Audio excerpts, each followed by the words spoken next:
Rough, Hard, Fierce. Written by Skye Warren. Narrated by Rose Dioro. Prologue. I hugged my knees and stared at the strip of plastic on my bed. A small part of my brain knew it was weird to have it on the comforter, something I'd peed on. The rest of me was too busy freaking out to care. One night I'd rather forget. The word no said and ignored. A little plus sign in an oval window. The dominoes fell, one after the other, leading to this. Pregnant. Maybe it's wrong, Shelley whispered, her eyes wide. It took a lot to shock my best friend, but this had done it. Her face was pale, body as tense and still as mine. I shook my head. I've missed my period twice now. Her blue eyes questioned me. I thought you two weren't. Of course she guessed who the father was. Andrew. He'd been my other best friend, and definitely the only boy I would have trusted with my virginity. Only I hadn't trusted him. Or just hadn't liked him that way. And trust? That had turned out to be a mistake. That was a lesson I'd never forget. Trust was an awful mistake. We weren't, I said, my voice hoarse. We weren't together, weren't dating, weren't having sex, if you didn't count that one awful night. Then how? She asked with a slow blink, uncomprehending. She didn't want to comprehend, and God, I wished I didn't have to live with the knowledge either. I wished it were a physical thing I could cut out of my skin. But it was just a memory, and memories lived forever. I said nothing else as I stared at the plastic strip, as a tear fell down my cheek. Said nothing even when Shelley sucked in a breath. She'd lived through her own daily hell. Maybe that was why she figured it out, when another teenaged girl might have taken my tears for regret. Or maybe she noticed, too, how angry he'd become in the weeks and months before. She hesitated. Did he force you? No, I lied, my voice hollow. Of course not. Even on that night, I knew I'd never tell anyone what had happened, not Shelley, and definitely not the police. If they couldn't protect Shelley from her own father, how could they protect me? They wouldn't believe me. I'd take the words, the confession, the shame, and bury them deep. So deep no one could ever hear them. Not even me. Shelley heard them, though. Her expression turned cold. I'll kill him. My heart clenched. I hated him for what he did, but I loved him as my friend, the one who'd hung out every afternoon and made me smile when my dad hadn't been back in months. Most of all, I understood him, more than I wanted to. I knew what went on at his house, even if he'd never actually told me. We were all broken, and we turned on each other with our fear and our fists. It was a cold way to live. A familiar one. My hands curled into fists, grief and anger and anguish all at once. He's gone. Shelley shut her eyes, pain clear on her face. We both knew he'd skipped town suddenly. I just hadn't told her why. I'd never wanted her to know. Never wanted anyone to know about the choking terror of that night. And now there was a permanent reminder. a living memory of the worst moments of my life. A baby. I forced myself to think the words. There was a baby inside me right now. What was I going to do with a baby? Drop out of school, get a job, buy diapers. A sob escaped me, dry and hard. The bedroom door opened. It took both of us a second to register. No one else was here. No one else was ever here. For one brief second, I thought it was him. Maybe Andrew had come back. Maybe, despite the awfulness of what he'd done, he'd find a way to help. And God, I needed help from somewhere. It wasn't Andrew. It was my father, back early from a long haul to California. "You girls want some pizza?" His gaze narrowed on the white strip on the bed. "What the hell is that?" I grabbed the pregnancy test and shoved it behind me. "Nothing." My father stepped forward, his weathered face dark, eyes filling with rage. "That better belong to your friend there. She looks the type to get knocked up." My jaw clenched. "Don't talk about her like that." "Then it's yours?" He stepped forward, in the small room that brought him right next to me. In a flash, he twisted my arm.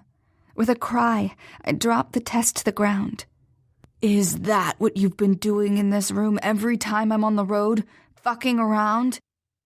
"No," I cried, and it didn't matter that it was the truth. I'd never fucked around, not on purpose. Even that one time, when I hadn't wanted it, it hadn't been here. The truth didn't matter, though. Trust didn't matter. He picked up the pregnancy test and stared at it. I begged him, but only in my mind. Try to understand. Support me, please.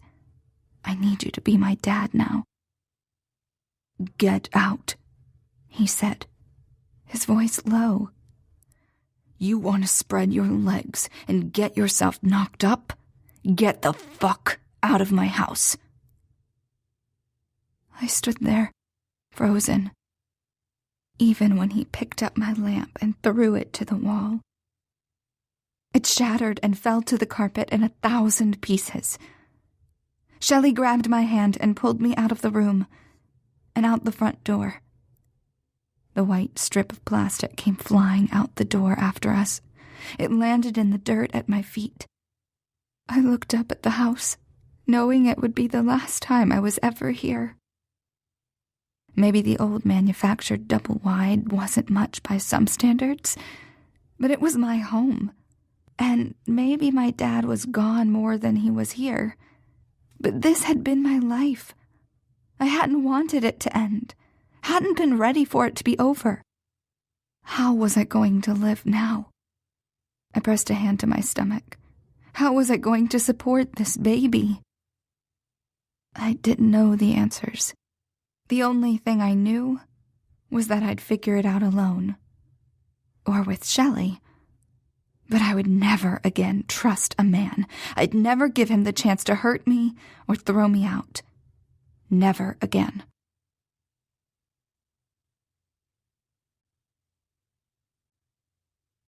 Chapter 1. There's a certain sultry walk a woman has when she's bare that can't be faked. No hose and no panties. The nakedness under my skirt was as much about keeping me aroused as it was about easy access. I'd perfected the art of fuck-me clothes. A surprising number of men asked me out, even at a grungy club on a Saturday night. Cute little college girl, they thought, out for a good time. I saved us all time by dressing my part. Tonight's ensemble consisted of a tight halter and short skirt with cheap high-heeled sandals, bouncing hair, and blood-red toenails. The scornful looks of the other women didn't escape me, but I wasn't so different from them. I wanted to be desired, held, touched. The groping fingers might be a cheap imitation of intimacy, its patina cracked with rust and likely to turn my skin green. But they were all I deserved. My gaze panned to the man at the bar, the one I'd been watching all night. He nursed a beer, his profile harsh against the fluid backdrop of writhing bodies. His gray t-shirt hung loose on his abs, but snug around thick arms, covering part of his tattoo. Dark eyes tracked me the way mine tracked him. His expression was unreadable, but I knew what he wanted. What else was there? He was hot in a scary way, and that was perfect. Not that I was discerning. I needed sex, not a life partner. There were plenty of men here, men whose blackened pasts matched my own, who'd give it to me hard. A woman approached him. Something dark and decidedly feminine roiled up inside me. She was gorgeous. If he wanted to score, he probably couldn't do better, even with me. I tried not to stare. She walked away a minute later, rejected. I felt unaccountably smug, which was stupid, since I didn't have him either. Maybe no one had a chance with this guy. I was pretty enough, in a girl-next-door kind of way. Common, though, underneath my slutty trappings. Brown hair and brown eyes were standard issue around here. "Hey, beautiful." I glanced up to see a cute guy wearing a sharp dress shirt checking me out. Probably an investment banker or something upstanding like that. Grinning and hopeful. Had I ever been that young? No, I was probably younger. At 19, I had seen it all. The world had already crumbled around me and been rebuilt brick by brick. "Sorry, man," I said. "Keep moving." "Aw, not even one dance?" His puppy dog eyes cajoled a smile for me. How nice it might feel to be one of the girls with nothing to worry about, except whether this guy would call tomorrow morning. But I was too broken for his easy smile. I'd only end up hurting him.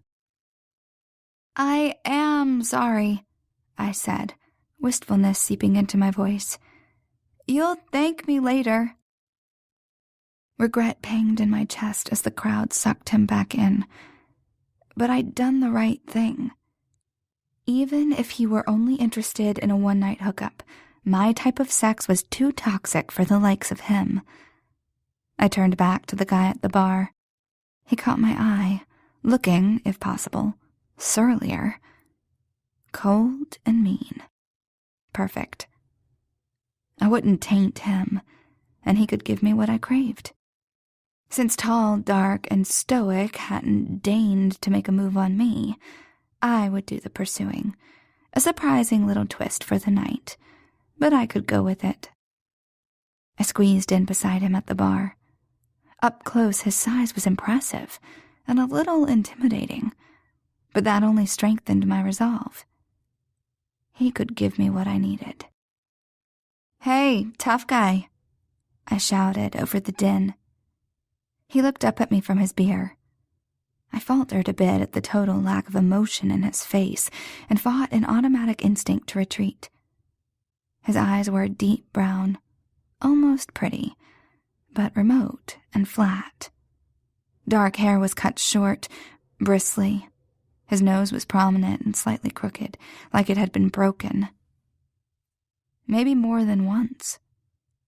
He looked mean, which was a good thing, but I was used to a little more effort. Even assholes provided a fake smile or smarmy line for the sake of the pickup. There was a script to these things, but he wasn't playing his part. My club persona and beer from earlier lent me confidence. Whatever was bothering him, a bad day at the construction site, or maybe a fight with the old lady, I didn't care. He was here, so he needed this as much as I did. I planted my elbow on the bar. "I saw you looking at me earlier."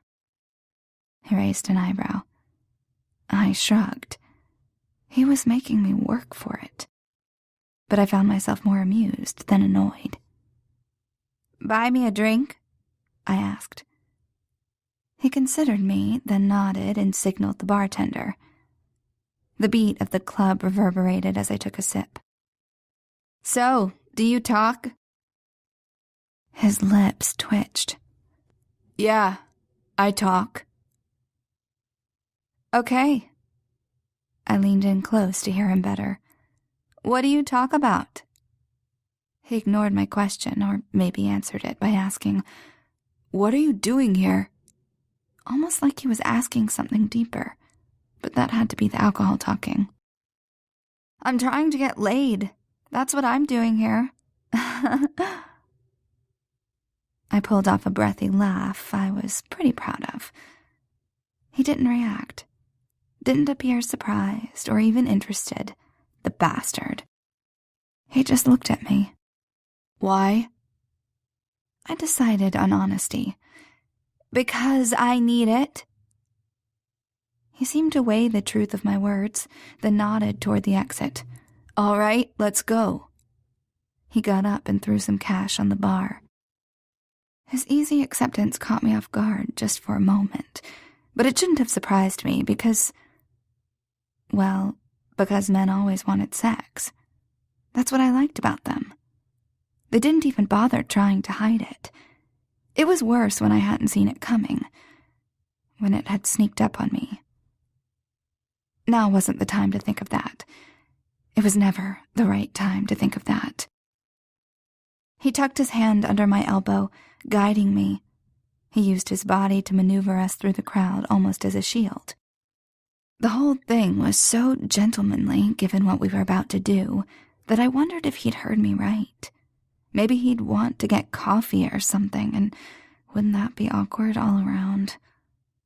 But he was a man, and I was a woman, wearing fuck-me clothes. This could only end one way. When we exited the club, I couldn't help sucking in several deep breaths. Even the faint smell of street sewage was refreshing, washing the stench of smoke, alcohol, and countless perfumes from my lungs. I never liked the crowds. The press of bodies, the mingling smell of sweat, the small bumps from all around. Tiny violations that were somehow okay since everyone did it. As my heart rate settled, he inspected me as if he could read me. He couldn't.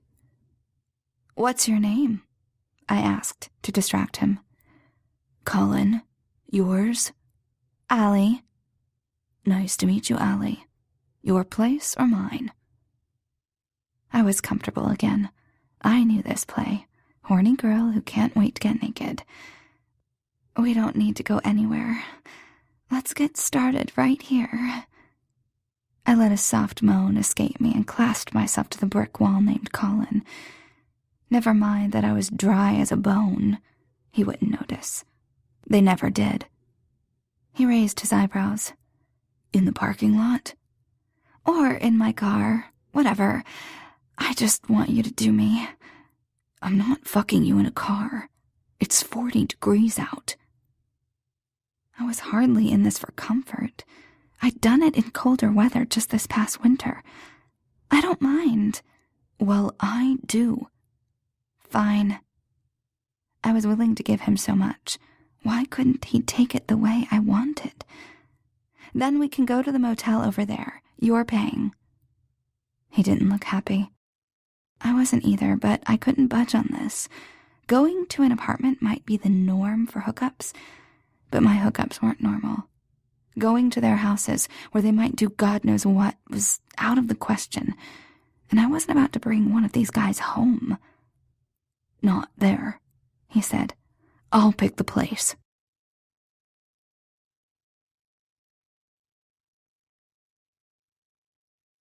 Chapter 2. I followed his truck and my car to a motel about 10 minutes away. When I pulled in, he waved me to a parking spot next to his truck and went into the office. The place wasn't fancy, but the manicured shrubbery and freshly painted building proclaimed this was an entirely different kind of establishment than the dump by the club. No renting rooms by the hour here. The sign out front advertised $119.99 a night. a typical price for Chicago, but I sweated the cost. The extravagance of my $6 drink from earlier paled in comparison. What if it was too much money? I might not be worth it. I kept watch on the frosted office door like he might disappear. 8 minutes later, he came out. My stomach clenched. He flashed a key and nodded toward the back before getting into his truck. I followed him in my car and pulled up beside him again. It was dark back here, deserted. The only light came from flickering yellow lamps dimmed by tiny hordes of bugs. Scattered buildings slumbered around us like a nest of dragons, their snore the low drone from the appliances. It wasn't exactly safe. Technically, that was what I wanted, but the allure of danger only worked up to a point. He didn't come to my car. Instead, he opened the motel room door and waited. I could drive away. He probably wouldn't even come after me. Even if he could, if I drove somewhere safe, assuming there was such a place, there'd be nothing he could do. But his solemn patience gave me the courage to open the car door and join him. The stale air and harsh edge of cleaning supplies softened me. I'd ridden along with my dad in his 18-wheeler once. He usually slept in truck stops, but with me, he'd gotten motel rooms. This was just an empty room, but it felt strange to use a place for casual sex that I associated with childhood memories. Once inside the room, I set down my purse on the floral fabric chair. Colin reached out and trailed his finger along my jaw. His eyes, almost black in the dark motel room, searched my own. I thought he was going to fuck me then, but he said, "I'm going to make coffee." I blinked. Shit. Coffee. Okay. He went to work at the coffee maker. Unsure of what to do, I sat down in the chair, clutching my purse in my lap like I was waiting for a doctor's appointment instead of rough, dirty sex. He poured a cup of coffee, adding the cream and sugar without comment, and handed it to me. I took a few sips. It soothed some of the skittishness I hadn't realized I had. He didn't take any for himself. Enough of this. I set down the cup on the cracked countertop and stood to kiss him. I started off light, teasing, hoping to inflame him. This was all calculated, a game of risk and power. He kissed me back softly, gently, like he didn't know we'd started playing. He held his body still, but his mouth roamed over mine, skimming and tasting. It wasn't a magical kiss. Angels didn't sing and nothing caught fire. But he wasn't too rough or too wet or too anything. And for me, it was perfection. I rubbed against him, undulating to a rhythm born of practice. His hands came up, one to cup my face, the other around my body. I sighed. He walked me backward, and we made out against the round, fake wood table, his hands running over my sides, my back, avoiding the good parts like we were two horny teenagers in our parents' basements, new to this. I shuddered at the thought. This was all wrong. His hands were too light. I was half under him already, my hips cradling his. So I surged up and nipped at his lip. Predictably, his body jerked, and he thrust his hips down onto me. Yes, that's what I need. I softened my body, surrendering to him. "Bud," he murmured against my lips. We stripped at the same time, both eager. I wanted to see his body, to witness what he offered me, but it was dark in the room. Then he kissed me back onto the bed, and there was no more time to wonder.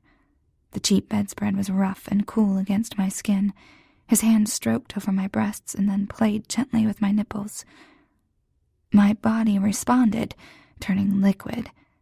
But something was wrong. I'd had this problem before. Not everyone wanted to play rough, but I was surprised that I'd misread him. His muscles were hard, the pads of his fingers were calloused. I didn't know how he could touch me so softly. Everything about him screamed that he could hurt me, so why didn't he? I wanted him to have his nasty way with me, but every sweet caress destroyed the illusion. My fantasy was to let him do whatever he wanted with me, but not this. "Harder," I said. "I need it harder." Instead, his hands gentled. The one that had been holding my breast traced the curve around and under. I groaned in frustration. What's wrong? He reached down, still breathing heavily, and pressed a finger lightly to my cunt, then stroked upward through the moisture. I gasped, rocking my hips to follow his finger. "You like this?" he said. Yes, I liked it. I was undeniably aroused, but too aware. I needed the emptiness of being taken. "I like it better rough." Colin frowned. My eyes widened at the ferocity of his expression. In one smooth motion, he flipped me onto my stomach. I lost my breath from the surprise and impact. His left hand slid under my body between my legs and cupped me. His right hand fisted in my hair, pulling my head back. His erection throbbed beside my ass in promise. I wanted to beg him to fuck me, but all I could do was gasp. He didn't need to be told, though, and ground against me, using my hair as a handle. That small pain on my scalp was perfection, sharp and sweet.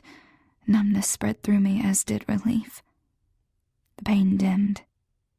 My arousal did too, but that was okay. I was only vaguely aware of him continuing to work my body from behind. I went somewhere else in my mind. I'd stay that way all night. At least that's what usually happened. Not this time. Instead, I felt light strokes on my hair, my arms, my back.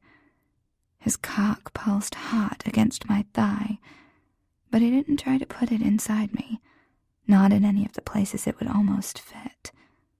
His hands on me didn't even feel sexual. He petted me, and I arched into his caress. "Why did you stop?" I meant it to come out demanding, but instead I sounded weak. I hated sounding weak, especially about sex. He may be the one with the cock and the fists, but I called the shots. I had to. "Allie, shh, it's okay."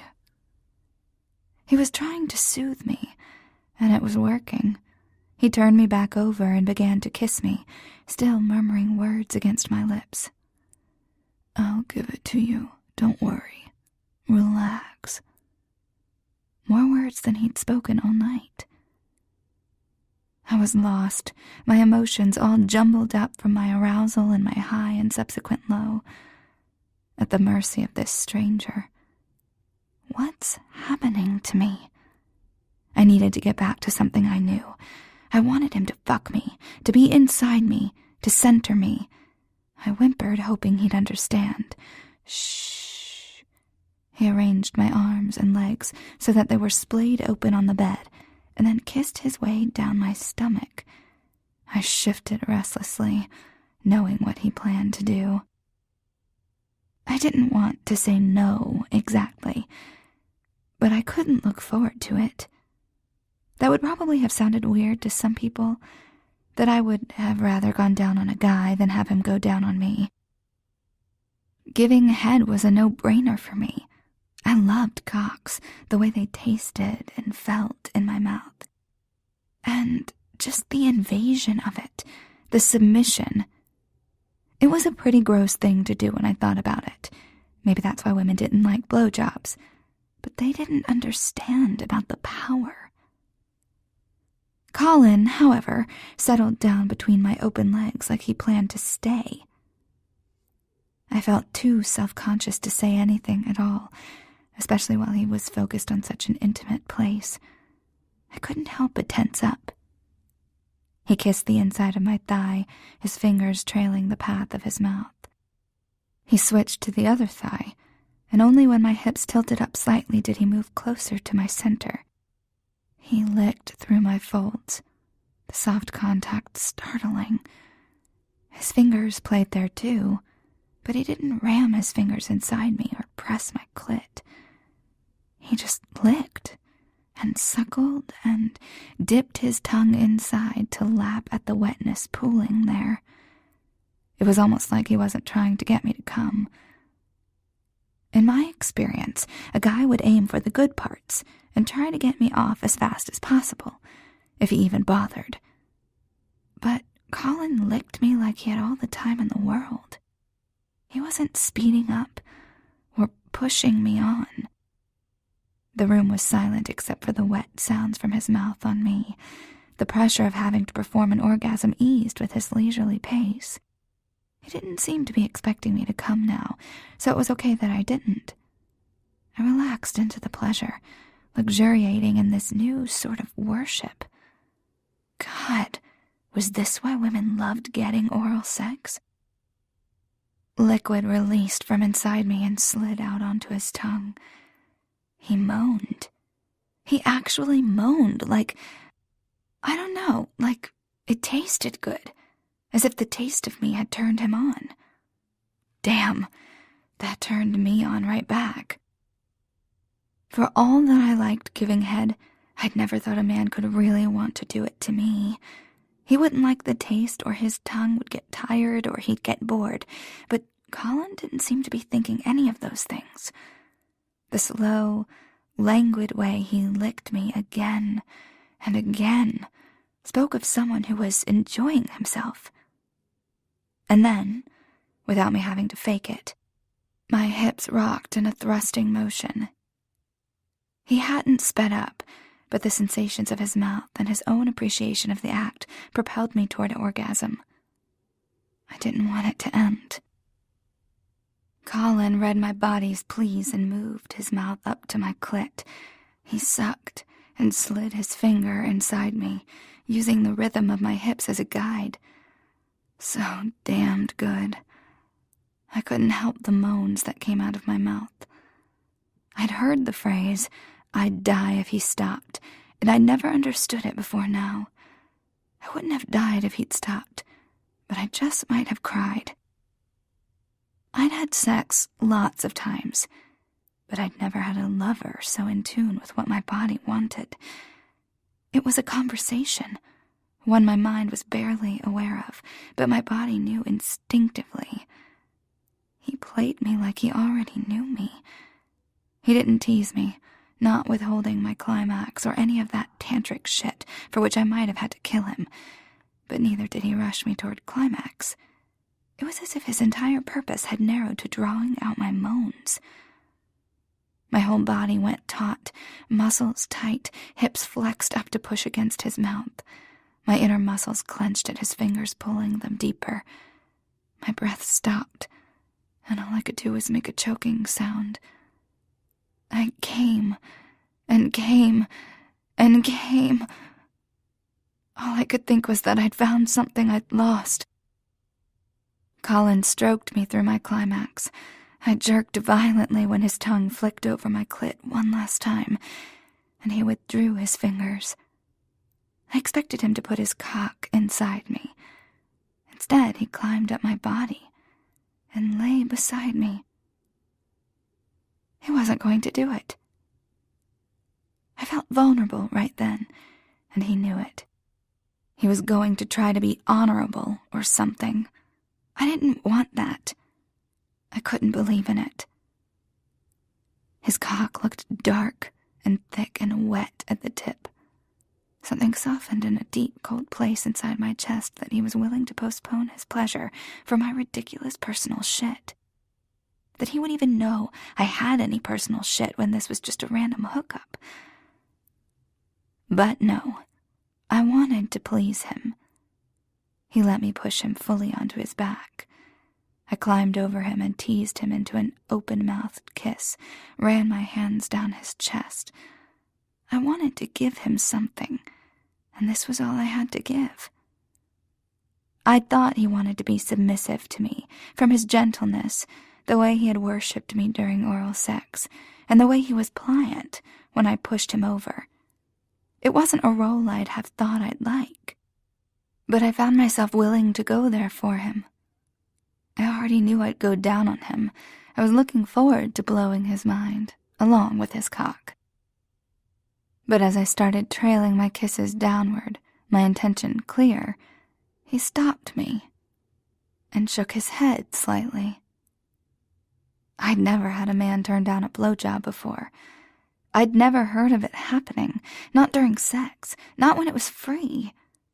It flustered me the way he could do anything to me, but he chose to make me feel good. He arranged me again, so that I was straddling his hips with my legs on either side of him, resting my hands on his chest. His arousal bobbed up toward my hanging breasts. Colin reached across the bed to his jeans and pulled a condom out of his wallet.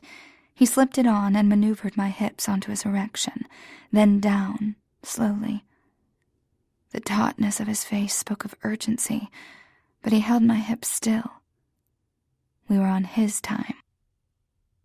At last he rocked up with tiny thrusts. When I caught the rhythm on my own, he released my hips and smoothed one hand back along my ass. The other came up to my breasts, stroking them, tweaking them.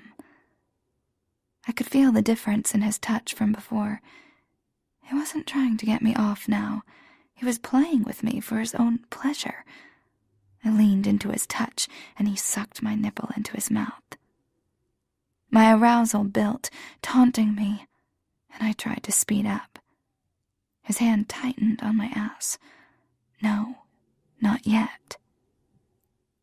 I relaxed into the rocking motion as the pleasure between my legs grew. This was nothing like the sex I'd had before. It was more like a dance, or even a meditation. I had no idea how much time passed, but when my legs got sore and tingly, he rolled us over.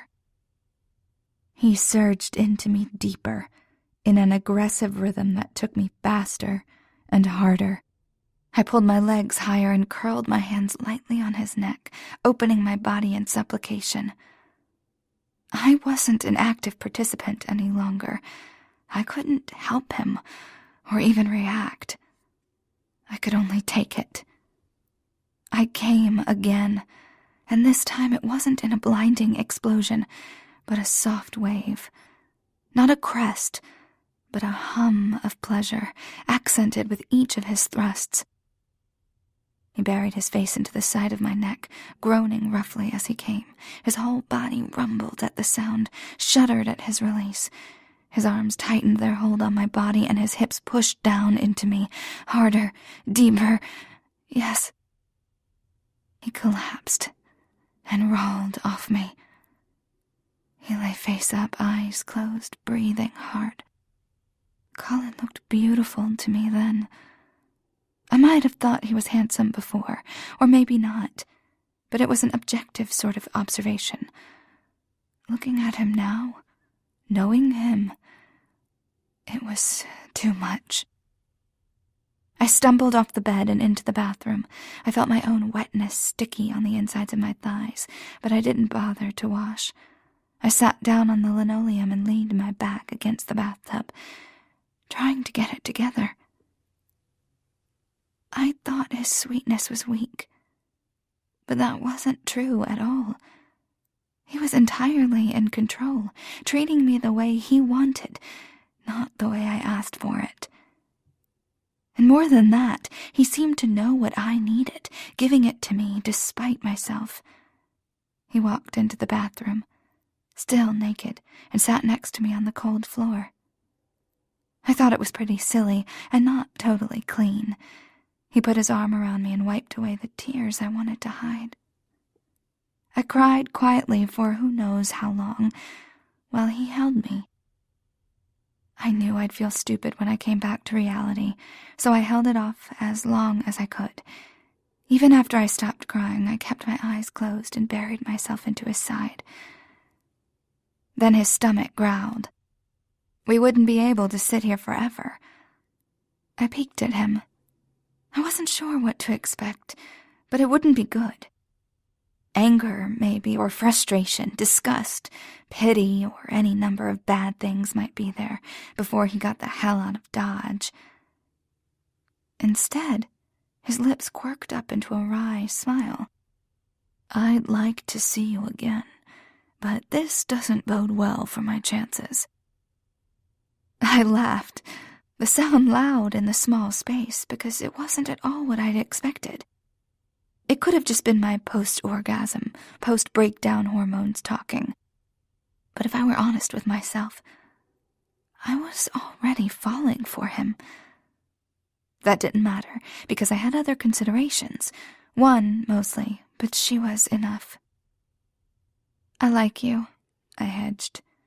The disappointment that flickered in his eyes said he read my tone correctly. But I don't think so. He considered me for a moment. Okay, he said. That's not what we're here for, so I won't push. He got up and offered me his hand. In the bedroom, he handed me my clothes in between putting on his own. I averted my eyes, not because I didn't want to see, but because there was a formality between us now that we'd had sex but weren't going to see each other again. I'll drop the key off at the front, he said. You can finish up in here. Okay. He turned back at the door. Listen, I own the Oasis Grill down on Kirby, okay? In case you change your mind, just ask for me.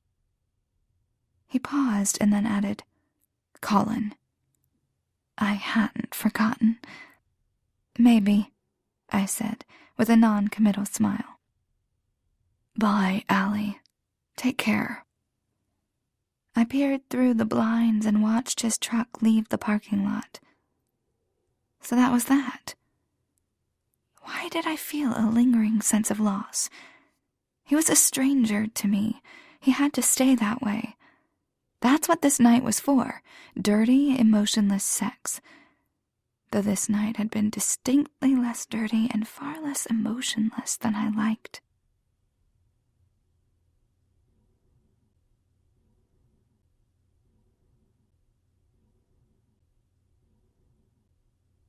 Chapter 3. I left the motel room, my mind blissfully blank as I drove through the sleepy Chicago streets. My apartment building loomed up ahead, its gray stucco walls and barred windows making it look more like a jail than a home. In Stone Park, that was an amenity. Don't bother breaking in, it said. You won't find anything valuable. Within the white walls of my apartment, I took a quick shower to rid myself of the smoky stench of the clubs and the musky smell of sex.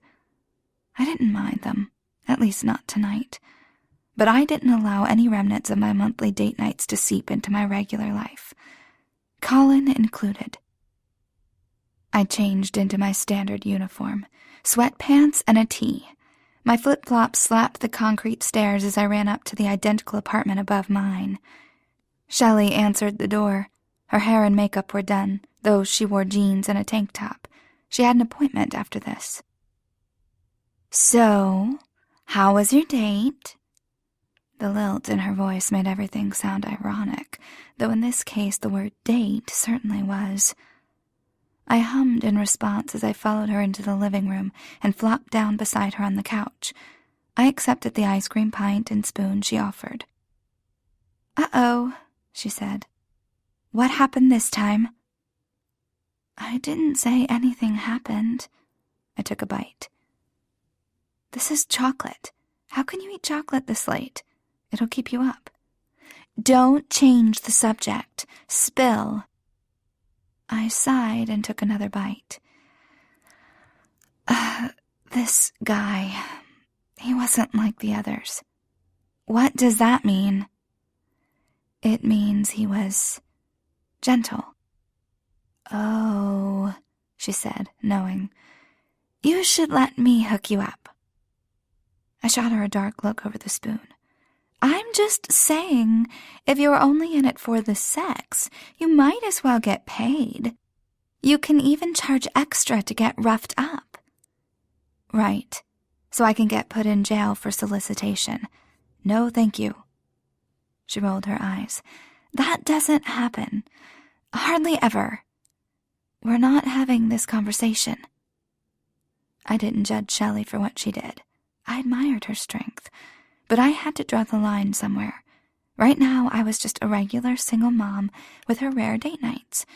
If things got a little heated, who was to know? But accepting payment would change the score. Right now, I was in control. Or I usually was. I passed the carton of ice cream back to her. Besides, it wasn't exactly bad. It had been amazing. Real, my mind whispered. That was what real sex was supposed to be like. It had been anything but bad. Allie? I looked up and found her watching me. I smiled briefly. Sorry, I'm a little distracted. I can see that. Curiouser and curiouser.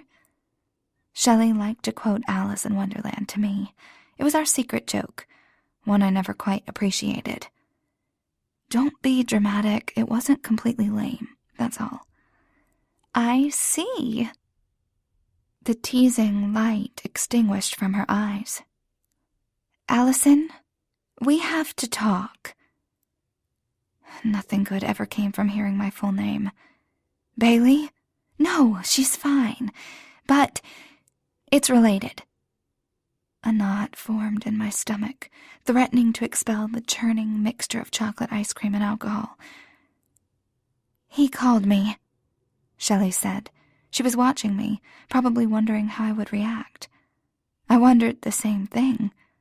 I had the expected feelings, fear, revulsion, but maybe relief, too, that the paralyzing weight had come to an end. He said he just wanted to catch up, and he asked about you. I told him I didn't know where you were. How did he find you? Same number since high school. She put up her hands. I'm sorry. Changing numbers is not a good business move for me. Still, I think we may have taken the hiding in plain sight idea a little too far. I'm not hiding. She raised her eyebrows. I'm not doing it well, I admitted. He was the one who left. Shelley didn't press me, thank God. We walked into her bedroom where Bailey slept in the middle of the queen-size bed, wrapped in fuzzy pajamas, her little fist against her mouth. I scooped my baby girl up, huffing a breath under the weight. Well, she'd be 2 years old in a few short months. Not exactly a baby anymore. Turning sideways through the bedroom doorway, I left Shelley's place and carried Bailey down to our apartment, depositing her in her own second-hand princess bed. Already in her pajamas, she slept on as I tucked her in under the sheet. I gave her a kiss on the forehead and paused to breathe in her scent. That turned out to be a mistake, because she chose that moment to wake. I calmed her as she fussed, singing my small retinue of nursery rhymes until my voice had gone hoarse and her eyelids stopped fluttering. This was how I protected her, by keeping the darkness separate. I couldn't give her a mother who was whole, unbroken, but I could be here for her night after night, day after day. And if I went on an occasional date night, if there was a twisted side of me let out only then, she never had to know. I padded into my own bedroom, convinced I'd made the right choice in not seeing Colin again. Men had one use in my life, and that was what the club was for. I wasn't in a good place for anything more than that. Would probably never be. Colin seemed like a nice guy, not like my usual dates. But I'd been wrong about a man before, hadn't I? So I'd made the right choice, almost definitely. When I lay down in my bed, though, I thought back to the way he'd been with me, the way he had touched me, the way he had licked me. Jesus! Most kids loved getting presents, but I hated it. After every present, people would look at me expectantly, waiting for the gasp of surprise, the exclamation of how much I adored it, and the obligatory hugs all around. I worked at these happy displays, and if it wasn't up to par, I suffered the disappointment. It got to where receiving presents was associated with letting people down. If a man gave me oral sex, I felt pressure to come quickly. Then it would be like I owed it to him to be properly grateful afterward. Even if I could get off, the stress wasn't worth it. And sometimes I couldn't even come. How could I relax with a stranger's teeth at my most vulnerable place? It wasn't a common problem for me, though, because picking up random guys at bars isn't usually conducive to finding generous lovers. Colin had licked me, though, and it had been amazing. I had the oddest thought that I wanted him to do it again. That wouldn't happen, of course, but I slipped my fingers into my panties and dreamed.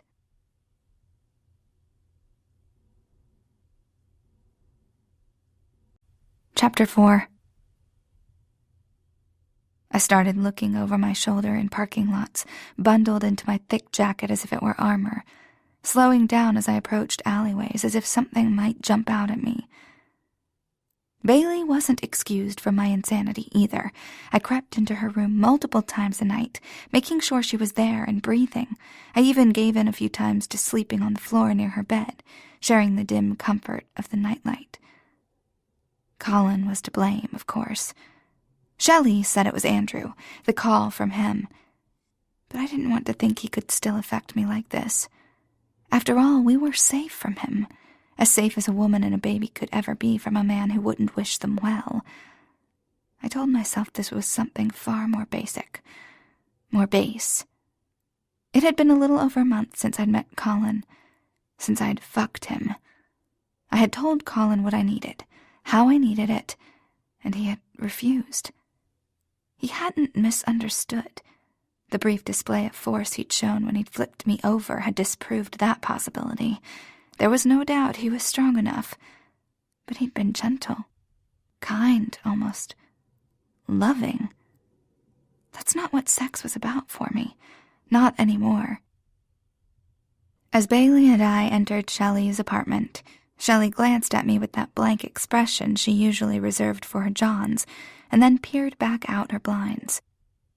The boarded-up street front was hardly a pretty view. Besides, in our neighborhood, it was best to stay away from the windows. "What's up?" I asked. "That car," she said. "I don't suppose you recognize it." I sat Bailey in the middle of the room, where it'd take her at least a full minute to get up to any trouble, and peeked between the slats. A dark car, probably black, sat out on the street that formed a T with ours, facing our apartment building. I squinted. Between the distance and the glare on the glass, I couldn't tell whether those shapes were passengers or merely seats. "No," I said. "Why?" "I saw it there last night. Kind of odd. When I got back from the store this morning, it wasn't there. Now it's back." It could be anything out on the street. I wasn't sure why this particular car spooked her, except that it did look rather shiny, as in clean, for this area. And though I couldn't quite tell from the shape of it, it seemed somewhat new. Nice cars in a bad neighborhood spelled trouble. "It's probably nothing," I said. "Or the neighbor in 6A. He's got shifty eyes." "Yeah," she agreed. "Probably nothing." It looked like I'd rubbed off on even Shelley. I didn't like seeing her shaken. That wasn't her. So I went for distraction. "Bailey has a new trick." "Oh?" she asked, some of the scary flatness fading from her eyes. "Bailey, catch." I gently tossed the large softball to her.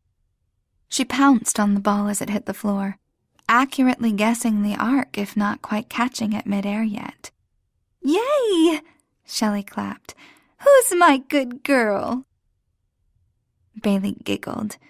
Previously, we had only played roll, so this was a whole new world for her. I left them to their new game so I could change and get to work. The bakery was a study in facades, the front of the shopping strip building all brick, with fancy porticos and signage. Back in the employee parking lot, the cement was exposed, shorter than the brick wall. The contrast reminded me of a movie set prop. The inside was split, too. The front room where the customers came in was spacious and tiled and clean. The back rooms were unfinished, the innards of the building exposed and cramped. Between the two, it was fitting that I was in the back. It wasn't pleasant, just where I belonged. When I went inside, my co-worker and slacker Supreme lounged against the counter. I forced myself to smile at him as I locked in. "Hey, Jeremy." He glanced at me. My mouth, not my eyes, and then away. "Hi, Allie." "So, what have you got for me?" 2 wedding cakes in the freezer, cupcakes on a timer. Rick took an order for tomorrow." "Shit, tomorrow? What for?"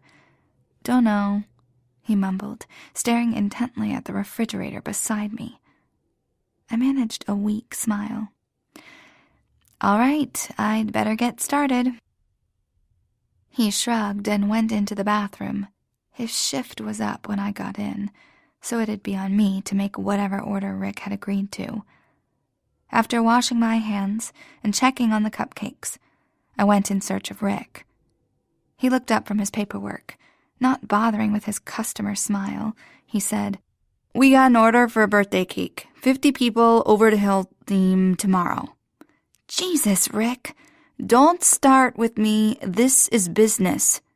"Yes, business. The business where I cooked the cake, using my recipes, decorated using my ideas, and took home a barely legal hourly wage."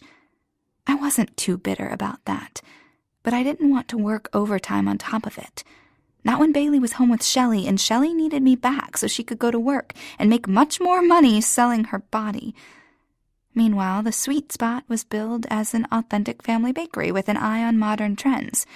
No, Rick wasn't my family, and judging by the covert looks he'd steal when he thought I wasn't looking, he didn't think of me that way either. But he didn't touch me, and that made this better than Shelley's job. Maybe. "Fine," I said. "Is that all they said?" "She wants it classy." He rolled his eyes. I smiled slightly, commiserating. "Right, over the hill, 50 people, classy, got it." The back was empty, bathroom door open, so Jeremy had already left. I got to work on the cake batter. In reality, the decorating was the easy part. The painful part would be all the waiting that would happen while baking, then cooling, then the first coat, then the full-on decorating. I'd have to work past my shift today to get it done, for sure. Most likely, I'd stay up late tonight, rolling out fondant pieces on my counter at home so I could apply them to the finished cake tomorrow. I barely heard Rick's yell over the whir of the electric mixer. I flipped it off and listened. "Allie, phone!" Only Shelley had this number. Only Shelley would care to call. Well, I had to talk to her anyways, ask her if she could watch Bailey late today. Wiping my hands on my apron, I grabbed the plastic receiver. "Shelley?" Silence. "Hello?" I looked at the phone, then put it to my ear. Still nothing. I hung up. Poking my head out onto the floor, I called to Rick. "Nobody there." He looked up. "What?" "There was nobody on the phone. Was it Shelley?" "It was a guy." Rick shrugged and looked back down at his work. "Asked for you by name." Huh. Weird. My dad? Not likely. My heart still beat too fast, thumping erratically as if my body couldn't make up its mind whether to squeal like a teenage girl or to worry like the woman it had become. I called Shelley just to check. It hadn't been her, but she agreed to watch Bailey late tonight. Only after I hung up did I think about using call return to call the guy back. Not that it was a big deal. Guys weren't exactly standing in line to talk to me. That's what I kept telling myself, at least until I dropped the entire tray of frosted cupcakes on the floor. Count backward from 10. Everything will be fine.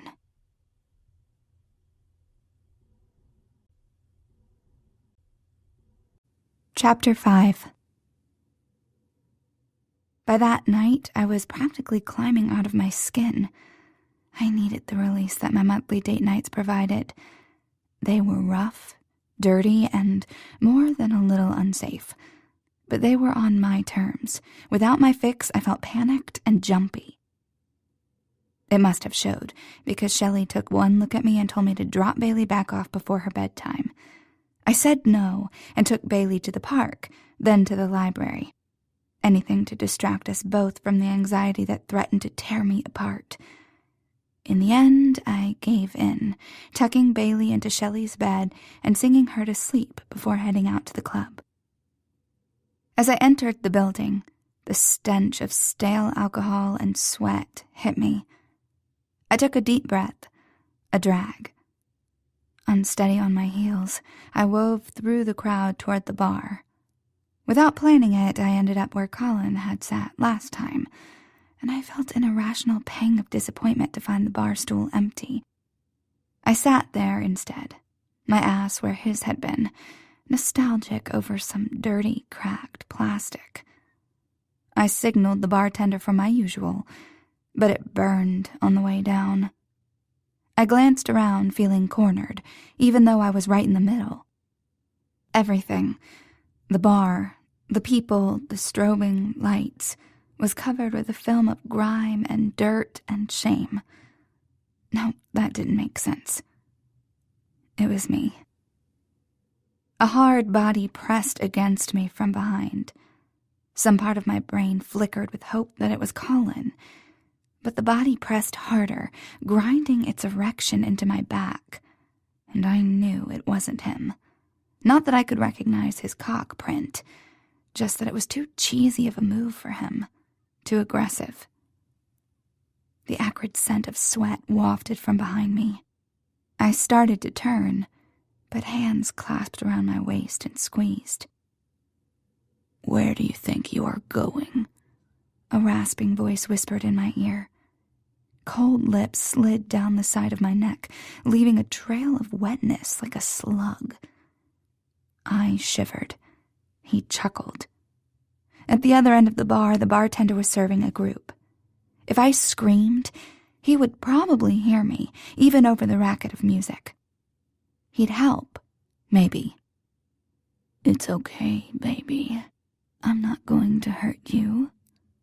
A lie. My skin prickled in warning. I wanted someone who could be mean, but I tried not to cross the line into outright crazy, and this guy was ringing all the warning bells. His hands were already so tight on my hips that they'd leave bruises. Without having seen his eyes, I knew they would be empty, lifeless. He would be more than rough. He'd be brutal, dangerous. "Come outside and play," he said. This was what I'd come for, but now that it was here, I didn't want it. No. He yanked on my arm, and I toppled from the stool. I finally got a look at him. I looked up to angry eyes and a shaved head. His bulging stomach did nothing to negate the meaty muscle everywhere else. His eyes looked like I had envisioned, but with something else. A cruel amusement. Oh, he'd hurt me, all right, and he'd enjoy it. Chills raced through me. He grabbed my arm and turned to leave, but the bartender called us back. "Hey, stop!" The man paused and turned. "What's up?" he said.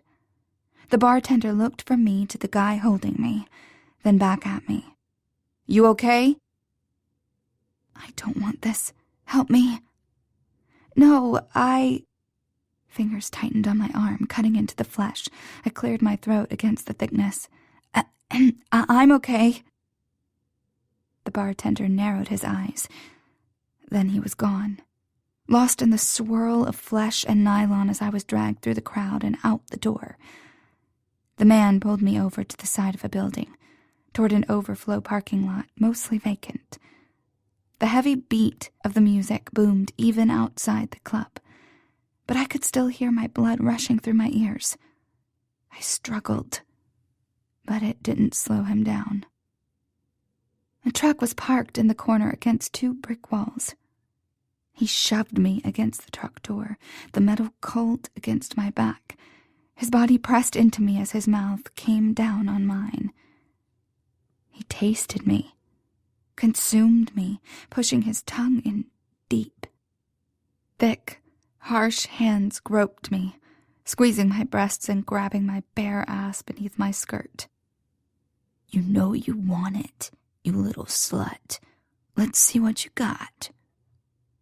He yanked my shirt down at the draped neckline, ripping the fabric.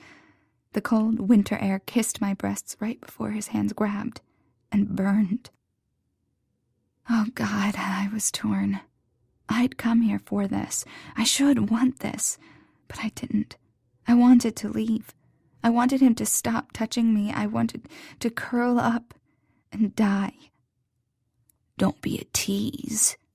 He squeezed hard. I gasped in pain, but let him do it. Of course I did. This was what men did, and I was the girl who let them. The sick sense of triumph I felt every time I proved it was absent this time around. "That's better, baby." He ravaged my body with his mouth and his hands.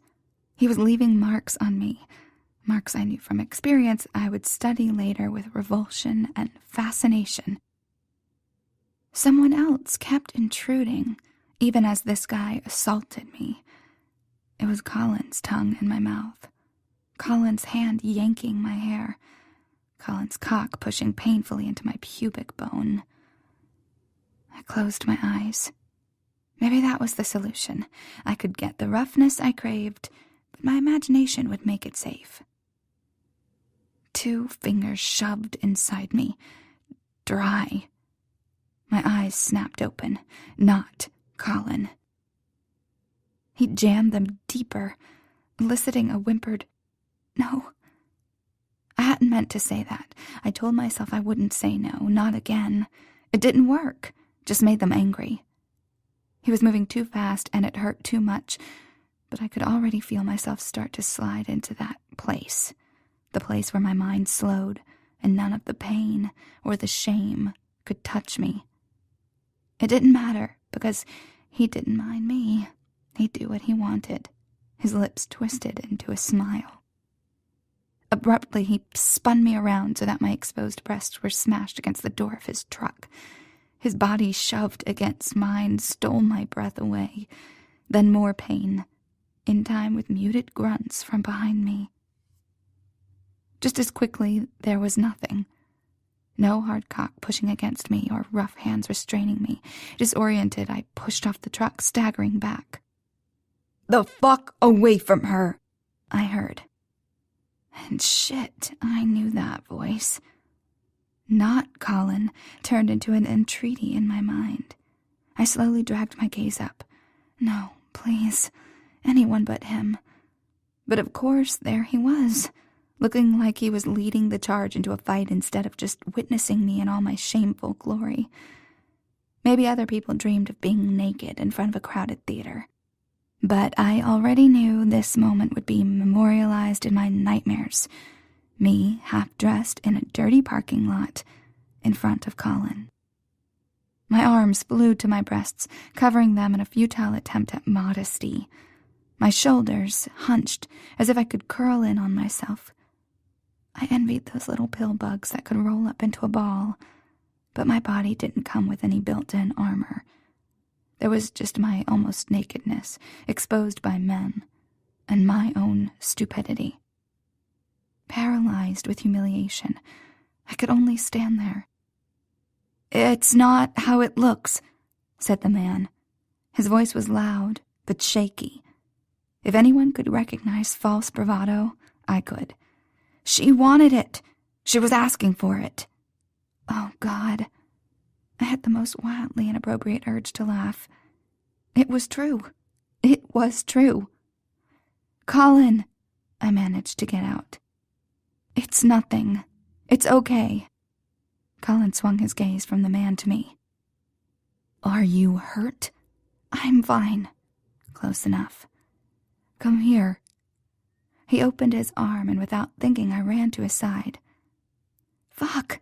I didn't know she was with you." The man was yelling now, almost screaming. "I didn't know! What the fuck? I wouldn't have touched her! I swear I wasn't going to hurt her!" With his arm around me, I could feel Colin's muscles tense, as if he might spring at any moment. But I wanted this to be over. I leaned into him, molding my arms around his chest in an embrace meant to comfort and restrain. "Please," I whispered. He glanced down at me, eyes blazing, but said to the man, "Get the fuck out of here." The man, whose name I hadn't learned, got into his truck and sped out of the parking lot, leaving Colin and me in a haze of exhaust. We stood in that embrace, my bare breasts pressed against his shirt as if it were the two of us having an illicit encounter. He pulled off his shirt, and my fucked-up mind wondered for just a moment if he would pick up where that man had left off. And how crazy I was. I'd let him. Colin held out his hand with the shirt. I took it from him and slipped it on with a murmured thanks, unable to look him in the eye. "Allie," he said. "Just go," I croaked, looking at his shoes. It was over, but my anxiety had only increased. He wasn't touching me anymore, and I could hardly blame him. I didn't want to touch my dirty skin either. I'd crawl out of it if it were possible. Just leave this dirty body behind and be someone else. "What the hell were you thinking?" he asked. Our roles seemed to have reversed because I couldn't speak.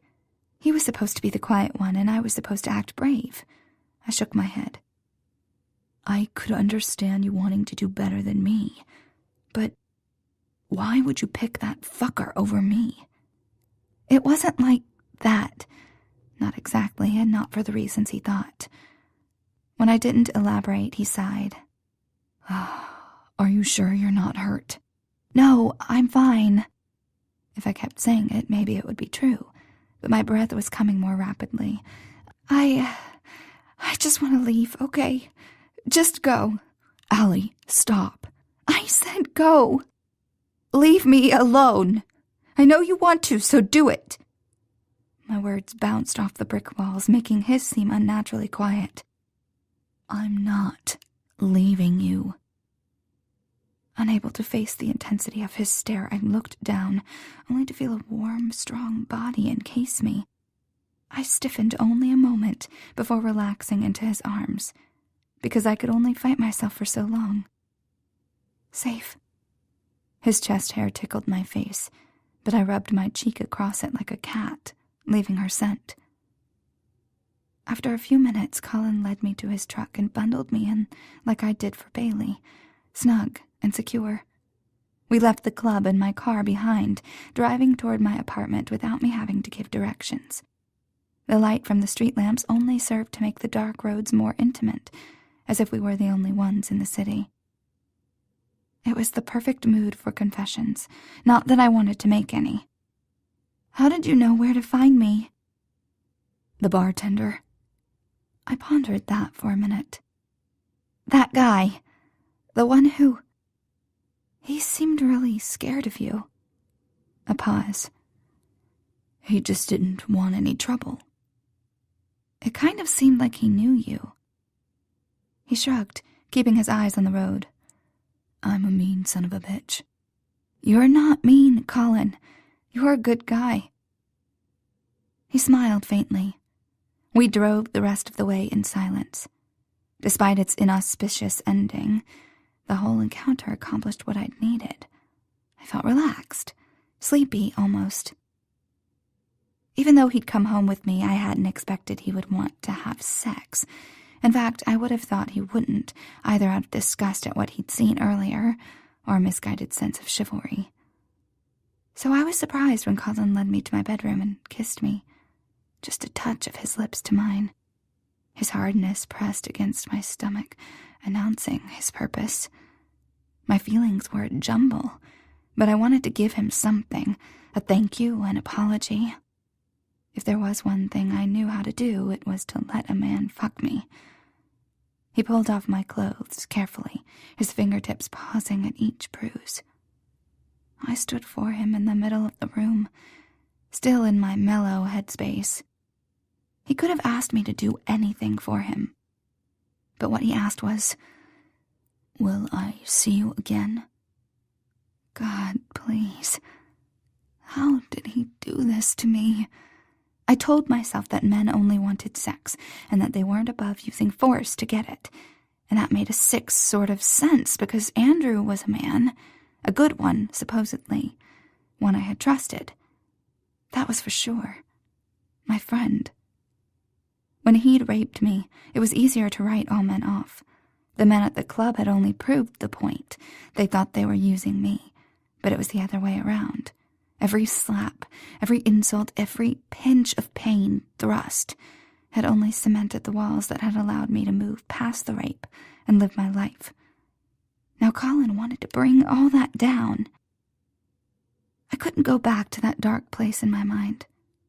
I'd do anything not to go there again. So it killed me when I responded, "Yes." Maybe it made me weak, but I couldn't give him up. "What?" The little crease in the middle of his forehead showed he was as surprised as me. "There's something I have to tell you first." I took a deep breath. "I have a kid, a little girl." "Okay." He drew the word out. What was the norm in a situation like this? I hadn't dated, hadn't thought about it. Okay good or okay bad? "Okay, I already knew that." "What? How?" He shrugged. "Car seat." I suppose that made sense. And now that I thought about it, there was baby stuff pretty much all over my apartment. More baby furniture than adult furniture. Only my room was spared because it was empty but for my bed. "And you're cool with that?" I asked. He scowled. "I'm here, aren't I?" I had my doubts. This whole night seemed like a dream, a strange nightmare turned fantasy dream. That guy had been the worst, but then I always expected the worst. What I hadn't expected, what had never happened before, was being saved. Being protected, carried away by a freaking knight in a white truck. Suddenly I needed a shower. What had been acceptable earlier tonight, that man's hands on me, now felt entirely wrong. Their very imprint defiled me, and by extension, Colin. "I need to shower," I blurted out. Colin nodded like this pinball of a conversation was completely normal. "I'll be in the kitchen." I wondered if he'd really be there when I got out. Maybe he'd think about my issues, or just the fact that I came with a kid and bolted out the door the second the water started. The thoughts churned my stomach, but if he left, it would be for the best. Definitely for him. The water shocked my system. "This is really happening," it berated me, "so stop fucking around." And I wanted this, wanted Colin, wanted so many things that I didn't have a right to. But no matter how little I deserved it, I could never stop hoping. I threw on my softest t-shirt and sweatpants and shuffled into the living room, afraid of what I would find. What I found was Colin with practically a party platter at the kitchen table. Deli meat and cheese, grapes and crackers decorated a couple of plates. I recognized it all from my fridge, taken out of packages and laid out like this was a soiree instead of a crummy apartment in Stone Park. "Thought you might be hungry," he said. My stomach grumbled its agreement. "I have to pick up Bailey first, my daughter." "Oh," he said. "Your car is—" "She's just upstairs," I said. My friend can take me to get my car tomorrow. I'll have someone drive it back. Don't worry. And for some reason, I didn't. Worrying was a well-worn shoe for me, but in the surreal dark of this night, I accepted his word. I accepted him. He'd have someone drive it back. I shouldn't worry. I was safe. Shelley was groggy when she let me in. "How'd it go?" she mumbled. "Brought a man back." Her eyes snapped open, full alert. "What?" She'd been the one to teach me the rules, and by teach, I meant she drilled them into me, her lessons replete with stories of women who hadn't followed the rules. Even though most everyone at the club held their hookups at their apartments, it wasn't the safe way to play. And considering I had Bailey, and also that my dates tended to be assholes of the first order, I played it safe, relatively speaking. "Well, he brought me back, technically. I think I'm going to..." What the hell had we agreed to? "Well, to see him again." Shelley inspected me for a long moment as the suspicion faded from her face, and a knowing smile bloomed. "You are, huh?" "Shut up," I said, though I was more embarrassed than mad. "I didn't agree to marry the guy." The light of laughter gleamed in her eyes.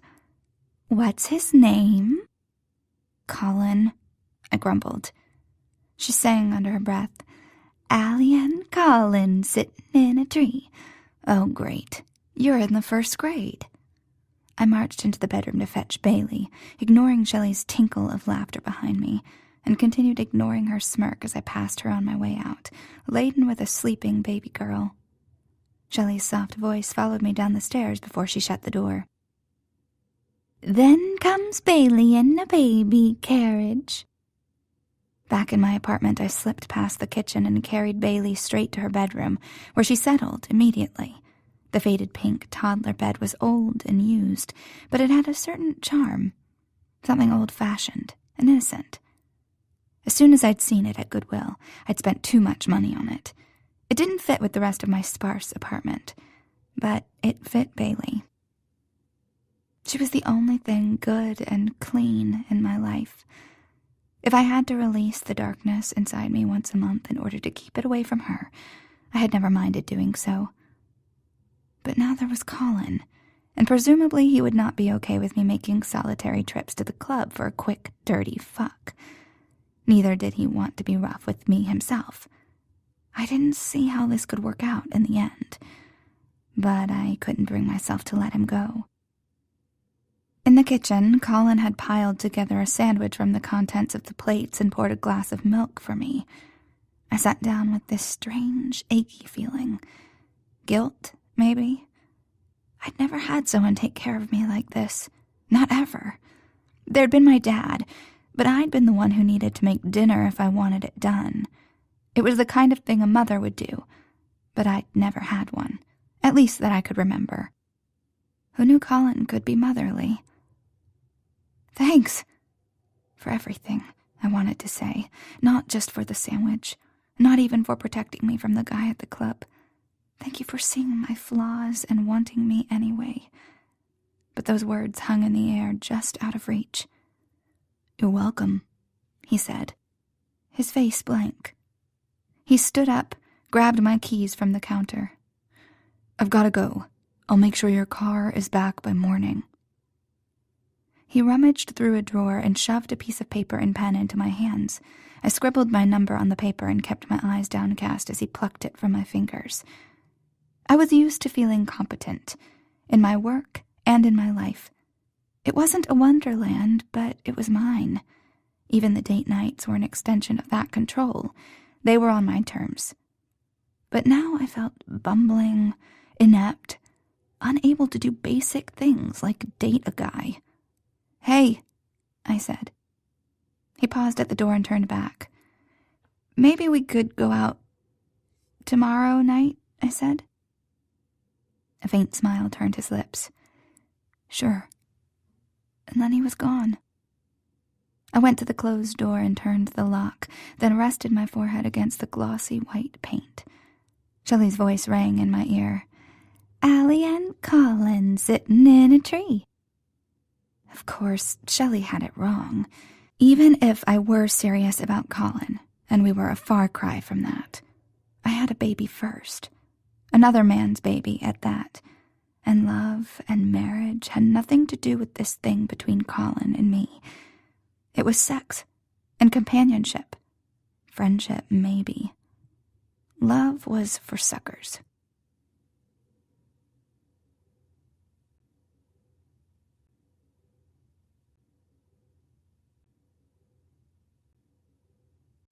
Chapter 6. How are you? Colin's eyes raked over my breasts as if checking to see whether any bruises from last night lingered.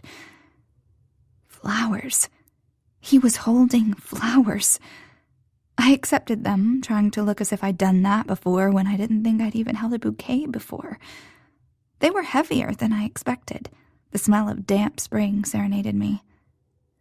I'm okay. Thank you. I led him to the kitchen to hide my blush. But I was hoping to talk to you about last night. A muscle ticked in his jaw as he leaned his hip against the counter. Go ahead. I know how it looked. But it wasn't like that. Maybe it would have been better to let him believe it was rape, to never talk about it again. But I couldn't bind him to me by pretending to be the victim.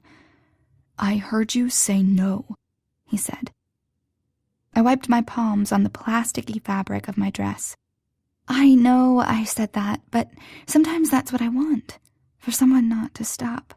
I know that sounds kind of crazy. I mean, it probably is crazy. I guess what I'm trying to tell you is that I have issues. His face softened just a fraction. I know. Can you tell me? My throat tightened. Actually, every muscle went taut, as if the strength of my body could keep my mind from saying too much. It wasn't a choice, not talking about what happened. It was a physical impossibility. It always had been. People seemed to think they could fix anything by talking it out. Afternoon talk shows and therapists and meetings didn't really help people. All they did was provide a forum for them to talk, assuming a person could talk about it.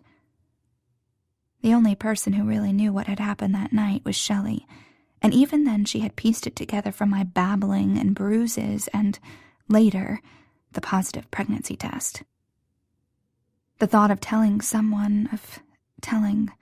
Colin about that night was unthinkable.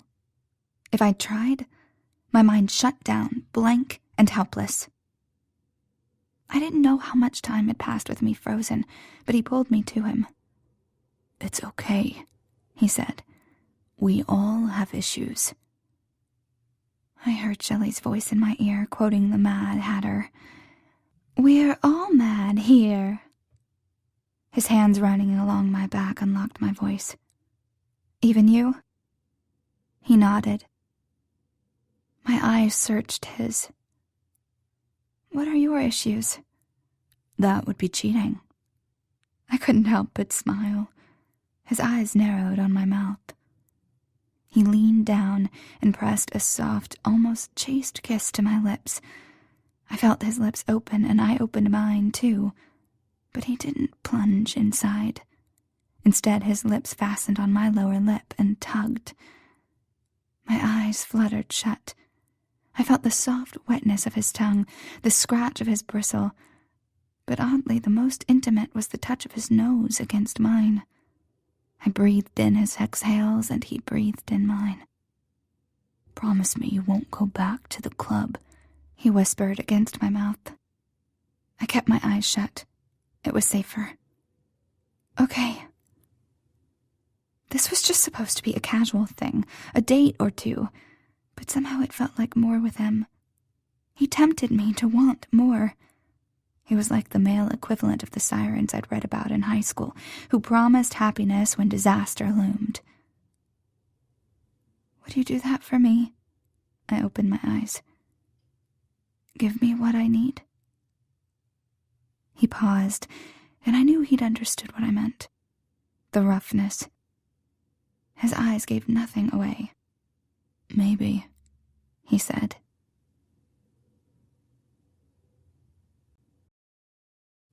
Chapter 7. Colin took me to a hole-in-the-wall Italian restaurant for supper, where we split a classic Chicago pizza. The couple who owned the place screamed obscenities at each other, so obviously colored by affection that it made my heart hurt just to hear. Later, back at my apartment, Colin followed me to my door. I unlocked it, but before I could enter, he pulled me back and kissed me. I remained frozen that way, leaning away from him for only a few seconds before melting. He pressed me into the door, kissing me, covering me. Headlights flashed onto us from a car in the parking lot, and he broke away. Colin turned the knob and eased the door open, guiding me inside. As soon as we were in, I pulled him over to the couch, unwilling to let this turn into another coffee session. He sat, and I climbed on top of him, straddling his erection through his jeans. The hardness of it was intimidating and thrilling. As a young girl, I thought of a boy's penis as a weakness, a vulnerability that could be exploited by a well-aimed kickball. But now that I was a woman, a cock was a thing of power, something that could give or claim or bruise. Our mouths met in a kiss, both licking and exploring and biting. The line between taking and being taken blurred.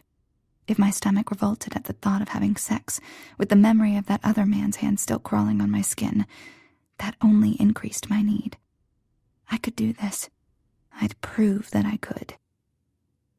I rocked my hips, pushing my clit onto the ridge of his cock.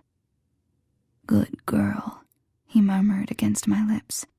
I froze at both the humiliation and the pleasure of his words, then rode him over his jeans. Our kiss broke off from the force of my thrusts. He pulled off my shirt and bra to bare my breasts before he covered them with his hands. The pleasure from my clit ricocheted through me. Almost there.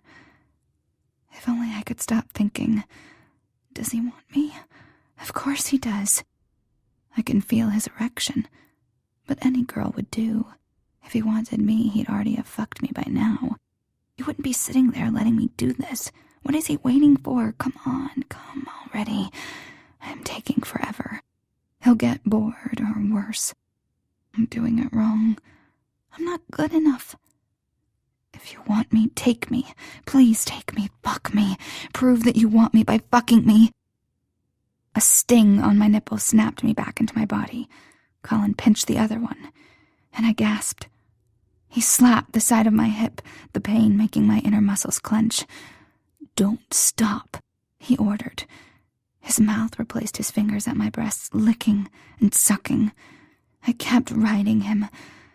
It hurt what he was doing, but I knew I needed the pain, and he seemed to know it too. I hovered on the brink. Then he bit down lightly at first, and then harder. Too much. It hurt too much. I couldn't take it. My eyes fell shut as I shuddered through my orgasm. When I became aware again, I was enfolded in his arms, my head resting on his shoulder. I looked up at him, expecting to see smugness or arousal, but instead he looked troubled. Shit, I'd done something wrong. "I'm sorry." "For what?" "For doing that. It's your turn." I reached for his zipper, but his hand stayed me. "Wait." Panic caught in my throat. He didn't want me. My skin crawled with shame. But I could fix this. I'd make him want me. "Come on, baby. Put your hard cock in my mouth." I licked my lips and his fingers tightened around my wrist. "Please," I said. "Give it to me. I'll make it feel good." I tried to tug my hand away. He opened his fingers one by one. Gratified to have my hand back, I unzipped his jeans. I told the truth. Whatever he felt or didn't feel for me, I'd make his cock feel good. His cock sprung out, hard and eager. I grasped at the base and pulled. The softness of the skin was always a shock, too soft for something so hard and scary. Sliding to the floor, I licked the tip, that faint salty flavor a tease for us both. "Suck it," he said. My eyes flew to his and found them hot and insistent. I smiled. He'd certainly gotten over his reluctance, but I wouldn't gloat. I took his cock into my mouth, slid it on my tongue, and back toward my throat. When I pulled back, my body sucked in a deep breath, knowing breaths wouldn't come freely for a while. I edged him deeper with each long suck, craving more even while I fought down a gag. This was what I wanted. A cock was made for fucking. Putting it in my mouth wasn't something that came naturally. I didn't have teenage dreams about being tenderly face-fucked, but I did it anyway, with relish, because it felt good for him. It's a special kind of gift, debasement. My jaw ached, but I welcomed the pain. I was pleasing him. I'd worked him harder with my tongue and lips and hands. His hands came up and grabbed my hair. Yes. He pulled me to him as his hips rocked up, less deeply, but faster. I opened my mouth wider in acceptance, straining against the stiffness. He came with a grunt, spurting salty warmth into my throat, his hands stroking mindlessly through my hair.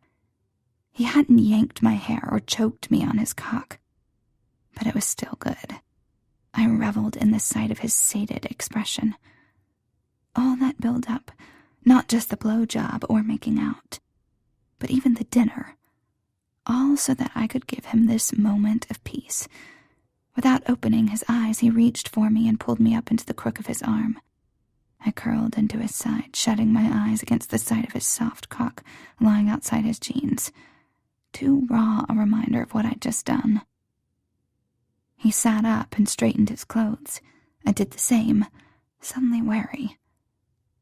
His face turned away, but not before his eyes darkened. "Allie, I have to go soon." I looked down. "Oh, hey, I just have to take care of some business. Nothing bad." His fingers stroked my cheek and lifted my chin back to him. "That was great." "Yeah?" "Yeah," he said. "I'll call you later tonight, okay?" "Okay." He turned at the door. Pulling me to him with his hand behind my head, he kissed me, lingering. "I'm going to see you again soon," he said against my lips. My lips curved against his. "Whatever you say." "Damn straight." But his eyes were twinkling as he shut the door. This entire night worked for me. I'd had a great time, but wasn't ready for the implications of a sleepover. And I got to pick up Bailey while she was still awake, our dinner being so much earlier than a club visit. That may not have been everyone's idea of a great date, but to me, it was almost like heaven. Except for the cough. It was only a small, dry cough when I picked Bailey up from Shelley's apartment, but it quickly progressed into a full-fledged mortar explosion, complete with phlegmy shrapnel. As if that wasn't scary enough, her fever spiked from a low-grade 99 up to 102 degrees, even with medicine. Shelley had accepted a client since I'd gotten back so early, so I swiped her laptop to hunt online for advice. But all I found were stern call-your-pediatrician directives. Bailey's pediatrician was long gone from the low-cost doctor's office, and now the only option was the 24-hour emergency clinic. She wailed and coughed, and then wailed some more. I'd never seen her like this. By the time I called the emergency clinic, Bailey was in full-fledged banshee mode.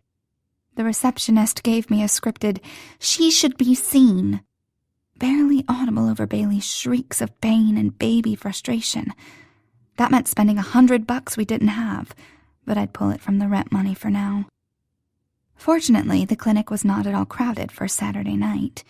In fact, after the last couple of people were called in, we had the dingy waiting room to ourselves. I filled out the paperwork and settled in to wait for Bailey's name to be called. The night air had a calming effect on Bailey. If it wasn't for the nasty cough that intermittently racked her small body, she almost seemed well. But we were there already and had paid, and it made more sense to stay and be seen. I almost didn't notice him. My attention was split between Bailey and the clock, but he stopped right in front of us, and I looked up.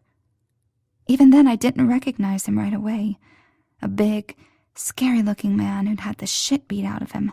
That's what I thought. Angry, red welts covered his face.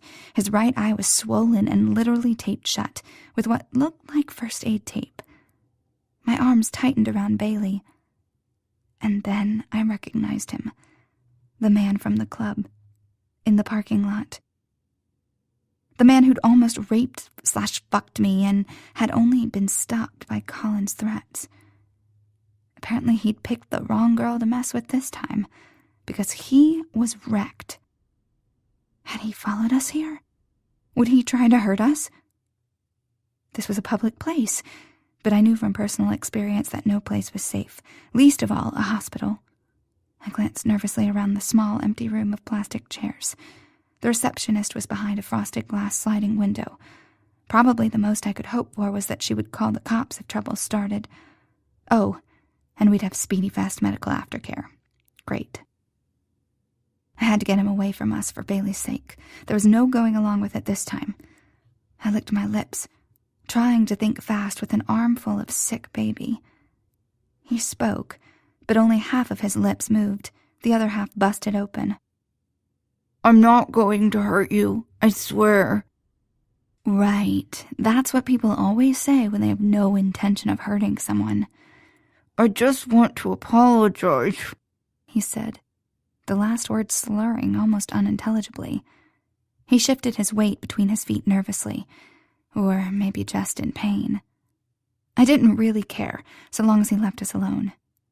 "Okay." "I didn't mean anything by it." "Okay, it's okay." I willed him to walk away, begged him with my eyes. "I hope I didn't hurt you. Are you all right?" All I could think of was how to get this guy to leave, but I didn't know what he wanted. If anything, he seemed to be getting more worked up. His breathing increased, but not in a menacing way. More like he'd fall down any second. I glanced at the closed receptionist window again, wondering if we'd need her help for a different kind of emergency. You don't seem so good. Are you all right?" He jumped back. "No, I'm fine. I don't want any trouble." "Okay," I said, more confused than wary at this point. "So..." I trailed off, glancing at the door suggestively. Right. Well, you take care, and again, I'm sorry. Very sorry." He backed away from me to the door as if I might lunge and attack him with the diaper bag. I heard him mumbling apologies even as the door shut behind him. My whole body slackened in relief that he was away from Bailey. She dozed in my arms, fitful from her sickness, but otherwise no worse for the wear. That call was too damn close. We made it through the actual visit with minimal fussing. The doctor, who performed what appeared to be a cursory exam, said it was probably a virus, but sent us home with an oral antibiotic, just in case. By the time I dragged us back home, it was already midnight. Late, but not that bad, considering all that had happened. Bailey, who had been exhausted on the ride home, decided to wake up with wide eyes after I administered the antibiotic. Meanwhile, my lids were closing. Not good. My throat started to ache, and it felt so cold. I cranked up the heater, already cringing at the thought of our gas bill next month. I set Bailey up with some soft toys in the living room, and then collapsed on the floor beside her, watching her play. I jolted awake to the sound of my phone ringing. I took a quick inventory of Bailey, who seemed to have collected everything that wasn't nailed down, and piled it in the middle like a bird's nest. My hand fumbled for the phone. "Hello?" "Hey, Allie." A few of my frazzled nerves settled at hearing his voice. I glanced at the clock and groaned. It felt later than 1 o'clock. "Hey, you." "What's wrong?" I sighed. "Oh, it's nothing. Bailey's caught some sort of bug, and I guess I've got it too. She's wide awake, and I'm exhausted." I took a deep breath in and out. "That doesn't sound like nothing. What can I do to help?" "What? Oh, no, we're fine." I rubbed my hand over my eyes, willing myself to stay awake. "I'm sorry. Did you need something?" "No, I was just calling to... Well, it doesn't matter. But it sounds like you could use a hand." "Nah, I'll figure something out. I've done it before, you know." A pause, then. "Can I come over?" I glanced at Bailey. Now? It's pretty late." "Yeah, I know. I'll just come over, and if I'm getting in the way, you can kick me out, okay?" He hung up. The phone slipped from my fingers as if maybe the conversation had been a dream. I drifted in a haze of discomfort as I watched Bailey use a block of Post-it notes as stickers on all the furniture. Colin had to knock twice before I dragged myself to the door, holding Bailey. He held up a plastic drugstore bag. "I brought meds." A burst of pleasure at his thoughtfulness was quickly doused by my exhaustion.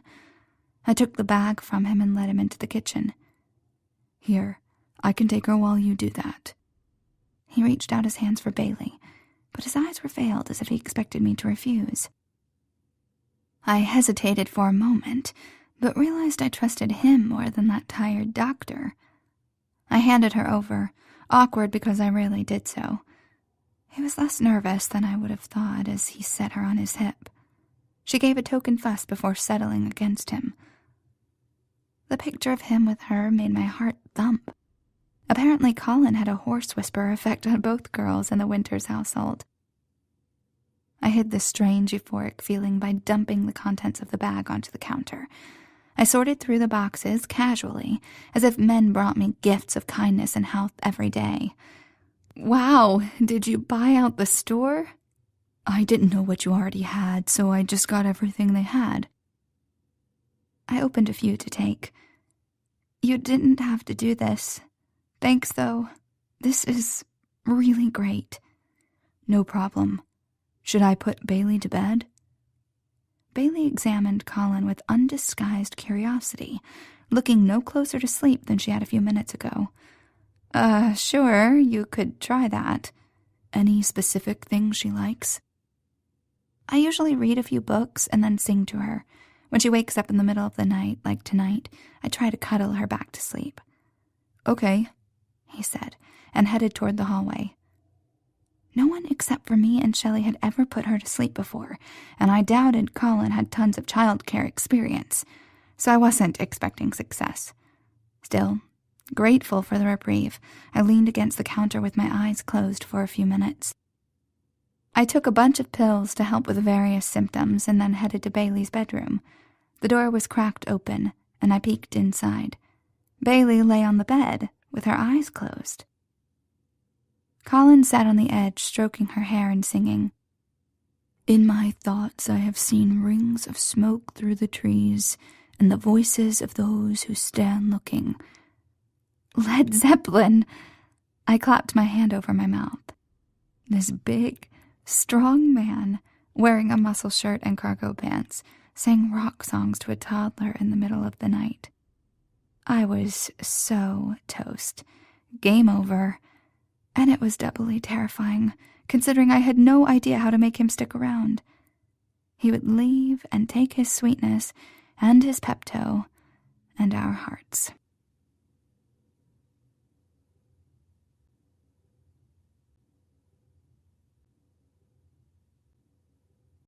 Chapter 8. In disgust at my own vulnerability, I stalked into the living room and started picking up Bailey's things. How was I supposed to hold myself emotionally aloof when he was being so damn sweet? But the truth was, he might be a knight in shining armor, but I couldn't be saved. I was too far gone for that. I'd been too far gone since I was 16, and now, 3 years later, I felt ancient. Colin came in and leaned against the doorframe. "Hey, I can do that. You can rest." "Is she down?" "Out like a light."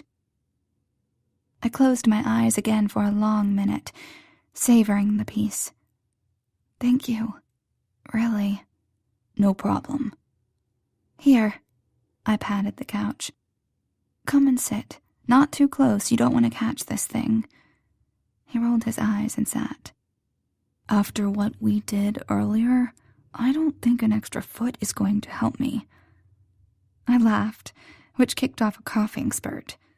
When it was over, I groaned and rolled my head forward. Colin shifted closer and kneaded my shoulders. "Jesus," I said. "Stop being perfect." His hands froze. "I'm not perfect." "Okay," I said, partly because I hadn't meant to offend him and partly because I wanted him to continue.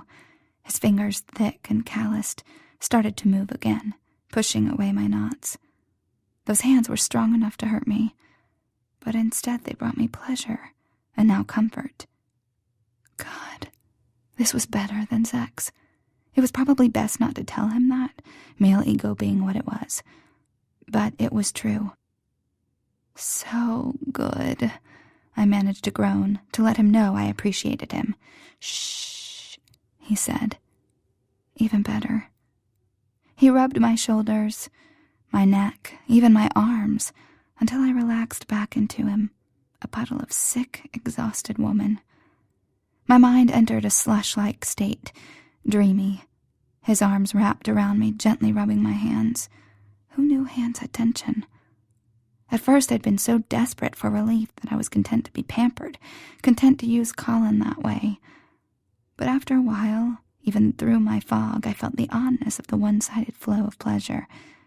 Normally I would feel guilt that I'd even accepted it, and maybe concerned that he would demand recompense, more than I had to give. But with Colin it was different. There wasn't fear, only gratitude. I wanted him to feel good as me. Of course, I also didn't want to move, or even open my eyes, so that was a dilemma. I turned my hands over. My fingers felt small and fragile on his large ones, like a bird's wings fluttering in a cage. But he wasn't holding me down. He let me explore, my fingertips tracing the calluses on his palms. I curved my fingers around the backs of his hands. Rough skin, though not as rough as the calluses and the soft hair of a man. My fingers inched up. It was coarse, and my eyes snapped open, and I looked down to see open cuts on his knuckles. I stared at them for a moment. An icy shiver ran down my spine, one that had nothing to do with my fever. I didn't know if I was slow because of the late hour or because I didn't want to see it. I remembered what the man at the clinic had said. That was the exact phrase Colin had used last night, that the guy just didn't want any trouble. Last night the guy had acted like he knew Colin, or at least knew of him. I turned slowly in Colin's arms until I was facing him, still clutching his hands. "How did you get these?" His face closed up, confirming my fears, and in his eyes there was knowledge of what he'd done. There was caution, too, which I hated. "Colin!" He looked like he might not answer me, but he said, "It was nothing. A disagreement." "Who?" He shrugged, not casually enough. "Someone where I work." "Right. Someone didn't pay the tab, so you beat him up." Colin shook his head, but his eyes never left mine. "The restaurant isn't the only place I work." "Tell me." "Tell me you didn't do that to him. Tell me you aren't another violent man." "My brother. He owns a few businesses." "Was it the man from the other night?" "Why would you think that?"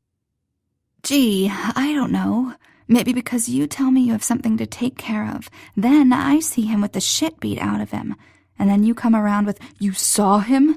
When the fuck did you see him?'" I flinched at his language, which was laughable considering my own dirty mouth. Still, this one was less like an exclamation and more like a lash. "Did he come here?" he asked. "I swear to God, I'll kill him." I pulled away from him and stood, wrapping my arms around my sides. "You did it, then?" "Yes, I kicked his ass, but it was a fair fight."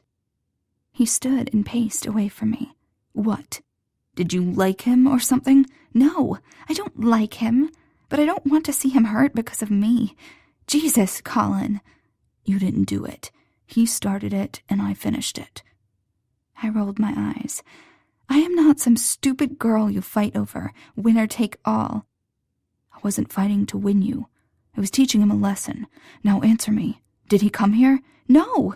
Not that I owe you an explanation, but apparently you'll go homicidal if I don't tell you. I saw him at the ER where I took Bailey, okay? All he did was apologize to me, and he looked like shit. You seriously hurt him." "Good. But he shouldn't have talked to you at all. I warned him what would happen if he did." My eyes widened. "You're not going to do anything else to him." He said nothing. "I'm serious. I can't believe you even did that much. This isn't like the caveman days. Who does that? Crazy, violent people, that's who. You could have really hurt him." And then a thought hit me. You could get in trouble, even go to jail. "If I do get sent to jail, it won't be for that." "What does that mean? What other things are you doing?" He gave a quick shake of the head. "Don't ask. I swear to God, Colin, do not make me play 20 questions. If you are up to something dangerous, and you are bringing it here into my house with my daughter, then I have a right to know." Finally, he looked ruffled, his cheeks pinking and his nostrils flaring slightly. "I'm not bringing anything into your house. No one will hurt you or your daughter, especially not if I'm seeing you." Is this supposed to be comforting? Because it's really not.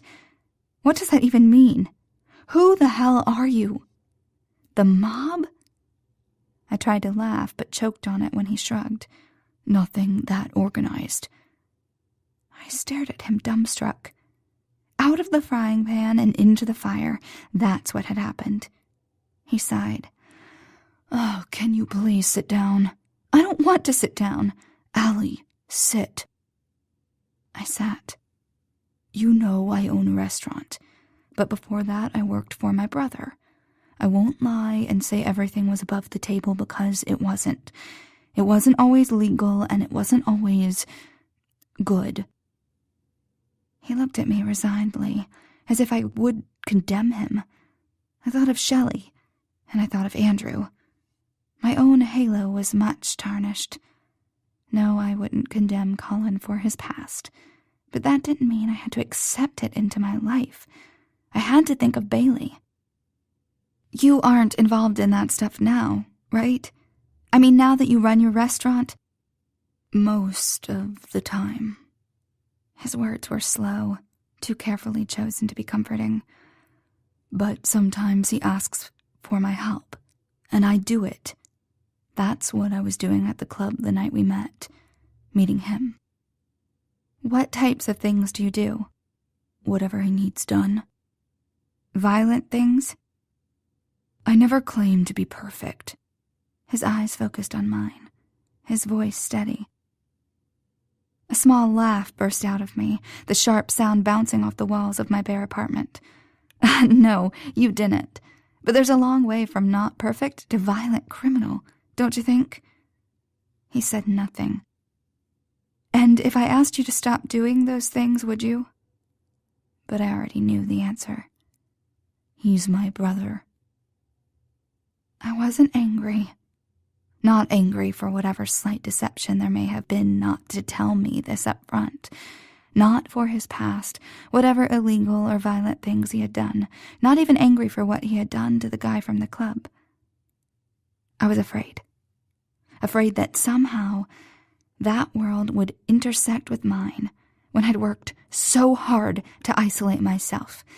Even my club nights were carefully orchestrated and contained, incidents that never spilled over into my real life. Until Colin. I was afraid I'd misjudged him, that he wasn't the nice guy I thought him to be. Just doing bad things in your life didn't make you a bad person. I believed that firmly. But how could I tell the difference? I couldn't trust him. I couldn't even trust myself. "You're breaking up with me, aren't you?" An undercurrent of steel in his voice was the only sign of his displeasure. "It's not like we're going steady. We've had 1 date and 2 fucks. That does not make a relationship." "Don't bullshit me. You and I both know it was different between us." I paused, then said more quietly, "Why me? You could go back to that club and pick up a girl who's hotter than me, who doesn't have issues, that's for sure. I need to understand why you want me." He shook his head, though it wasn't a refusal.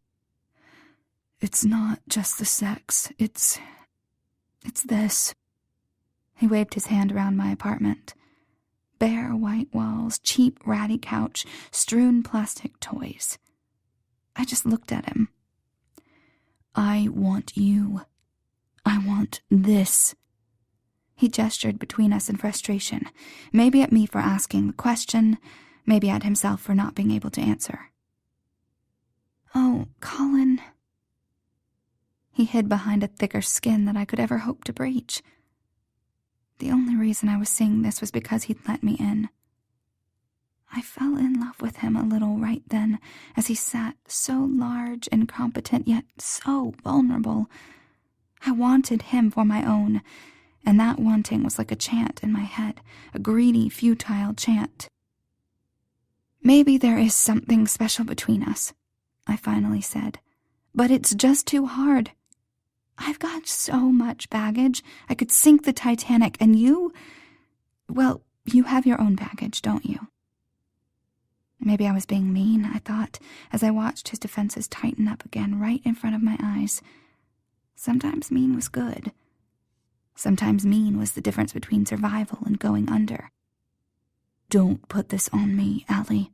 I'm not the one too scared to give this a shot." "No, you are just the one who's part of a violent, tiny mob family who goes around beating people up for fun." We had both raised our voices, angry that this wasn't going to work and yet unable to fix it. "I can't believe you're mad about that. That guy was an asshole who hurt you. He deserved what he got. That's not the point. It's not up to you. Did you ever think of what would happen if he got angry with me and tried to hurt me back? I was at the clinic with Bailey when I saw him. I made it clear he wasn't to touch you ever again. Besides, you should have called me if you needed to go to the clinic." I rolled my eyes. "Oh, please. I'll just call you whenever I need anything at all." "I would have come with you." "Yeah, unless you were doing something for your brother."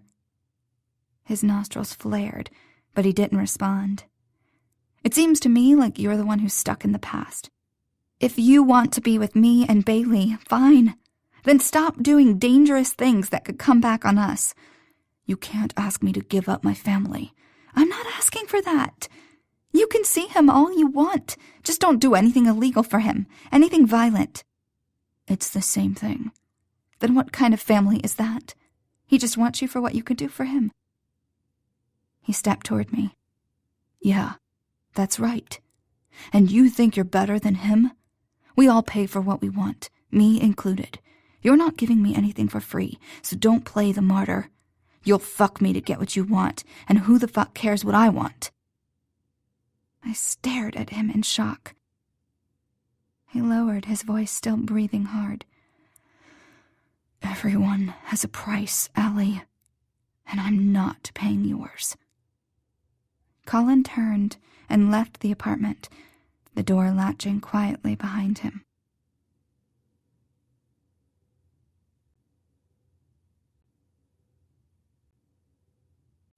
Chapter 9. "The ants are back!" In my frustration, I let my voice ring out through the bakery. It was closed at this early hour anyway. "Jesus Christ!"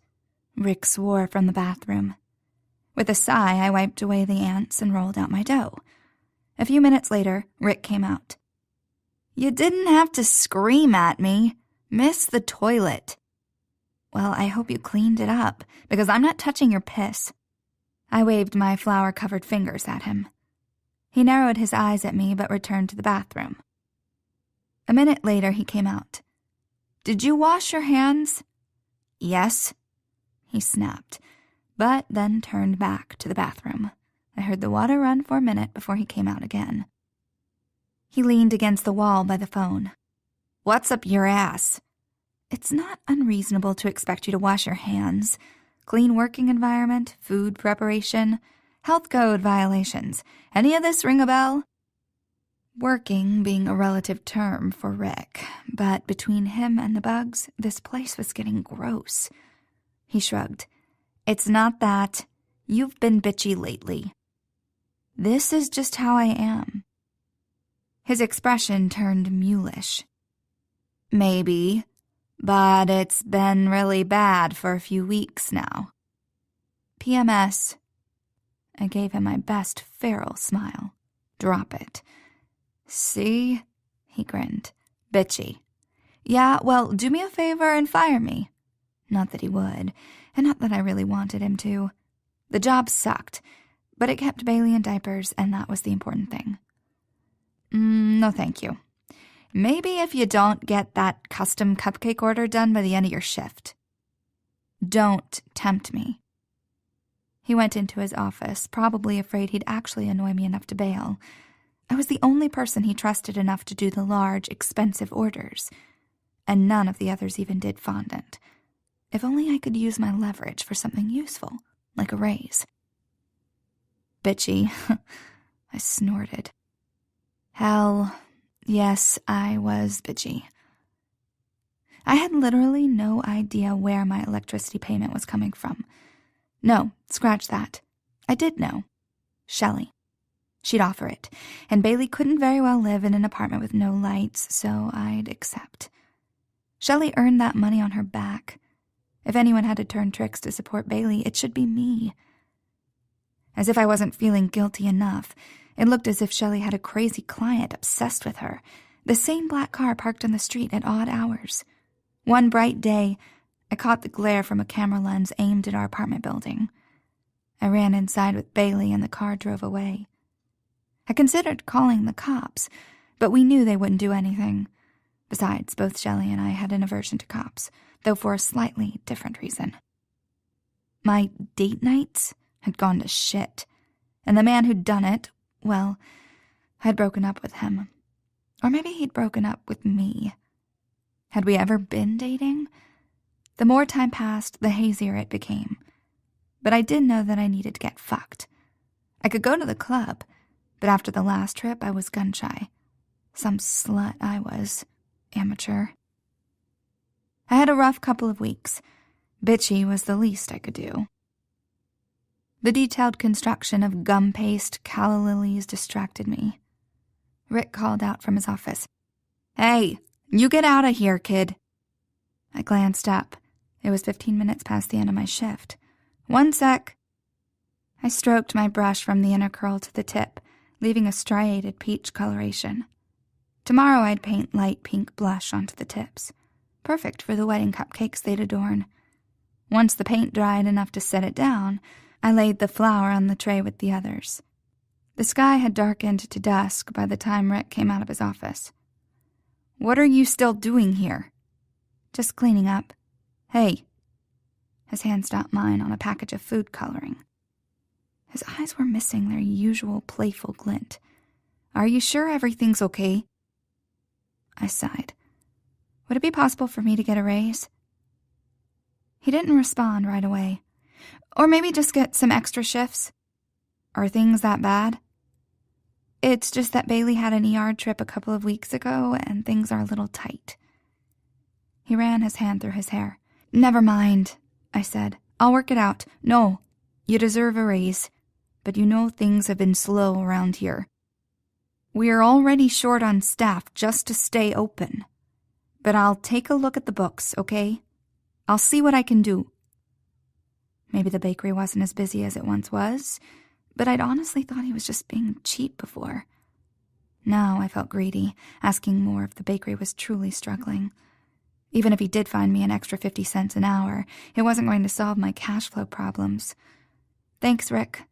You're a good guy." I was relieved to see the creases ease from his face. Worry didn't look good on him. On a whim, I kissed his cheek. He caught my arm as I pulled back. "You smell like sugar," he murmured. My breath caught. What the hell was he doing? I tried to laugh. "Everything here smells like sugar." "I'm glad you told me what the problem was. I'll do what I can, but I wish it was more." "I wish it was enough," was what I heard in his voice, and sadness. I wasn't sure I could handle the cause of it. Aiming for casual, I leaned back, and he loosened his grip on my arm. "You do plenty," I said. "Where would I be without this job? Not seeing my Surrey ass every day, that's for sure." He turned and went back into his office. His words were light enough, but without any real good humor. Rick could be a jerk sometimes, but mostly he was decent and happy. After all, a guy who owned a bakery but didn't bake, that was right out of one of Bailey's Dr. Seuss books. But money was tight, and maybe the bakery was in trouble. Colin was right. Everyone had problems. Outside the back door of the bakery, I checked left and right along the alleyway. Empty as usual. I walked along the brick wall, skirting away from the smelly dumpsters, until I reached the employee parking lot. I got in my car and breathed in some air. It was musty, but safe. I drove home on autopilot, shedding the tension of work and worry in anticipation of seeing Bailey. When I got out of the car and headed for the stairs, I had almost forgotten to check my surroundings. Out of habit, I turned my head and froze. "Hey, Allie." Andrew leaned against the wall. That carefree smile, those sparkling blue eyes, the face that was as known to me as my own, the one I saw hints of in my daughter, who was right upstairs. My body, ever the traitor, wanted to turn and run. "Get away," it shouted. As if in exclamation, chills rippled through my skin. But I had to stay and act normal. This was the path I had chosen a very long time ago, faking it. I wasn't even sure what would happen if I ever decided to stray from it. What would honesty in this look like? "Allie?" "Andrew." Thank God my voice worked. It had been a crapshoot, really. "What are you doing here?" "Just visiting an old friend." My mind formulated insane escape routes, more appropriate for an action flick than real life. "Oh yeah?" He pushed off from the wall. We were completely out in the open. Sure, no one was actually around, and yes, this neighborhood was shady. But nothing bad was happening. Nothing bad would happen. But my body didn't seem to believe that. It was shivering and sweating and clenching like a spastic marionette. His arms came around me in a bear hug, my face smashed against his chest. I drew in an android-filled breath that soothed me. How could the sight of him terrify me, but the smell of him comfort me? My body was as confused as my mind. His embrace tightened to the point of pain. Abruptly, he released me, then pushed past me to my car. I spun around, watching in horror as he peered into my back seat. He looked back at me. "This is yours?" "Yes." He knew my car, of course. He'd been in it before. He'd even helped me fix it up back in the day. "No, that." He pointed through the window to the car seat. "You have a baby?" His voice was strained. The first crack in our shared facade. "Andrew," so many things in that single word. "Don't go there. I don't want to tell you. You don't want to know. Why did you hurt me?" But he didn't hear them, or didn't care. "How old is it?" "Please, just go. Answer the question. It's none of your business. There. How about that for an answer? Don't bullshit me. You were never good at it."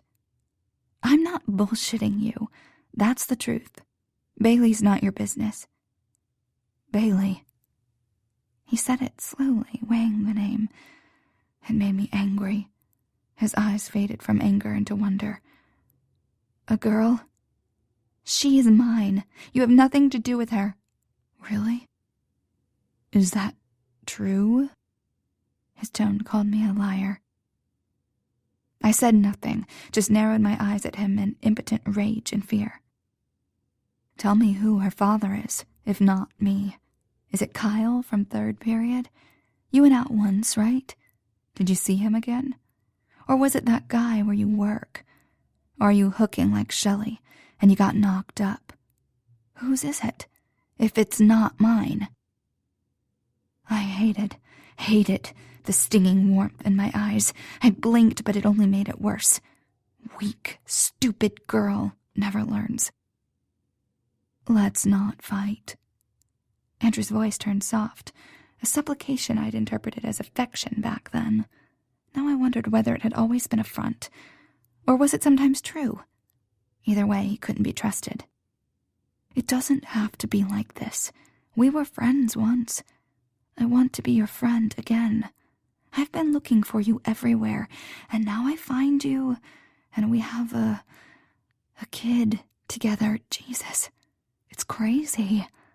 I mean, I'm in shock. But it's good, right? You and me, it's always been you and me. Somehow, during his speech, he'd moved forward, and I'd moved back until my back was against the wall. No, I don't want to be friends. I can't do that. I know that you're angry at me. It was the closest he'd come to referencing what had happened that night. But we can work through it. I know we can. I don't want to. Don't you get that? If you cared, you wouldn't even ask me. You're wrong, Allie. It's because I care about you that I'm here. I made a mistake when I left before. I should have stayed and fought for you. But I've always cared about you. You have to know that.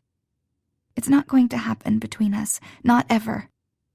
You can't just throw this away. You can't just ignore me because you're angry. His voice was rising now. I hoped Shelley would know to stay inside, to keep her and Bailey out of sight, rather than check on me if she heard him. In this neighborhood, staying inside was the default thing to do. I kept thinking that if I just told him no, in clear terms, that maybe he would walk away. But that was stupid. It hadn't worked before. I tried a new tactic. She's not your kid. You're right. I got knocked up by some guy I met at the bakery, so don't worry. I don't believe you. I told you. You never lied good. She is my kid. I want to see her. Just stop! My voice came out so shrill that it shocked me into silence. I took a deep breath. I swear to God, Andrew, you will not get to see her. I am her mother, and you are not her father. You did not make that baby in any way that counts, and I am not going to let you in our lives. Do you hear me? Yeah, he said. I hear you. His words barely registered as I went on. You will not touch her. You will not touch me, not ever again. Do you understand that? Are you hearing me? Are you listening to me tell you no? Because God damn it, Andrew, I said it before and you didn't listen. I need you to hear me now. He grabbed my wrist and twisted. My whole body followed. The wall stopped me, but I wished it hadn't. I wanted to melt into it, to just fade away. All my hard-fought words of power obliterated with the grip of his fist. Where was the boy who chased me on the pier or filched my books only to return them just as stealthily? I wanted to ask him that, and so much more. But the cold brick muzzled me. I do hear you, he said behind my ear. And I want to listen to you. But you won't. My shoulders slumped against the wall like a cold embrace. It was a mistake to walk away before, he said, and it was a mistake. What happened? I want to make it right with you, and now with her. It's a lot to take in, but I feel like I owe her something, and I already know I owe you. Why don't you start by letting me go? He released me. I rolled against the wall to face him, but still leaned against it. It was so blessedly vertical. "I don't think I can walk away this time," he said. I was too tired to fight, and I already knew I'd lose. He'd proven that handily. "You wanted to leave, so you left. You want to stay, so you will.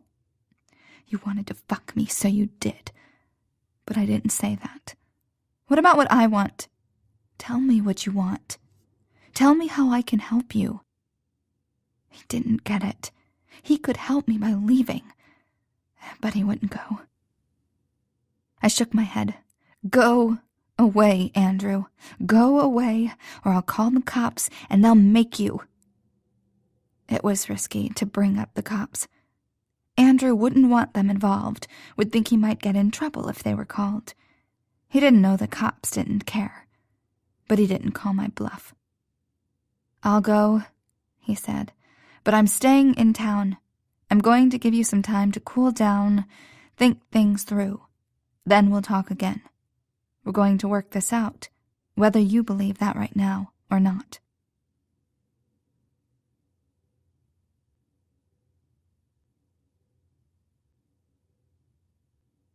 Chapter 10. Once his car was out of sight, I ran up the steps. Shelley took one look at my face, said, "Shit," and pulled me inside. What happened? I walked past her to Bailey, who saw me and held out her arms for me to pick her up. Squeezing her close to me, I buried my face in her downy hair. She gurgled a protest and squirmed. "You're scaring me," Shelley said. "Tell me what happened. Is it Rick?" "What? Why would it be Rick?" "I thought maybe... I don't know. You're just not giving me much to go on. You come back late from work, and now you look like you've seen a ghost." "I'm sorry I was late." I set Bailey down, and she immediately went back to her toys. I sat down on Shelley's couch. My fingers stroked the soft leather. It was so out of place in this crappy apartment, but I knew why she was here. It was for me. For Bailey. Oh God, what would I do? She reached for my hands and I jerked back without thinking.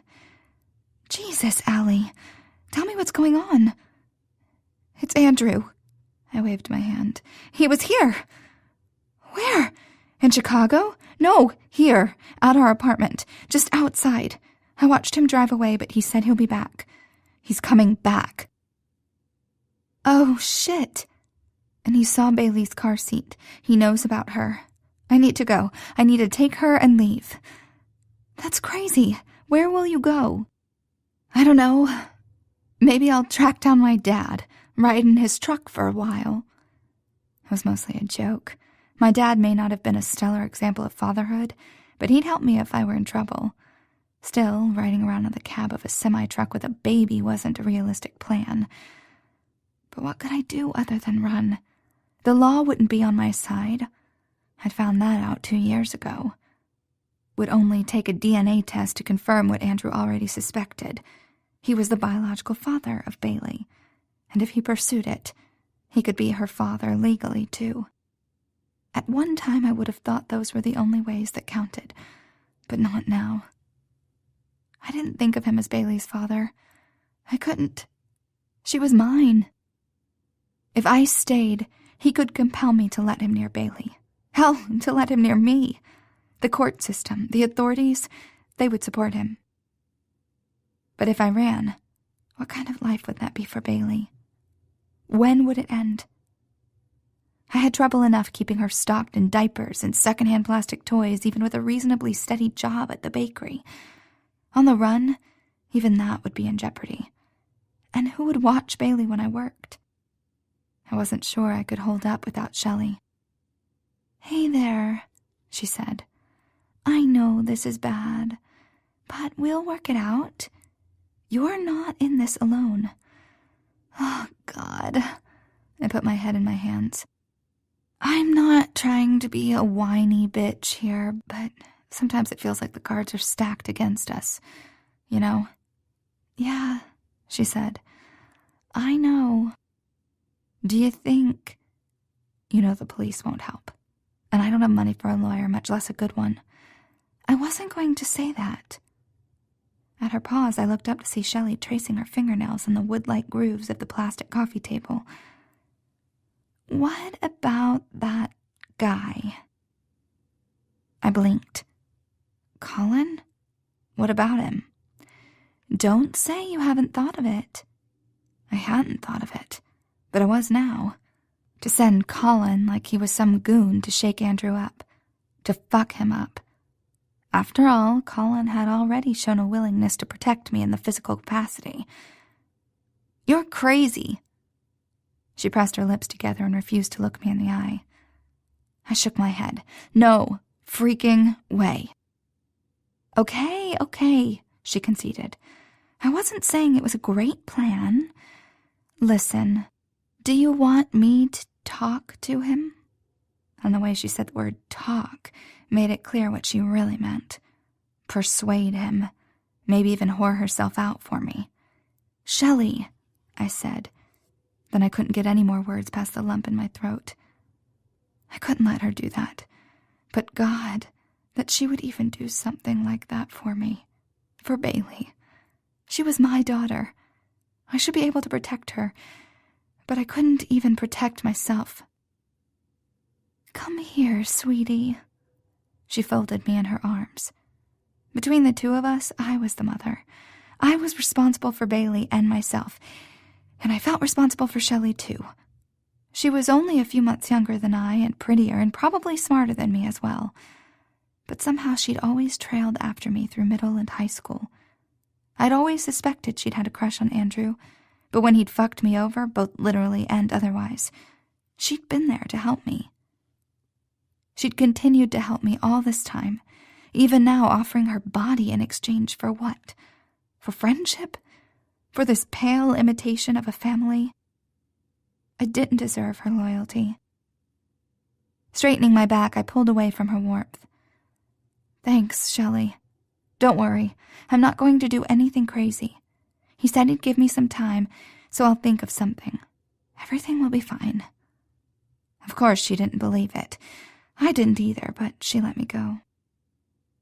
I carried Bailey down to our apartment and put her in her high chair.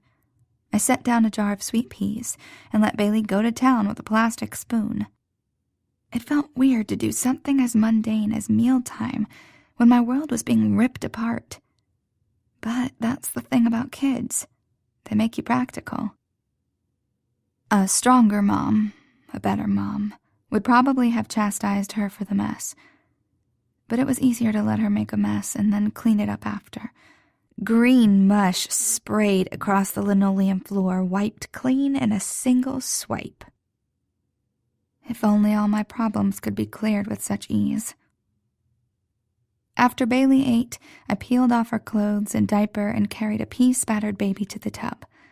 After washing her, I let her sit for a few minutes in the warm water while she splashed around with some foam alphabet letters. To say she was my everything wasn't giving her enough credit. I didn't know how I would have gotten through those dark months back then without her inside me. Even now, my composure had all the sturdiness of a house of cards. I'd just as soon lie down and let Andrew have his way with me than fight him again. And Colin. Well, Colin. But always there was Bailey to consider, and so I had to be strong. Bailey was rough to put down to bed that night, probably feeding off my nervous energy. I sang her all the lullabies in my arsenal 3 times before her eyes drifted shut. I took a shower and slipped on a ratty t-shirt, then paced. I couldn't go anywhere for obvious reasons, and besides, there was nowhere to go. I considered watching TV, reading a book, but nothing could hold my focus. My mind ran like a hamster on a wheel.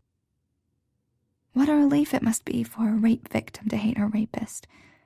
But even if I hated Andrew, I also loved him. Not the way he'd wanted me to. I loved him as a friend, a brother. It may have been chaste, but it was real. Maybe the most I'd ever loved anyone, at least for Bailey. and that old love was still inside me like a cancer.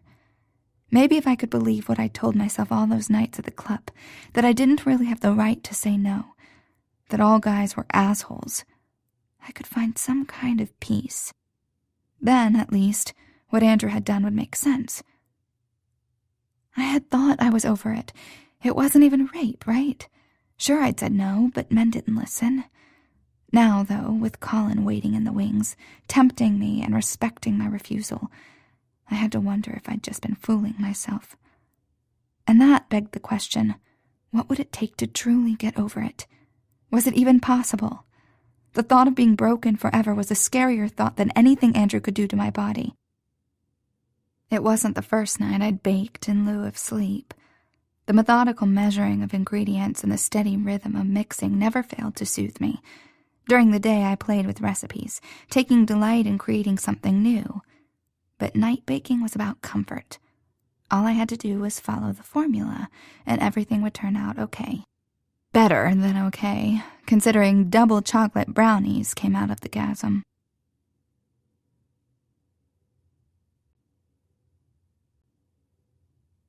Chapter 11. The drive only took 20 minutes, as loitering teens and half-empty strip malls gave way to artistic cafes and pocketed neighborhoods. My would-be Prince Charming's castle turned out to be a white, bungalow-style house with a front porch. It was small compared to some of the others, but still much too big for a bachelor. Too domestic. Colin had called this morning, asking me to come over and talk. I owed him that much. It was more of a meeting than a date, more of a breaking up than an opening.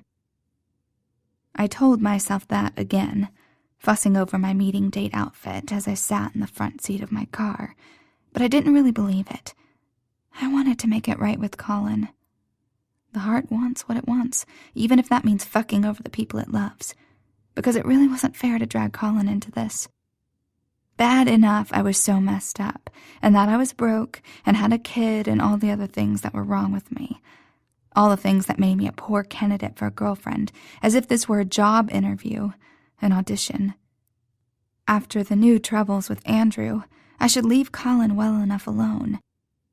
It was impossible to say how it would affect him, impossible that it wouldn't affect him, indirectly somehow, or maybe directly, by me running to him for help, like now. I fidgeted in the car for 10 minutes, parked a bit too far away from the curb as if those extra few inches could keep me from arriving. I caught movement out of the corner of my eye and looked over to see Colin open the front door. I couldn't see his expression, but I read the lines of his body as he leaned against the doorframe, just waiting. His stillness poured through my body like steamy coffee on a winter day. That's why I was here. He was different. It wasn't that Colin was never pushy or controlling, because he excelled at both those skills. The difference was that whatever he did, he wouldn't harm me. Not ever. I couldn't even make him do it. I should know. I had tried. It was as if I'd been searching for him without even knowing it, trying out random men at a bar in the world's stupidest litmus test. And now that I'd found him, the trick was how to not lose him. I got out of the car and strode up the sidewalk. He stepped aside and, with a nod of his head, invited me in. As I passed, I could feel the tension vibrating within him, curiosity, frustration, maybe lust, carefully caged within thick walls of patience. He took my coat. I followed the trail of savory aromas to the kitchen and set the dessert I'd brought on the counter. "Drink?" he asked. "Sure, that would be... Thanks. Wine? Beer?" "Oh." I didn't usually drink alcohol except for my club nights. The numbing effects would be welcomed now. Except I needed to keep it together tonight. Didn't want to go spilling secrets after all. "Maybe just water." He handed me a glass. "We've got a few minutes before the pot roast is done." Pot roast. It had been forever since I'd had real meat, not the rubbery stuff that came in canned soup. Since my last date with Colin, actually. It smells amazing. "It's from the restaurant," He quirked his lips. With scalloped potatoes. I grinned. So you're a meat and potatoes kind of guy. He shrugged. I'm pretty simple. I snorted, simple as a Rubik's Cube, but all I said was, maybe.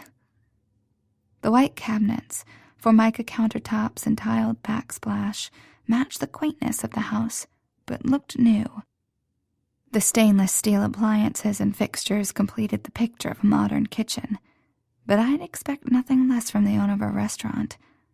I might have been envious if I had ever imagined such things for myself.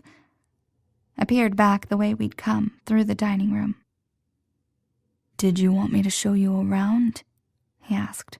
Yes, I smiled. I noted his hesitation and his stiffness, but I did want to see his house.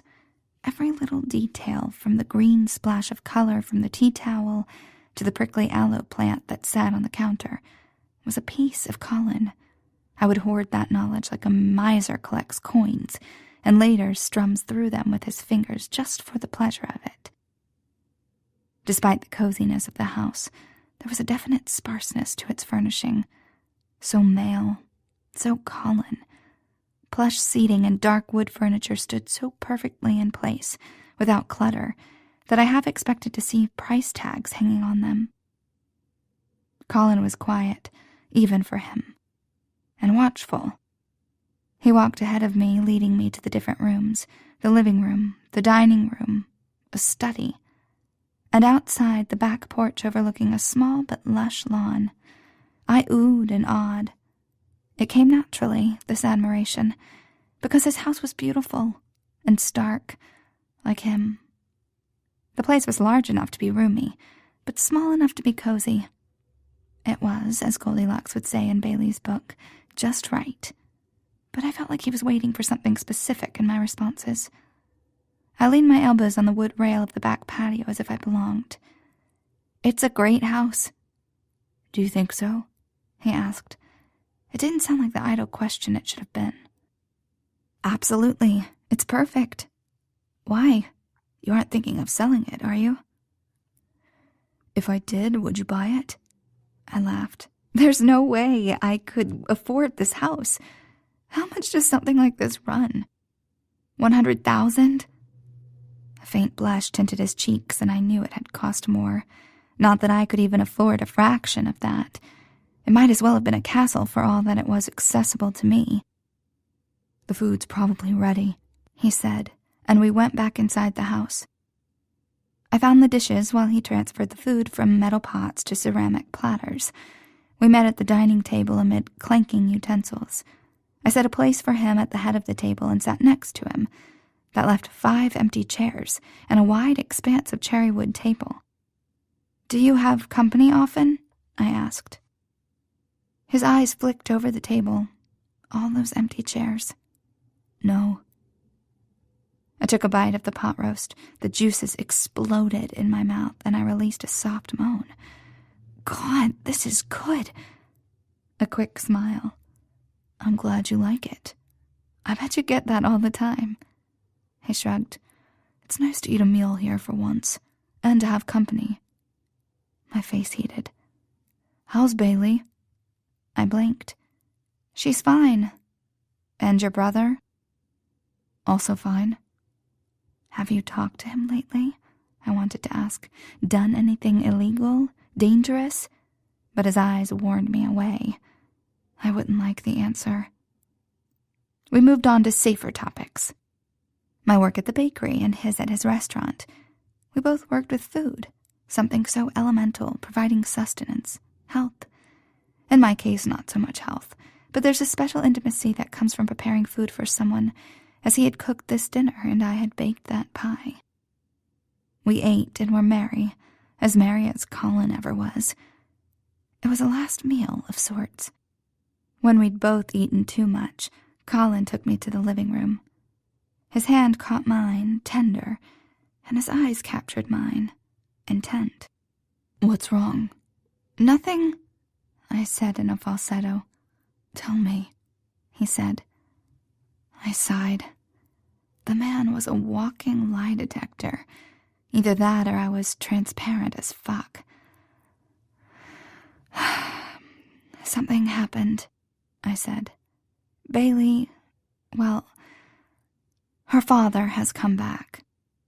His face showed no reaction. I averted my eyes before continuing. An omission was still a lie. "He was a friend of mine from school, and we hooked up, and then he left town. Now he's back, and he wants to see Bailey. At least that's what he said, but I don't trust him. He doesn't care about her, he's just using her to get to me."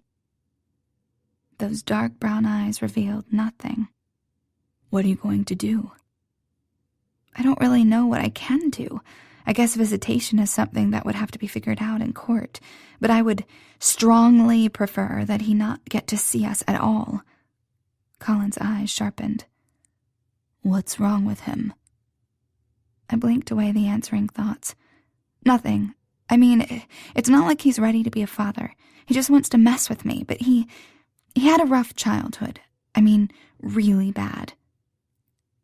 "He ever hit you?" His voice was soft, but even if I couldn't have sensed the banked fury within him, I knew from experience what he could do to a man who hurt me. Even if I could have gotten the words out, I couldn't tell him, not without risking Colin going after Andrew, hurting them both. I was grateful that the phrasing of the question allowed my no to be the truth. He hadn't hit me, not exactly, but I knew I had to be more specific if I wanted Colin's help. "He is just not completely stable. He drinks too much, and he picks up and leaves whenever he wants. And when he's angry, well, I don't want Bailey around him." "You need money," he said. "Sort of. I have money. Not enough, probably, but that wasn't what I wanted. I wanted safety. And him. I mean, I'm not sure how much it'll be, but I'm not rich, but I have enough for this." He looked like a man calculating the odds. Unnecessary, really, since I was woefully out of my league. This wasn't a negotiation as much as total surrender. "I'll help you." I gave Colin a look. He raised his eyebrows, all innocent. "I meant the right way. I can find a decent lawyer. We'll fight him legally. In the meantime, move in with me." "What?" Hadn't seen that one coming. That's insane." He actually rolled his eyes, making him look more like the 20-something that he was. "People move in together all the time. Not after dating for a week," I said. "I'm counting since the first time. In case you forgot," I said, "I have a baby. A kid." "I didn't forget. There's room for her. Besides, your apartment is a shithole." Harsh. Even worse, he was right. "You're completely frustrating." He raised one eyebrow, which somehow proved my words irrelevant in one smooth swoop. I set down my fork, taking his offer seriously. "We barely know each other." "We know each other enough," he said. "From the first, it was different." It was only the truth. Ever since my sordid proposition at the bar, there had been something between us, a spark, or maybe just recognition that he could handle my brand of crazy. I'd tried to ignore it, and had even gone back to the bar to disprove it, but nothing had worked. What was this thing that felt like trust but looked like lust? "But why?" I said, desperate to deny him or find some excuse to accept. "Just tell me why you'd even want that." "I have reasons, but you aren't going to tell them to me." "It's okay what happened before." He pulled me close. "You're with me now." The words were pitched perfectly, but they bounced off the wall of secrets I kept between us. I'd left out the most important part. What would he do if he found out? I shivered, and he encircled me in his arms, keeping me, for now. "Can you spend the night?" he asked. "Yes." I had already put Bailey to sleep in Shelley's bed. This was the third time in as many weeks. but Shelley graciously claimed not to mind about the loss of income. "Good," he murmured. He took me to his bedroom upstairs. It was just as plain as all the other rooms, just as casual. Home, but I couldn't think about that. Instead, I tried to psych myself up, please him, pay my dues, when all I really wanted to do was have sex with him. I wanted to rip off my clothes and his. In my wildest thoughts, I wanted to push his face down between my legs and tell him to do that thing again. Instead, I just stood there in his bedroom, like I'd never been inside a man's bedroom before, which was almost true, except for Andrew's. He turned down the sheets. When he glanced back, his eyes softened. "Come here." I averted my eyes while he tugged my dress over my head. He gestured to the bed, and I kicked off my shoes and climbed in, still in my underwear and bra. After stripping down to his boxers, he followed me in. I wished I didn't feel this strange nervousness. It felt almost like a wedding night. How awful. Colin turned me away from him. I expected him to take off my bra or fuck me from behind. But he was working from a totally different playbook, because what he did was pull me in close to his body and cuddle. Christ, we were spooning. And not as a sexual position. Although there was a certain hardness pressing into my ass, it was doing absolutely no nudging, no rocking, and no thrusting. Whoever heard of a hard, docile cock? Oh, hell, we'd skipped the wedding night and gone straight to married. Well, I pushed my ass back slightly, gratified by the catch in his breath. His arm tightened around my waist, but his hips remained still. Another nudge of my ass, this time triggering a twitch of that hardness. Yes, that's it. I rocked back into him. He had wanted me, the slut, and sluts were for sex. No more thinking, no more feeling, no more worry. At least for tonight, I got to play the slut and still be safe. When I felt his hand drift around to my hips, my lips curved into a smile. Gotcha. Then his hand skimmed over my stomach and beneath my panties, and my smile slipped and my eyelids lowered. Rough fingers prodded me open. One finger worked inside me, a little deeper each time my hips rocked into his hand. And thank God, finally, his hips pushed against mine. At the knowledge that he was into this, a participant, my mind slipped a little closer into that blissful space of submission. But God, I wanted so much more. He was capable of more. "What's wrong?" I whispered. "You want this, don't you?"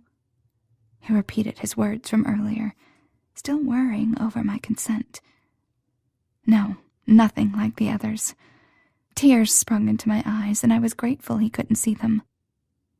"I want this. I want you."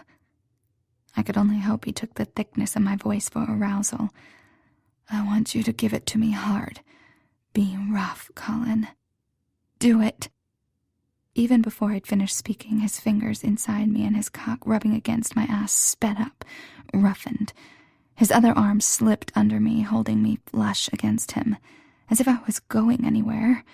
But I was totally cocooned now, at his mercy. His fingers hit a certain spot inside me, and a soft cry escaped me. My hips jerked in a frantic rhythm, reaching for it, begging.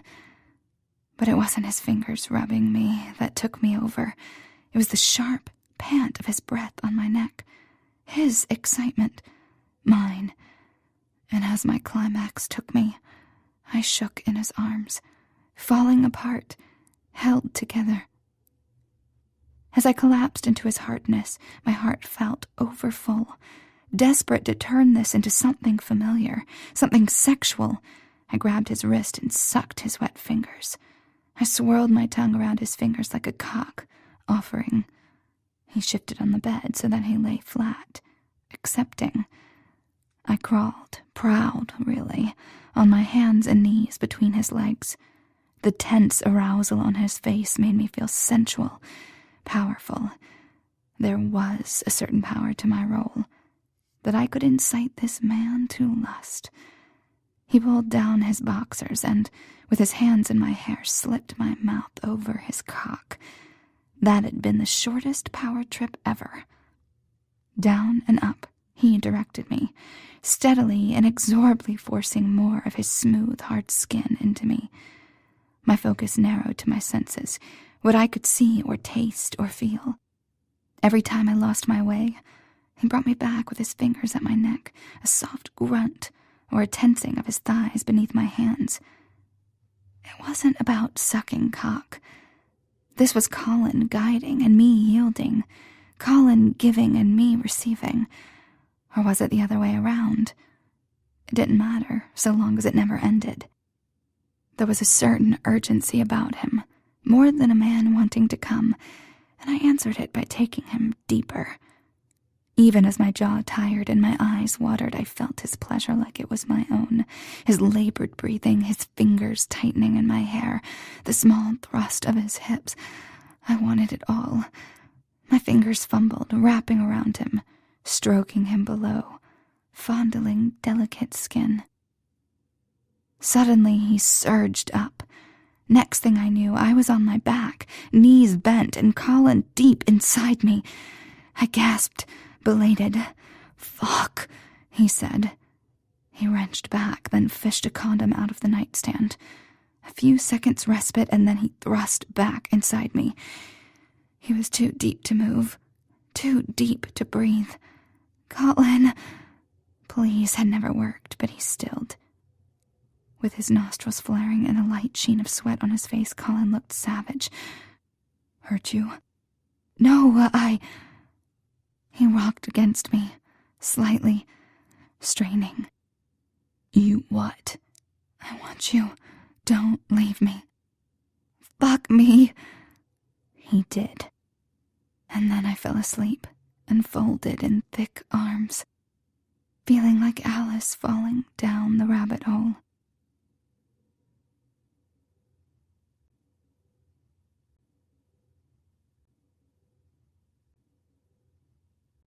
Chapter 12. Sunlight beamed directly into my closed eyes. But how? Cheap vinyl blinds provided little relief, but my window backed up directly to the next apartment building, besides which it was coated in decades of goop. My nose tickled. I took a deep breath and smelled. A man. Shit. I snapped my eyes open. Chest hair. A familiar face. Colin. Safe. I shut my eyes again, fully intending to employ a fake-it-till-you-make-it approach to sleep. The brightness pricked behind my eyelids. I peeked one eye open and glared at the big bay window with no curtains. This house needed a woman's touch. The night rushed back to me like the pop of a balloon. Well, damn. Looked like that was my job now. Speaking of which, a certain piece of hot, hard flesh pressed into my hip. Last night was the first time I hadn't showered shortly after sex. I always had done so immediately after my date nights, even with Colin. Despite the fact that he'd used a condom, I felt surprisingly sticky everywhere. I supposed it should be hot, the remains of sex, the morning after, but it was awkward.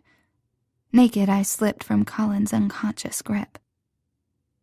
The bathroom held only the basics: a bar of soap, a bottle of shampoo conditioner, shaving supplies. The shiny surfaces shone, too clean for a bachelor's place. Had he just moved in? That would explain the minimalist but catalog-perfect furniture and lack of decor. I made a mental note to ask him, and decided he wouldn't mind if I took a shower.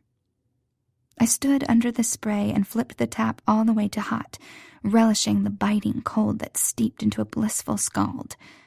As I lathered myself using the minty bar of soap, I heard a snick from the door, and Colin's voice.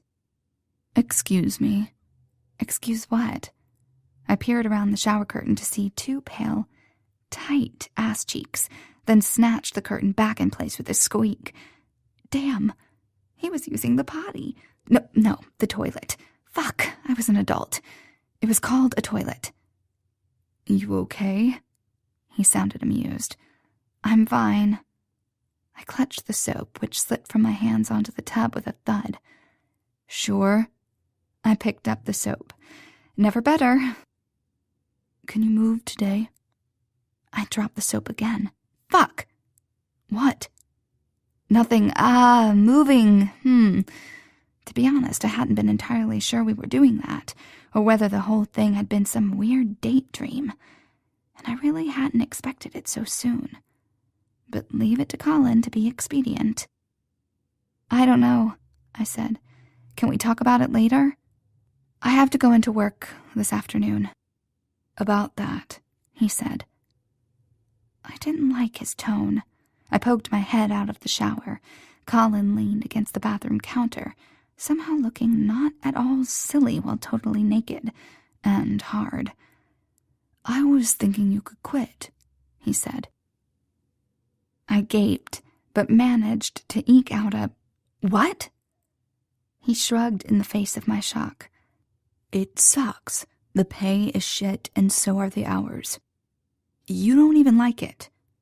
He added that as an afterthought, but of course, I didn't like it.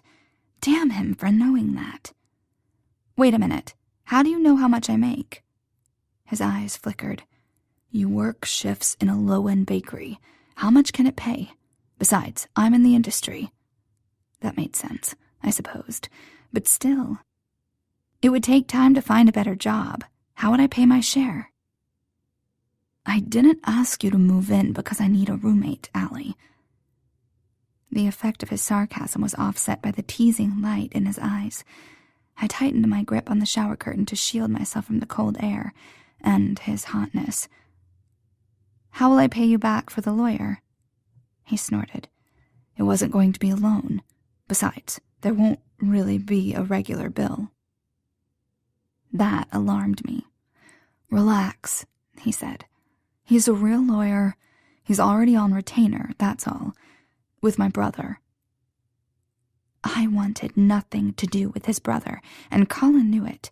I especially didn't like the idea of using his lawyer, someone who might have a different agenda. And worse, if the lawyer was paid by Colin's brother, I'd owe him. No, I said. Colin didn't look the least bit perturbed, as if he'd known I'd say that. It's not about the money. He's good at what he does. Colin paused to give me a look confirming that, yes, the guy had gotten them out of illegal shit before. I wouldn't trust just any lawyer to help with this, seeing as, well, fathers have legal rights, visitation, joint custody. He shrugged away the awful words. I see, I said through clenched teeth. If you think he deserves visitation and custody, why are you helping me? Colin looked me straight in the eyes. I don't think he deserves anything. I don't give a fuck about him. I'm doing this because you want it, and I'm going to get it for you. Then he turned and walked out of the bathroom. My heart beat against my chest, hard and fierce. It was a rather dark shade of gray, his declaration, but I didn't think I'd ever heard anything more romantic than Colin telling me he'd spend his money, break laws, do anything he had to give me what I wanted. He was the man I'd been looking for without even trying. The man I hadn't believed existed. One who'd fight for me. One who'd win.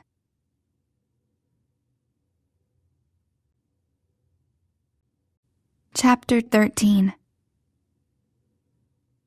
My best friend in 5th grade was my neighbor 2 doors down, Leslie Pritchard. We didn't like each other all that much, but absentee parenting made for strange bedfellows. Leslie was lonely on nights her mom worked, and so she got a kitten. Leslie and I would sit around in the evenings playing with him, and as if the kitten were our campfire, he would jump in the air and flick his frizzy orange tail. She'd toss a string, and he would leap with abandon, only to come crashing down to the thin carpet in a tumble of tiny limbs. Bug, that was his name. Didn't know that cats should always land on their feet. and he remained staunchly flippant throughout his adolescent years, up until he got run over by my dad's truck. That day marked the end of my friendship with Leslie Pritchard. The cats around my old apartment were nothing like Bug. They scattered as I climbed the steps, Bailey in one hand, a double layer cake in the other. All I needed was a handless trombone, and I could star in a Dr. Seuss book. I slid Bailey down my leg so I could knock. My gaze traced the lines of peeling paint on the door, maroon with white underneath, and a trace of blue between them, like the rings in a tree, marking the time. It had been 2 days since I'd fled Colin's house, making empty promises about calling him and soon. I knew what I had to do, but it could be hard to leave home, even if home was a shitty apartment in the scary side of town. Shelley opened the door. "Hey, ladies."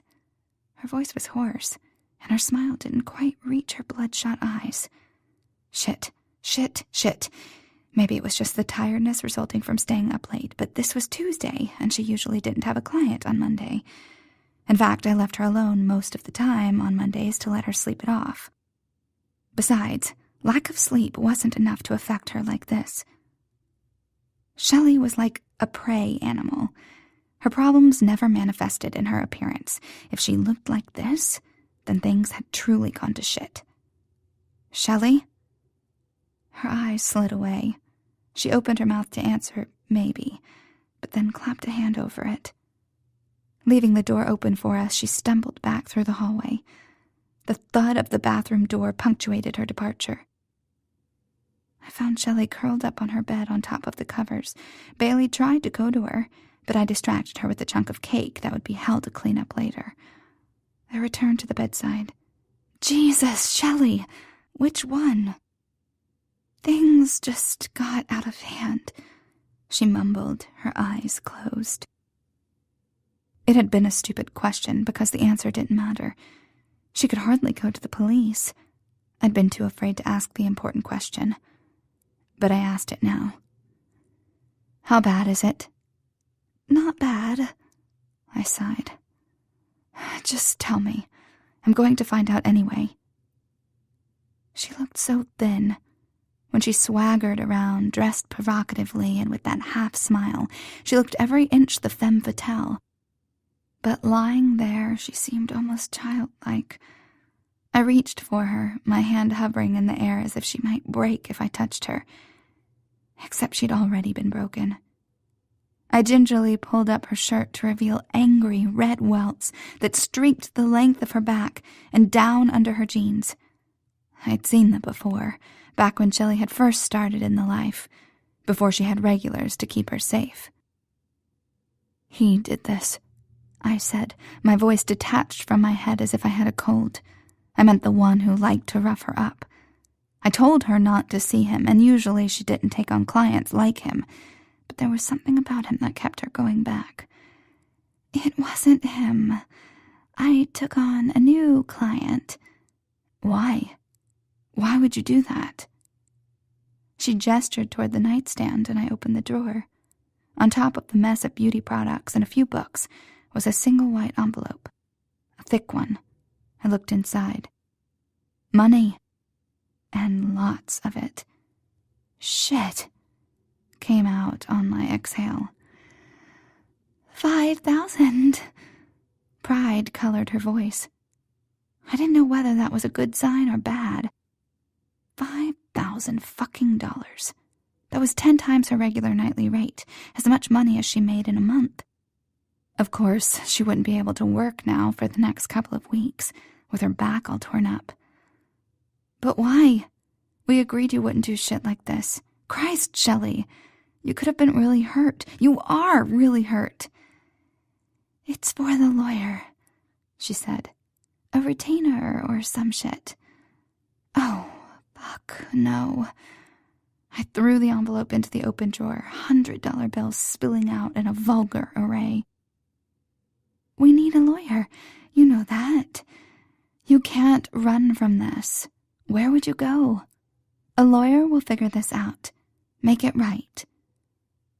I couldn't even think about that. not in the face of her gory sacrifice. "You did not do that for me. Tell me you didn't do that." She sighed like I was the irresponsible one. I wanted to rail at her, except she'd already been beaten, hadn't she? And for me. I thought I'd known what my own stupidity would cost the people I loved, but I'd been wrong. My father had been doubtful of my future, but I'd cinched the deal when I'd ended up pregnant and alone. Parenting was a laughable term for the desperation with which I kept Bailey in generic brand baby food. I'd even failed Andrew. No one understood, not even Shelley. He had lusted after me, wanted me all that time, not that I deserved such devotion. I should have walked away from our friendship once I found out, or maybe just sucked it up and been with him. Anything other than remain friends, but without fucking him. That was my mistake. And that night, I'd done a million things wrong that night. I shouldn't have worn that dress, or hung out with him alone, or stayed there with him when he'd been drinking. But most of all, I shouldn't have said no, because then it would have just been sex. It would have been a hookup, not rape. And right now, I wouldn't be a victim. I'd allowed Shelley to be an escort. No, a prostitute, all this time. Not that it was my prerogative strictly, but I could have made her stop. I should have found a way to make her stop. Bailey fussed, mashing the last bit of frosting into the carpet, but I stood rooted to the spot, my eyes stinging. "Hey," Shelley said softly, "you didn't ask me to do it. Don't take that on yourself. I want this fixed as much as you do, okay? It was for me. You have to take it." I took the money. I had to, because she'd given up strips of her skin for it, and the very least I could do was make it worth something. With dry eyes, I washed Bailey up and brought her into the room.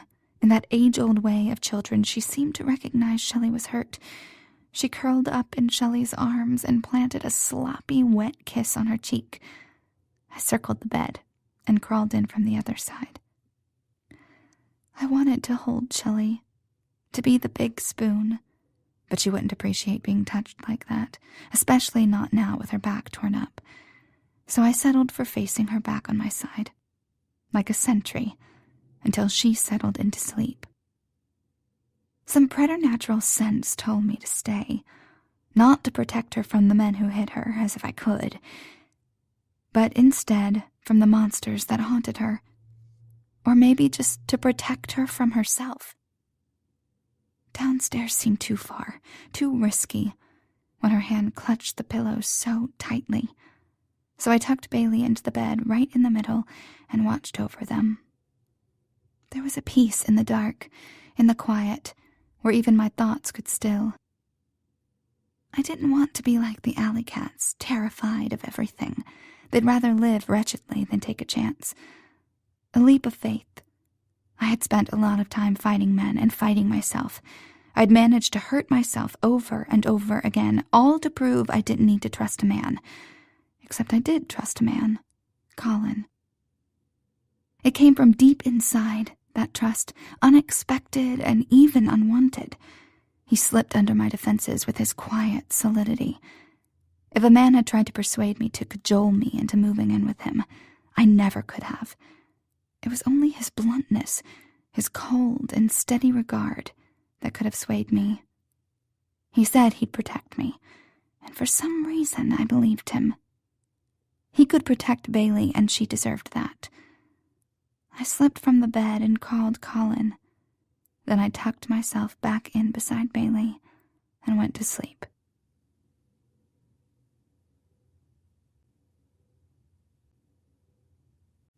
Chapter 14.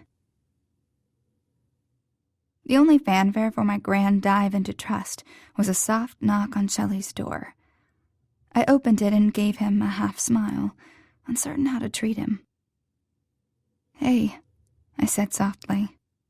"Hello," he said, and I was struck by the formality until Shelley answered from behind me. "Colin, nice to meet you," she said, Bailey burbled a greeting. "I brought boxes," Colin said, nodding to the parking lot. "Boxes?" Shelley asked with a lilt of accusation. "Yes, well," I cleared my throat. "Colin asked me to move in with him, and I agreed." I held my breath. If she hated me, if I'd hurt her, I'd never forgive myself. Shelley smiled, not the perfect, blinding, fake one she got paid for, but a real lopsided grin that made her a million times prettier. "That's great." I smiled back, relieved. "You're not upset?" She patted my hand. "About time we got out of this rat's nest." Of course. She only lived in this dump because it was all I could afford. She deserved better, and that alone was enough to convince me that I was making the right choice. It felt like giving up control. My apartment, my job, my fight with Andrew. But I'd been treading water on my own for too long. If I could make this better for Bailey, for Shelley, then it was worth the risk. "Now go on," she said. "You pack. I'll watch Bailey." Relieved, I gave her a peck on the cheek, which she accepted with the forbearance of a queen. I practically skipped down the steps with Colin at my heels. We each grabbed a handful of flattened boxes from the back of his truck before going to my apartment door. As I put the key to the lock, the door swung open an inch. The lock itself cocked, exposing the circular hole it occupied in the door. I stood there blankly until Colin shook me. "Go upstairs," he said. "Now." It registered then. My apartment had been broken into. I ran upstairs and back into Shelley's place, where I snatched Bailey up. She was safe. She squirmed, but I held her even tighter. Shelley questioned me, and I must have said something. What if Bailey had been there? Shelley opened the door to Colin. "They're gone," he said. "Who could have—" Shelley trailed off. It was better unfinished. "Pack, quickly," Colin said. I went cautiously back downstairs, as if I were going to survey the aftermath of a hurricane. But there was no disaster, not outwardly. Nothing had been taken, not that I had anything valuable, and nothing had been destroyed, just the lock on the door, broken by some faceless person. A violation. I should be used to them by now. It was probably just a prank, or a robbery that ended in disappointment when all they found were dolls and toys. This place was crappy, but it had been home. Mine. It shouldn't matter because we were going to a place that was so much better. Colin's. I tried to focus my thoughts on the practical, like throwing clothes into trash bags. Colin loaded the crib and high chair and other furniture into his truck. That meant leaving behind my bed, my dishes, my dinette. Colin said he would come back later and take whatever was left to Goodwill. We filled up his truck and my car trunk, and I realized just how few material possessions I had. Shelley brought Bailey down when we were finished. She paused for another hug as she handed Bailey over. I glanced at Colin. He was strapping down the stuff in his truck. "The lock," I started. "Don't think about it," she said. She was right, of course, but... Am I making a mistake? Of course not. Her face was perfectly smooth, gaze clear, completely giving herself away. The faker. "You're a horrible liar." She raised two perfectly groomed eyebrows. "I have a buttload of clients who say otherwise." "Yeah, well, I know you too well." I lowered my voice. "I'm scared." "What's the worst that could happen?" she said. We both laughed. She always knew how to cheer me up. Because, well, the worst was pretty bad, but then we'd both been through bad. What Shelley meant was that bad things happen, but we couldn't let them rule us. Living was a choice. Colin slammed the tailgate shut and turned to me. He raised his eyebrow. "You still in?" "Yes," I answered silently. Bailey dug through my box of clothes while I hung them up in the closet. The room had 2 closets, so this one had been empty when we got here. Still, it was already stocked with hangers, and that had to count for something. Colin stepped in. "I've got the last of it downstairs." "Thanks." I wiped my palms on my jeans. Christ, how awkward. Why had no one ever given me lessons on how to handle moving in with a guy I barely knew? Suddenly that seemed like a vital life skill. "So," I took one of my high heels out of Bailey's hand and replaced it with an innocuous sweater. "It's official." "Yeah." He had an almost cautious expression, as if I was freaking out. Was I freaking out? Possibly a little. "We're cool, right?" Humor glinted in his eyes, turning them from glacial to just chilly. "We're good. But, listen, I've got to head out." Alarm streaked through me. "You're leaving?" He frowned. Just a crease of his forehead, but I didn't think it was directed at me. "It just came up." He shook his head as if to negate the importance. "I'll be back by dinner." "Right, okay." He gave me a speculative look. I strove for casual and failed. With a grimace I took as an attempted smile, he left the room. A few minutes later I heard his truck bump out of the driveway. "Bye-bye," Bailey said. "That's right." I winced as my feigned cheerfulness came out louder than anticipated. "He's gone bye-bye, but he'll be back soon, promise." Back by dinner, apparently. Should I make dinner? I made dinner for Bailey and myself every day, of course, but I wouldn't feel right serving Colin spaghetti from a can. He probably thought I could cook, seeing as I baked, but it wasn't the same. Give me flour and sugar over turmeric any day. I quickly finished up with the clothes. Then Bailey and I forged into the kitchen.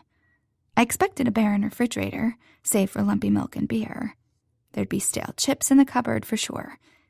Instead, what I found was a chef's paradise. A fully stocked fridge with vegetables, a pantry with buckets of grains I couldn't even name. He did own a restaurant. I was so fucked. But I didn't have a choice. Most likely he did expect dinner, and besides, it seemed fair and right. Even with my income from the bakery, I couldn't cover a fraction of the costs of this place. Of course, I should contribute this way. I rummaged through the fridge, past fancy cheeses and free-range eggs, and vegetables that just reeked of organic, when I heard the crash behind me. Bailey had helped herself to the pantry, her chubby arm jammed in a box of whole wheat graham crackers. She fished out a still-wrapped plastic package and held it up triumphantly. "Crackers," she said with a baby chuckle. "Glad one of us is already at home." She fussed at the plastic until I pulled it open for her. That pantry would need reorganization. Namely, the entire bottom shelf should be empty. But that would wait for another day. I foraged for something easy, like pasta, and came up empty, until I found the lasagna slices. Sure enough, there was marinara among the sauces, ricotta among the cheeses, and grass-fed ground beef in the freezer. Hell, I'd eaten lasagna before. Mostly frozen, but it was self-explanatory, what with those layers. I even got fancy, sautéing onions and chopping parsley while Bailey built a sandcastle on the once gleaming kitchen floor. I did a double take.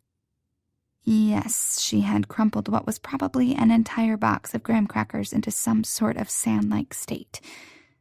She sat in the middle, gleefully trailing her grubby fingers through the layer, like it was her personal Zen garden. "Oh, Bailey," I groaned. She sucked on her crumb-coated fingers, but I couldn't even be upset about the mess when the state of the entire kitchen smacked me like a frying pan. It was a disaster. The counters were piled with food in varying states of cooked. I laid the layers of lasagna and stuck it in the oven, then set about cleaning. First, I put away all the produce and ingredients. Then I grabbed the pan to wash it and burned my hand in the process. Ouch. Leave it to some fancy brand of cookware to actually have fewer features than a cheapo knockoff, like, say, plastic handles for safety.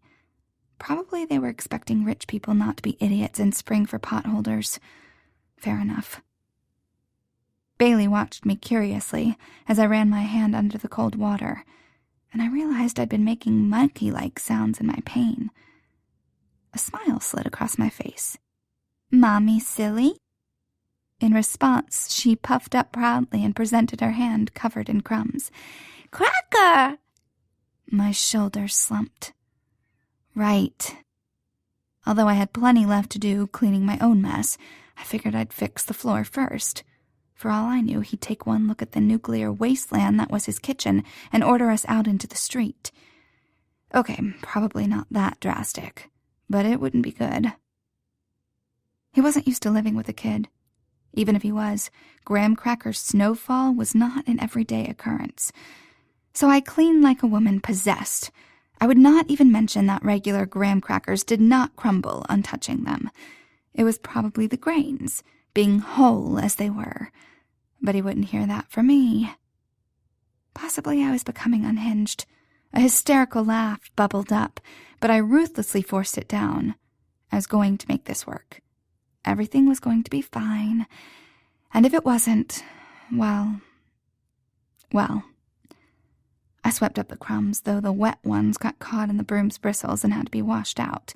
Then I went back over the floor with paper towels, but the particles had wormed their way into the grout, as if it could camouflage itself with cement.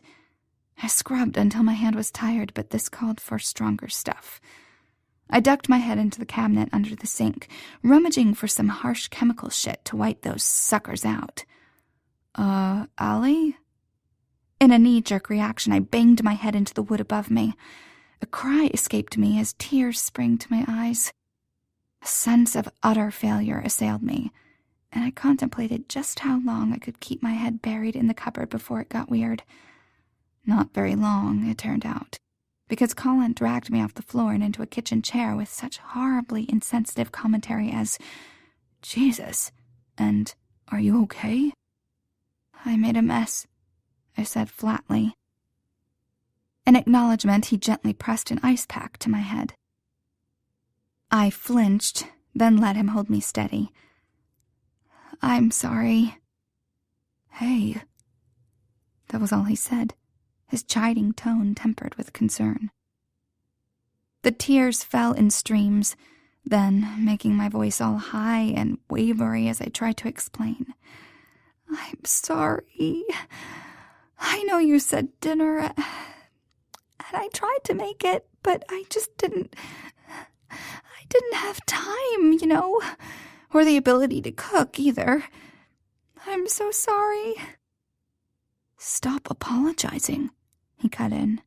"But, no, listen, I didn't mean you'd have to cook. I can cook, or we can go out. Don't stress out." "I'm so beyond stressed," I said, watery. "Let's order a pizza." The consideration and utter simplicity of the gesture touched me. "Really?" He handed the ice pack off to me and pulled out his cell phone. "Ordering now. What do you want?" "But the organic," I said, "and the grass-feeding. I know you don't just order pizza." "Pepperoni with extra chemicals? Got it," he said to me before he turned to the phone to place a real order. I swiped at the tears, but they didn't want to stop. While relief flooded me, I toyed with the empty box of lasagna noodles on the kitchen table. Idly, I read the fine print. "Hell," I said. "You're supposed to boil these first?" "Silly mommy," Bailey said.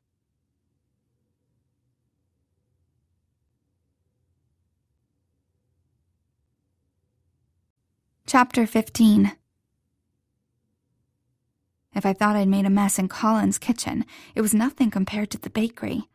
Cabinet doors were open, pans littered the countertops, and a fine layer of flour coated the entire room. It hadn't even been this messy that time a hailstorm had knocked in the front windows. I stepped inside, my mouth open. No one was in the back. The restroom was dark. I peeked into the storefront. Empty. That left Rick's office. The door was shut, and I was almost afraid to knock. The place looked like a crime scene. First-degree baking by an idiot, maybe. I couldn't muster up the proper seriousness when the place looked like a supersized snow globe. A deep breath. Knowing Rick, this was going to get strange. Well, stranger than usual. I knocked. "Rick?" Scuffling sounds from within. Then Rick poked his head out the door. "Allie, what are you doing here?" "It's my shift. What happened?" "What happened?" he repeated. I closed my eyes tight, prayed for patience, then opened them. "Here. In the kitchen. It's like a flower bomb went off." "Oh, right." He glanced past me as if just noticing the mess. I narrowed my eyes. "Seriously, what happened?" "Nothing. No work today. Bakery's closed. Go home." And he shut the door in my face. Oh man, I would love nothing better than to go home, to pick up Bailey from Shelley's and maybe even convince Shelley to spend the afternoon out with us. But even as I planned my afternoon off, I stomped my foot. A cloud of flour rose up and I sneezed. I couldn't leave. Rick was a friend. An annoying, clearly deranged friend, but there was no way I would walk away from this. Whatever this was. I knocked again, harder. "Rick!" A thud, and then a curse. He opened the door. "Why did you yell?" "Let me in." A pause. "No." "Then come out here." "Definitely no." "You have exactly 3 seconds to open this door, or I swear to God I will—" Before I had to make up a false threat, he opened the door. Files and papers flooded the small office. The cheap wood furniture peeked out between crumpled pages. I shouldn't have even been surprised. Rick turned away and squatted to rifle through a bookcase. Rather half-heartedly, considering the magnitude of disarray. "What the hell, Rick?" "Now." He stopped and bowed his head. Then he turned and stood, with so much raw emotion on his face that my breath caught. In the 1.5 years that I'd worked here, I'd never figured him out, but in this moment, his eyes told the whole story. Nothing so mundane as details. The broken, raw, painful part of me recognized the same thing in him. We stood there, connected by this nothing and everything. It was uncomfortably intimate, more intimate than sex, but I'd learned long ago that the recognition of pain was so much more potent than the sharing of pleasure. He leaned in, his intent clear. I didn't want to kiss him. He was a friend to me, maybe even a surrogate father, since mine never came around. And there was Colin. I jerked back just slightly. He froze and then smiled a small, sad goodbye. It was a relief to see he understood and accepted it, and a confirmation that we'd been real friends. A small rush of air escaped me. It was a miserable thing, not knowing a friend from an enemy. "Allie," he whispered, "come with me." "Where are you going?" "Away. Let's leave this place. I've got a little money saved up. It'll be just us." Even if there wasn't Colin or Shelley, I wouldn't have. Probably not. But stupidly, the first thing that popped into my head was, what about Bailey? "She'll come too, of course." I shook my head against the crazy. "What are you saying? We aren't going anywhere. You have the bakery and I have roots here." That was an exaggeration. I had history here in this city, which wasn't quite the same, and I had Shelley, who'd just as soon transplant with me. Colin counted as roots, however young and tender they may be. I had to see him again, right now. Rick was searching again, picking through the papers like they were rubble from an explosion, and babbling about finding things and running out of time. I wanted to help him, but sometimes I had to learn when to walk away. When I wasn't really wanted or needed. And Rick, for all that he cared about me in his own way and had asked me to go away with him, was in his own world. I was a prop, not a player. I put a hand on Rick's arm and he stopped moving. He looked up at me, lost. I'm going to go now. I've moved in with someone. Okay, he said. I'm sorry. You have nothing to be sorry for, I told him. But I quit. The relief on his face was answered by gratitude within me. There weren't words, so I pressed a soft kiss to his lips before leaving the bakery for the last time.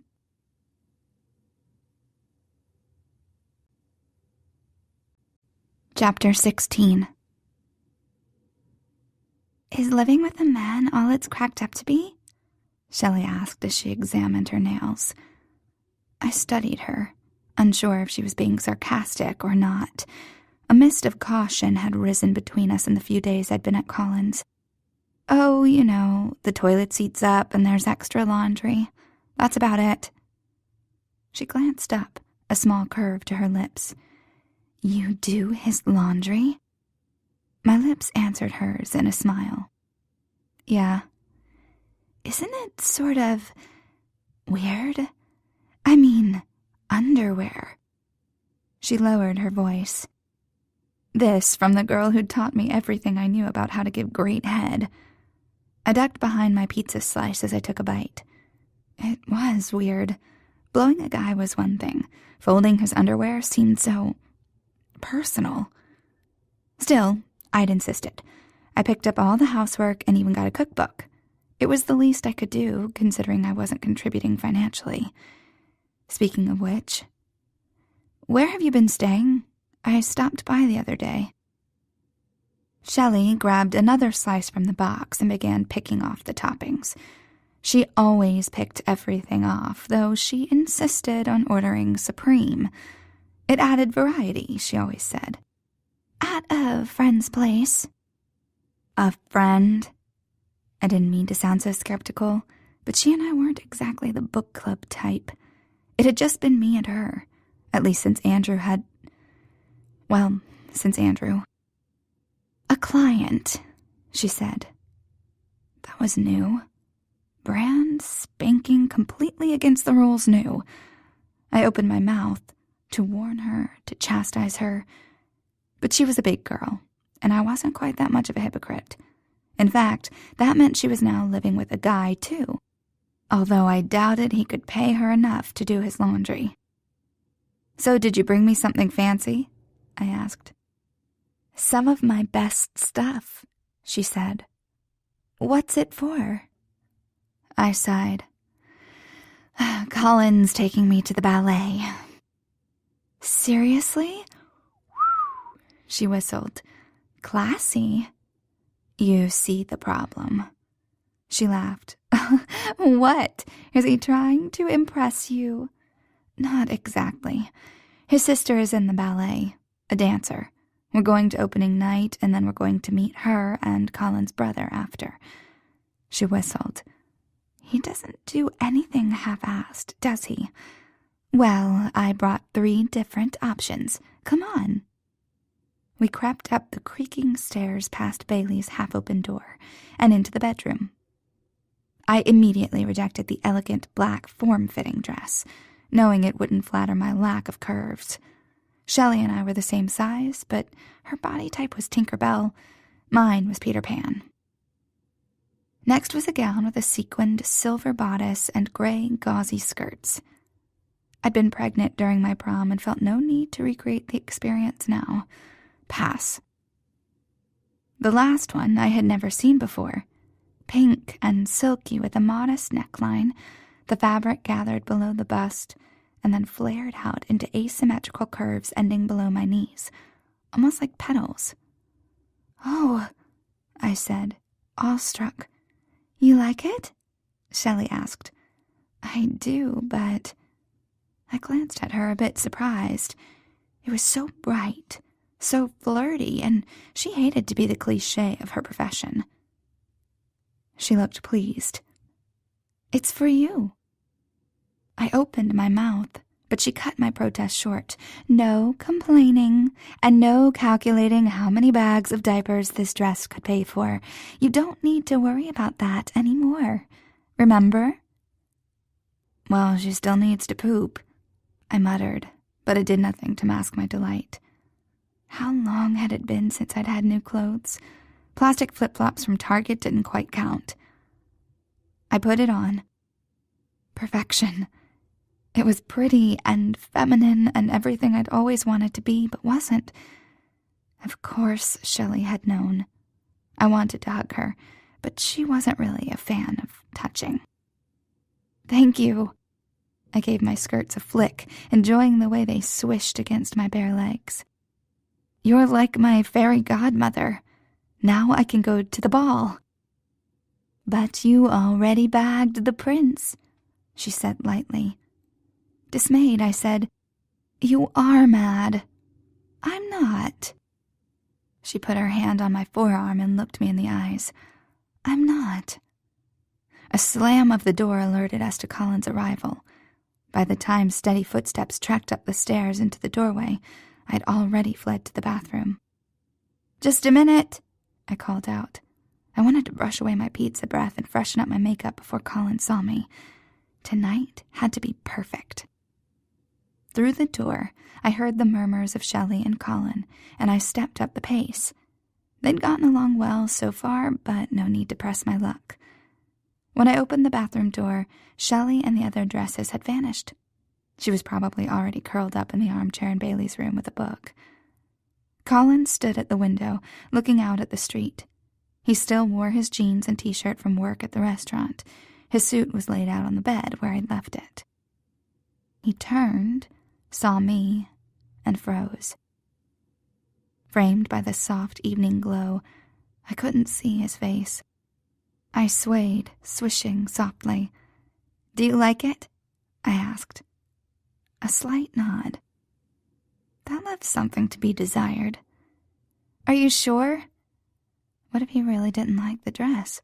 What if it wasn't the right thing to wear to the ballet? What if he was tired of me? For all I knew, I was just the flavor of the week. Intuition was nice, but it wasn't security. Sometimes his terseness could be downright unnerving. I didn't want to mess this up, but at this point, how would I even know until he kicked my ass to the curb? I took a deep breath and approached him, all timidity. "Are you sure this is okay?" I asked. He nodded. "Tell me the truth," I said. "It's a nice dress." His leashed body and hot eyes said he liked it very much. I blinked up at him. "Really?" "Yes." A smile spread across my face. "You're sweet." I threw my arms around him. He stiffened and then put his arms around me, too. And wow, I guess it was okay considering the thickness I felt press against my hip. "Hey." I put my hand on his cock through his jeans. "I can take care of that." His hips backed away.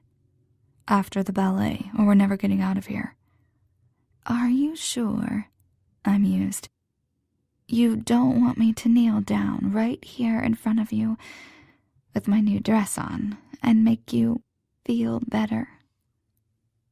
I would have sworn I had him, but he tightened all over and then shook his head on a long exhale. "Later," he said. Then he went into the bathroom to put on his suit. He looked just like I knew he would. Perfect. We drove to the theater in silence. I rehearsed sophisticated-sounding things to say to his brother and sister. When we arrived, seating hadn't begun yet, so Colin got us drinks from the bar. Turned out rich people like to get drunk, too. Same beer, triple the price. None of the cocktail tables had any chairs, so we found an empty one to stand around. As soon as we'd settled, Colin got a call on his cell. He stepped off to the side, just out of earshot, but not so far that I couldn't hear his voice rise. I still couldn't make out his words, but I felt his anger. One word slipped through a few times. "No." Colin returned to the table, frustration seeping through his stoic mask. "Who was that?" I asked. "My brother." I tensed. He and his hold on Colin were still a sore subject for me, but I knew I had to make nice. He's on his way? Colin shook his head. He doesn't like crowds. We'll stop by his house after. We drank. My mind scrambled desperately for a topic, but came up empty. The solemnity was unnatural for me, and the more desperate I became for a topic, the more inappropriate the suggestions in my mind became. Finally, the tension got to be too much, and I burst out, "I've never been to a ballet before. It's weird walking on carpet in high heels." He said nothing. "You've been before, right?" I asked. "Just to see Rose," his sister. "I'm worried I'll do something stupid." "You won't," he said. I bit my lip. "We got a book about the ballet from the library. I promised to tell Bailey all about the real thing later." We fell into silence with my lame words echoing in my head. Then Colin said, "One day we'll bring her with us." I curled against his side in answer, my chest feeling too full. The awkwardness fell away, and everything was perfect again.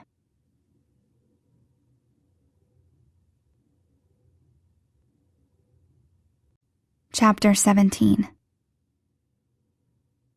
I hadn't realized exactly how long ballets were. Angelina, the ballet dancing rat from Bailey's books, left something to be desired in her descriptions. Okay, so I hadn't really known what to expect, but too many people dancing in repetitive swirls for 2.5 hours wasn't it. Colin's brother had the right idea after all. Crowds my ass.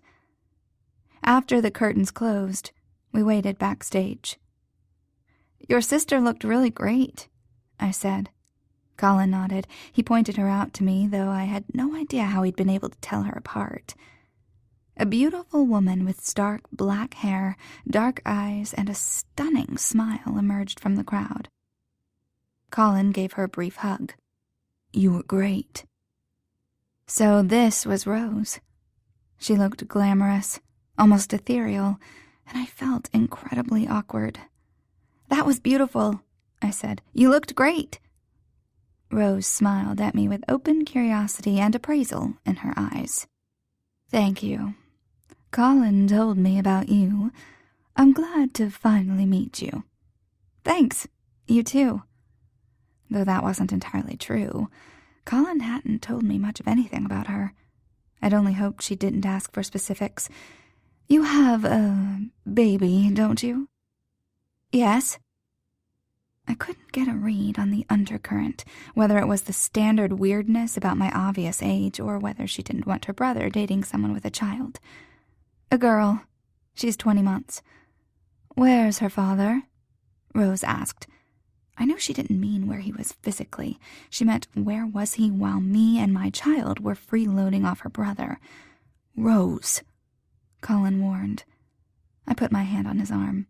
"It's a fair question, but it's kind of a long story." A long story starting with no and ending with a plus sign on a stick. "I see." Rose glanced at Colin's glowering face. Not that she looked particularly cowed, before shrugging. "Just looking out for my little brother." I blinked, then looked over and up at her little brother, all 5 feet 10 inches and 180 pounds of him. "Stop," he said. I could feel his tension under my hand. Crap. Starting a fight between them was the last thing I needed to do tonight. I didn't need him to take offense for me. Not for this. "It's okay," I said to Colin. He glanced down at me and then, with a deep breath, visibly relaxed. Rose's eyebrows rose as she watched our interactions. "You know," she said, "I just might end up liking you after all."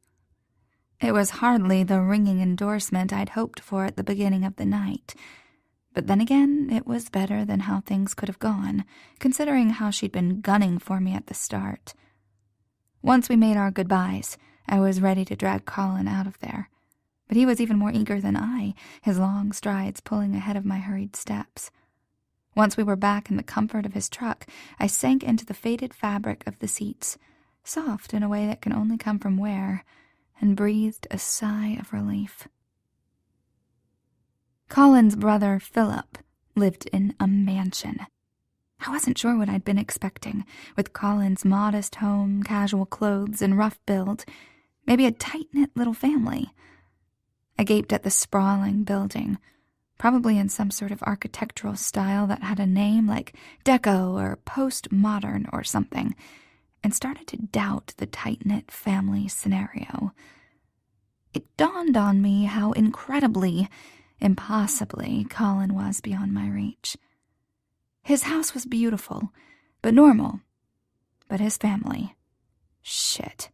His sister in the ballet, his brother with a mansion and a lawyer on tap.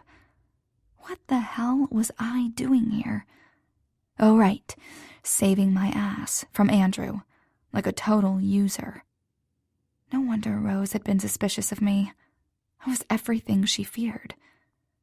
Despite the chilly night air, warmth invaded my hands, and I glanced down to see Colin's large hands rubbing mine between his own. I looked up at him. I don't... He cocked his head. What's wrong? It's so big. Yeah, he shrugged. It's mostly for show. Don't worry. He squeezed my hands. I wished I could believe him. I trusted Colin, but he hadn't seen how his brother was using him, and Colin hadn't expected his sister to confront me. It seemed to me that he had a blind spot where his family was concerned. But we needed Philip for the lawyer, and besides, I had hopes that I could get in his family's good graces. It was clearly important to Colin. I would do this for him. I squeezed his hands back, and we walked up the steps. We were let in by a man who seemed to know Colin, but who didn't look or speak to me directly. I looked to Colin for an introduction, but he seemed not to notice. Surely Colin would know the way. It was clear he'd been there many times, but the man led us to an empty room and then left. A butler of sorts. The room screamed masculinity, a portrait of brown tones lined in black. I squinted at the framed sepia photograph nearest me. A matador and a bull. Very subtle. Colin, are you sure? I didn't even know how to end the sentence. This felt all wrong. Trust me, he said. I couldn't tell him no. Over the warning bells clanging in my head and through the tense knot in my stomach, I trusted Colin. So I sat down in one of the chairs, the plush leather welcoming my body like a bed of quicksand. Colin sat in the chair next to me, also sinking low. Neither of us spoke, but I was determined not to second-guess him again tonight. He didn't deserve that from me. The click of shoes on wood announced the arrival of a tall man, leaner than Colin and darker. He was dressed in a white dress shirt and black slacks, but he wore them as effortlessly as sweats. And when he stepped forward into the lamplight, I saw that his face was disfigured on one side, but it was hard to say what exactly was wrong with it. At least without staring, which I tried hard not to do. I must have failed, though, because the sharpness in his voice held a reprimand. You must be Allison Winters.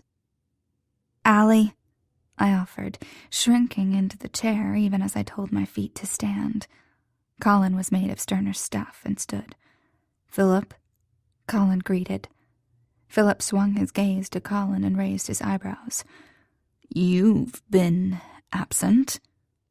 Every word was clipped, like it was cut off a second too soon. You know why. Colin spoke evenly. Where's Laramie? Late as usual. I'd love to fire him for it if he wasn't so fucking useful. Philip grimaced and threw a nod in my direction. Pardon my language. Ha, that was a trip. If he thought I was a lady enough to watch his speech, then maybe there was hope for me yet. But this was stupid. I'd been silent this entire time. Nice to meet you. It came out as a croak. Neither man acknowledged me. "Any news?" Colin asked, his demeanor excluding me. "A few packages arrived last week," Philip replied, "but we're seeing delays all over the place. I'll need you to look into it." Colin nodded as if he'd expected as much. "Bad enough, the quality issues," Philip said. "Now with shipping trouble too. It's gotta be a setup." "I'll take care of it," Colin said. Philip inclined his head as if that settled things. I wondered if I could have as much trust in Colin as that. I let my mind drift while they talked shop. I'd gone to the parenting clinic for testing and contraception earlier today. The doctor had been different, but the nurse had been the same as 2 years ago. She hadn't recognized me. I'd gritted my teeth against their vacant expressions and impersonal touches in my most private areas, but at least that was better than the alternative. Laramie joined us soon after. Laramie the lawyer, though I kept that moniker to myself. He had soft features and kind eyes, all the better to trust him with. He, at least, was introduced formally to me. This was Drew Laramie, attorney at law and family friend. I was Allie Winters, the one with the problem. I had a short speech prepared, what I told Colin but with details. When Bailey was born, what her birth certificate read, how I'd supported her all this time. These things had seemed important in the light of day when I'd anticipated and dreaded this meeting. But here, in the dark, with the men settling in and throwing their words above my head, my planned words seemed superfluous, as if the details hardly mattered. Laramie sat across from Colin. Philip served us all drinks, somehow managing to not look the least bit subservient. He served me first, as the lady, I supposed. I brooded into my glass of water while the men were given an amber liquid. "It looks like he hasn't filed yet, but that doesn't mean anything," Laramie said, finally addressing the case. "These things take time." "And you know we'd rather avoid that altogether," said Philip. "I understand. I have Rourke looking into his background. If we can't find something appropriate—" Laramie let the sentence die as he took a sip from the drink Philip handed him. "That's risky," Colin said. Laramie nodded. "Hard to say how a man'll react until he's pressed into a corner. You mentioned paying him off, but that carries its own risks. Technically, there'd be no guarantee he wouldn't file at some future date or press for more money." "Oh, he'll stick to the deal," Philip said. Laramie smiled without humor. "There's persuasion, but you don't need me for that." "God, no more violence, please." "She doesn't want that," Colin said. They paused in unison and looked at me. "Definitely not," I said, which seemed to work because they resumed talking around me about negotiations and agreements. Riddles cloaked in ordinary words. At least there was no more talk of persuasion. It was like I'd stumbled into some sort of Mad Hatter's tea party. I should speak up, I knew. I should advocate for Bailey, but despite the questionable ethics of some of their suggestions, they seemed to have a much better grasp on the possible solutions than I did. If only Philip would look at me when he talked about me. Laramie did, giving the occasional sympathetic glance, particularly when he mentioned Bailey specifically. Colin also looked at me with his usual impassivity, though he directed his comments at the other men. Philip looked at the other men and, on occasion, at the air beside me. Never at me. After Andrew, I'd lost any claim to be a great judge of character, but everything about Philip made me nervous. I trusted Colin, and he trusted Philip. Colin seemed to think that was enough, but I was starting to realize trust didn't work by proxy. Laramie's eyes caught mine, an apology in them. "This man, did he ever hurt you?" "What?" The very worst liar in the world. My eyes widened and my hands clenched. "If he did," Laramie said carefully.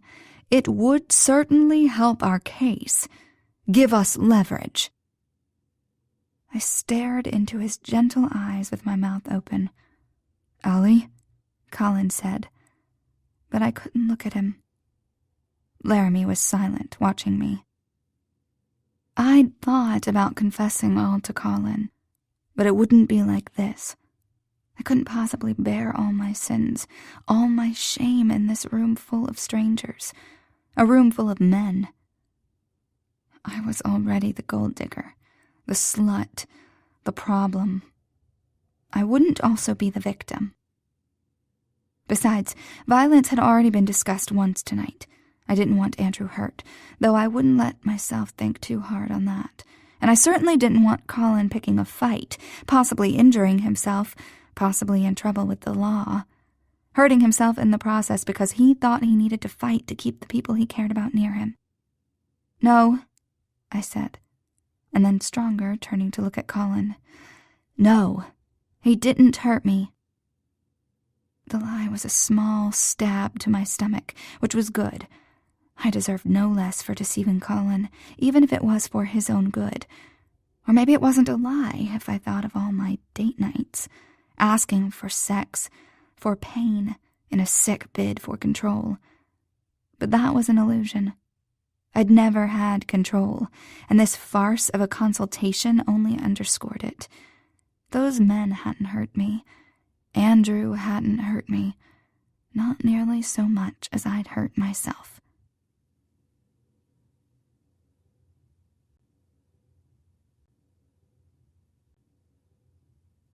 Chapter 18. Colin's house was quiet. After I shut the door behind a groggy Shelley, Colin reached back behind my neck and pulled me in for a kiss. He backed me up right there, the cool wall against my shoulders, a contrast from his hot hands gripping my hips and his tongue invading my mouth. My mind reeled from the earlier conversation. Like the flashing pictures in a slot machine, my emotions ran from guilt to fear to anger, and then frustration with myself. I was getting what I wanted. I should be happy. He pressed his mouth down the side of my neck. Should be happy. "God," he muttered, "this dress." Pride sparked in me, a welcomed respite. His arousal was thick, insistent. I struggled to catch up, as we all but mated in the hallway, minus the intercourse. Colin's hand parted my legs and stroked me. I shut my eyes tight, as if I could lock out my thoughts and just feel. His fingers were thick at my entrance, the calluses providing a delicious friction.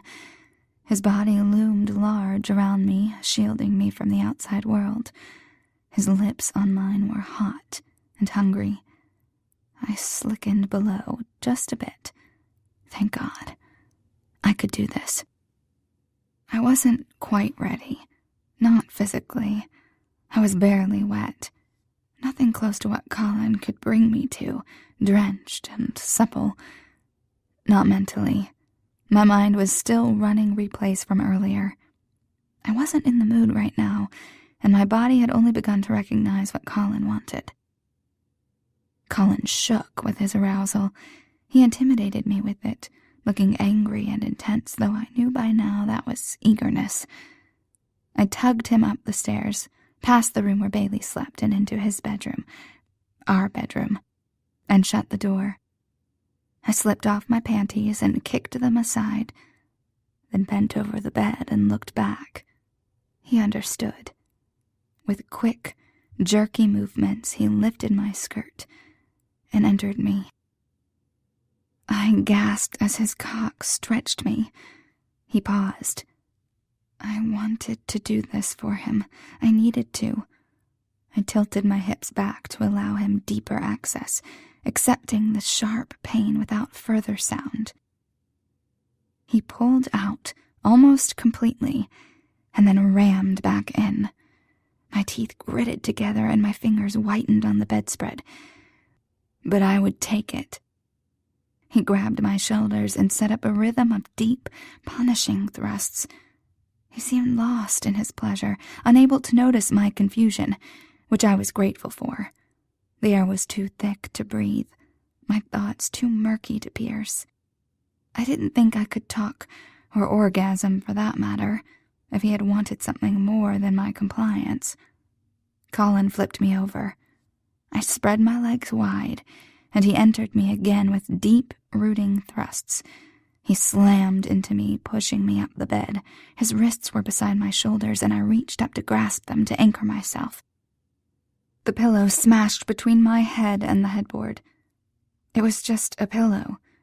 A soft pressure, especially considering the force of Colin's thrusts. But it triggered something in me, something hard. Cold washed over my body. My skin prickled into goosebumps. My nipples were oversensitive, abraded against his chest. My cunt felt sore, like pulverized meat. My clit felt smashed under the thrusts of his pubic bone. I made no move to stop the sex. This was just a way for my body to service his. My discomfort was small and well-earned. He noticed, though, and reached down to touch my clit. I jumped. "No, don't!" slipped out. His hand stilled, and he slowed his hips to a gentle rocking. "What's wrong?" "Just keep going." He narrowed his eyes. "Something's wrong. Don't worry about it. Just finish." Damned if the man wasn't as contrary as I was. He froze, still inside. "Tell me," he demanded. "It's nothing." As if we could have an actual conversation while his stiff cock was still lodged deep inside me. "Just do it." I put a challenge in my voice and my eyes. "Fuck me." I knew he wanted to by the way his hips rocked forward, as if testing the waters. Coming up dry, he pulled out and sprawled across the bed, catching his breath. I felt hot and cold at the same time, and raw, as if the physical barricades had been burned away, leaving me exposed, helpless. All I could think about was ending this night so we could get back to normal, at least our version of normalcy. The room was silent except for our breathing, and I had the inappropriate urge to giggle. I managed to restrain myself. All I needed was another bout of hysteria for him to peg me as crazy. Not that he'd be wrong. Colin broke the silence. "Was I too rough?" "No." And before he could ask anything else, "I don't want to talk about it." For the second time in our relationship, I retreated to the bathroom after sex. I slammed the door to let him know he wasn't invited this time, to ask him to follow me again. From on top of the toilet seat, I watched the doorknob. My ears listened for footsteps or the turn of the knob, but none came. I wanted for him to come, but he never did. I should be grateful that he'd listened to me after feeling invisible at Phillips, after raging for control over my body for years. The fact that he'd granted my request should be bliss. For the first time since I'd met him, I felt truly alone.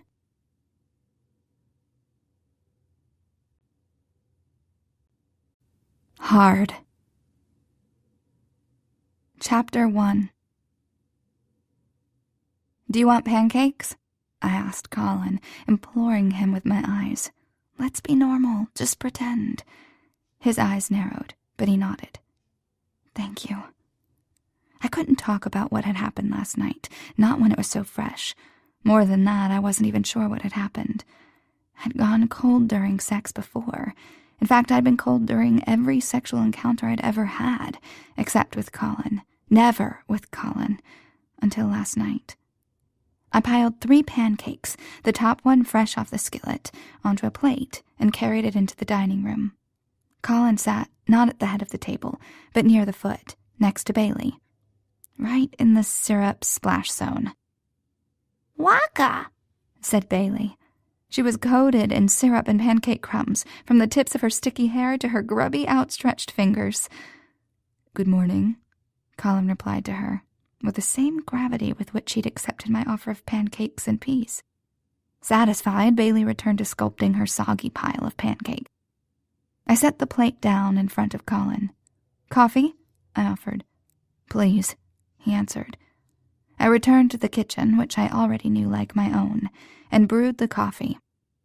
More baby talk trilled from the dining room, but I figured I'd best let them get on without me. I would try my hardest to keep Bailey in line, but if Colin was truly averse to the mess or the noise of a child, then this wasn't going to work. A string of warbled sounds, low tones, the bang of tiny fists on the high-chair tray punctuated with a shriek. I rushed into the dining room prepared for the worst.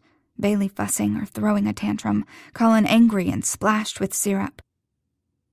What I found was Colin sliding a handful of pancake squares onto Bailey's tray. A slice of the pancakes from his plate was missing, now replaced with Bailey's pancake lump. He turned to look at me, all seriousness. "She wanted to trade." Bailey giggled. How in the hell he'd understood that from her garbled syllables, I didn't know. But it didn't matter. Bailey was happy. Colin seemed happy enough. And damn it, if I could just figure out the trick, surely I could be happy too. After breakfast, Colin headed out to run some errands. His restaurant had a general manager, but Colin still checked in, preferably around peak meal times. He also spent a fair amount of time at home with me and Bailey, but the rest of his time was unaccounted for. He went out, and I wouldn't be the nagging woman to demand to know where he was going and when he'd return. We both knew that at least some of his time was spent working for his brother, but we didn't talk about it. Avoidance may not be a psychotherapist-certified coping technique, but it worked for me. I wasn't trying to get fancy. This wasn't about true love. I didn't need Colin to complete me. I just wanted some security, and he was it. An hour later, Bailey and I were rescuing the doll princess from the foam block castle. The doorbell rang. I'd told Shelley to just come around back. I stood and opened the door, but it wasn't her. Two men stood on the porch, dressed in identical brown suits. Cops. I knew this from years of avoiding them, not because I was a consummate lawbreaker, but because it was a well-known fact, in my neighborhood at least, that cops only brought trouble. They'd brought a whole lot of nothing back when I needed them, but I suspected this was trouble. I tightened my fingers on the door and hugged it close to my body. "Allison Winters?" His face had the look of an overweight person, though he wasn't really, and it was mottled red. It took me a second to place it, the look of an alcoholic. "We're with the Chicago Police Department. I'm Detective Shaw, and this is Detective Cameron. We'd like to have a word with you." How the hell did they know who I was, or where to find me? "What is this about?" "It'll be best if we can come inside." I glanced back at Bailey on the floor. I hated the thought of these men with their weapons and condescension being around her. My long-practiced avoidance demanded I slam the door on whatever bad news they brought. But it seemed that lately the cockroaches crawled out into the sunlight. There was nowhere to go. No place was safe. The cops accepted my deliberation without surprise. The second cop, with a surprisingly respectful demeanor and startling blue eyes, offered his badge and prodded. "Ma'am?" "Yes, come in." I opened the door wide and allowed them into the living room. How would someone act if she'd done nothing wrong? That's the part I had to play. I hadn't actually done anything wrong, but that didn't seem to matter when my heart was hammering in my chest. Keeping secrets had turned me into a skittish creature. I gestured them to the couch away from where Bailey sat on the rug. She regarded them with a serenity I envied.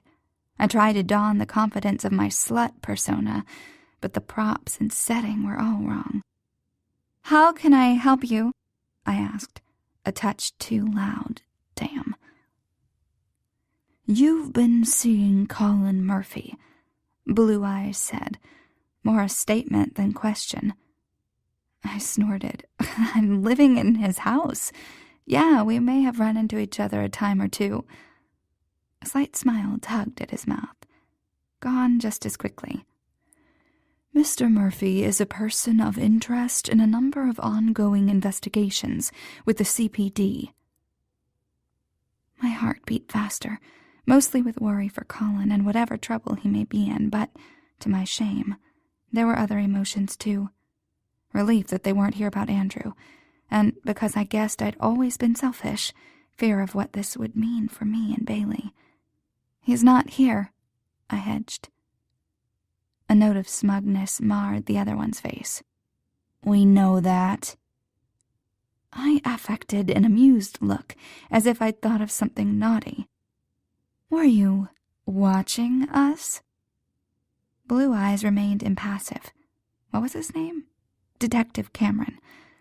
"We know his schedule." "He's not usually out of the house by now." I clamped my mouth shut. Could not believe I just said that. Even if it was something they could easily find out, I didn't have to help them.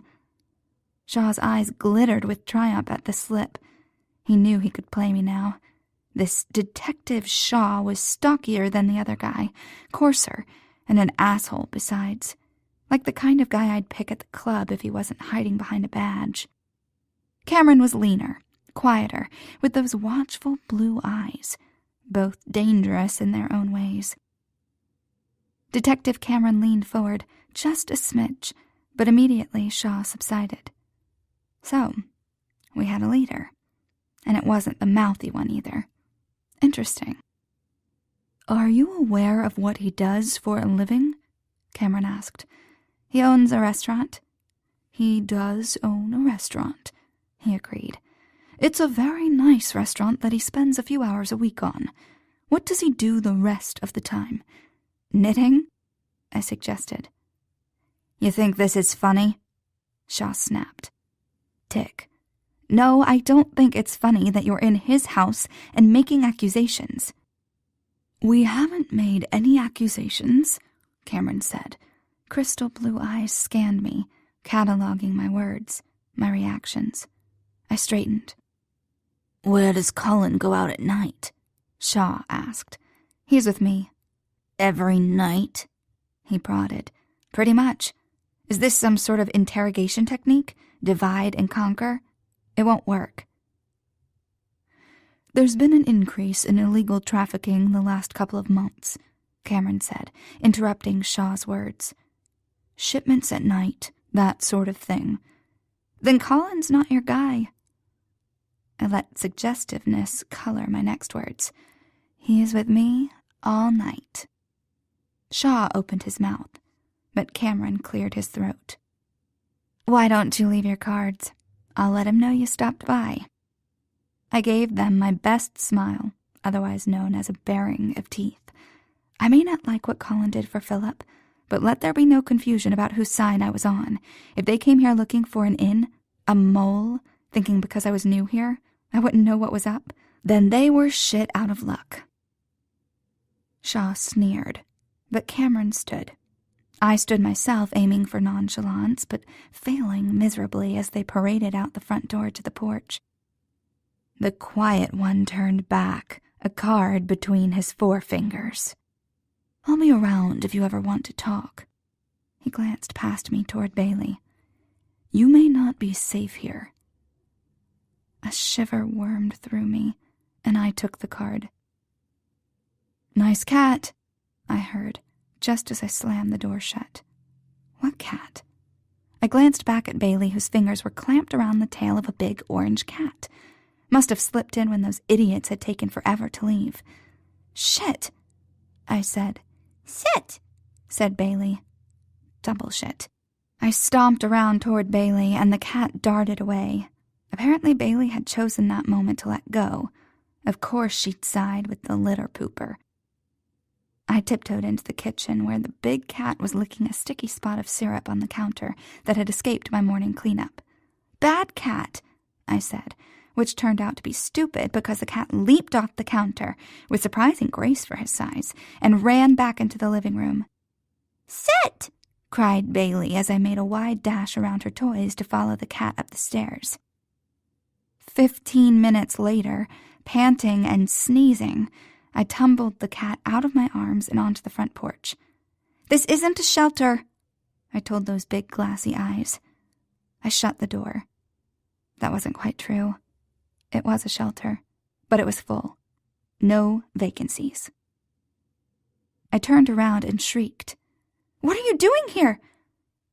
Shelley pushed off from the wall she'd been leaning against.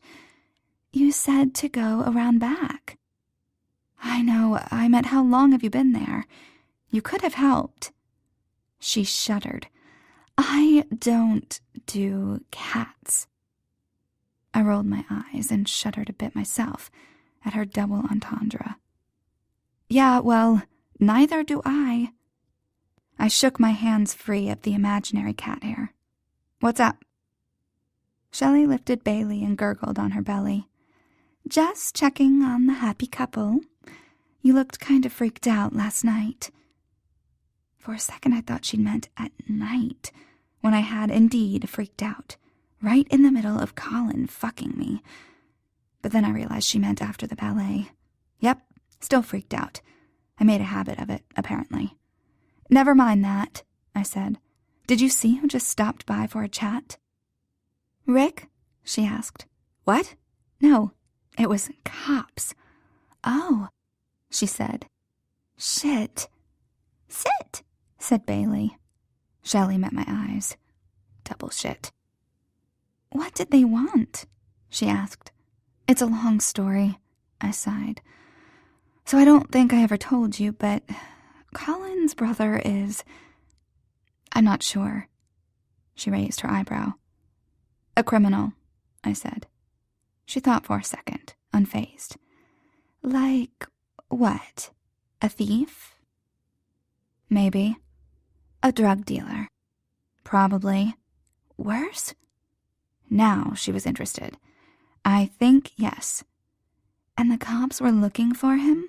"No, they were looking for Colin. Actually, they came to talk to me, because Colin is involved in the whole thing, and that means bad stuff," she finished. I nodded. "Do they have anything?" she asked. "Hell if I know." I glanced at Bailey as if that absolved me of my swearing sins. "How bad are we talking?" "Don't know that either. Colin was pretty vague. He made it sound like some sort of business. Crime business. What the hell is that? Anyways, Philip looked like the... Wait. Philip? Philip Murphy? Oh no. No. The only thing that could possibly make this bad situation worse was if Shelley were involved. "You know him?" I choked on the words. "I know him," she confirmed, her face grim. "I've got to run." "What? Now?" "Yep." She plopped a fussing Bailey into my arms and vanished out the back door as quickly as she'd appeared. Well, shit. I gave myself a tacit pat on the back for keeping that swear to myself. It was hard as hell, but I was learning. It twisted me up inside to want something better, but when I looked at Bailey, I couldn't help but hope. It would hurt like hell to face my past, to start to heal. But being with Colin almost made it seem possible.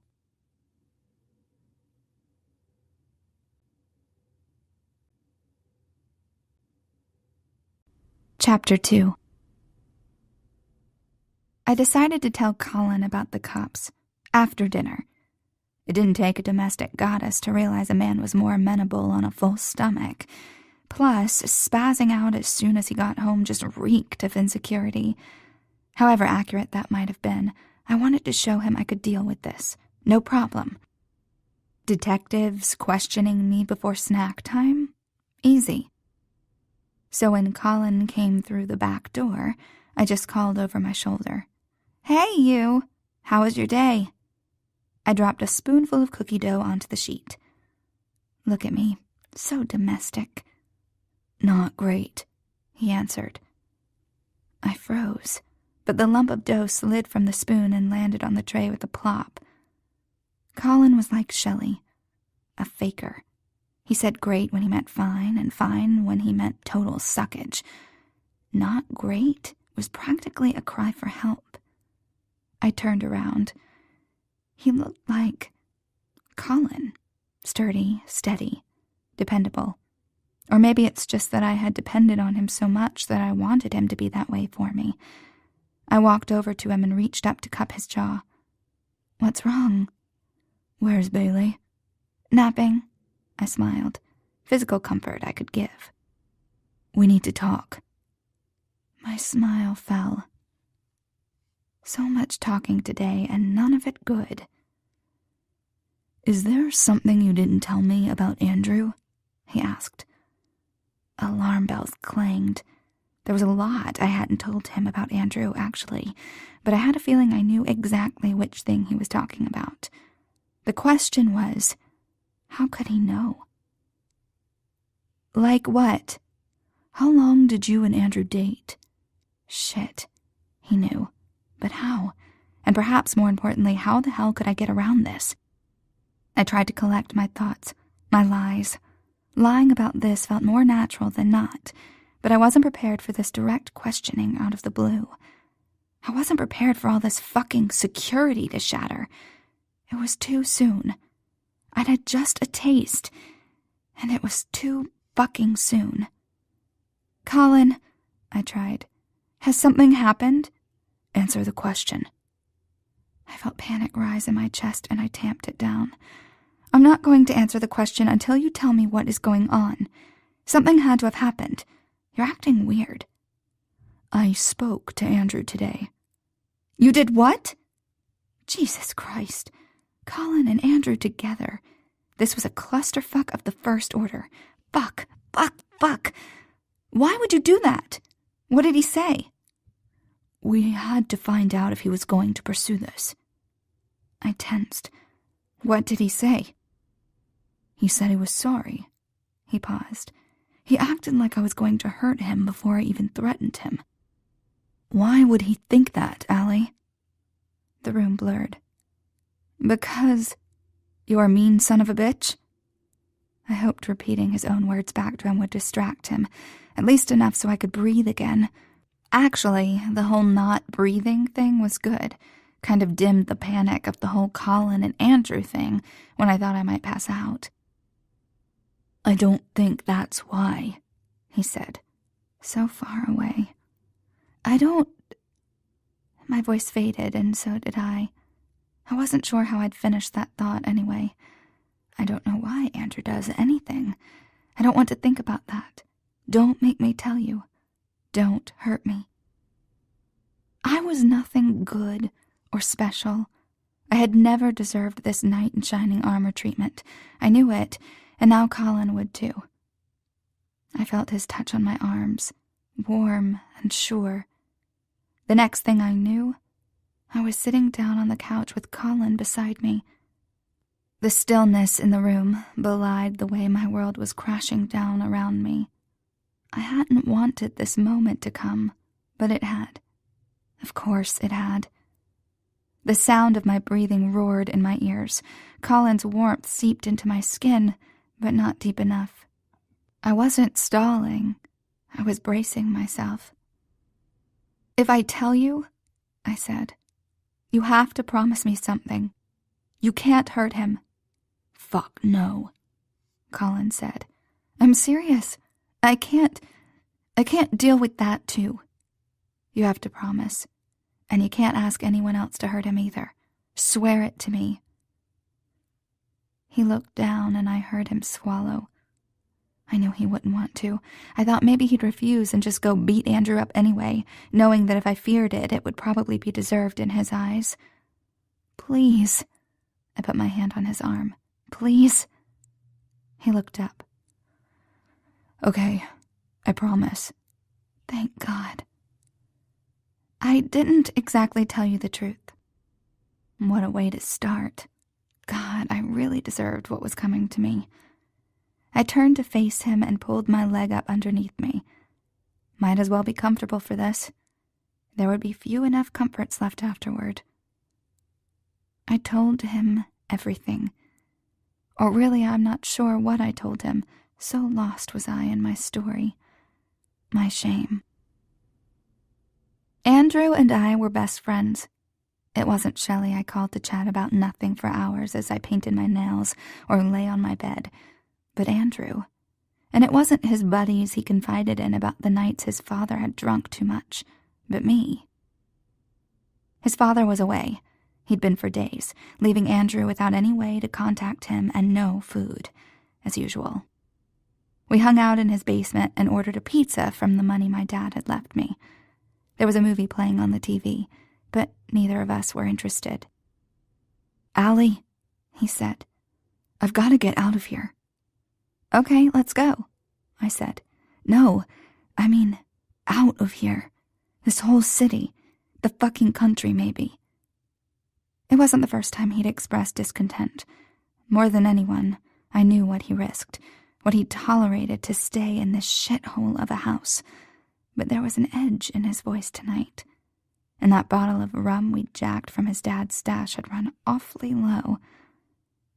"Where would you go?" "Anywhere," he said. "Maybe I'll join the army." I snickered. "You wouldn't last 2 seconds. You don't follow orders well." He laughed, a hollow sound. "Huh, you're probably right." He looked over at me. "Come with me. We'll find some place to go. Anywhere's got to be better than here." I shifted on the couch. That was true enough for him, but not for me. I wasn't sure I loved my dad, that guy who stopped in with his semi between long-distance routes every couple of months. But it was comfortable. "Come on," he said. His eyes turned stormy. "Do you want me to stay here? You think I deserve this?" "What? No, of course not." "Are you sure?" he said in a sing-song voice. "I might deserve it. Maybe I should tell you what he did, and then you can decide." Selfishly, I didn't want to know. It was easier to pretend his dad was an ass, the ordinary kind. I didn't want to see the remembered pain in the eyes of the boy I loved, not when I'd be helpless against it. "Stop it," I said. "Just stop." "Maybe I should show you," he went on. There was a strange glint in his eye, and I couldn't tell if he was teasing me or was angry with me, maybe both. "Then you would have all the facts. What do you say?" "Please stop. I'm sorry." That only made him angrier. "You're sorry," he spat. "I don't want your fucking sorries." He crawled over me on the sofa, and I shrank back into the thin cushions until the springs pushed into my back. I was afraid of him, afraid he'd yell at me, or afraid he'd say something mean. So when he tilted my head up and pinched my chin hard, I was more surprised than anything. "What the hell are you doing?" I asked, pushing his hand away. But he still crouched over me. "First, he was drunk." Andrew glanced at the empty bottle of alcohol. "Done that. Then he started yelling, that I'd never be anything but a loser, that sort of thing." A funny feeling tickled my nose. "Oh, Andrew, fuck him." "Yes," he said. "That's pretty much what happened." And he smiled. Something had happened. The man-boy hovering above me wasn't Andrew, my friend, the person I loved and trusted. He'd been replaced by an echo of his father, sick and sadistic. It wasn't exactly the same, he said. Because I was a girl, it would hurt less. That's what he told me, anyway. But with my wrists in his hand and my body forced open, it hurt a whole hell of a lot. And then it was over. But the pain never stopped.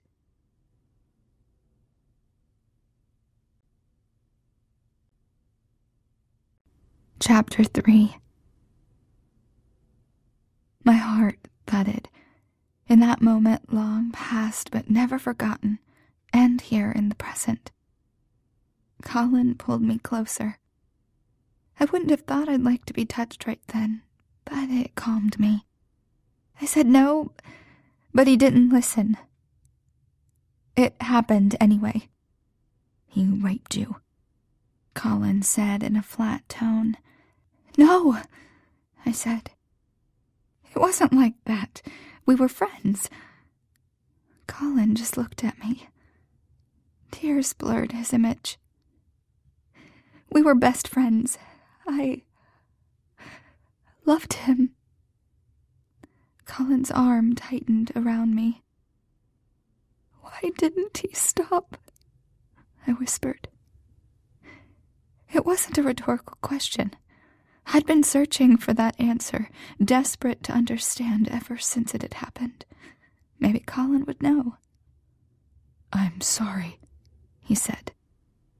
I understood why Andrew got so angry when I'd asked that.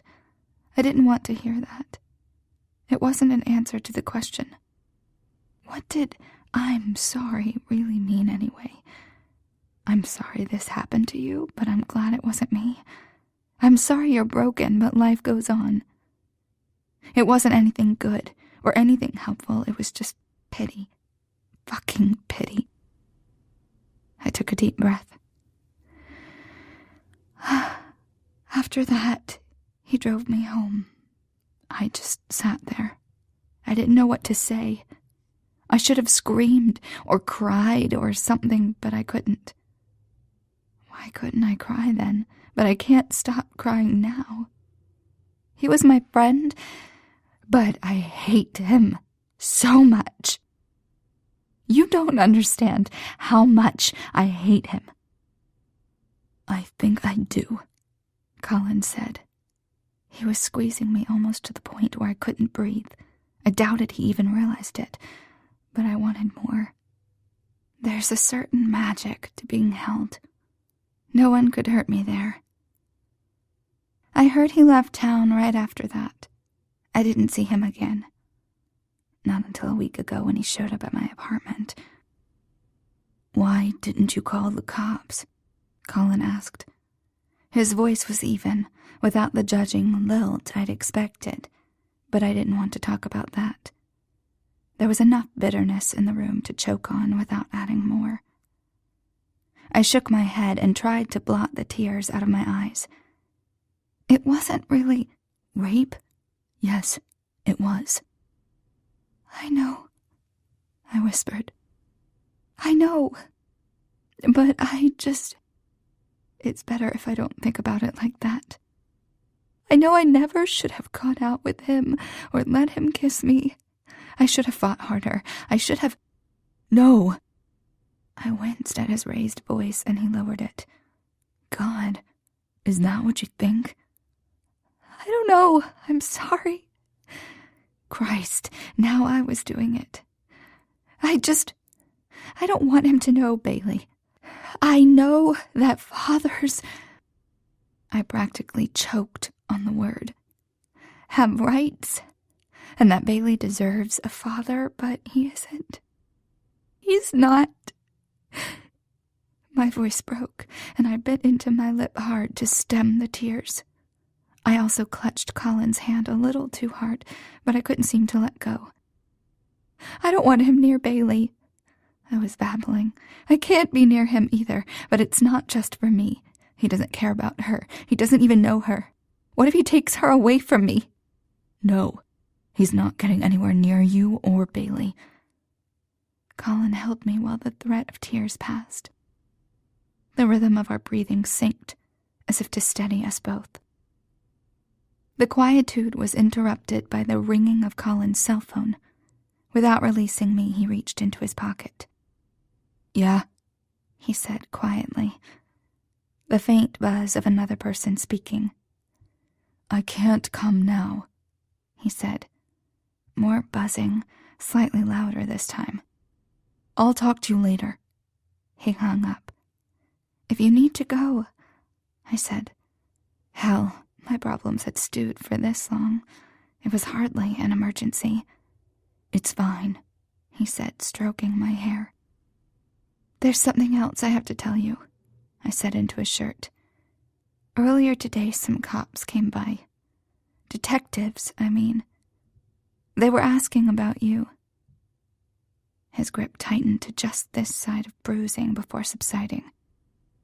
"What did they say?" "They said I wasn't safe. Bailey wasn't safe here. Nothing." "Don't talk to them again." I should have bristled at the command, but I really had no desire to ever talk to them again, and I was drained. "Okay." Bailey's soft cry crackled from the baby monitor, up from her nap, and life goes on. I pulled away. Colin clung to me for a beat and then released me. In that sort of dulled state that comes from falling apart, I retrieved Bailey from her bed and set her up with a bowl of watermelon chunks in the kitchen as I finished baking the cookies. Dinner was a quiet affair. Neither Colin nor I had any words left. Bailey seemed to take her cue from him, peppering the silence with subdued grunts and eating little. I regaled Bailey with outrageous stories, slapstick versions of her favorite books complete with silly voices, through dinner. I put her to bed early, which of course only made her stay up extra late, tossing restlessly in her bed until sleep overcame her. Colin was somewhere in the house, but not in his room. Our room, I reminded myself. Exhausted, I stripped down to my underwear and collapsed on the bed. When I woke, it was dark in the room. Strong hands cradled me, and I cuddled up to a hard chest. I craved Colin for the reassurance that he was here, that he would stay. I trailed my hand down, but he caught it in his. "Not tonight." "You don't want me?" "Always, Allie, but it's not right. Later." Even though he was right, I felt the sting of rejection. He pulled me close to him, holding my hand. I closed my eyes and drifted off to sleep. I didn't have nightmares about what had happened with Andrew, not even right after it happened. Or maybe I did, but I never remembered any of my dreams, so I wasn't really prepared for when Colin started tossing around in the middle of the night. He jerked against the tangled sheets and mumbled, "No, leave her." I'd done this. I shook his shoulder firmly to wake him. "Colin, it's all right, wake up. Everyone is fine." He blinked up at me blearily. "Allie?" "Yeah, it's me. You were dreaming." "Won't let him hurt you again." I know, shh." Then he crushed me to him with both arms and slipped right back to sleep. I wasn't sure he had woken at all, even though he spoke to me. My arms were trapped by my sides and my neck was tilted awkwardly, but I held myself still. This was the way he'd put me. I needed to be able to do this small thing for him, have my body be the way he wanted it. I just closed my eyes and tried to will comfort from my body into his. When I woke up again, it was still dark in the night that would never end. Colin thrust between my legs. He was inside me, and over me, and everywhere. It wasn't fear or discomfort I felt, but relief, gratitude that he was letting me do this for him. But he was muttering, "I'm sorry, sorry." I roused myself enough to mumble, "It's okay," and spread my legs wider, and he quieted. I understood why he was apologizing, though, because he didn't even seem to have control of his own body. It was like his hips were thrusting of their own accord, and the rest of his body just had to go along with it. Each thrust was deep and strong, and with an unsteady but deliberate rhythm. It felt like being claimed, like being marked, protected, and I could hardly describe how that felt different from regular sex. Except that I knew it when I felt it. The irony is that I felt more owned, more controlled than I ever had during the rough sex I'd craved with other men. He was telling me that I was his, that he couldn't stop it, and neither could I, so it was damned convenient that neither one of us wanted to. I don't know how long he went on this way, but I could have taken him forever. My body was already relaxed and pliant from sleep, and I made no effort to change that. When he came, he groaned my name and then shuddered over me, clutching me to him. I didn't try to push into him or away, just yielded completely to whatever shape he gave me.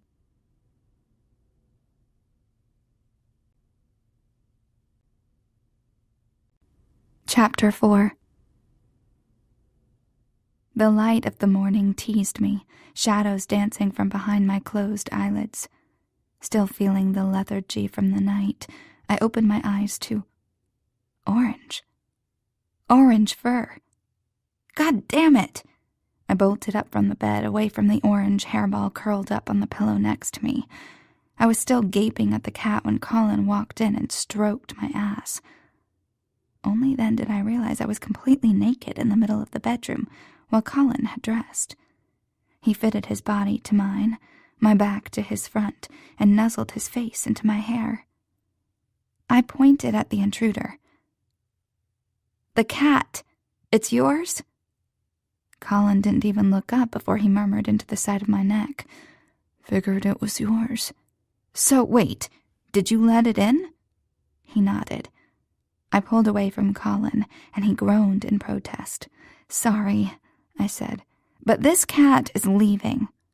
I wrapped the sheet around me and picked up the cat, who'd now gone dead weight. His heft proclaimed that this was no starving kitty. "Absolutely, positively no cats allowed," I said as I carried him down the stairs. Then I set him down outside the door and shut it with a satisfying click. My confessions weighed on me. But the important thing was that Colin was still here. He still wanted me, and that was enough. I'd make it enough. I'd make us a family if it fucking killed me. Chapter 5. I peeked under the blanket draped over the stroller. A cherub with chubby cheeks and tawny curls slept peacefully in direct contrast to the little devil who'd shattered my eardrums in the house earlier. Bailey had begun insisting, quite loudly, that she was finished with naps. Droopy eyelids at the dinner table and cranky bath times proved otherwise, though. The battles were epic until I found a secret weapon. The cracked, slanted sidewalks of Colin's neighborhood. A few minutes in her stroller and Bailey was out like a baby. I didn't mind the walks. I enjoyed them. Would have done them before had I not been likely to pass a streetwalker and 2 drug dealers on a trip around the block. It was like a bad 3 guys walked into a bar joke, but with needles. Here, there were houses instead of boarded-up storefronts, and trees instead of broken street lamps. I even passed the occasional jogger, a pastime that I'd never understand, or another mom pushing her kid. They'd wave, and I'd wave back. So neighborly. But I missed my neighbor of almost 2 years. Shelley hadn't come around since the revelation about Philip, when she'd said his last name unbidden, and I feared I knew exactly what that meant. Her client. The rich one. The one who liked to hurt her. The one she lived with. Was Philip. I already disliked Philip for how he treated Colin, shitty, and how he treated me, like I was invisible. But if I were right, I'd despise him for what he did to Shelley. I didn't really understand it. She was beautiful, and she'd had long-term clients. With me and Bailey out of the woods financially, at least for now, she didn't need a whole lot of money. So why would she live with him?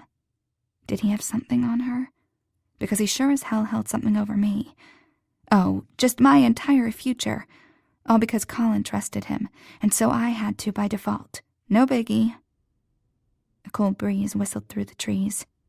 I leaned over to make sure the blanket was still in place, tenting Bailey in her own warmth.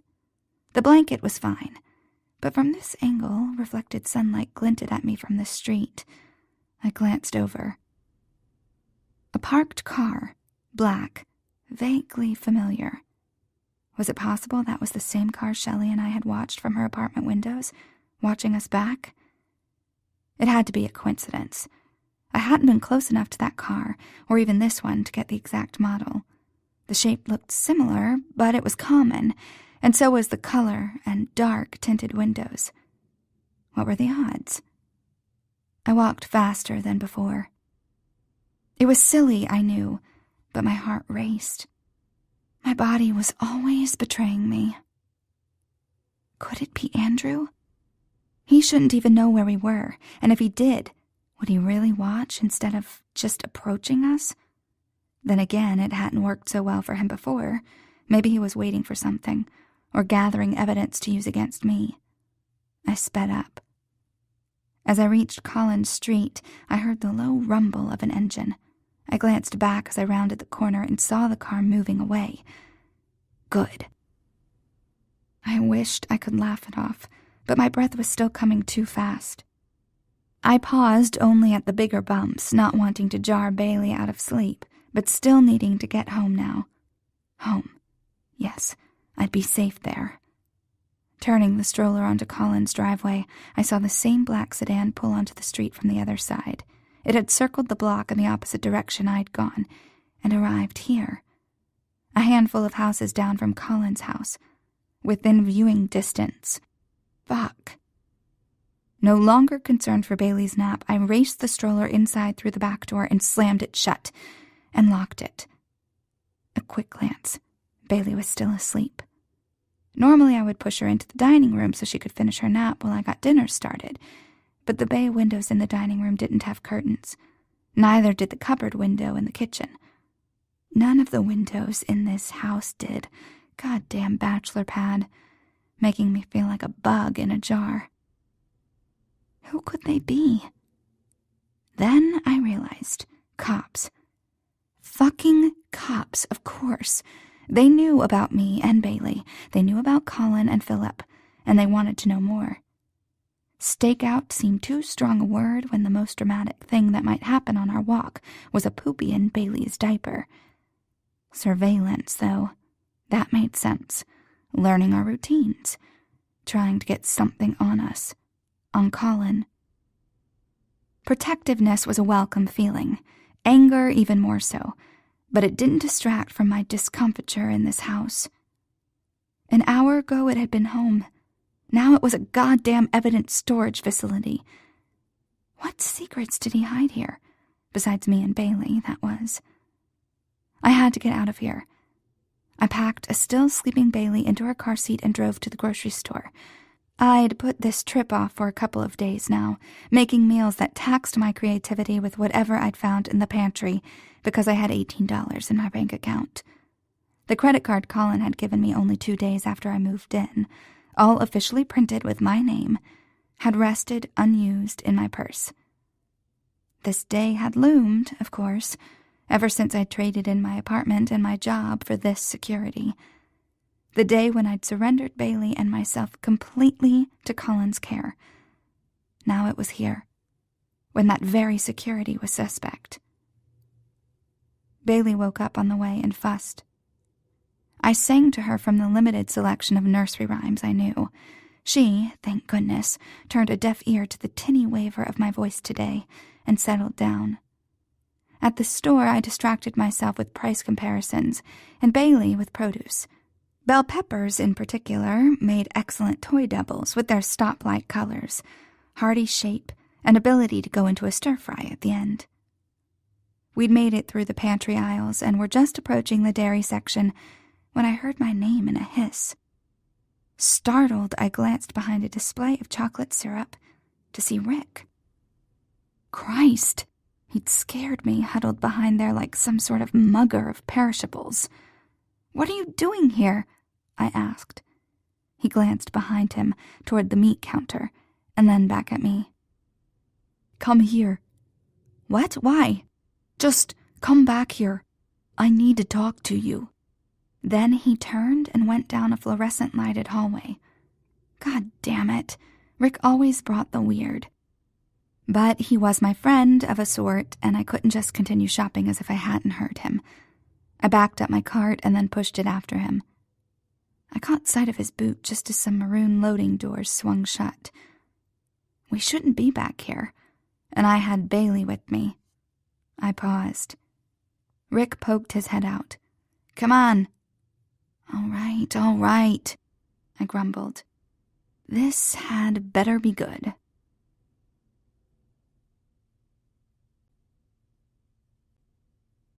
Chapter 6. I pushed the cart through the doors into a large, shadowed room. The stacks of crates sprouted haphazardly from the cold, concrete floor. The atmosphere of the room demanded I whisper. "What is it?" "She's so big," Rick said, looking at Bailey. Well, yeah. It had been about a year since he'd last seen her, and then only for a brief hello one time when Shelley'd gotten an emergency call from a client and had dropped Bailey off at the bakery on her way, which served to point out that the word friends was a bit of an exaggeration for the boss-employee relationship we'd had. I cleared my throat and spoke normally. "We needed privacy for that?" No. It's about your new guy." "Colin?" Damn. I had to stop volunteering information, especially with the cops nosing around.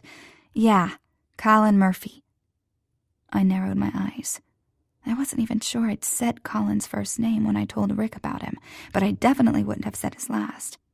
It hadn't been a secret at the time, but it wasn't Rick's business. "What about him?" I asked. "I don't know how much you know about him, but he runs some dirty shit. Anyway, Rick trailed off. "Spit it out," I said. "Well, I had some debts.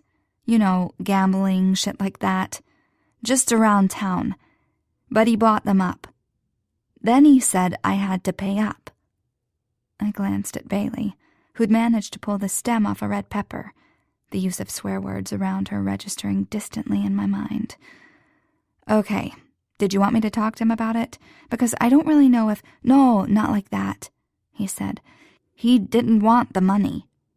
He looked at me expectantly. I didn't get it. "But you just said he wanted the bakery to shut down," Rick said. "He wanted you out of a job." More crazy. Shouldn't be surprised. "Why would Colin want me to be out of a job?" He shook his head. "I'm not explaining this well. He wanted you out of a job so that you'd be dependent on him. For money. And since I was in a shitty situation, he could just make it go away. He knew I couldn't pay up, but he didn't care." "Wait, Colin came and said all this to you?" No, it was just one of their players, one of his brother's guys." Yeah, Philip. It seemed as if everything circled back to him, and not in a good way. "But if it wasn't Colin, then it could have just been, he said I had to leave town," Rick said. "And I wasn't allowed to tell you why or give you anything or talk to you after that." I raised my eyebrows. Of course, the thing I'd latched onto would be the useless piece of information, that he wasn't exactly following the rules if he was talking to me now, was he? Rick flushed. "I left, but I couldn't stay away without you knowing what you're getting yourself into with him." "Well, it's a little late for warnings now. Jesus, Rick." "I'm sorry," he said, and I was gratified that at least he did look sorry. But fuck, I was still annoyed at him. To tell me this at all, to tell me this now, when it was clearly too late for caution. I was entirely moved in and financially dependent on Colin. I was a known associate of his and Philip's according to the cops, and Philip and Colin were now independent of me, it seemed, handling my situation with Andrew. The cart of groceries that Bailey sat in, the groceries I couldn't pay for without Colin's money, underlied the entirety of my dependence. Bailey picked that moment to throw the stemless pepper at Rick. I wanted to do that too. He caught it and tossed it back, where it hit her in the chest with a soft thud and fell to her lap. Her eyes widened and her lips quivered. Rick gave me a panicked look. I stared back at him stonily. "I'm so sorry," he said with his hands up. "I thought she could catch." All I could think was that men really sucked. Bailey wailed her agreement. I slammed a jar of tomato sauce down, then rethought the object of my aggression when the shelf rattled ominously. From the living room, Bailey banged her block down on the floor in solidarity. The snick of the back door let me know Shelley had responded to my summons. I'd left a brief voicemail for her on the drive back from the grocery store. "We need to talk," was all I'd said. She paused to kiss Bailey on the forehead and then entered the kitchen with a rush of crisp winter air. I pounced on her. "Who's the guy, Shelley?" "Okay." She didn't play dumb. "It's Philip. Don't be angry." "Don't be angry? This guy is like, I don't know, something bad." "He's not so bad." How dare she side with him? "I saw what he did to you." "He didn't do anything I didn't agree to," she countered. Damn. A low blow. "I'm sorry." She stepped toward me. "I didn't mean it like that." "No, you're right," I managed to get out. "No, I wasn't." She reached out her hands for mine. "I'm really sorry. At first I didn't know.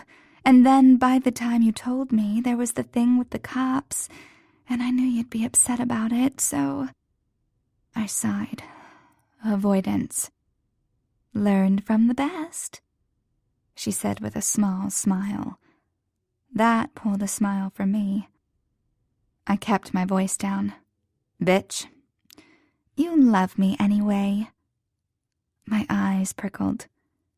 "Is this the part where we hug?" "Let's not," she said. And I was fine again. I picked up a can of soup from the bag. "I can't believe you're seeing that asshole." She just gave me a wry look. "I see who pays me," and crossed to the coffee machine. Fair enough, but there were limits, or there should be. "Have you seen his study?" She started the brew, then turned around and leaned against the counter.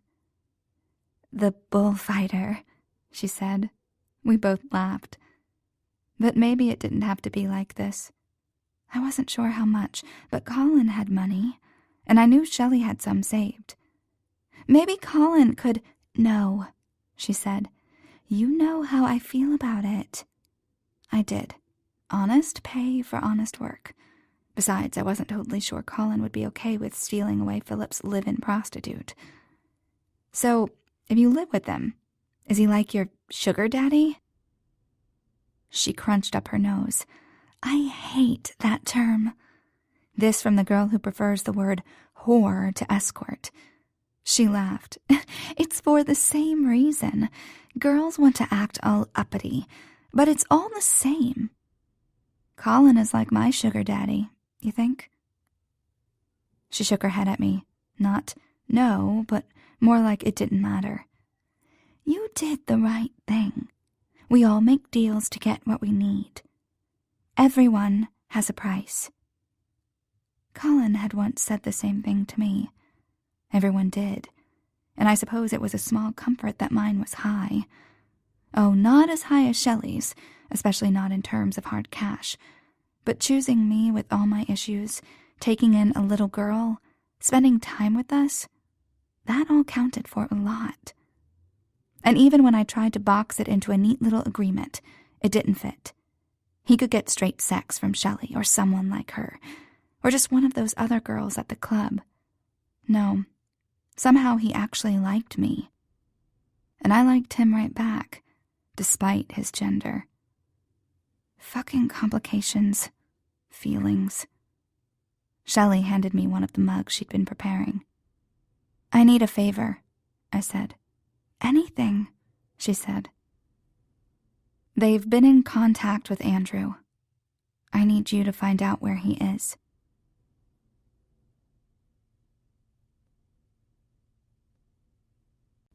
Chapter 7. An hour. That's how long I'd been in bed staring at the ceiling while Colin was downstairs finishing up a few things. My thoughts were not friendly company tonight. Rick's accusations stung. More information than I'd wanted, and yet less than I really needed to act on. I wasn't in a position to have any leverage with Colin, and while I was glad that I'd cleared the air with Shelley, our conversation had dredged up more memories. What I'd told Colin was true. I'd sat there, almost comatose, when Andrew had driven me home. The weight of what had happened, of what Andrew had done, had sat between us like another passenger in the car. I hadn't dared look at him, afraid I'd see the face of my friend masking a violent stranger. Or maybe I was more afraid that Andrew, sane, safe Andrew, had returned, and I'd have to deal with his horror at his own actions.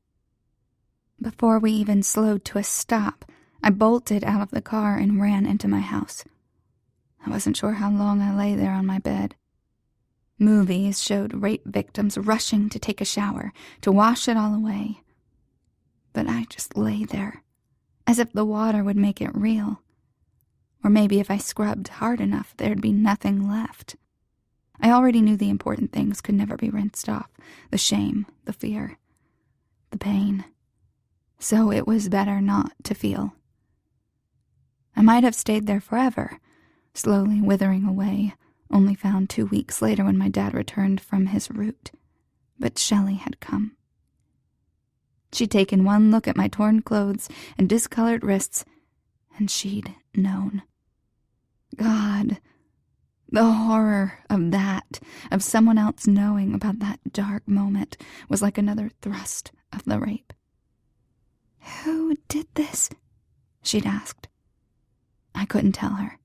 I'd seen the way she looked at Andrew when she thought I wasn't looking, the way she invited him to everything, the way she asked after him if I'd seen him without her. I hadn't even been able to tell her that he liked me, that he had asked me out again and again. How could I tell her this? As it turned out, I didn't have to. My silence gave it away. "No," she'd gasped. And she'd brought something new to the table. Anger. Anger was good. I felt it burble in me now, hot springs of wrath. Manipulative, controlling, asshole. This had started about Andrew, but now it was about Colin. Why did Colin have to force things? Well, I answered my own question there, because I told him no repeatedly. To men, no just meant make me. I had wanted Colin, but by taking away my choice, he degraded me as much as Andrew had. Colin hadn't even had to do it, because I'd needed more money than I could make at the bakery. Because of Andrew. Andrew, who pushed me for custody and then disappeared. Andrew, who Colin had spoken with, but not me. Was it possible Colin had used Andrew the same way he'd used Rick? To try and force my hand in coming to him? No, that seemed beyond even him. Still, though, the lines had utterly blurred. We'd moved from shades of gray into hot mess. I couldn't stand the cool sheets, the drafty room, the black, yawning bay windows. There was only one thing to do at a time like this: night baking. I tiptoed from the bedroom so as not to disturb the slumbering child across the hall, crept down the stairs so as not to disturb the hibernating man in the study, and into the kitchen. I opened the pantry door with a sort of reverence and fingered the packages, like a painter might before selecting his materials. A cheesecake, maybe? I'd gotten enough cream cheese for it. It would have to harden overnight, but in the morning I'd drizzle it with melted chocolate and some of those raspberries. Or maybe something chocolatey. What was I thinking? Definitely something chocolatey. A tart. A light chocolate crust, a smooth truffle filling, and a shiny chocolate topping. A bit more foreplay, what with the 3 separate components, but the payoff. My eyes glazed at the thought. It was an orgasm in cake form. Really, no one could pamper themselves better than a baker. I crushed graham crackers for the crust, then pressed the mix into the tart mold I'd bought from Goodwill a year ago. While that hardened in the oven, I whisked eggs and melted chocolate to make my filling.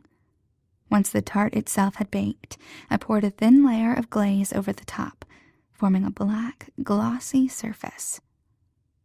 It would take a while to set, so I wandered through the quiet house. There wasn't anything to see, nothing to touch, so my hands rested behind my back. Light peeked out from under the study door. I knocked, my timidity downgrading it into more of a tap. "Come in," he said from inside, and I opened the door. This study was nothing like Philip's. It was open and airy, matching the minimalism in the rest of the house. A desk and chair filled out one end of the room. A small sofa sat in the other, and that's where Colin lay. He shut the drawer on the side table just as I entered. "Can I talk to you?" I asked. "Sure." He rubbed a hand over his face, dark shadows etched under his eyes, and I felt guilty for my earlier doubt. Not that I was convinced he'd done nothing wrong, but he'd also done plenty right, and at the time he'd been little more than a stranger. Colin resettled in the corner of the sofa, his arm out. I closed the door behind me and joined him, curling into his side. He wrapped his arm around me, pulling me in tight. I could have this forever. All I had to do was wait, the perfect, placid little girlfriend, for Colin to solve my problems. Let him control me, trust he wouldn't betray me. But what would the cost be if I was wrong? If he was? And Bailey would be the one to pay. "I'm going to talk to Andrew," I said. My words kicked him into standing.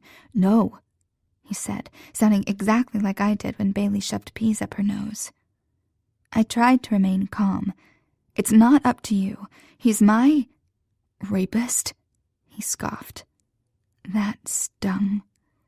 "My friend." "And what am I?" he said.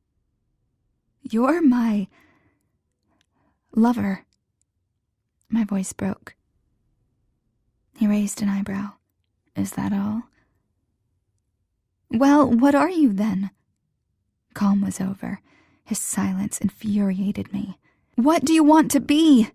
"I don't even know because you won't fucking talk!"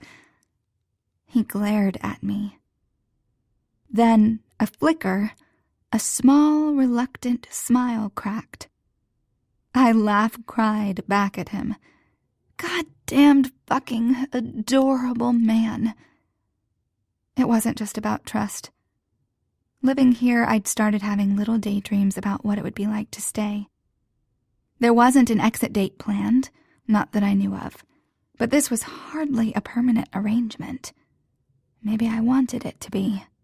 But if I was going to be worthy of that, I'd have to handle my own shit, whether Colin liked it or not.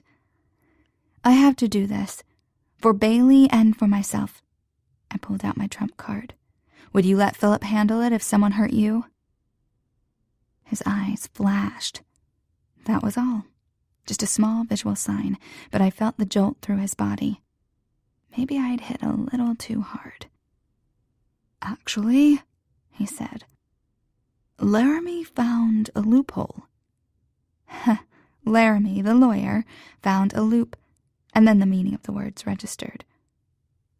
Relief was there. But I didn't like his tone. "What is it?" "If you get him on the rape, then he won't have a legal claim on Bailey." I blinked. Nope, still didn't get it. Didn't want to understand. "What does that mean, get him?"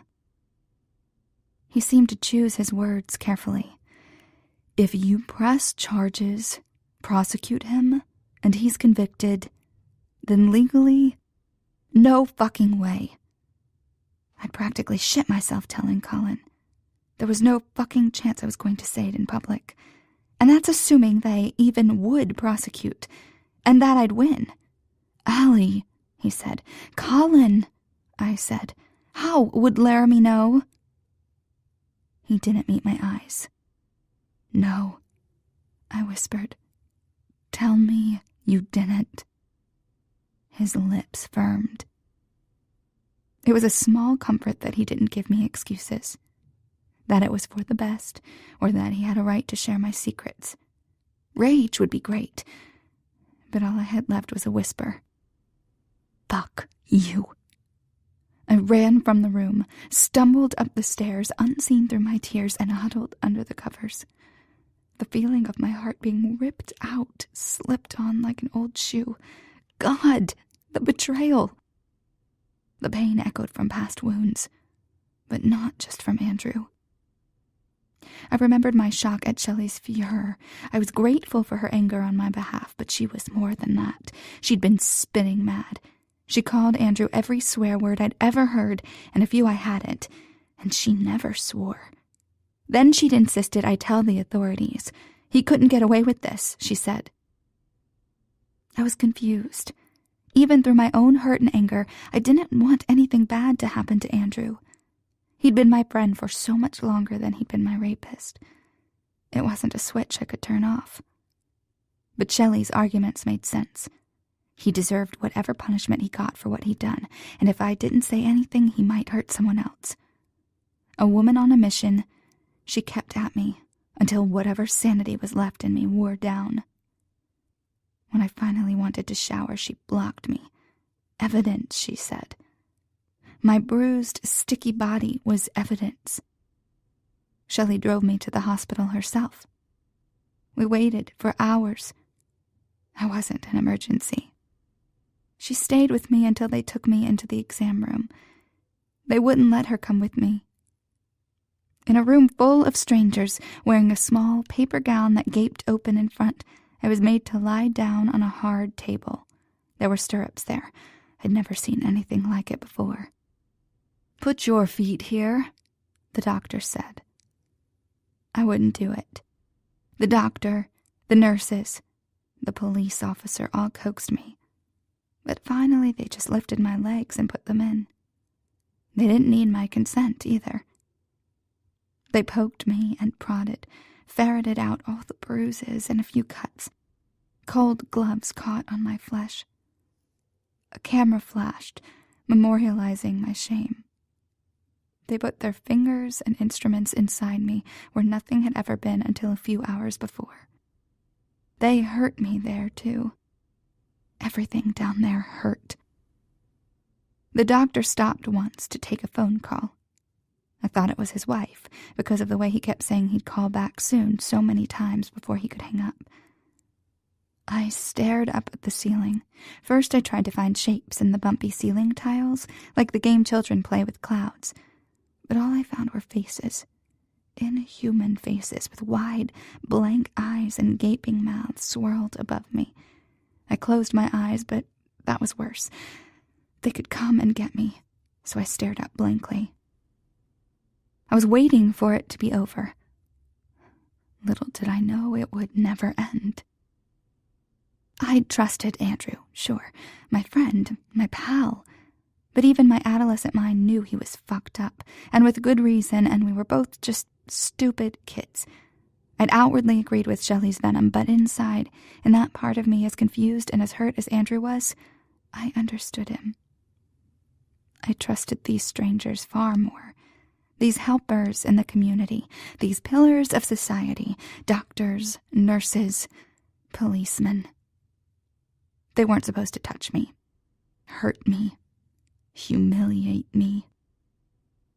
At least Andrew had cared enough to hate me while he hurt me. These people were thinking about their shift ending, even while they had their fingers inside me. When Andrew had touched me, I'd burned from the pain and the fear. When those men had touched me, I'd grown cold, frozen to ice, never thawed. In the present, I felt the warmth of Colin's touch at my back. "I'm sorry," he whispered. I still felt the anger, the hurt, but those things were impotent. At least when you were small, like me. So tired, and hell, I didn't want to be mad at him. It probably made me weak, but that was nothing new. I fought past the lump in my throat. "Give it to me." He paused. "What?" "The way I want it. You know." I felt his indecision as my breath caught. He didn't want to hurt me, I knew, but he'd want to do as I asked, because he'd fucked up. I didn't even know if I wanted him to say yes or no. "Okay," he finally resigned. Relief and panic warred within me, but both emotions were muted by the sharp pain on my wrist. Why did men always go for the wrist? They wanted to immobilize women, I supposed. Immobilize our hands, at least. Were hands really so powerful? Then he tightened his other hand in my hair and yanked. Fuck. Yes, they were. I slid down the side of the bed, where the hardwood floor slapped my face. My knees jolted as they hit the floor, and then again with the impact of Colin's weight from behind. All over, my body was twisted or crushed. It was perfect. I surrendered. There's a freedom in not having to move, not having to think, but knowing it would happen anyway. My clothes were yanked out of the way, and then he was fucking me. Each thrust slammed my head into the ground and my shoulders from their sockets. Ah, bliss. My mind took up a chant. Hurt me, hurt me, hurt me. Make me hurt, cry, bleed. Make my outside match my inside. Help me get it out because I can't cry on my own. And then my plea escaped my mind. Hurt me, hurt me. Oh, God, Colin groaned. Hurt me. He reached around and pinched my nipple. I gasped. He pressed harder. Yes, Allie, he said. It sounded like a warning. I couldn't think. The initial pain of his cock stretching me had passed. I wanted more. I tilted my hips back to meet him. He took the cue and grasped my bare hips with both hands.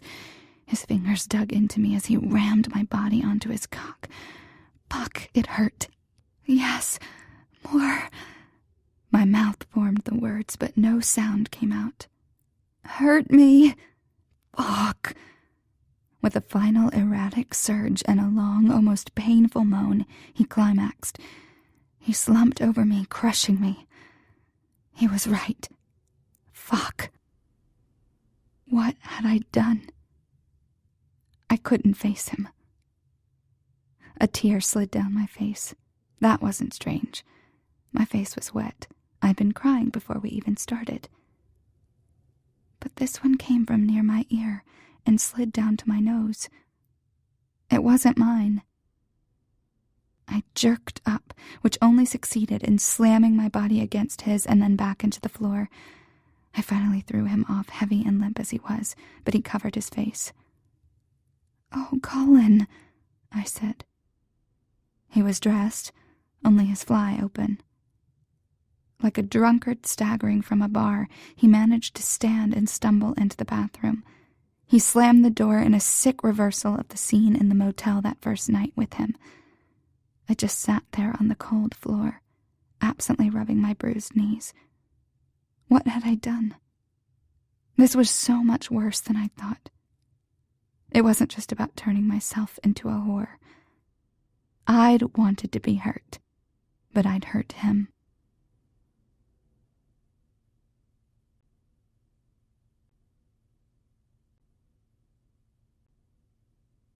Chapter 8.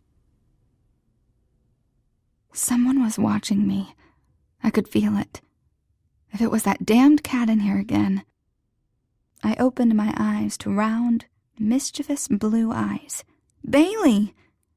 She blew out her lips and wetness sprayed me. Nice. I wiped my face with the sheet, wincing at the contact of fabric on a braided skin. How did you get in here? My fault, Colin said. I looked over at the bathroom where he was shaving with the door open. in jeans and nothing else. He looked delicious.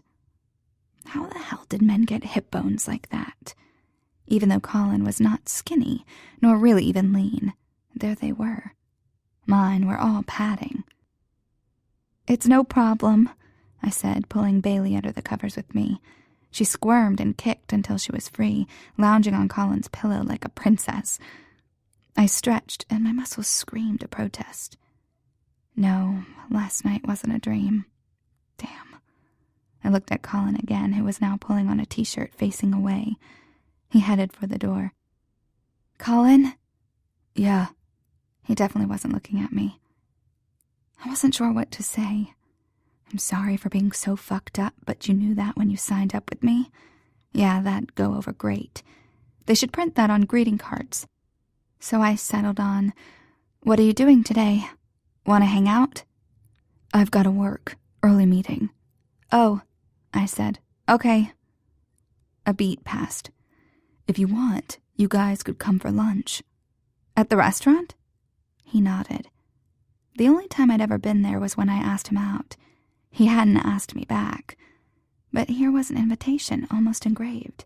"Yes, we'd love to." "Wouldn't we, Bailey?" "No," she said. "She means yes," I told him. No, she said. God damn it. Colin smiled faintly, I could see from the side, and then left the room. With a heave, I sat up and settled the pillows around Bailey. Then I went into the bathroom. Oh, shit. That explained why Colin wasn't looking at me. The left side of my face was wrecked. It was all black, a little bit green, and my eye was puffy. Christ, it hurt more to look at me than it had last night. Maybe. I'd been pretty zoned out. He hadn't hit me. More like the floor had hit me, slowly, in a long, painful punch that had pushed harder with each thrust from behind. I'd be able to patch this up. Some ice and a heavy foundation job would do wonders. But for now, I looked hideous.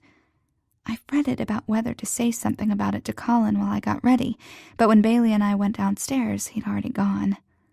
Ugh. Avoidance was contagious. I puttered around the house, making breakfast and doing some chores, mostly waiting for lunchtime. My face was a half-an-hour project.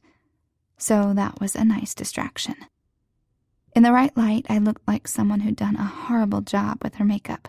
Looking like an idiot was preferable to looking hurt. I packed up Bailey's lunch in the kitchen. Dessert. I eyed the chocolate tart that I'd taken out of the fridge earlier. I did want some. Badly. More importantly, Colin might like it. He was freaked, justifiably, and possibly mad at me. Also justifiably. It would be a peace offering, even if I'd initially made it for myself. I mean, if I gave it to him, he'd still share, wouldn't he? 2 birds with 1 stone and all that. I wrapped the tart in plastic wrap and then bundled us into the car. It only took 10 minutes to arrive at the restaurant, and then the unbundling process commenced. Finally, Bailey and I sat at a table in the corner near the office hallway. I was debating whether to knock at the door when he emerged. "You came," he said, sounding surprised. That gave me pause. Did he think me so unreliable? Or worse, did he think our relationship was irreparable after last night? Please, no. "Of course," I said. "And I brought a cake. You do like chocolate." "You made it?" "Yes." "Did you notice the bowls and pots covered in black goo in the kitchen?" He considered. "No." "Okay, that's disturbing. But yes, I made it. Do you have a fridge or something where it can sit?" "Sure." He took the tart from me and disappeared into the kitchen. I returned to Bailey and pulled out her lunch. I hadn't been sure what they'd have here for her, so I packed the full complement. Pasta, mixed veggies, and milk to drink. We hadn't had much opportunity for eating out, but we'd been here before, at least. Bailey took to her restaurant high chair with aplomb. It was the eating part she struggled with. In minutes, the floor around her was littered with lunch. So much for planning. Colin returned and took a seat across from me. "I ordered for us already. Hope you don't mind." "No, not at all." I smiled, fishing for one from him. "I bet you know what's best here, don't you?" He gave a short nod. He looked out the window at the table, at Bailey crunching carrots. Anywhere but my face. I sighed. "Is it that bad?" "Is what bad?" he said. "My face." He looked at me and then away. A muscle in his jaw ticked. "Yes." "Well, damn." Our food came shortly. I suppose since he owned the place, he'd better get prompt service, so we busied ourselves with eating. When we were done, I offered to go back and find the tart, but he went into the back himself. I liked the way the employees looked at him, both with respect and a sort of affection that I recognized in my dealings with Rick. It was a contrast to the formality he'd been dealt at Philip's house. He returned and, for the first time that day, looked me in the eye. "I'm sorry." Crap. It had probably ended up sitting on a lukewarm burner and melted or something. "It's ruined?" "Sort of. I put it in the back, and my manager thought it was available. He moved it to the front case." He paused.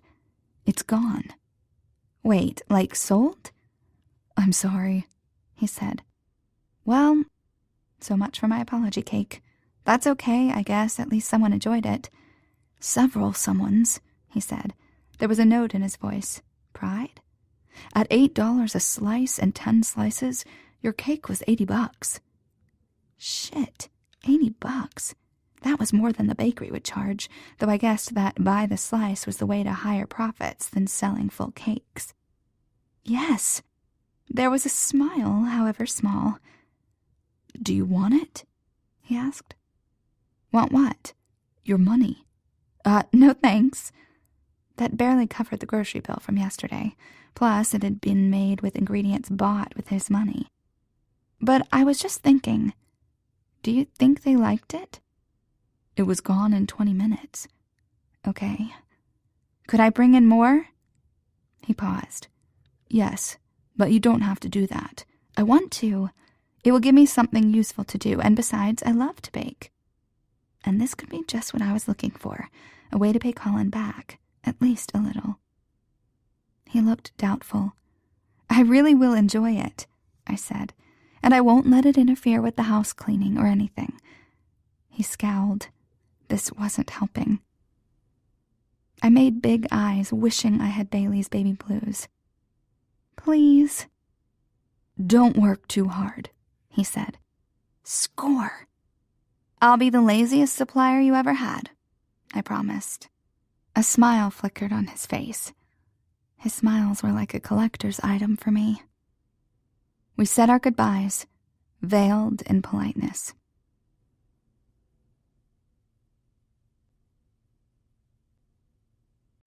Chapter 9. Back at the house, I declared quiet time, my nap replacement therapy while Bailey had her mid-toddler crisis. She got a couple of plastic books I'd borrowed from the library. I pulled out a magazine, something I'd thrown onto the conveyor at the grocery store on a whim.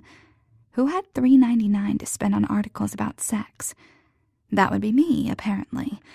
I opened to 10 Ways to Blow His Mind with Your Thumb.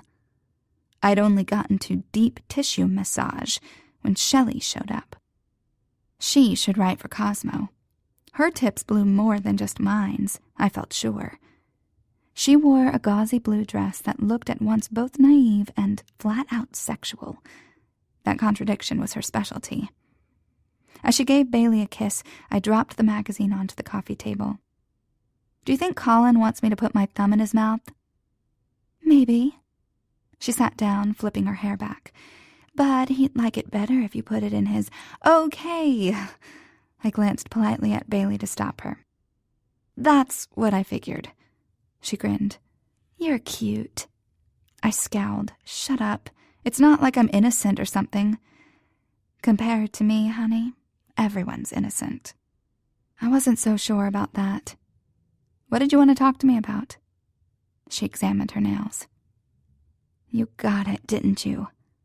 A way to contact Andrew. I don't think this is a good idea.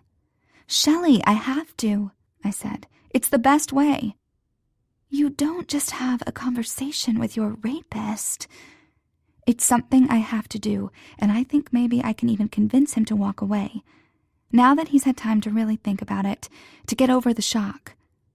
She traced the wood knot on the side table with her fingertip. Philip says if you press charges, that he wouldn't have a legal claim. I can't believe you talked with him about it. He brought it up, she said. I figured I might as well hear what he had to say. Well, it's more complicated than that. I'm not saying it would be easy, but... She'd always wanted me to report it, to press charges, and I'd tried. She knew that much. She looked up, anguish in her eyes. At the hospital. What happened with that cop? The lunch in my stomach threatened revolt. The doctors and nurses had left, leaving only the 2 cops to question me. I could smell the alcohol and sickly hospital smell. I shook my head to clear the memories. Why did you push so hard? She demurred and sat back. I'd hit my mark. I'd guessed long ago why she had been so ferocious toward Andrew. A friend would have supported me, but she'd practically taken up a war cry. She was a victim, too. That was why. I didn't know the details, but it explained a lot. Not just her reaction that day, but her subsequent profession. One day while I was nursing Bailey, she announced that she was an escort, as easily as if she'd gotten a paper route. It had been part of our tacit pact. She never brought up the rape or the hospital, and I never questioned her work. She pretended like my date nights were normal, and I pretended like selling her body on a nightly basis was A-okay. We were enablers of the best sort. Give me the number. My gaze held hers, willing her to do what I asked.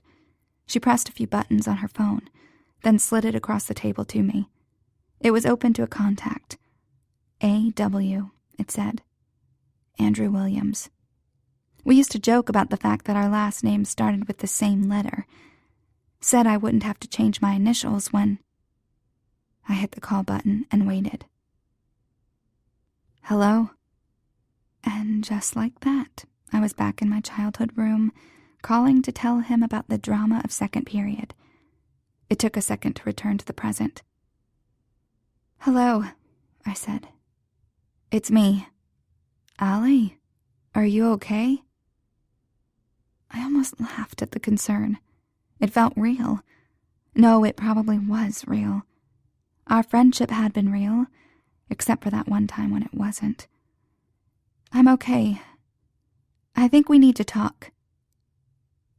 Yeah, he said. Remember Pop Rocks? I smiled at the memory. There was a diner where we'd hung out and gorged on cheap cheese fries and free refills of soda. Then Andrew had made a miniature explosion with his drink and the fizzy candy, and we'd been banned. Not that it mattered now. Only 2 years later, and we were both unrecognizable. I remember. Meet me there in 30, he said. Okay. I hung up the phone and handed it back to Shelley. Can you watch Bailey? Of course, she said. I miss my girl. My head was blissfully empty as I drove into that crappy part of town. The diner was the same, still dirty but somehow smaller. I sat down in a creaky vinyl booth. The lamination was peeling off the tabletop. I rested my hands there, but it was sticky to the touch, so I put them in my lap. The worst part of waiting was the thinking. What would I tell Andrew? It depended on his mood. He'd become increasingly capricious up until that day, the emotional equivalent of an atomic bomb. It wasn't personal, at least I thought not. I just happened to be in the vicinity at the time, a casualty. Thinking. I heard Shelley's voice. What happened with that cop? Then again in her voice, don't think about it. I was trying, damn it, I really was. But the alternative was to contemplate this sticky stuff on the table. No, seriously, what was it? I prayed it was some sort of food product at least. Ugh, I couldn't keep thinking about it. I reached for the menu the server had dropped off. I was hardly in the mood for eating. I had already eaten lunch, and plus it was pretty gross in here. But, well, I was desperate.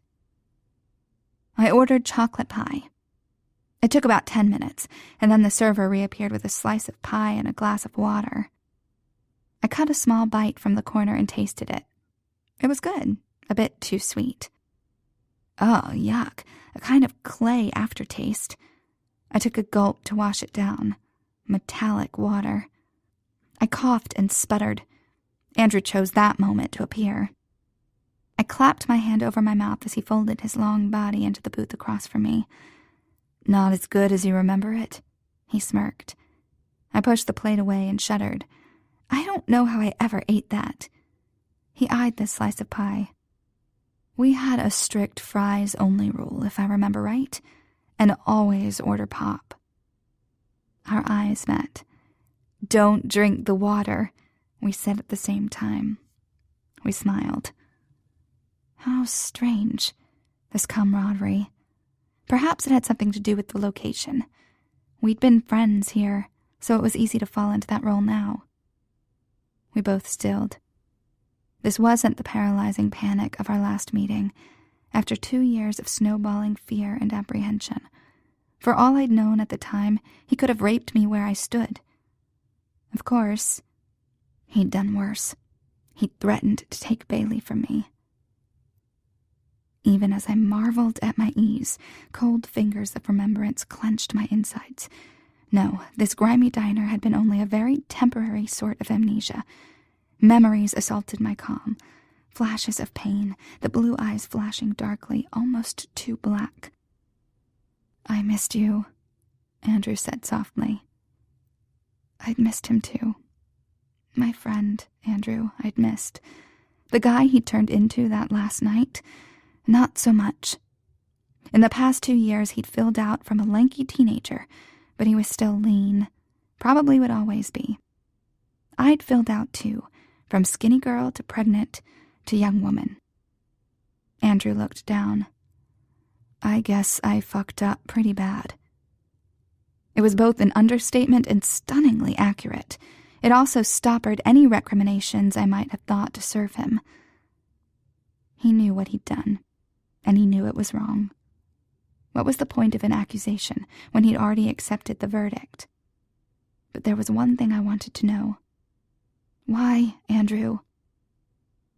Remorse was in his eyes when he glanced up at me, but also confusion.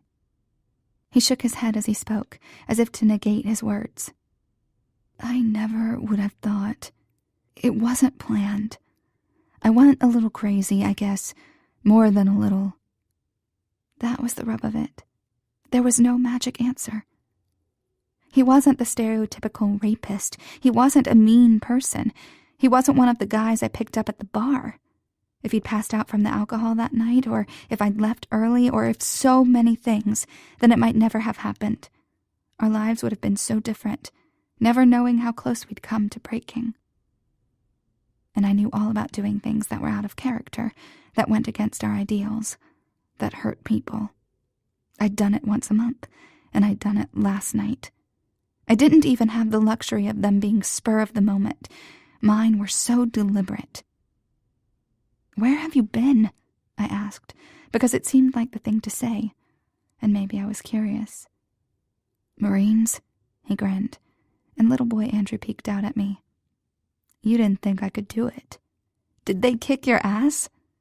He made a solemn face, but his eyes still twinkled. Absolutely. Idiot. Good. What about you? And our daughter was unspoken. Nothing much. I worked in a bakery. I wondered if he thought back to when I'd brought over chocolate chip cookies, his favorite. Or when I'd make cupcakes as both our contributions to the school bake fair, since neither of us had mothers to do it for us. Or when I'd made brownies, laced with more adult things. I wondered, but didn't ask. The pain mixed with nostalgia, bittersweet. And now? He asked. I blushed. "Ah," he said. "Colin Murphy, right?" Something flickered. Had I told him Colin's name? I must have. Something like that. His eyes darkened as his gaze raked down the side of my bruised face. "He's treating you right." I raised an eyebrow, as if he were one to worry about my well-being. He hadn't only hurt me, but he'd kicked off the chain of events that had hurt me. The doctors and nurses, then the... Don't think about that. "What are you going to do if he's not?" "Hey, it's not all sunshine and candy in the military." I gave him a full-body perusal back. He'd clearly gotten built since years ago, but he didn't have Colin's bulk. Nor did he have Colin's determination, no matter if he'd matured in the past 2 years. I had the feeling Colin's fortitude had been forged early, making him a lot older than the 6 years that separated us. "Still," I said, "I wouldn't pick a fight with the guy if I were you." "Wouldn't dream of it. I'm still recovering." He touched the corner of his eye. Now that I looked, yes, there were some shadows there, maybe even discoloration. "He hit you?" "Just once, and it was way less than I deserved," he said. Hadn't Colin promised not to hurt him? Or had that just been me? Either way, I couldn't be too hard on him for showing restraint. In the wilds of the Chicago underground, a black eye was more a warning shot than punishment. I couldn't deny that a very small sense of satisfaction welled inside me. As he said, it was the least Andrew deserved, but all he would get. We make quite a pair, both bruised by Colin, but loving him anyway. That last part was probably just me. "I always thought it would be me and you in the end," he sighed. "Tell me about her." "Bailey." The longing in his eyes pierced me, but I shook my head. "It will only make it real, and it can't work like that." I expected the questions. Why not? Or for the demands to start, but he looked as solemn as I'd ever seen him, and despite the conflict that warred in his eyes, he said, "I know." My heart leaped in hope. "So you'll leave us alone?" A wry smile then. "You charmer, you." He grew serious. "Yes, I'll leave you alone. I stayed away because I couldn't trust myself around you.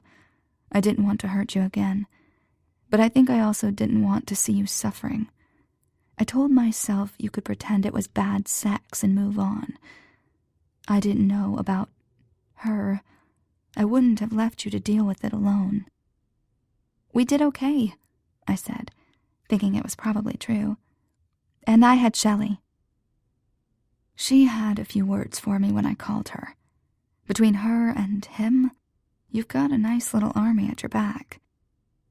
A slow smile spread on my face. It was a nice thought, anyway. "I just wish I'd been one of them," he said. "You have to call me if you need something, though, if things don't work out with what's-his-face. Colin." "Whatever," he said. "Promise me?" "Maybe." "Good. I'm only on leave, but if you need me, call the base." He pulled a thick envelope from his pocket and slid it across the table. "That was my retainer for the lawyer. It's yours, and I'd like to send more if you'll let me." I recoiled at the pile of money in front of me. I didn't want his money, but this was for Bailey. It could pay for things she needed, and I was supposed to be a grown-up. "Okay." He eyed me curiously. "I'm surprised he let you off his leash enough to see me. He was very close-lipped about where you were." I feigned interest in the pie. Colin would be beyond pissed. He doesn't know." He tapped the table, then rubbed his fingers together. "What the fuck is on this table? Whatever. Here's what I'll do. I'll sign those papers he gave me, giving up any paternal rights that might now, or forever in the future, be established against one Bailey Allison Winters, and send them to him. We don't have to mention this meeting." "You'd do that for me?" I asked. "Anything," he said. Shelley had once said that to me, too. Anything. Maybe Andrew was part of my army after all. an unexpected ally. "Thank you," I told him, and meant it. His debt to me wasn't so great that I couldn't still feel gratitude. He dropped a 20 on the table and walked away, murmuring, "Bye, Alice." The nickname stung. He used to call me that back when we were kids. Alice in Wonderland, he'd say. I'd protest because she was dumb and I wasn't. He'd proved me right, of course. I just hadn't known the only mirror I'd fall into would be him. I tucked the money he'd given me in my purse and left the diner, vowing not to go out to eat again for a year.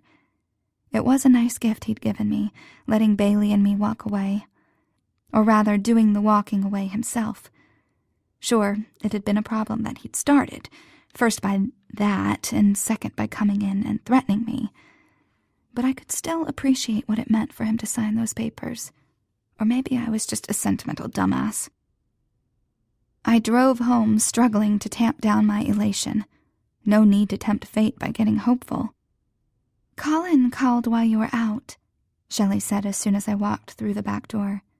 "Hey, baby girl," I said to Bailey, picking her up and nuzzling her tummy. Then to Shelley, "Damn, what did you say?" She looked apologetic. "I said you were out jogging." I shot her an exasperated glance as I dislodged Bailey's fist from my hair. "I don't jog." "I know, I'm sorry. It was all I could think of."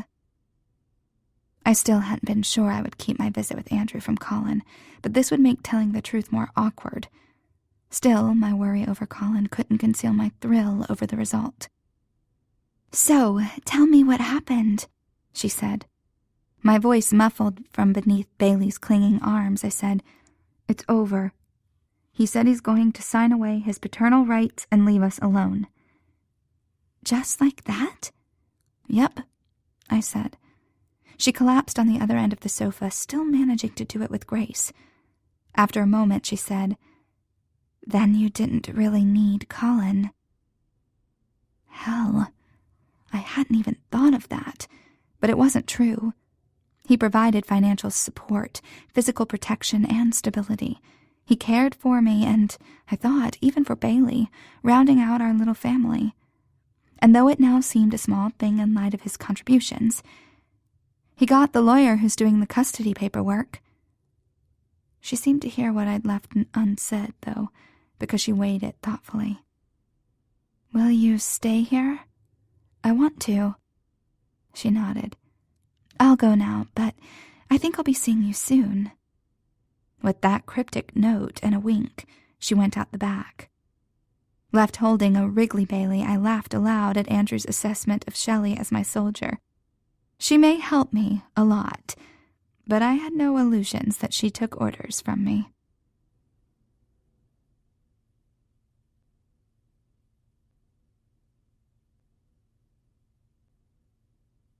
Chapter 10. Bailey was fed and, hallelujah, sleeping. I was halfway asleep, too, but this laundry wouldn't fold itself. It was a load of linens, though. No Colin underwear tonight. I stifled the urge to giggle. It really was getting late.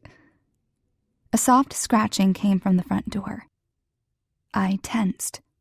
More shuffling. The break-in at my apartment flashed through my mind. Worse things than random junkie burglars lurked as well. It could be something mixed up with Philip's business. Plus, threats could come with badges and warrants. I tiptoed over to the window and peeked around the side. I had a clear view of the front door. Nothing. That was worse. This was the part in the scary movie where the girl did something stupid while the audience groaned. She would open the door and let the bad guy in. No, she'd open the door and it would turn out the bad guy was already in the house. Shit! I was scaring myself. I could suddenly understand her compulsion to find out. Knowing had to be better than sitting here pissing myself. I opened the door a crack, chain firmly in place, and the orange cat squeezed through the gap and into the house. I sighed in relief. Stupid cat. The cat leaped onto the coffee table and curled up amid the stacks of sheets and towels. "Make yourself at home," I said, but cats don't care about sarcasm, and I didn't have the heart to throw him out. This night was dark and scary, or at least lonely. "If you shit on the towels," I told him, "I will turn you into a shag rug." He seemed unconcerned. I took this to mean he was potty trained. Headlights swerving against the wall and a low rumble told me Colin was home. He unlocked the back door and then was in front of me. "Sorry I'm late." I should tell him I saw Andrew, now before I lost the chance. "I worried about you." He ran his thumb across my lips. "Pretty girl." "Are you drunk?" He shook his head slowly. "A little bit." "You shouldn't drive like this." I didn't want to nag, but it was only the truth. I wrapped my arms around his waist. He pulled me close and rested his face in my hair. He smelled like smoke. "I like you." Wow, he really shouldn't have driven. Clearly it would do no good to talk about it now. "Come on," I said. "To bed with you." His arms tightened. Seemed no one was much for sleep in this household. "You'll feel better in the morning," I said. "Feel good now." His voice was muffled in my hair.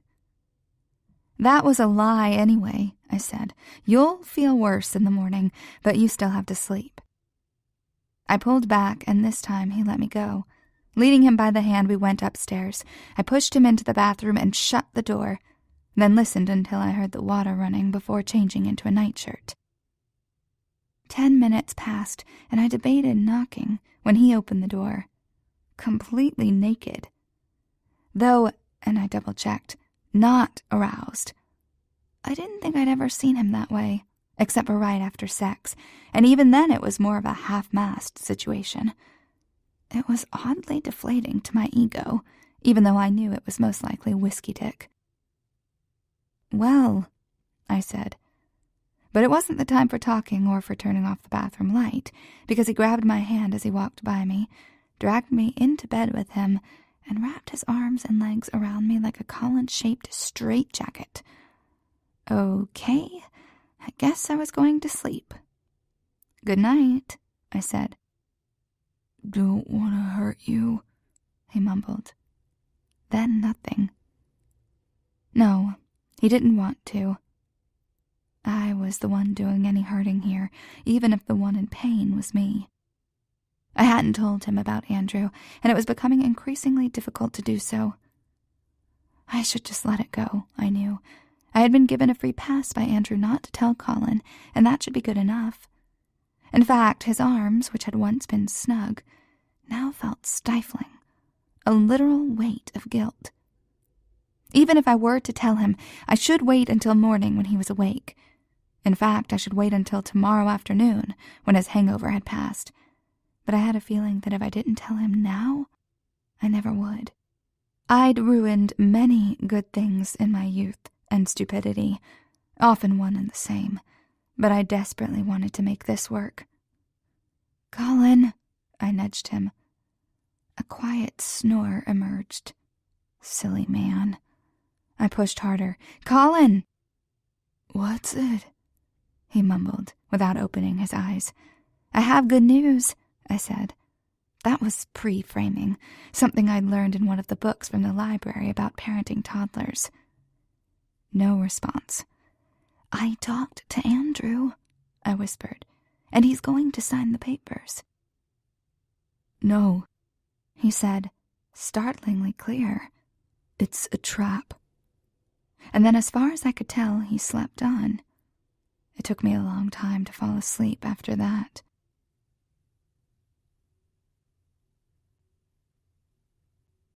Chapter 11. When I woke up, a note was on Colin's pillow in bold block letters. "Call me." So he was as terse in writing as he was in speech. He'd never left this early, but if he'd received a call, I had a suspicion I knew what it was about. I dialed his cell number. He answered on the first ring. "Good news," he said. Shit. He didn't remember my confession from the night before. What to do? I opened my mouth to interrupt, to tell him the truth. "Andrew's taken care of," he said. "I'm with Laramie now." The words caught in my throat. Over the phone, and with Colin sitting in his brother's house most likely, was not the time or place to tell him. But I had to say something. I pushed past the panic lodged in my throat. "Oh," I said, my voice hoarse. "That's good." A short pause.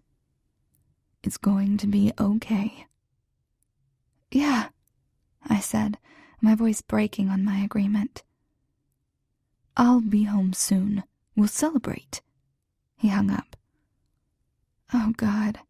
He was so horribly perfect. All concerned for my state of mind and trying to reassure me. Dealing with my shit. And for what?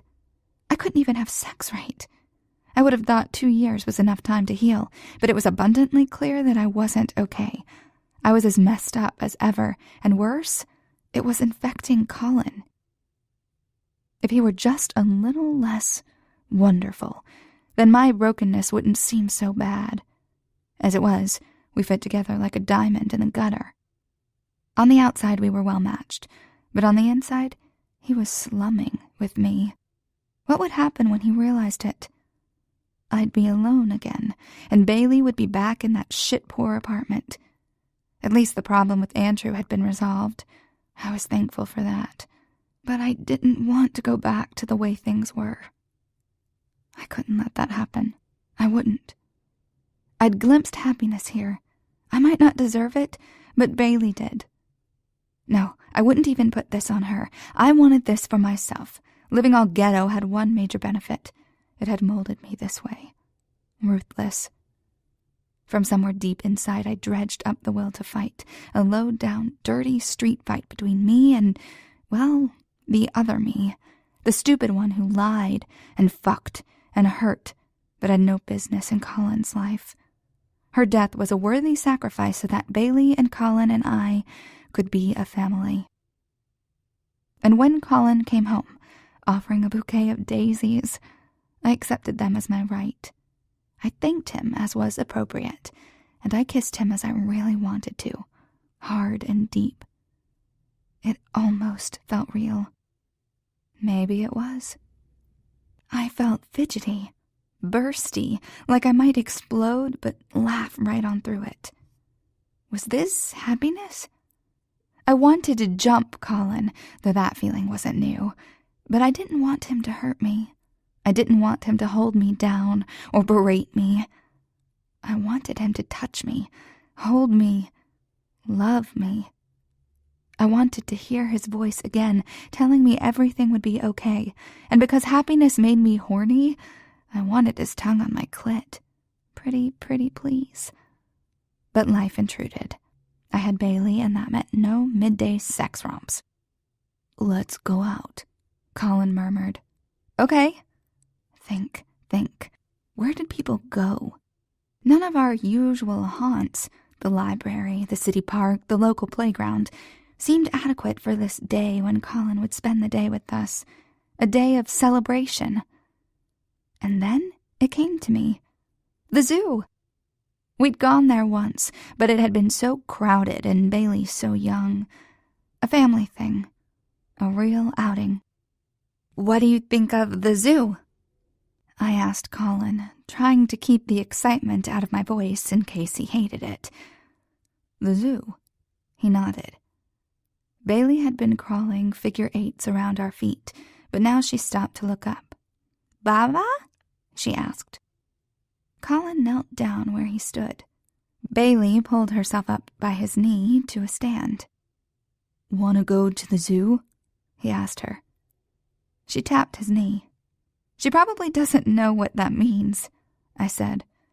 "Giraffes," he said. "Elephants." "Elf," Bailey said, spraying baby drool into his face. "Oh," I grabbed a nearby cloth and wiped him dry. "I'm sorry, I think she's getting a tooth." He looked alarmed.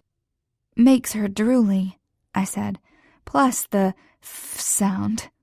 Ah, he said. He didn't sound too upset about the baby bath, for which I was thankful.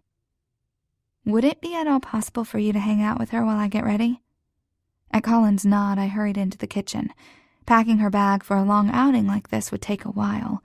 I needed food and drinks and diapers and wipes and a change of clothes. Oh, and the camera. Crap, was it charged? Had I even unpacked it? On a whim, I raced up the stairs to get Bailey's animal flashcards. I handed them to Colin and said out of breath, "You could show her these if you want." Then I was gone, loading the stroller and diaper bag into the car, and I was done. Bravo to me. Already feeling worn out, I found Colin and Bailey on the living room floor, where I'd left them. "Fent," Colin said. "Elephant."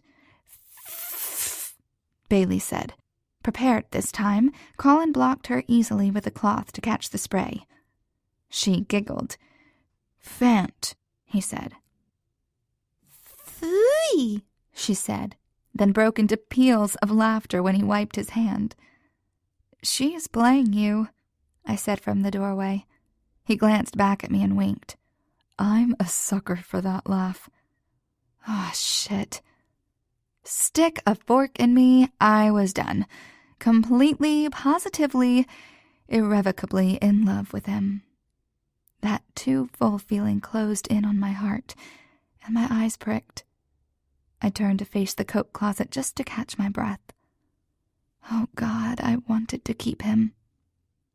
Bundled and packed, we set off on our zoo adventure, or as Bailey called it, the foo, with a sprayed exclamation point.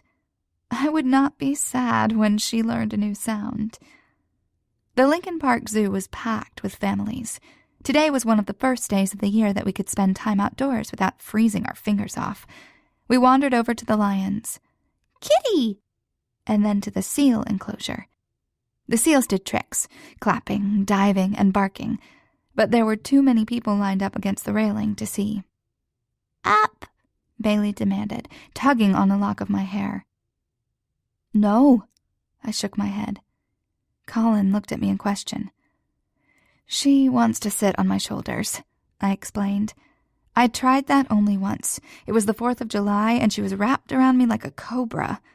I mimed a choking motion with my free hand, and then a boom went off. I mimicked the struggle, and, well, never again. I can try, he said. I looked at him dubiously. Not that the guy wasn't tough, but he'd never seen her go full turbo. As if sensing her impending triumph, Bailey wriggled furiously. Fine, I handed her over with a sigh. He lifted her and, bam, tiny elbow to the eye. I'm sorry, I said, though I couldn't sound too sorry. I had warned him. She does have an arm on her, he said, but managed to wrangle her onto his shoulders. Bailey squealed in what I guessed was both excitement and fear of her new height. Her legs crossed tightly around his neck, and her arms wrapped around his forehead, leaving only a slit for his eyes. I bit my lip to avoid laughing.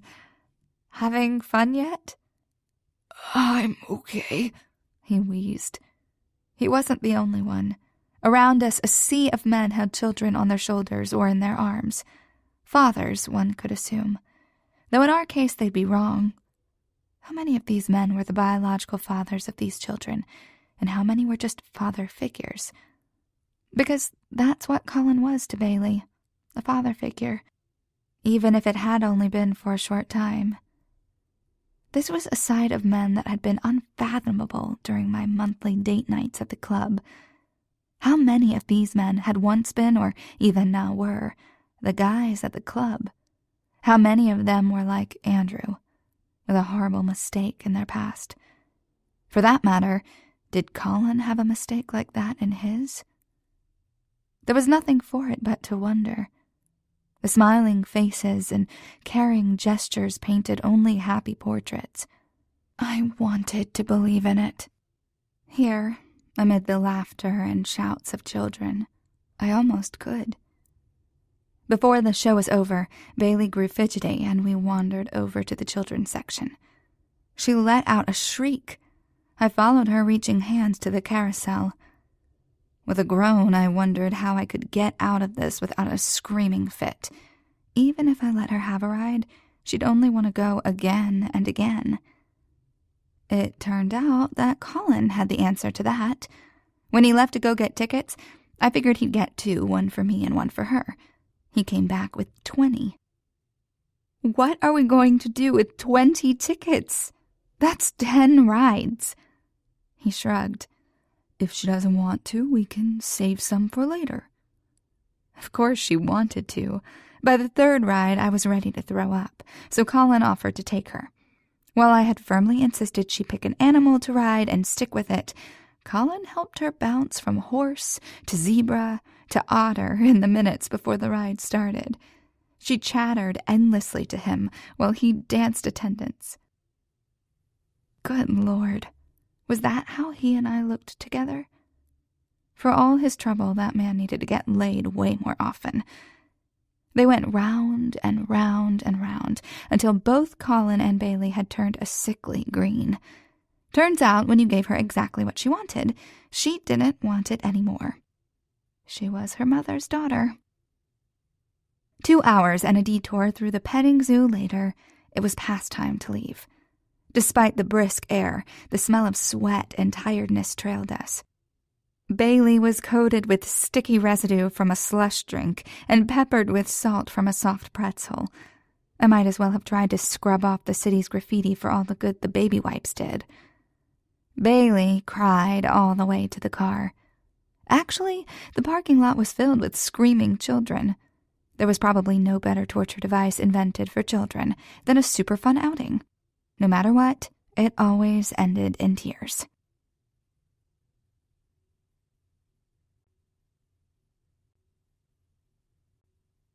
Chapter 12.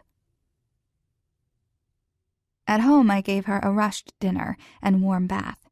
And the very good, somewhat unexpected benefit to the whole excursion was that she fell asleep almost immediately. I was still gross and exhausted, but it was freeing, nonetheless, to have her down so early. I found Colin in his bedroom. "You hungry?" "A little bit," he said. "Come here." He drew me to him and pressed a soft kiss to my lips. I pulled back and made a face. "I'm gross." He pulled me back and kissed me harder. Well, okay. If he wanted me this way, he'd have me. I wouldn't say no. I'd learned long ago what a mistake that was. "Shower?" he asked. I said. "You or me?" His lips curved into a smile against mine. "Both." Oh, of course. Not that I had ever done that before, but even I knew that's what lovers did. I suppose it was because I'd never had a lover before, not really. Andrew had been my first, and then the date nights had been about the opposite of cleanliness. I knew Shelley would laugh at me now and call me innocent, and maybe she'd be right. But I wanted to learn. I wanted to experience everything with Colin. "Come on, then," I replied, donning my slutty persona. She'd know what to do. He cocked his head as if I puzzled him. Time to distract him. I pulled off my shirt with a small flourish, then my jeans with a shimmy, until I stood in only my bra and panties. It worked. He came at me. I stopped him. "I thought we were going to shower." He reined himself in with a small shudder. I turned on my heels and sauntered into the bathroom, satisfied when I heard him enter behind me. Still facing the shower, I undid the clasp of my bra at the back and let it drop before me. Then I wriggled the panties down my legs. At last I threw a glance over my shoulder, letting him see the arousal on my face. He'd somehow beat me to naked. God, that body. I wanted to eat it up. And if this night went the way I wanted it to, I would. Lines of muscle crossed with male hair, and that cock long and hard. the compliment to my body. I'd never been a religious person, and probably never would be. But if there was anything that could convert me, it would be this. That much perfection couldn't be an accident. I wasn't sure what should happen next. My whorishness failed me, eclipsed by inexperience. Should I start the water? And what did we do while it turned to hot? All of a sudden I was awkward and gangly, the virgin teenager again. Impervious to my quivery indecision, Colin reached around me and turned the shower on, testing the water until it was the right temperature.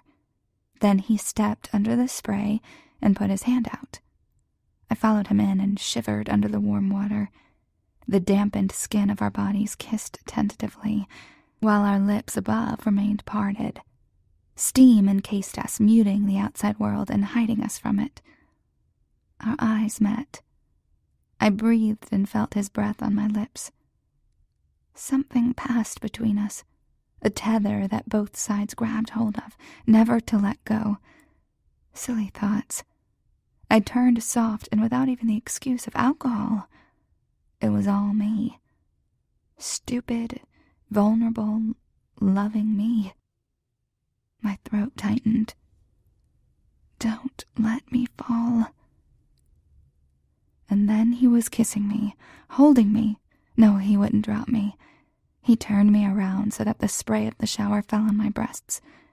From behind he roamed the curves and dips of my body.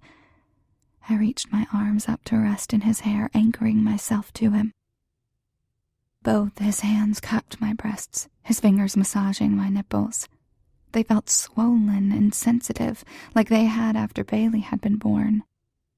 The tap, tap, tap of the water on my breasts fused with his touch. Pleasure tipped over into almost pain and wrung low moans from me. His cock lay slick and warm against my ass, but it never pressed me. No, it was my hips that rocked back, desperate and wanting. Please, they begged. Have patience, his leisurely caresses admonished. His fingertips traced the lines of my belly and down across the crease where the gentle curves of femininity leveled into the velvety skin of sex. I was bare. I'd shaved myself every day since I'd moved in, instead of just in preparation for my date nights. I'd had more sex here with Colin than I'd had in the sum of all my date nights. Years' worth of sexual experience overwritten in a week. His hands on my sex were familiar now. They knew me. What rhythms pleased me, and how I liked to be touched. The knowledge was an intimacy so much greater than the fitting together of bodies. The shower decorated my skin with droplets. Colin lapped them up with open-mouthed kisses to my neck and shoulders. I felt luxurious, sensations assailing me from both sides. I felt worshipped, Colin's hands and mouth revering my skin. I felt protected, wrapped tightly in his arms, his shower, his home. God, I felt loved. This was love. Fuck. Suddenly, that bursting feeling felt all too literal. There was too much happiness, too much love, too much fear. My body shook as it struggled to contain the explosion. However it would come, it wouldn't be pretty. I never was. I turned in his arms, needing the intimacy of face-to-face. He resisted at first, wanting to continue his assault on me, but I was insistent. It was his turn. Or really, it was mine. Nothing felt better than pleasuring this man. The air was thick with moisture. That had to be why my breaths were shallow and my eyelashes wet. His eyes were the potent black of a lake, drowning me, but his arms rested at his sides. I surveyed his body like an explorer does a map. I wanted to visit each place if only I could decide where to go first. I sprinkled my fingertips across his shoulders, then trailed them lower to his flat, brown nipples. Leaning forward, I licked one of them, then nibbled across to the other. I started to kiss my way down. I knew where he wanted my mouth, of course. wanted it there too. I flashed back to when I'd tried to go down on him the very first time we'd had sex. He'd stopped me. I hadn't understood what he was about then. He'd wanted to give me pleasure. That was nice. But he didn't want to receive pleasure, and that was just perverse, especially for a man. I realized something. He'd been respectful and generous. Not things I'd expected, nor even wanted from a guy at the club. But something he hadn't been was open. He'd kept himself closed off from me, piercing my walls but not letting me in himself. I'd been so distracted by his invasion, his domination of me, that I hadn't noticed his own reserve. It had been okay then. We'd been strangers. But not now. Oh, he'd let me blow him now. I'd already done it several times, and I was sure I'd do it again tonight. But he still held himself back from me. As horrible as the last time we'd had sex had been, at least I had reached him inside then. Of course, I'd reached him through pain and shame in a way that neither of us wanted to repeat. Could I reach him this way, through pleasure? I could try. Tugging on his arm, I made him turn around. He looked a little bit confused, and a little more frustrated he wouldn't be getting what he wanted. Have patience, I grinned at him. I placed his hands against the wall at the back of the shower so that his body canted forward. And then I did what I wanted to do, hoping it would please him too. I licked along the seams of his muscles, starting on his back as high as I could reach on my tiptoes, and making my way down.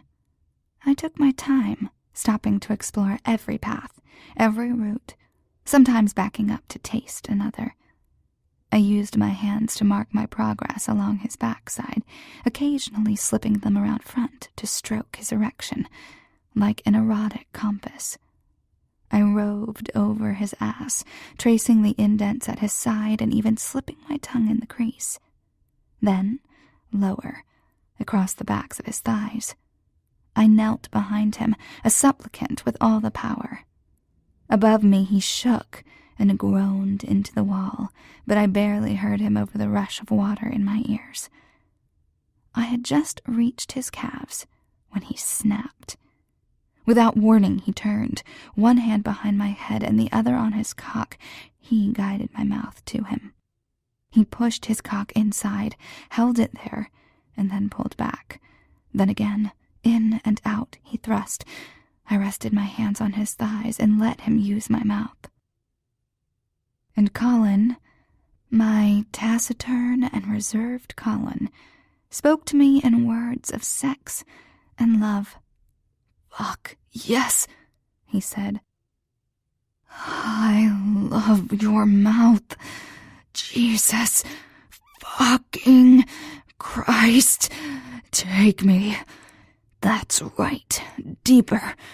Christ, Ellie, fuck." I could feel the shudders that worked through him, telling of restraint, but he wasn't gentle. I felt no respect or generosity, kneeling here on the hard tub bottom as he fucked my mouth, but he let me in. This was Colin, harsh and demanding, open and beautiful. "You're so fucking sexy," he said. "Jesus, beautiful. There, suck on the tip. Now open, deeper, all the way. Hold it. Yes." The words tumbled out of his mouth. I'd opened the floodgates. Even though I knew they'd close again eventually, this was as close as I'd ever be to him, here with his cock in my mouth. "I want to hold it in," he said, "just for a little while. Take a deep breath. Now there. Jesus. You're okay, I've got you. Fuck. He pulled me back, and I sucked in breaths. I'd gagged and tears had streamed down my cheeks, but thank God he hadn't stopped. He did it twice more, my nose to his groin while his cock pulsed inside my throat. There could be no greater gift than my breaths, no greater sign of trust than my life in his hands. Then he was pulling me up and out of the shower. We both dripped buckets onto the floor, but neither of us cared. He tossed me onto the bed, and I laughed. Then he spread my legs and put his mouth on me. Yes, there, down, lower, yes. And I forgot everything. He'd lost any tenderness, but with rough strokes and kisses edged with teeth, he made me violently come. Before I could even see again, breathe again, he was over me and inside me. Our still wet bodies rammed together, too hard and too fast, making squishy sounds that would have been embarrassing if I could think. He fucked me so hard I couldn't have said a word. But he was talking again. In between thrusts and on his exhales, he gave me more. Allie, you're so fucking beautiful. I never want to stop fucking you. The only response I could muster was to relax my hips even more so that my thighs spread open farther. It was more than an invitation. It was a plea. The pressure built until I came. He rode it out, and I waited, blissfully mindless for him to come. But he didn't. He thrust into me again and again until I lost track of the hour or the day. I came again, and he didn't stop. Can't, I gasped. Can't anymore. Yes, he said. You can. I'll show you. And fuck, he did. I lost count, but by the end my orgasms were nothing more than a small spark. He groaned long and hard, and I thought then that if there were anything left in me, I would come just from the sound. His body collapsed over mine. The only movements between us, his heaving chest and the small twitches of his cock as it settled. I couldn't breathe, but then I'd already decided to give it all to him, even my breath. I'd been so sure I would never trust a man again, and here I trusted Colin more than should be possible. With my life and my future, even with Bailey. I trusted him more than I trusted myself, though that wasn't much of a compliment. He'd rolled off me but kept me with him, pulling me into a tangle of limbs. We shared the same air as we both caught our breath, neither of us willing to relinquish the intimacy for space.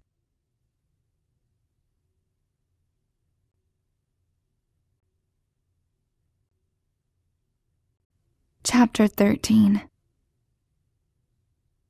I opened my eyes to find him watching me. I watched him back. Neither of us said anything. Sex was a pure form of communication, maybe the only honest one. I'd known that from my first time, painful as the lesson had been, and I'd sought the same honesty from each date night. But what we'd unveiled here tonight was so much more lovely than anything I'd found on my date nights, more than anything I'd imagined. I came for the adventure, but found a bounty at the end. His stomach grumbled. I smiled, and he smiled back. I learned he got hungry after sex that very first time. Only this time we wouldn't be driving away from a motel separately, but sharing a late meal in Colin's home. My home, too. I'll get us something. My voice resounded through the quiet. Stay here. I slipped on a t-shirt and then realized it wasn't my nightshirt, but one of his white undershirts. It was shorter, almost to the top of my thighs, and my still hard nipples poked out indecently, but it matched my mood. I padded downstairs, flipping on only a lamp in the living room so as not to disturb the night too much. The refrigerator shone brightly, and I blinked until I could see the contents. Leftover chicken pot pie from last night. An uncooked lasagna I had put together in anticipation for tonight.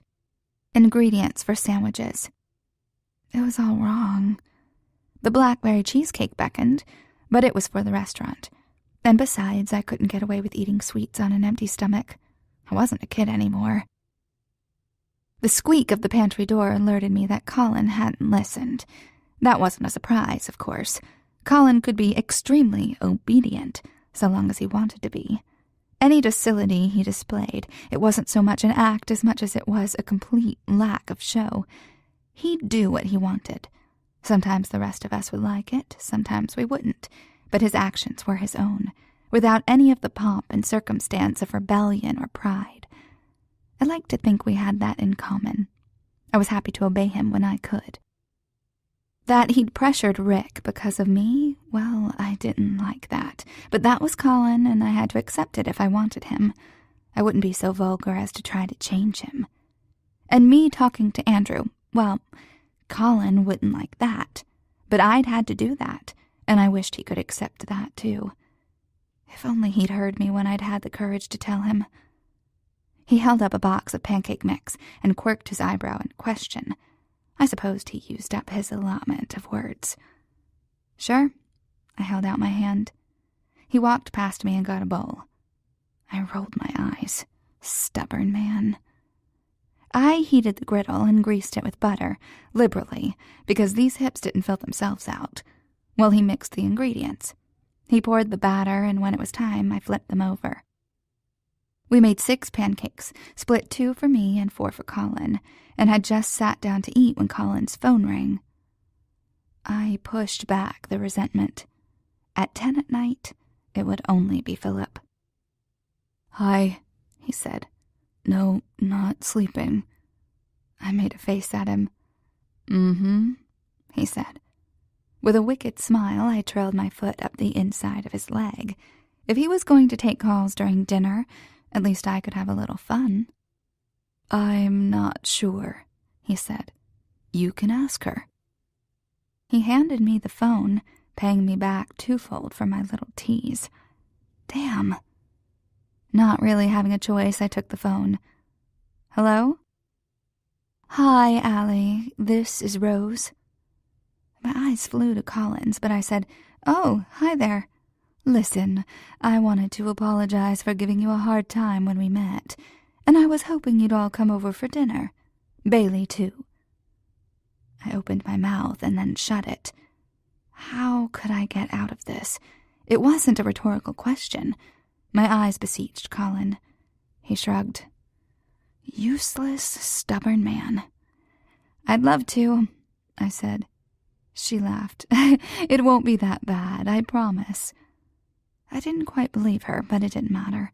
"I'll be fine." Pray that it was true. "Okay," she said. "You'll see. How about next Saturday night at 7? "Sure, sounds great." "Perfect," she said. "Oh, and I'll host it at Philip's. You've already been there, and it encourages him to come if we have it in his house." She laughed. "See you there." "Bye," I choked out. "She wants to have dinner," I told Colin. He nodded slowly. "At Philip's house," I said. He gave me a sympathetic grimace. I suppose that was the best I could hope for. Perhaps this meet the family would go better than the first time around, but it could hardly be worse. My issues with Philip were mostly over now that Andrew was out of the picture, and besides, I doubted he would spend much time talking to me, judging by last time. Rose had apologized and offered this dinner as an olive branch, if I'd understood correctly. Maybe it was even a sort of welcome. It wouldn't exactly be fun, but this was part of a real relationship. A family dinner, I mused. It was almost quaint in its normalcy. I narrowed my eyes at Colin. "If I'm going to deal with all that," I said, "you'd better put out." He gave me a small, mysterious smile before he took a bite of his pancakes.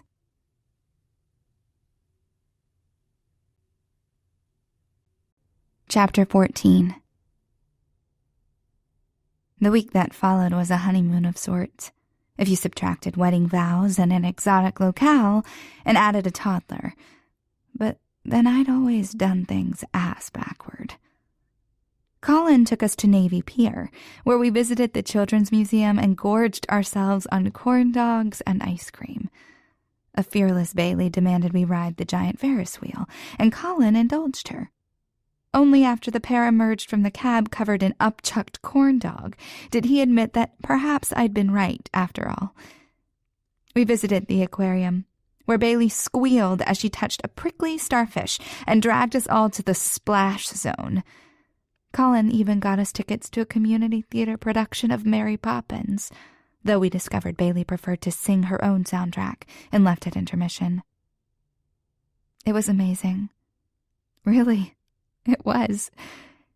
If I felt an undercurrent of frantic energy, then it was just relief at my newfound freedom. And if it seemed that Colin was desperate to experience everything, to give us everything we wanted, it was just due to the newness of our happiness. It had to be. Philip called constantly. At first, Colin would answer, excusing himself to speak in tense, hushed tones.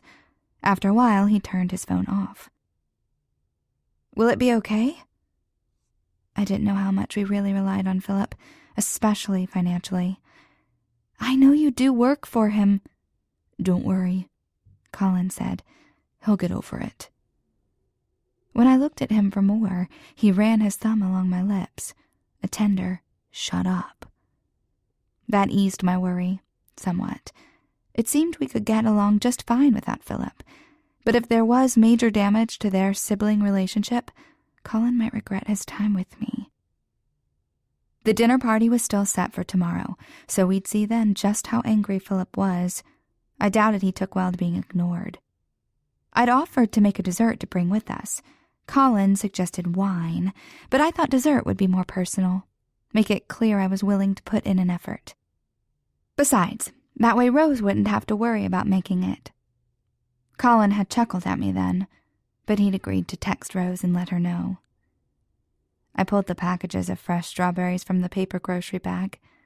Since we'd witnessed the first tendrils of spring, I'd decided on a strawberry rhubarb crumble. From her high chair, Bailey chomped on a bowl of diced strawberries while I went to work on the rest. A knock on the door stopped me mid-chop. I peeked out the window beside the door and saw a short, wide person standing there. I unlatched the chain, flipped the deadbolt, and opened the door a foot. "Hello?" "Oh, hi!" The woman wore an overlarge white shirt with a picture of a kitten on it and tight black leggings. Her hair was in disarray, a mop of ringlets, and her face crinkly. Despite all that, she managed to look fresh and bright, her cheeks rosy and her eyes sparkling merrily like some ginger-haired Mrs. Claus. "I'm looking for Mouse, my cat, Mouse. I haven't seen him in... it's been a full day now, and..." She paused when I opened the door wider to reveal the orange cat sprawled on her ottoman. "Mouse!" she cried. "You horrible cat! Look at you, making yourself right at home."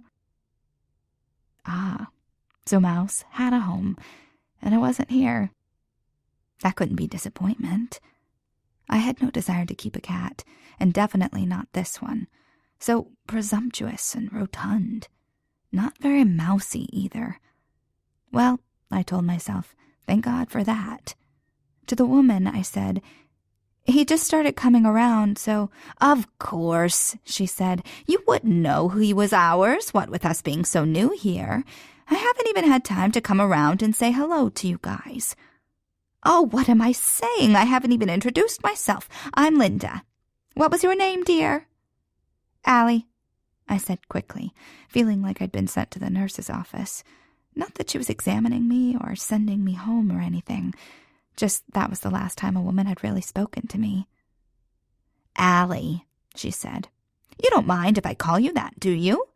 I hope you don't think I was too rude, just moving in and not saying a word, and then coming around to find my cat on your furniture. He knows better than that. You know better than that, Mousie.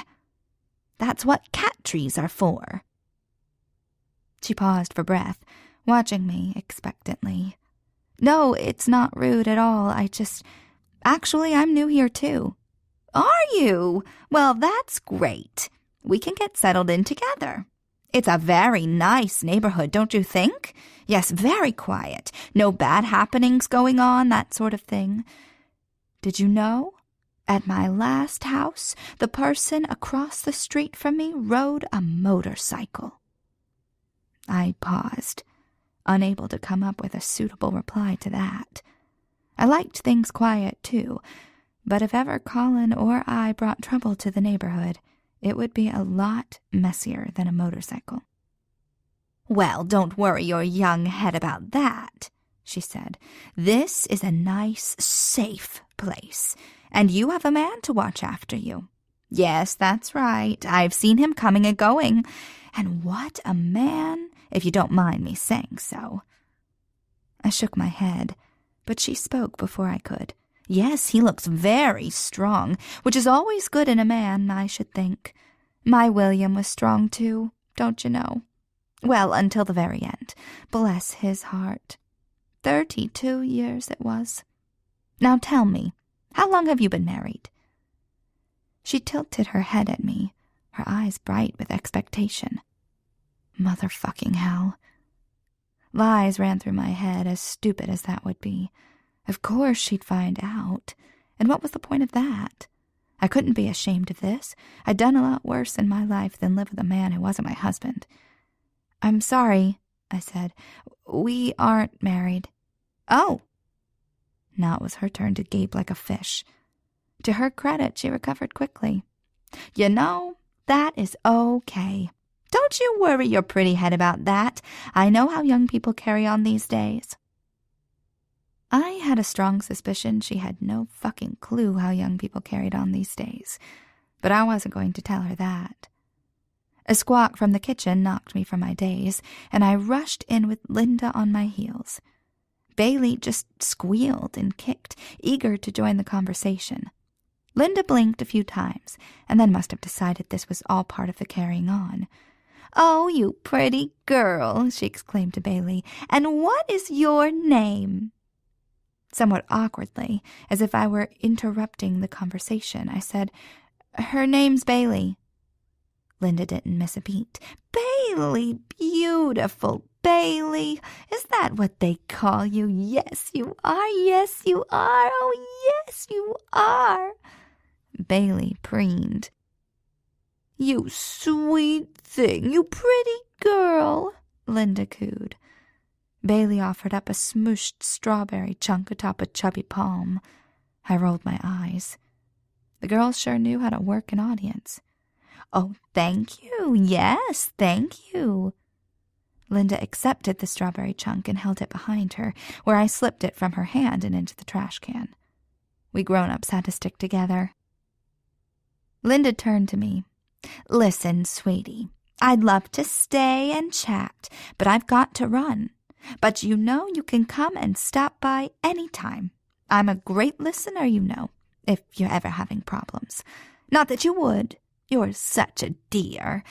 I'll see you around." As she went through the living room, she picked up Mouse, whose long, thick body hung like a pendulum from where she'd clasped him to her chest. And then she was gone through the front door in a whoosh of bouncing auburn gray curls and fresh air. "Wow," I said to Bailey. "That was new."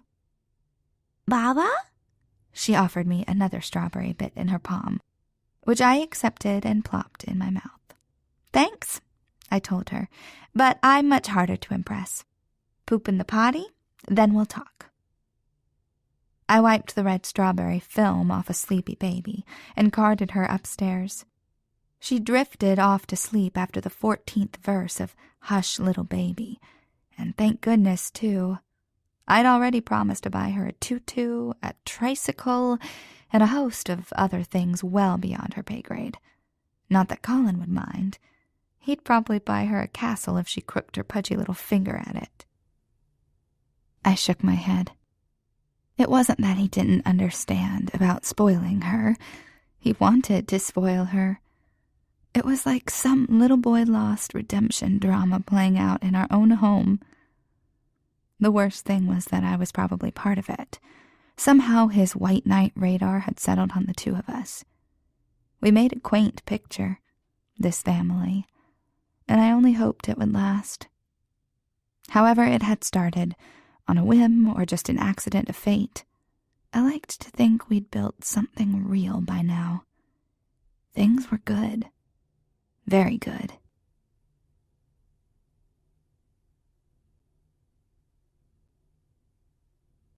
Chapter 15. Back downstairs, I prepped the strawberry rhubarb filling and crumble topping and set it to bake. Then I pulled the clothes from the dryer and into the basket, the warm scent of spring filling the laundry room. A shuffle behind me caught my attention, but before I could turn, I was spun around and slammed into the wall. Struggling to gasp for air, I saw the sneering face of a cop. One of the cops who'd come around earlier, poking around about Colin. Shaw. That was it. Detective fucking Shaw. The asshole. How did he get in? The front door. I probably hadn't locked it after Linda left. Too damned complacent. Should have known better. Hi, Allie. He smiled an ugly smile. Where's your partner? I gasped. Despite his quiet intensity, I'd trusted the other guy much more. Oh, just on a break, he said. My mind flashed to Bailey sleeping upstairs, and I prayed she kept sleeping. Thought we'd just have a little talk, you and me. He waved a manila folder that I hadn't noticed before in my face. Take a look. Hesitantly, I accepted the folder from his hands. A picture of Rick leaving, swinging loading doors behind him. The next one was me pushing Bailey through that same door in an overfull grocery cart, glancing behind me. The last picture was me and Andrew sitting across from each other, the broken blinds of the diner window behind us. My mind latched on to inane details first. How had they even known about these meetings? I suppose they were following me. Where had the photographer been sitting in the diner? From that angle, it looked to be a booth across the restaurant. Maybe a cell phone camera, although I'd been so wrapped up in the conversation I probably wouldn't have noticed full-fledged paparazzi. But none of that mattered, because it was clear what these were. Leverage. They'd wanted information on Colin and Philip, and I had refused.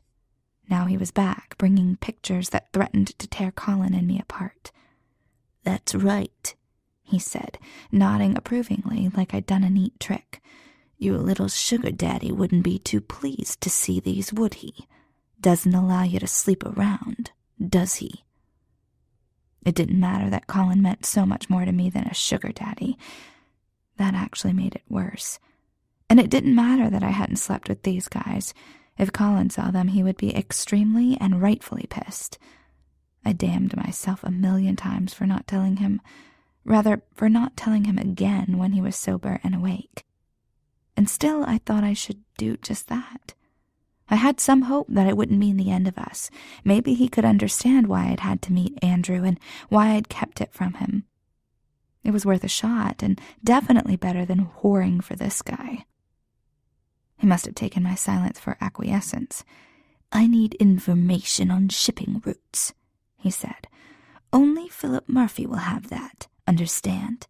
I need you to get close to him and give me the dates and locations of the drops, see?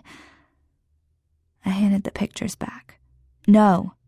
Now, don't be stupid. I could have you written up for conspiracy, drug trafficking, anything I fucking want. Hell, I could even say you propositioned me and arrest you for prostitution. He leaned close. There was nowhere to go. Who would take care of your little girl then? He asked. I shut my eyes against the wash of rancid breath. Oh fuck, that wasn't helping. I needed to fucking think. What could I do? I wasn't sure if he was right, but it sounded pretty convincing, and I really didn't want to test it out. If I got arrested, Bailey would go into the system. They wouldn't grant custody to Shelley or Colin either, but put her in a group home. Or worse, give her to some stranger who might do God knows what with her. Fuck. Even Andrew would have been better than that, but he'd already signed away any legal claim to her. I felt a hand on my neck, and I stopped breathing. I held it even as that hand traveled lower. "I just want to help you," he whispered. No, this couldn't be happening. Not again. It didn't seem possible, and I held on to that thought.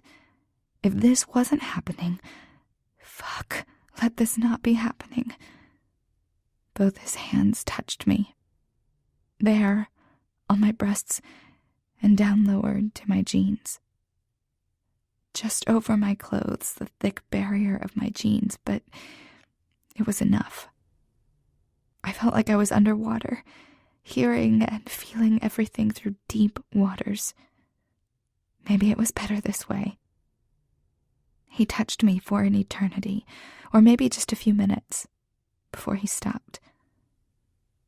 I didn't know why he stopped.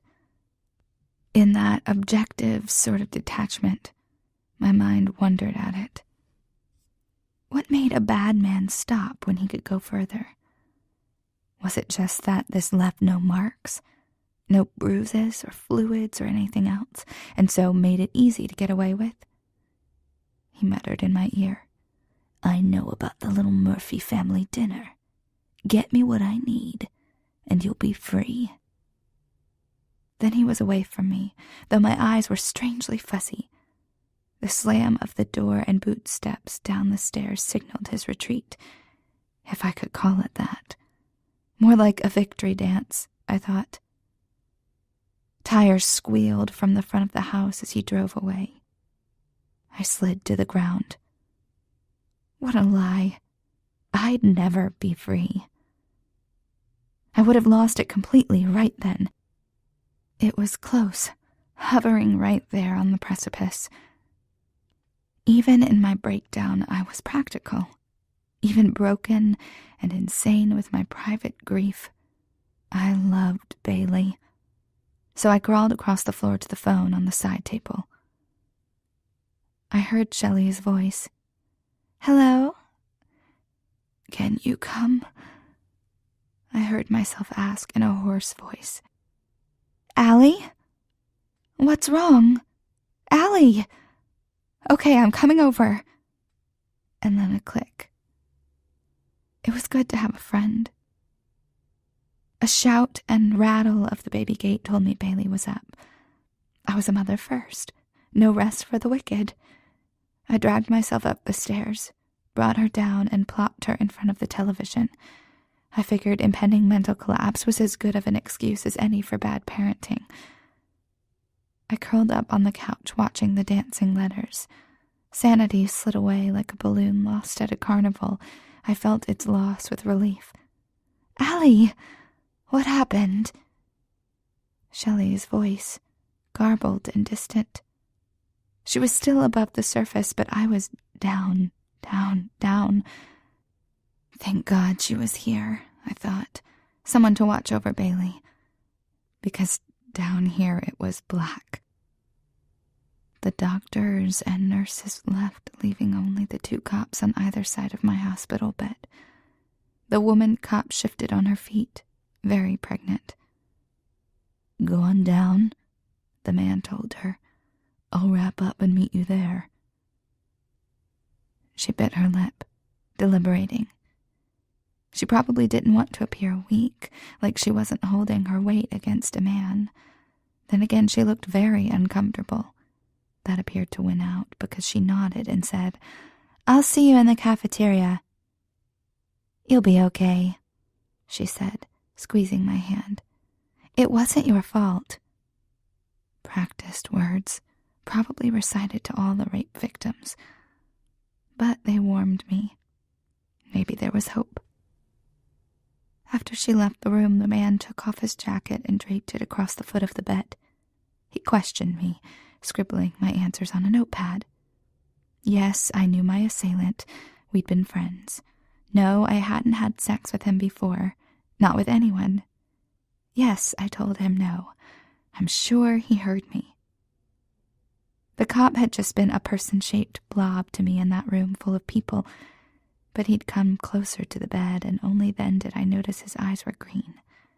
Green eyes, so rare. I wasn't sure I'd ever seen them before in real life. At least not one so brilliant, so bright. The green eyes were narrowed. "Reporting a rape is an important matter, Miss Winters." I said nothing. He shifted closer to the bed. "I can see that you are upset," he said, "but false accusations of rape have serious implications." I sucked in a breath. False accusations. He pushed aside the flimsy paper that clothed me, exposing my breasts. "I wouldn't want anyone to get the wrong idea about you." No. I'd been wrong. There wasn't any hope. He pulled out a condom, speaking calmly while he put it on. "I wouldn't want anyone to think you were a slut." She'd been wrong too, the other cop. I wouldn't be okay. "Look at me," he said. I refused, but his hand firmly turned my head toward him. He pulled my face closer until I looked him right in the eye. I shut my eyes. "Nobody likes a tease," he said. "But don't worry, I can get you through this." I wanted to die. I prayed that I would, that second, but no one heard me. No one cared. It was my fault. It had to be, or why else would this be happening? It didn't make sense. Make it stop.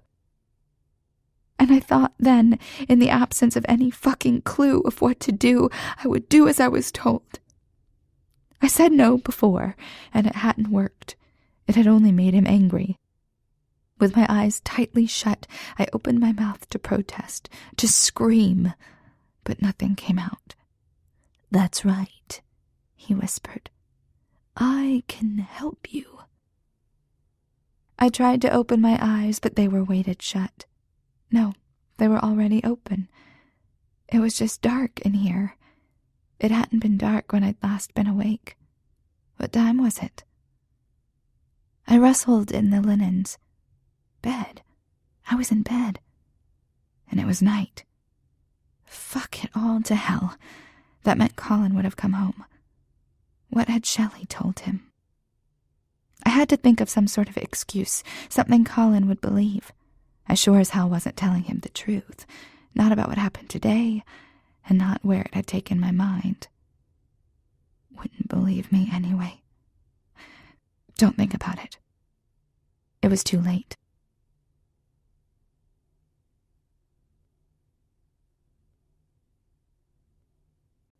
Chapter 16.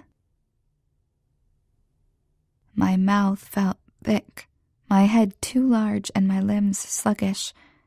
It was all the pain of a hangover, but without the bliss of forgetfulness. No, I remembered every fucking detail from earlier today. Even things that hadn't registered in that strange moment of disconnect came to me now. The smell of the cop's aftershave, the rasp of the hair on the back of his hands, the harshness of his breaths. Make it stop. I had to even my breathing. If I was going to play this off as a stomach bug or something, then I shouldn't be in the middle of a panic attack. That was it. Rational thoughts. Keep breathing. Ever the coward, I wondered how long I could stay here. I heard faint clinking in the kitchen. Someone was cooking dinner. That was good. Someone had Bailey. Someone was in control of the situation. How long could I lie here before that someone came to find me? It was a very nice cocoon, Colin's bedroom. Staring into the darkness, I heard soft thumps up the steps, then whispers outside the door. Without moving, I tried to make them out. Still sleeping. Shouldn't wake. Rest. Been 4 hours. The door creaked, and a band of yellow light fell across the bed. I I shut my eyes. The floor creaked as someone walked toward the bed. I steadied my breathing. The floor creaked again as someone walked out. Then a soft click as the door shut. I opened my eyes again to the dark. I couldn't sleep. I wouldn't. It would just invite the nightmare back. That was the one that came to me, not what happened with Andrew, and even then it was a rare thing. Usually only after seeing a cop. Sometimes even seeing a cop car would trigger me. There'd been a neat row of cop cars when I'd gone to the police station to withdraw my complaint the next week. I'd worried myself into vomiting, thinking I'd have to see him there, but I hadn't. It had all been very formal, very bureaucratic. There were forms to fill out and a statement to sign. It had been a misunderstanding. That night with Andrew, I'd been drunk and hadn't really said no, and so it wasn't really rape after all. The cops there, in uniform instead of in a suit like he had been, looked at me blankly. They did not judge me when I was a rape victim, and they did not judge me when I was a false accuser, recanting her statement. They just didn't care. But it was in those days that I'd formed my crazy ideas. Even then I knew they were crazy. All men couldn't be bad. My dad wasn't bad, even if he was gone a lot. Besides that, there had to be plenty of examples of good guys if I'd cared to look. But I hadn't wanted to look. Not at all. I'd made the decision then never to have sex with a guy. More than that, I wouldn't even put myself in a situation where I'd be near a guy. Then I'd found out I was pregnant.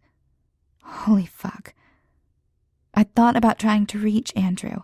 His dad was a fucker of the worst sort, but he might have Andrew's phone number or a way to reach him. In the end, I didn't do anything. My dad probably guessed who the father was. Andrew had been my best friend, and then he was gone, and I was pregnant. It was an age-old story, right? But he never said anything. He just gave me some cash and told me he'd send what he could. After I'd had Bailey, it had taken a few months to heal, physically at least. Only after that had I come up with the idea of date nights. I thought it ingenious. Now I knew I'd be an idiot. I'd hurt myself on those date nights over and over again. It hadn't been about those guys, not really. They'd been props, whips used for self-flagellation. I thought maybe Shelley's deals were flays of her own whip, and that was troubling. But we'd agreed not to interfere. After they'd let her into the hospital room with me and I'd dry-heaved for an hour, she'd apologized to me in whispered tones for making me do this. She hadn't protested when I'd gone into the police station to withdraw my statement. She hadn't guessed what had happened, I thought. Not then nor ever, but she saw what it did to me. She didn't understand why, but she didn't want me to be hurt. The cocoon grew stifling. Suddenly I wanted to see people, these people who cared about me. God knew why. I still didn't know what excuse I would make, but surely I could think of something. I wanted to leech their comfort, their normalcy. I descended the stairs, feeling an odd remoteness. There should be pictures here, I thought, as I trailed my finger along the blank stairway wall. At the bottom I found Shelley and Bailey on the couch in the living room, playing a game of cards. I paused there in the corner, watching. I knew from experience how Bailey played. We would deal the cards in whatever number and setup we wanted, and Bailey would grab for the face cards, the kings, queens, and jacks, and collect them. I always figured it was a pretty decent strategy for a toddler. She'd probably grow up a card shark and best us all. I could only hope as much. Maybe it wasn't the doctor or president that other moms hoped for, but it was all about power in the end. The money, the respect, and not having to take shit from no one. That power came in different forms in my world, but no less potent. A soft clang from the kitchen caught my attention. Colin. I floated past Shelley and Bailey, not sure if they greeted me or not, and leaned against the kitchen door. Colin looked up from the oven, lines of worry on his face. I felt a pang of guilt at that, like someone watching herself be mourned. He straightened and came to me. "How are you feeling?" It startled me out of my trance that he could speak to me. Not dead yet, after all. I had no fake story prepared, no blithe comeback to deliver. In fact, as I opened my mouth to offer one of those practiced platitudes, "It's okay, I'm fine," I found I couldn't speak at all. "Hey," he pulled me against him in a tight embrace, "everything will be okay. You'll be fine." And damn me, even knowing it was a mirage, I believed him.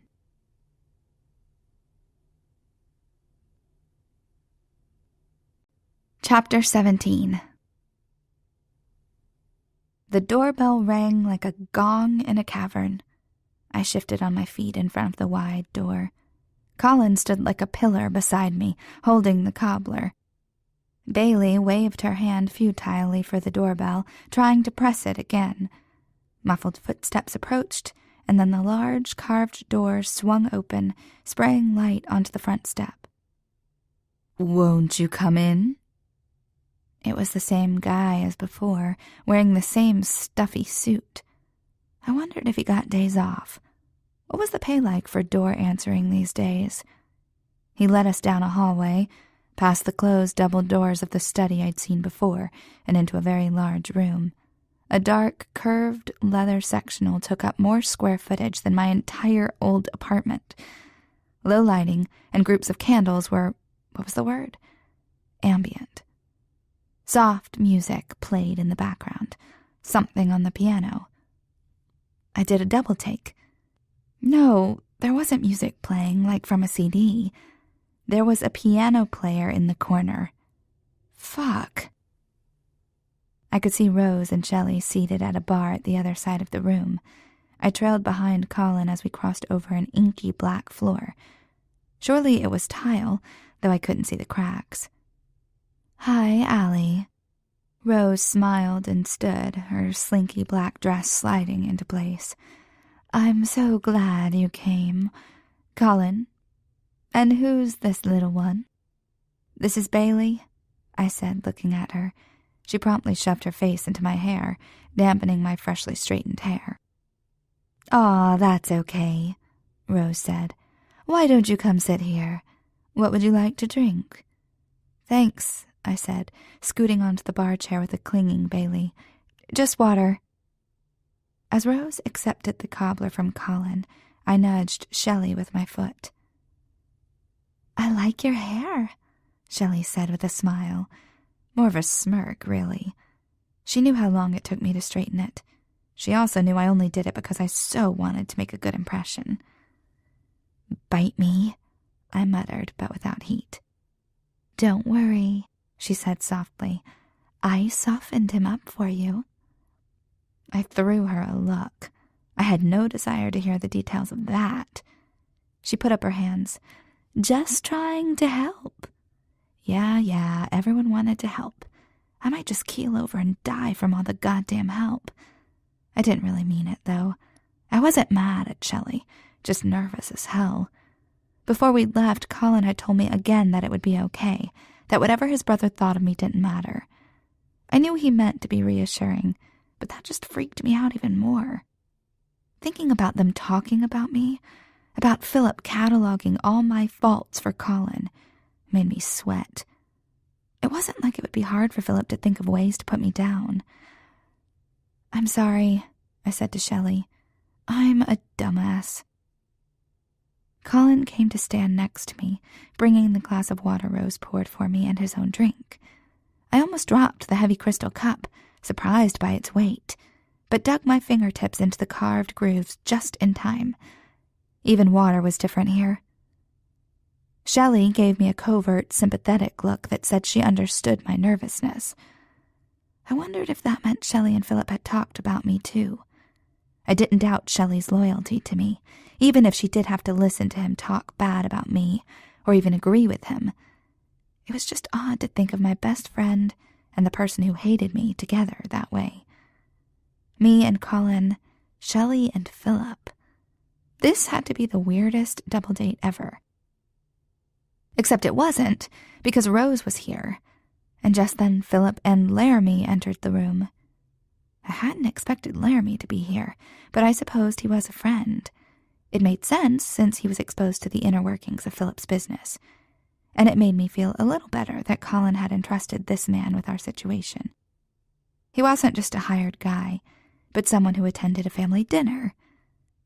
Then again, I was here, and Shelley, Philip's prostitute, was as well, so maybe it didn't take much. "Ah, Allie," Laramie spoke to me first. "It's good to meet you again." He lowered his voice as he shook my hand in both of his. "And congratulations, young lady." "Thank you," I said, suddenly feeling shy. Laramie released my hand, and I was left face to face with Philip. "Miss Winters," he said distinctly. "Please," I said, "call me Allie." "Allie," he grimaced, though I thought it was meant to be a smile. "You made it." Then he turned away and resumed his conversation with Laramie. Damn, that was cold. I noticed he didn't say he was glad to see me, or that he was happy I could make it. He just stated the obvious. I was here. I shifted my gaze to Shelley, who rolled hers. "Ignore him," she said. "That's what I do." I didn't think that was true, not at all, but I was reassured that she seemed so blasé about Philip. I'd been worried about her, locked up here in a tower like some damsel in distress. I worried that Philip was hurting her, that he was cruel to her. But she didn't seem hurt or scared, not in the least. She sparkled. She could have been faking it, but I liked to think I knew her well enough to see through that. She seemed at ease here, not happy necessarily. Had I ever seen her happy? But content. The idea that I could snoop here, that I could spy here, seemed laughable. This place was huge, and the information well secured. They'd given me a glass of water, not the combination to the vault. But I had to try. I wasn't sure whether I would help that asshole cop. I thought not, actually, but knowledge was power, or so said my third-grade teacher. If I at least had the information, I could bargain if it came to that. And there was no doubt in my mind that if it was between me and Philip, or even Colin and Philip, that I'd sell Philip out. I wanted to ingratiate myself with Philip, just for Colin, but not so much that I'd let him endanger my family. "Sorry," I interrupted Philip. "Oops. Bailey made a mess. Could you point me to the bathroom?" "Down there." Rose pointed back where we'd come from. "Third door on the right." "Thanks," I said. "Shelley, can you come help me a sec?" Shelley slipped off the bar chair and grabbed the diaper bag. She wasn't even surprised, probably expecting some sort of scoop. Well, she'd get it and then some. I thought we could slip into one of the other rooms to talk, but it turned out my request for her to join us wasn't as ridiculous as I thought. This bathroom didn't have a bathtub or shower. Instead, it had several sinks spread across a long counter, a love seat, and a door opening to a toilet. It was like the bathroom at the swanky mall before it had gotten ghetto. "What's up?" she asked. I sat Bailey on the love seat and handed her the tube of diaper rash cream to occupy her while I told Shelley what the cop had said. I left out the part about the groping, but Shelley was a smart girl. She'd put together his visit with my breakdown yesterday. She still may not know why exactly, but it probably wouldn't take her long to connect it back to that time in the hospital either. Shelley shook her head. "You're crazy, sweetheart." "I know," I agreed, "but I have to do something. Colin doesn't keep anything around the house." I knew that, not from snooping, but just from trying to do a kick-ass job at cleaning. There weren't any papers in the study. The computer was password protected, and I wasn't so skilled a spy that I could break into that. Besides, I felt oddly better about poking around in Philip's home than in Colin's. Even though Colin might see it as the same thing, It sort of wasn't. I wouldn't let my actions harm Colin. "Well," Shelley said, "Philip doesn't leave stuff around either. He's kind of paranoid. If there's anything important, it'll be in his study. And there wouldn't be much online either. From what I've seen, he's real old-fashioned. Likes to do things by paper. No chance of backups or hackers or anything." "Paper?" I asked. "Isn't that less secure?" I'd expect a fancy dude like him to have high-tech security and shit. "Oh, he does," she said. "The whole house is rigged to burn if the security gets tripped. No paper trail, just ashes." Great. We were having dinner in a matchbox. Paranoid was right. "So what do I have to do to make sure we don't all fry?" "You're sure you want to do this?" "Yes," I said. "All right." She reached between her breasts and pulled out a key. I accepted the key, still warm from her body, and gave her a wry look. "Really?" "I make it work," she said airily. I didn't even want to know how she had this key. Even if Philip trusted her, why would she need it? She wouldn't. I narrowed my eyes. She gave me her best, "I'm a dumb blonde" smile. Not that I bought it for a second, but I also knew when I was beat. And running out of time.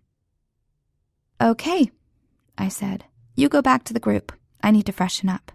"Sure thing," she said, playing along. "I'll take Bailey. She doesn't get enough time with Aunt Shelley." She trooped out the bathroom door with the diaper bag and Bailey. I used the bathroom. Well, I had to pee, and I was already nervous enough to piss myself as it was. I washed up and then peeked out the door. No one. Feeling very suave and very terrified, I slipped into the hallway and down to the double doors that I recognized from the study.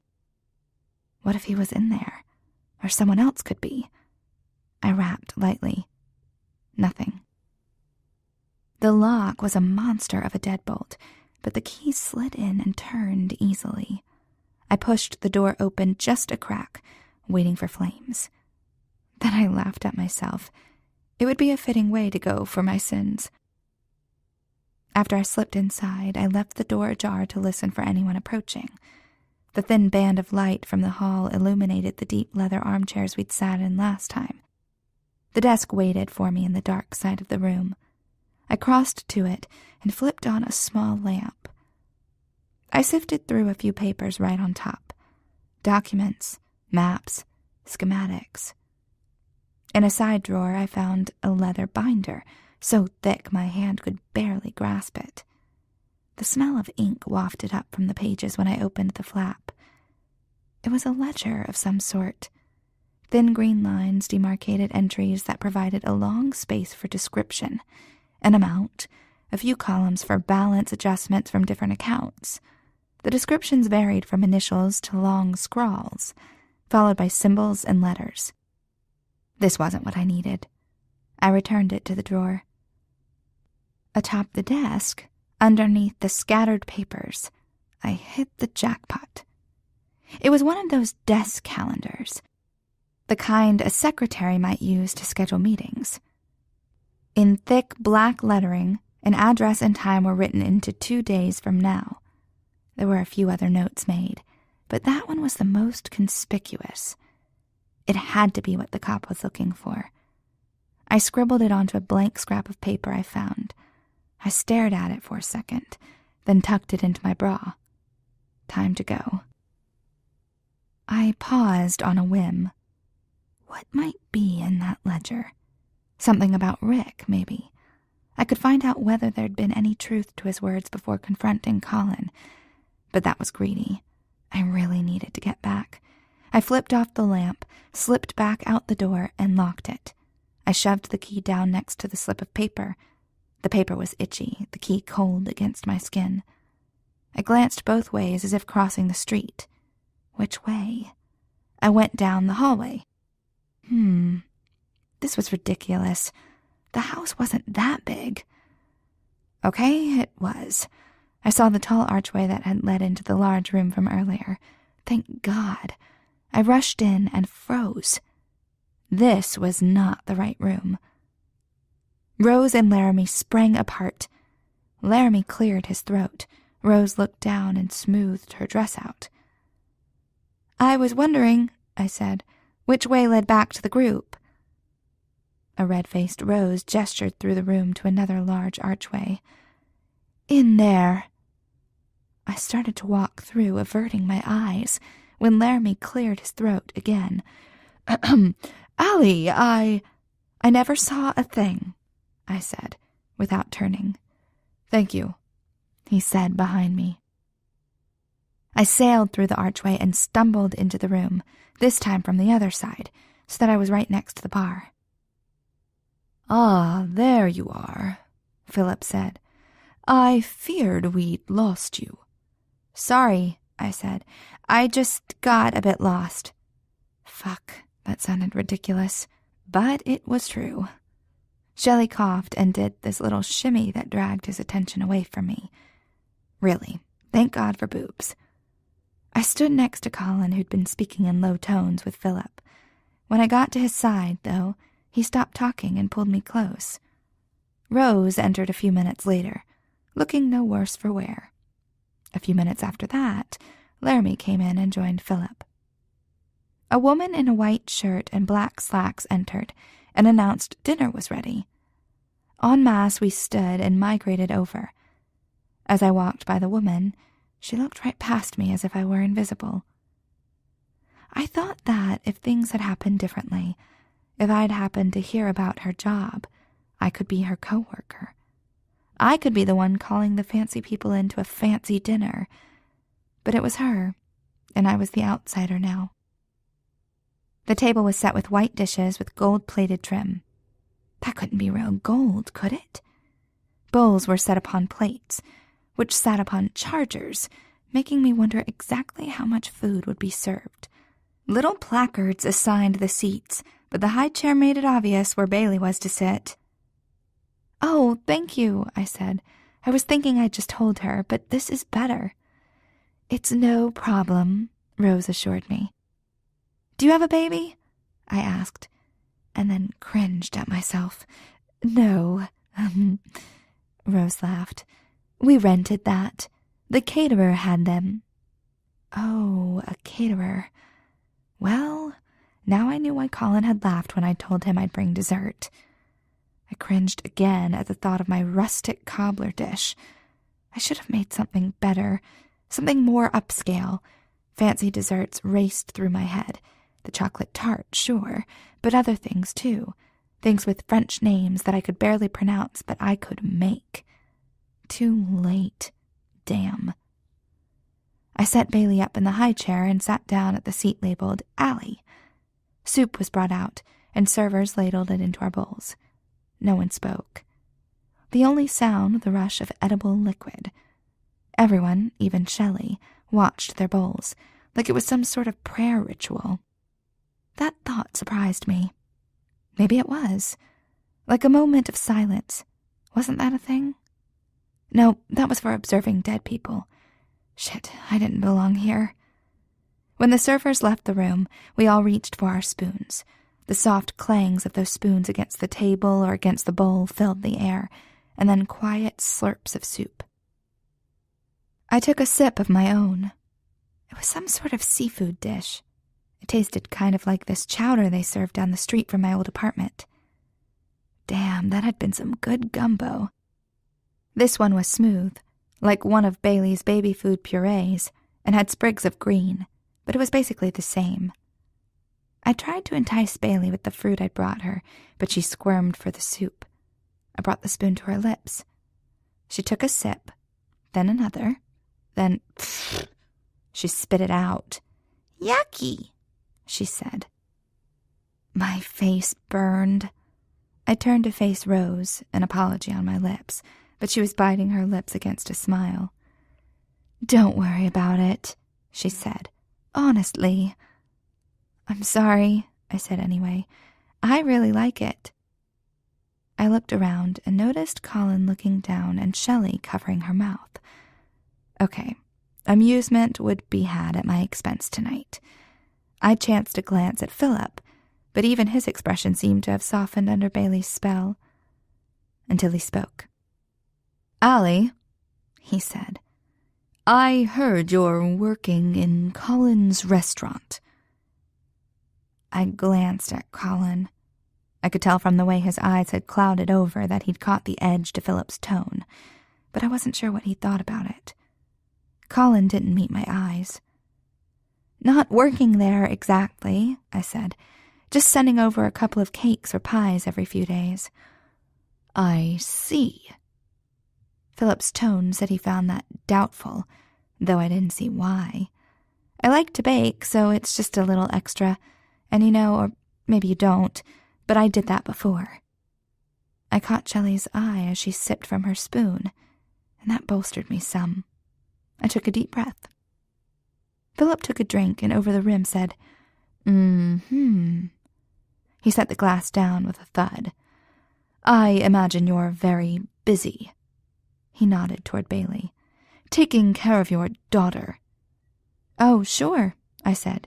"We stay busy. I mean, not too busy, but we get along fine, between that and the baking." Jesus, why couldn't I shut up? It was like watching a train wreck, but I was on the train. Philip looked at me expectantly. Hadn't I answered the question? What was the fucking question? Maybe this was about Colin taking time off. Did Philip think he'd had to do that to watch Bailey for me? I mean, I take care of her, if that's what you mean. Colin doesn't have to. "That's enough," Colin said sharply. I looked down at my soup, feeling ridiculous but relieved. Philip said nothing. A few minutes later, our soup bowls were taken away and replaced with a plate of... What? I poked it with my fork. Round fish pieces. Ah, scallops. And even a corn mixture. I picked out the greens and fed them to Bailey. Rose broke the silence. "The company's going to New York next month." "Oh," said Colin. "For how long?" "Just a week," she said. Nothing. Then Shelley said, "How exciting. Have you been?" "Oh, yeah," Rose said. "I love it there." She paused. We all did. "The nightlife?" she added. "The shopping?" Then she trailed off. Belatedly, Shelley said, "Ah." We all ate. I'd expected as much from myself, but Shelley and even Rose were good conversationalists. It shouldn't be this awkward. I scowled into my plate. The cloud of Philip's derision had dampened any real gaiety. Even the white lily centerpieces seemed to wilt under his wrath. The paper in my bra started to itch. I wriggled to surreptitiously fix it, but that only succeeded in getting Colin's attention. The heat in his eyes would be fantastic later tonight. But for now, I could hardly reach in my bra and remove a slip of paper with his eyes boring into me. "So," Shelley broke in, "you guys were raised in Chicago?" I thought this was a nice neutral topic, until I saw the glances exchanged between the three siblings. "Yes," Rose finally said. "We were raised in Chicago." That wasn't really a mystery. Why the sudden tension? "Ah," said Shelley. "Did you—" "Next course," Philip said flatly. Shelley's eyes flared in surprise at the unsubtle change of subject, but she let it go. The servers exchanged our empty plates for large plates of thinly sliced smoked beef and a small chopped salad of carrots and potatoes and green herbs. It was pot roast done fancy. It smelled divine. But then another smell wafted to me, this one putrid. What the hell? Oh no. I'd been caught in my own lie. Bailey had pooped, for real this time, and it would look weird that she'd gone twice so soon. Assuming they knew about babies, which they probably didn't. My palms itched. I glanced over and saw Shelley's eyes widen as the smell hit her. One by one, they all turned to me. I tried for a smile. "Sorry, guys," I said in a small voice. "Turns out she's got the runs." Shelley coughed into her napkin, but I was pretty sure it was only hiding a laugh. The bitch. This is serious, I should tell her, but, well, damn me, at least someone could enjoy this night. There was a reason we never saw spies with toddlers, I thought, and it started with what went in and ended with what came out. I grabbed the diaper bag and one seriously stinky child and headed toward the bathroom. I hadn't been entirely lying about the runs, turned out. Rich food didn't agree with her tummy. We worked our way through a bag of wipes to a clean, shiny bum, and were ready to head out. In the hallway, I paused again. I glanced longingly at the study door. I really wanted to see that file.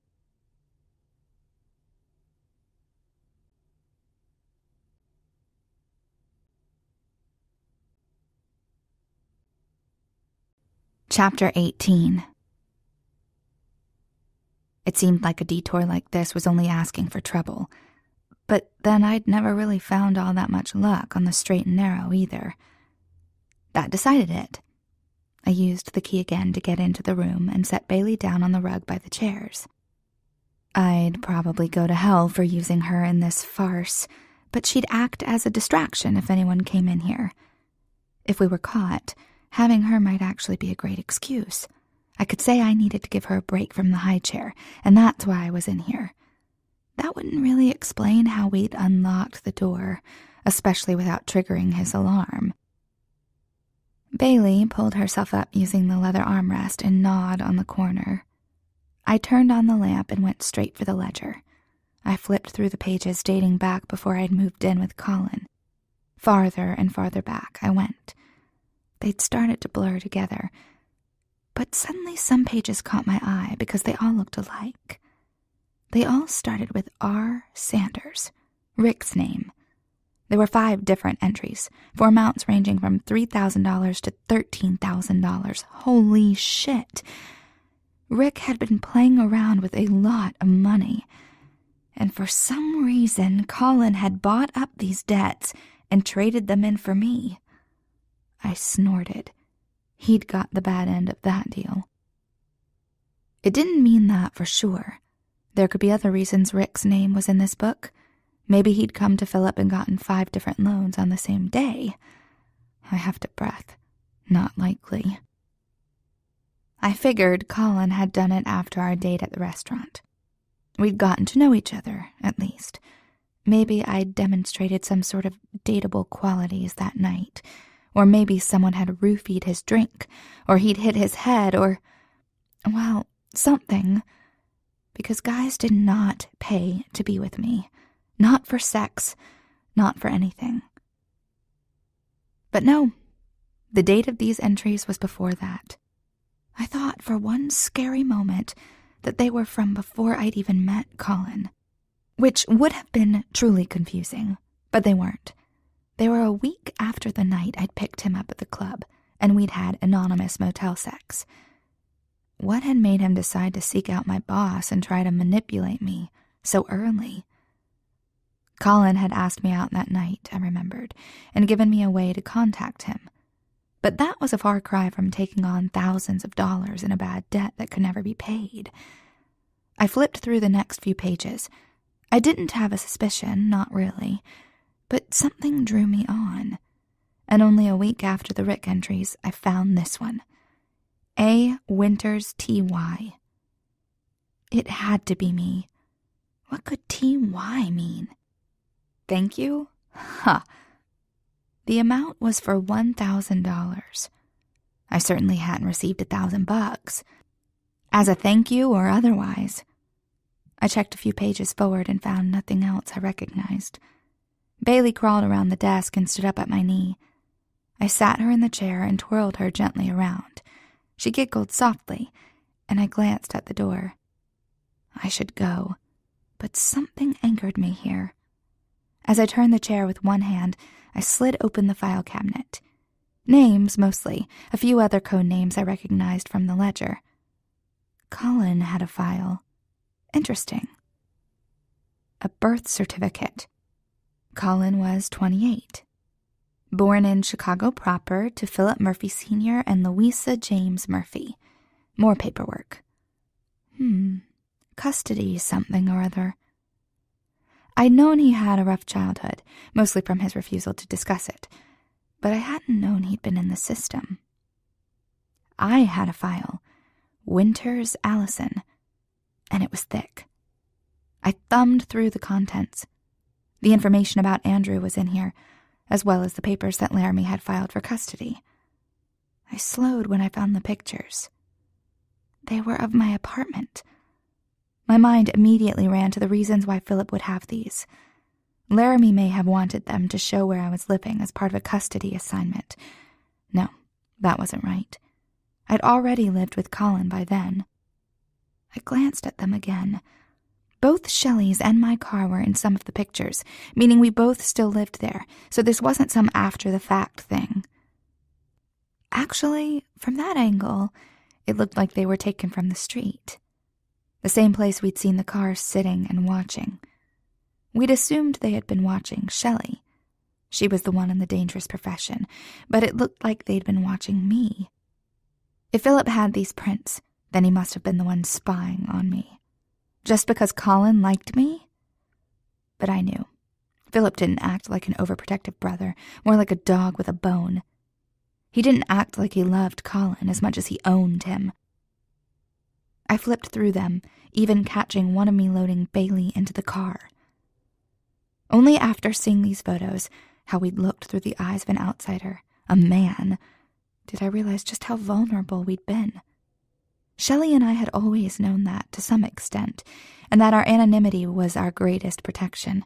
So long as we stayed under the radar, no one would want to hurt us. That was the goal. But it looked like someone had known after all. Agitated, I moved Bailey back to the floor and opened the last drawer. Wozni, Ride, Woo, Yates, Tony. Those letters could have meant anything, but that was the only T.Y. name here. I pulled out the file and opened it. A violent shiver racked my body. Someone stepping over my grave, Shelley would say. No, this was worse. I sat down. Right there on the Persian rug next to the dark oak filing cabinets, I sat. Bailey crawled over, and I had enough presence of mind to lift the papers up out of her reach. The arrest records of Tony Yates had 2 pictures on it, one facing the camera, one profile. I recognized that man. That was the man who'd fucked me, who'd hurt me that night I'd gone to the club. The one Colin had stopped, the one Colin had known. The receipt dated before I'd even met the guy. What did it mean?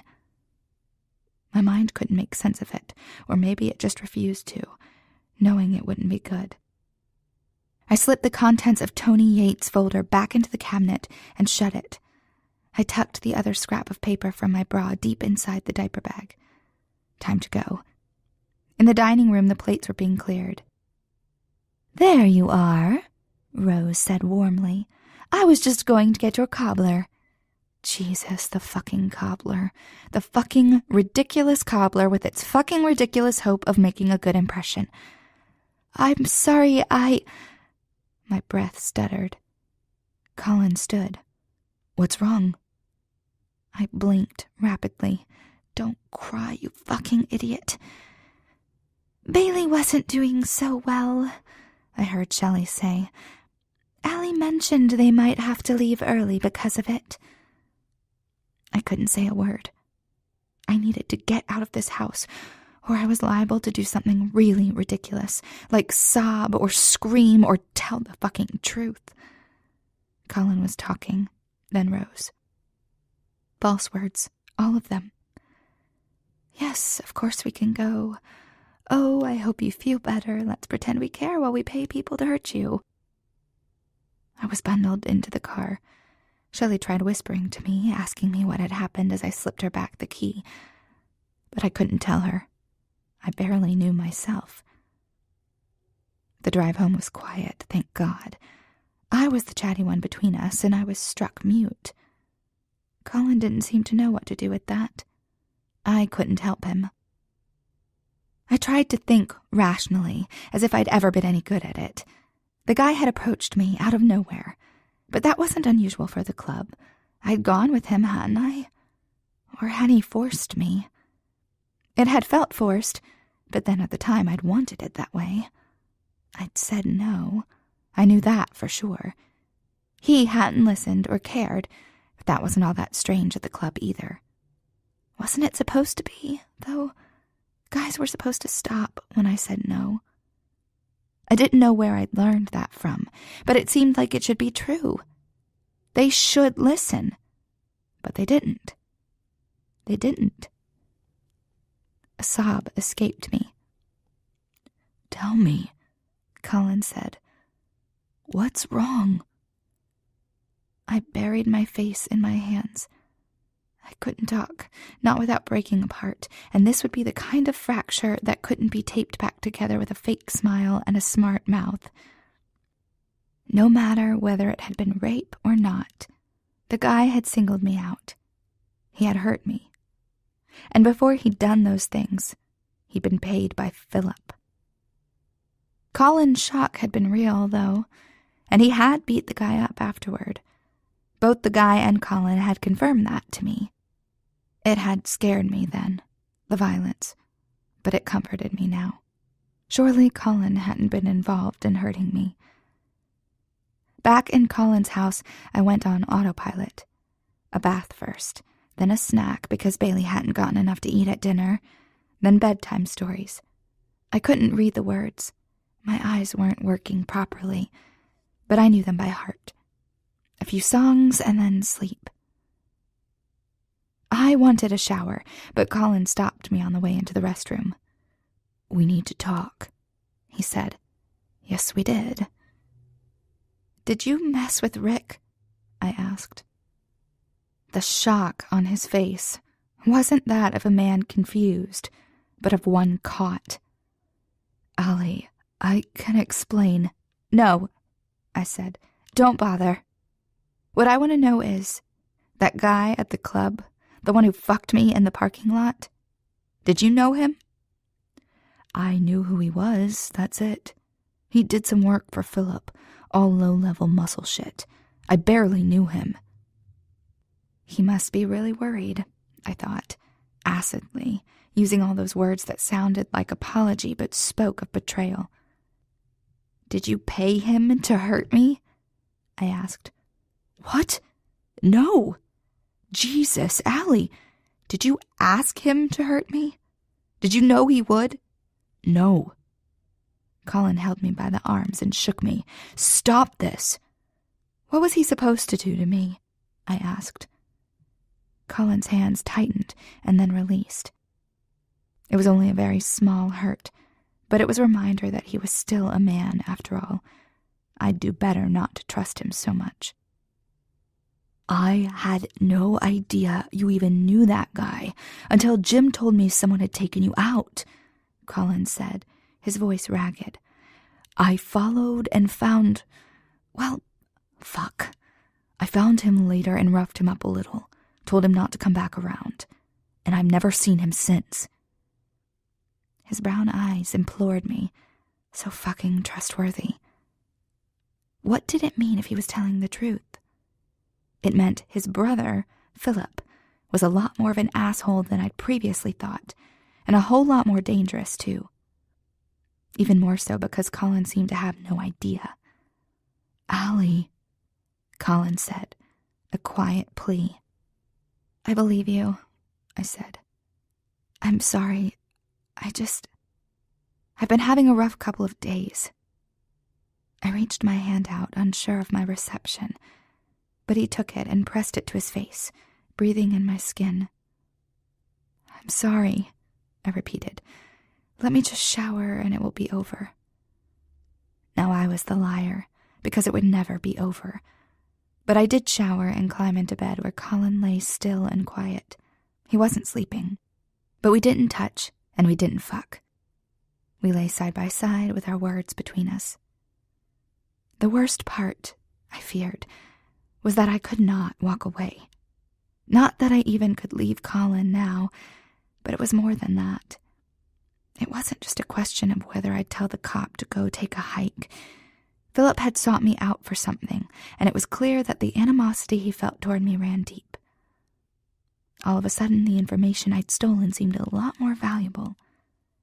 It was leverage, just like the photos the cops had of me, except this was leverage against a guy who wanted me hurt.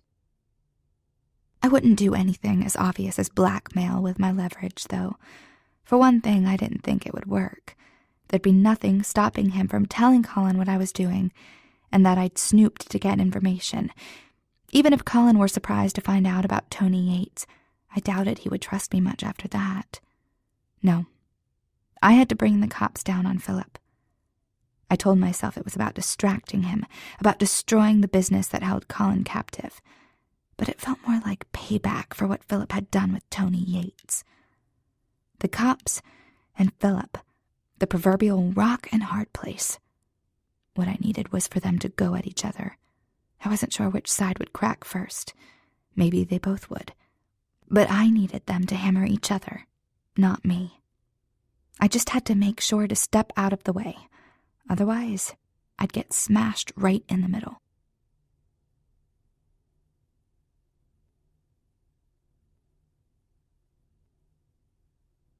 Fierce.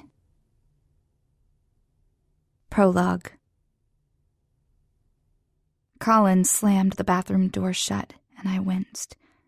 He was still mad about last night. Maybe because I accused him of paying someone to rape me. Okay, probably that. And maybe he was also pissed because I'd obviously spoken with Rick, since I knew about the debt and the closing of the bakery. Well, I hadn't broken the agreement not to communicate with him. Rick had. I'd never even made such an agreement. Besides, Colin was the one who'd fucked up, manipulating Rick and me, being controlling, being a hard ass. Shouldn't he forfeit his right to be pissed off? Rick carried some fault as well, risking the bakery by racking up all those debts. Still, it wouldn't do to forgive Colin so easily. He'd taken away my choice, my consent, really, with a baby and no job. I could hardly have refused his offer to move in. I would have consented anyway. I did, actually, not yet knowing the truth. But that wasn't the point. Driving me to desperation was just as bad as holding my wrists above my head. Almost. Colin stomped out of the bathroom. The man could really throw a tantrum. Quietly, though, like he did everything else. I got up to brush my teeth and get ready. Once downstairs, Bailey fussed for breakfast. I gave her sliced bananas while I made pancakes. She was still making up for last night's diet and didn't mind letting me know it. According to the calendar, the next drop wasn't until tomorrow. I had no doubt that I'd see the cop again before then, probably today. I didn't want Bailey to be here for that. Colin joined Bailey at the table and plowed through his pancakes in brittle silence. I finally cracked. "What are you doing tomorrow night?" He didn't look up. "No plans." So he wasn't going to the drop. Good. I'd pay special attention tomorrow to make sure he stayed home, even if I had to deep-throat him for hours. "Let's have movie night," I offered. He shrugged his shoulders just a smidge as he took a bite. Stubborn man. The difference between his amiable silences and his angry one was like the difference between a chilly day and a hailstorm. I didn't enjoy the animosity between us, but I wasn't ready to call a truce. The only thing I'd done wrong, the snooping, he didn't even know about. Okay, so that wasn't the best defense, but I still felt indignant.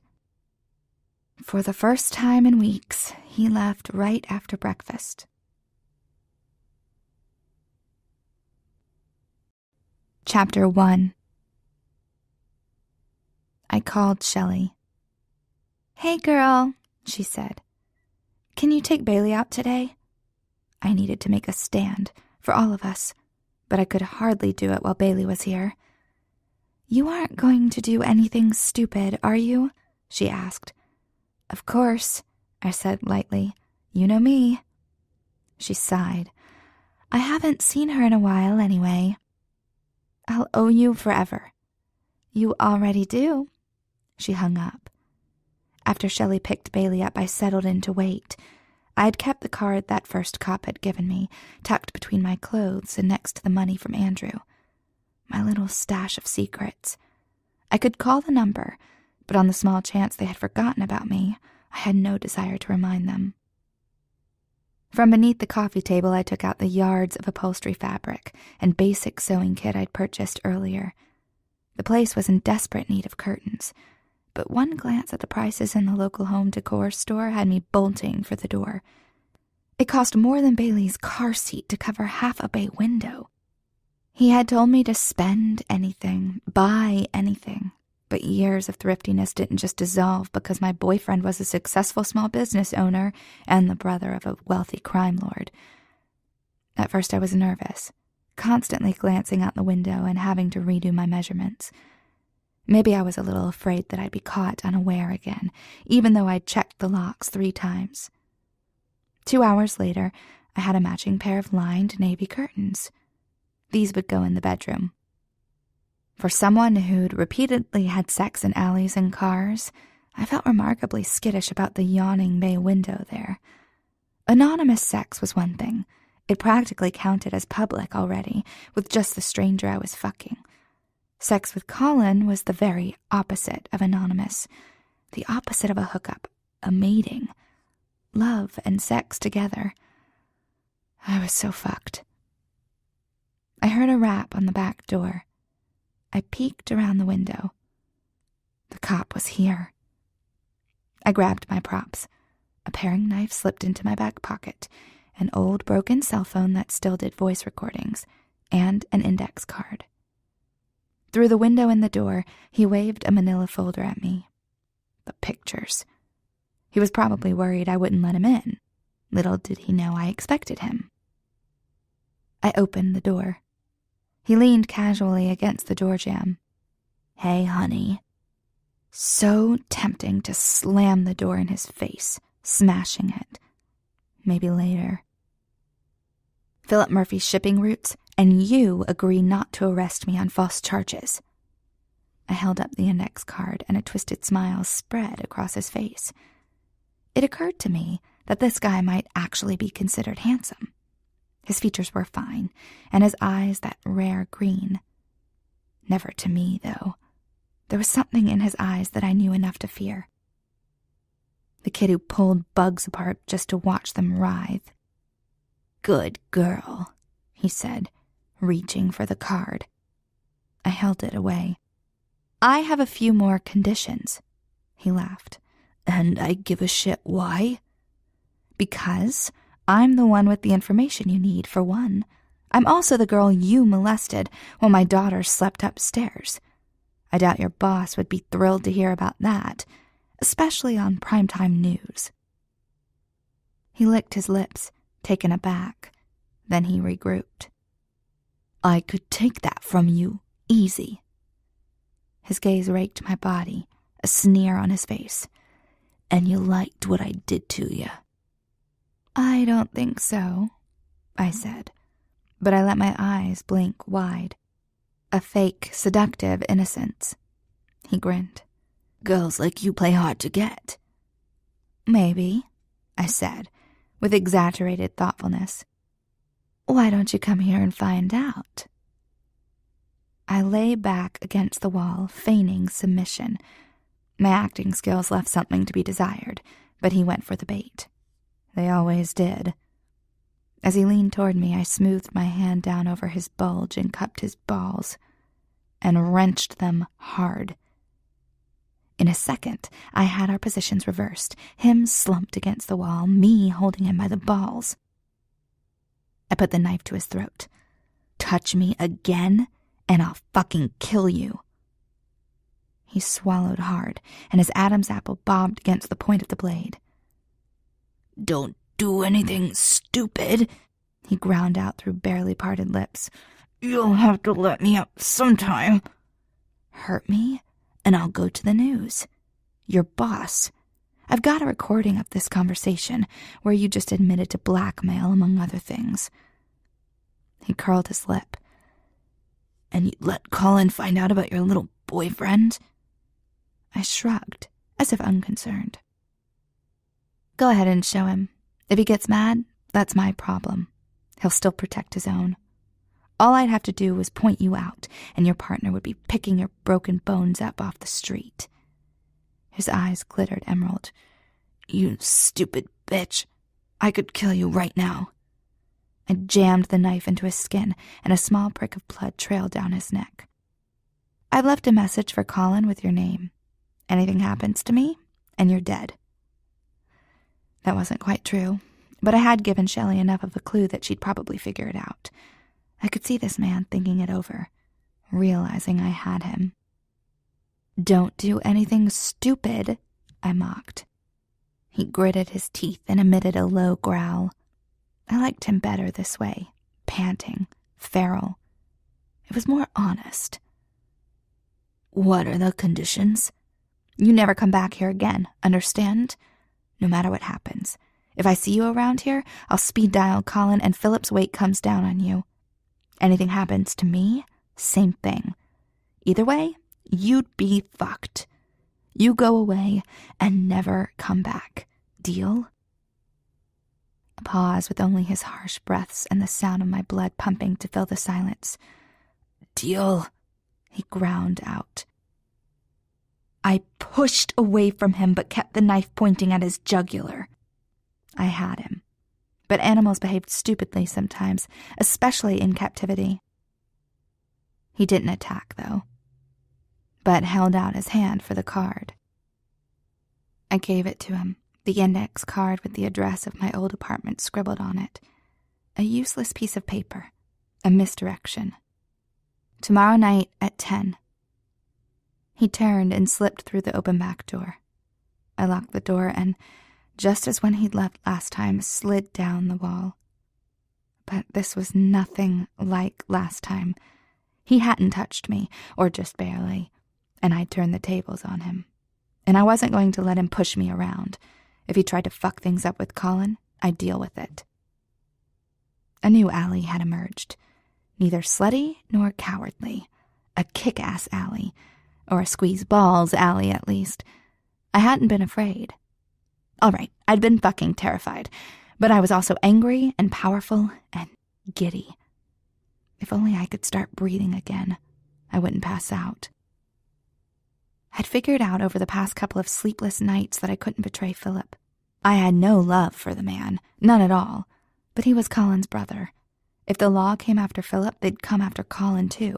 There was no way I could protect Colin against that. Besides, I couldn't ignore that Philip had helped me with Andrew. Sure, Colin had made him do it, but he'd still helped me. I wouldn't bite the hand that fed me. These were street rules. Revenge was fair play, but going to the cops was always bad form. Whatever had happened with Tony Yates, I wasn't going to let it go. I'd find out more and then decide what to do. But it wouldn't endanger Colin. Footsteps sounded outside, and I tensed. Shit.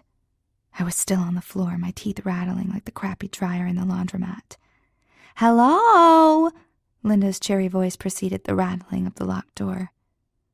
I let her in, still breathing hard, and the next thing I knew, I was slumped in strong arms and a plush chest. Oh dear, she was saying. It must be the heat tiring you out. It was a breezy 80 degrees out, I wanted to say, but it didn't matter. Besides, I rather liked this embrace. So different, so much softer than Colin's, but just as warm. She half carried me to the couch. I blinked at the ceiling until it stopped spinning. I sat up. I'm sorry. She patted my knee. I jumped, unused to touch that wasn't sexual or violent. I wanted to pull away even as I wanted more. How very perverse of me. I'm sorry, I repeated. Young lady, don't you apologize to me. I'll have none of that. Now you need a drink of water. You sit right there. Just sit." Sitting sounded great to me. She disappeared into the kitchen and came back with a mug. I took a sip and spewed cold coffee across the coffee table. The grossest water ever. "Oh," she said. "Sorry, dear. I probably should have mentioned I found the coffee in the pot." "No," I told her with a smack of my lips to hide my revulsion. "It was good. I needed a wake-up call." She beamed. "That's what I thought. Where's the little darling?" "She's with her aunt." I took another sip of the coffee and shuddered. "Good, then." She settled across from me. "Let me tell you a story." Yes, story time. I leaned back and closed my eyes, ready to hear about litter box antics or about an anniversary cruise to Alaska, anything to distract me. When I was a young girl, about 10 or so, there was this boy that I liked very much.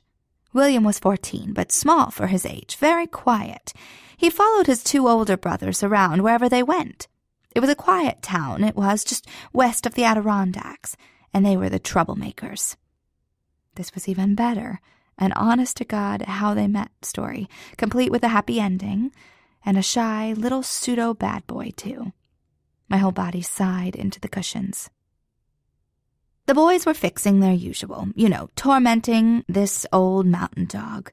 They'd shove him in an old barrel and roll him down the hill, they did, and it showed. Messed him up in the head. He couldn't even walk a straight line, and he'd pee himself. It wasn't right, but who could stop them? Jesus Christ. My eyes popped open over the course of this recitation. No, I hadn't quite been expecting it. I wanted initials carved into an old oak tree that they later got married under, not psychopathic animal abuse. "One day I get all riled up," she continued, "saying how they can't mess with the dog no more, no sir. Of course, they just pushed me around a bit and got right back to it. But then William let loose the dog and said that no, he wouldn't let them hurt that dog no more, and they couldn't touch me neither." "Oh," I sighed again. "How romantic." Well, it was sad about the dog, but what a moment. "You know what they did?" she said. "They put him in the barrel, William. They did, and rolled him down the hill." "What? Christ, tell me you're joking." She gave me a reproving look.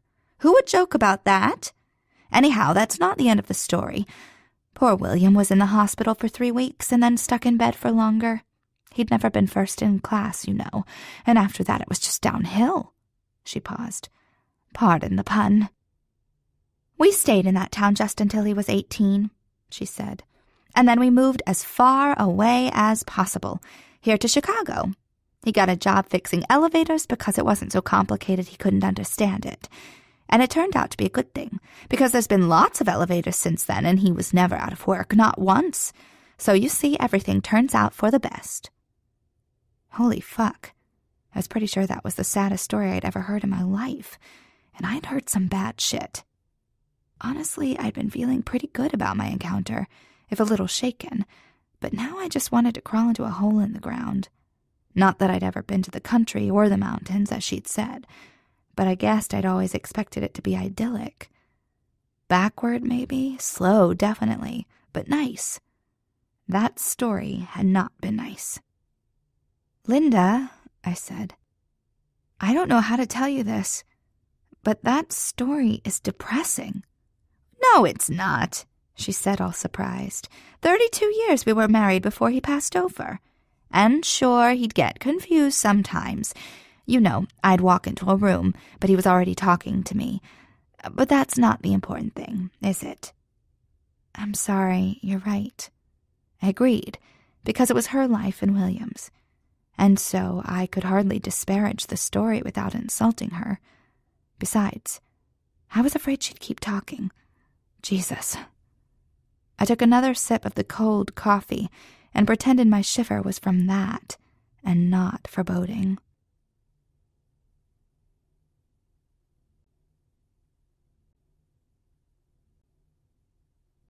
Chapter 2. Colin didn't come back until late. In those dark, lonely hours, I mulled over his actions. He had manipulated me in the worst way, cutting off my livelihood. I had a child, after all. What if I hadn't called him? What if I'd taken to whoring myself to cover the bills? Would he have come after me at all if I'd never called him, or was this just a game to him? I still couldn't be sure that he'd had no part in Tony Yates. I had to believe he hadn't, though, or I couldn't even lie here in his bed. He smelled of alcohol, but not smoke as he settled beside me in the black of night. "What made you ask those questions?"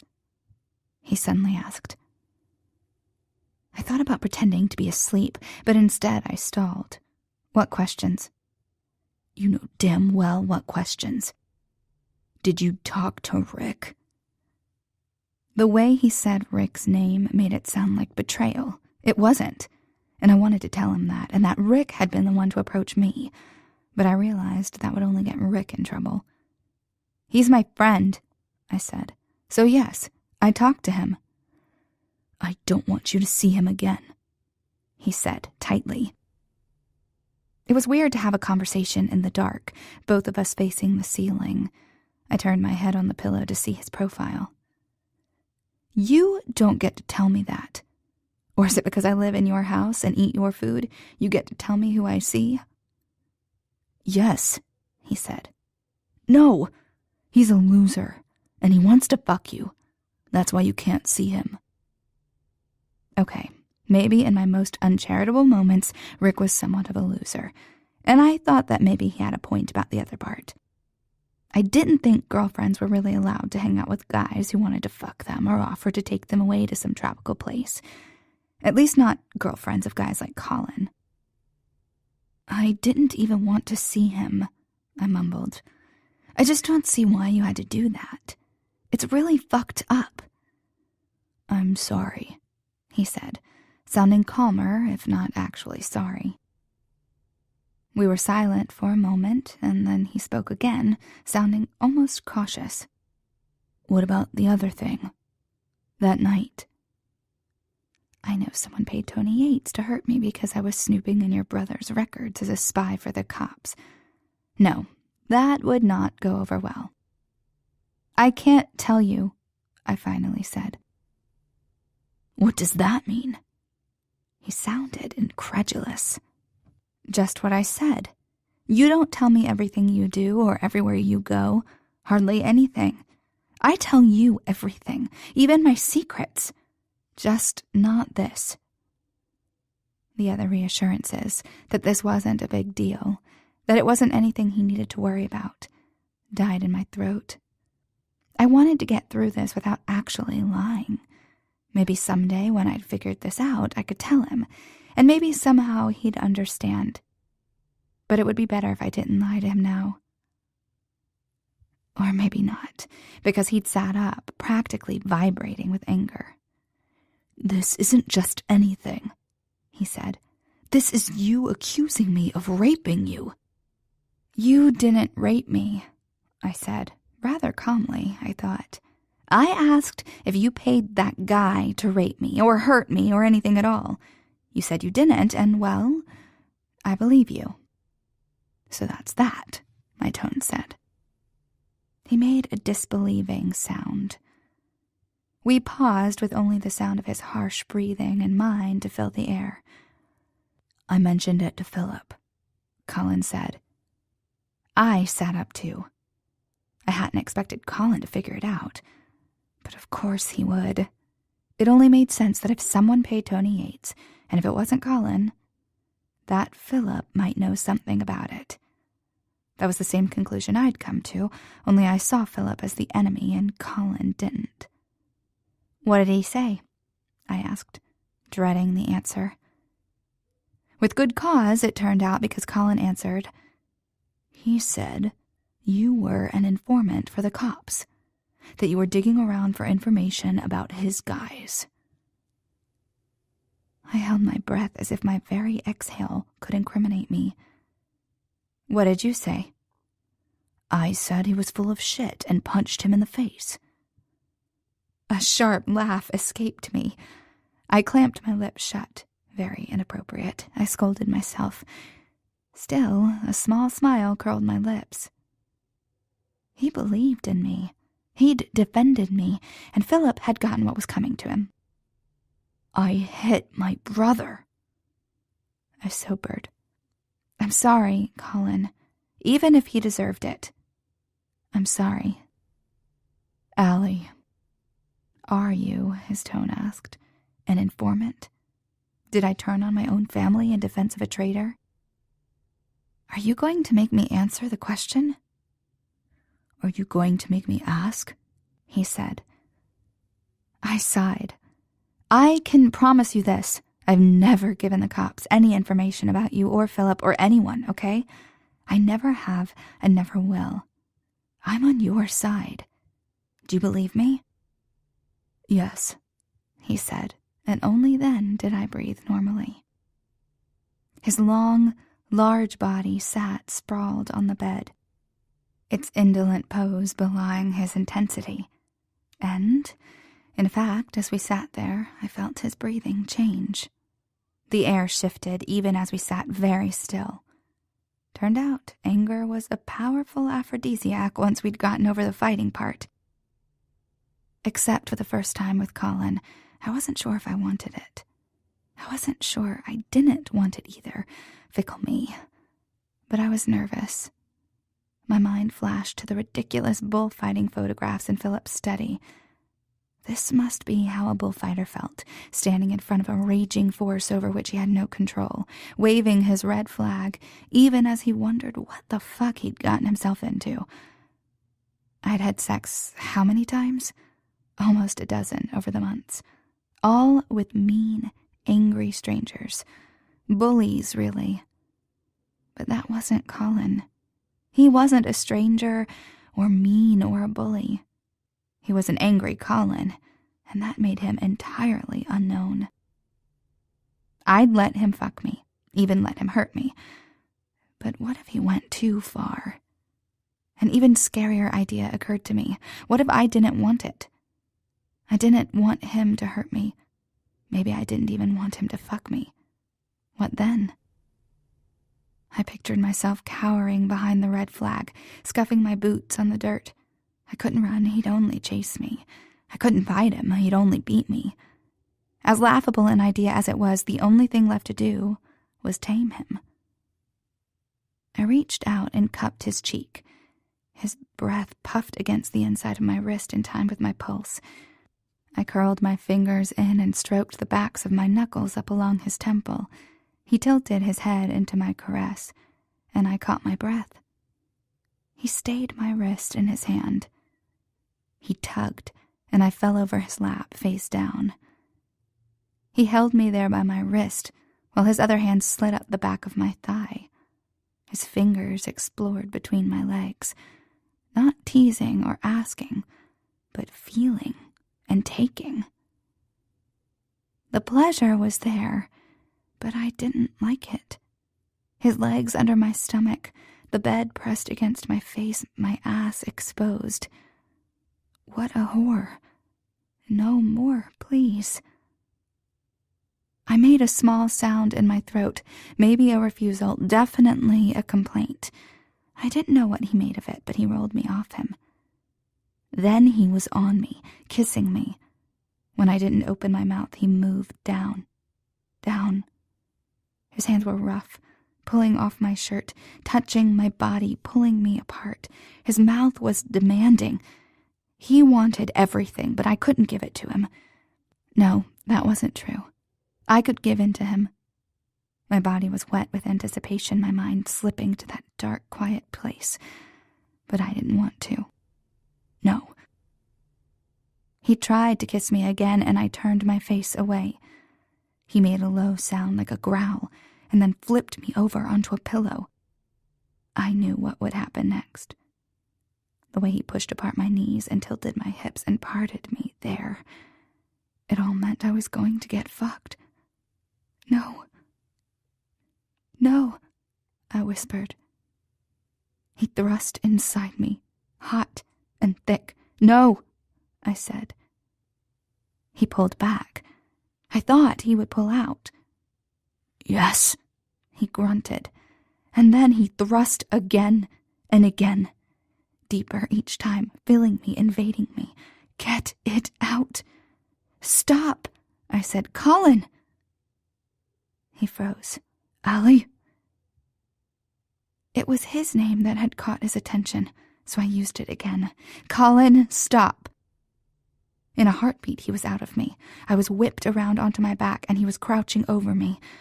What's wrong? He asked. Did I hurt you? No, I was fucking this up. That's what I was doing. I'd done this before, in the alley, in my car, once in the bathroom of the club. What was one more time? But I couldn't. I just couldn't. I'm sorry, I said. I don't want to. Not right now, I'm sorry. Jesus, Allie. He rolled down to the bed beside me, breathing hard. We lay there side by side, both flat on the bed, with only his cock standing up, gently waving in rhythm with his breaths, as if to say, don't forget about me.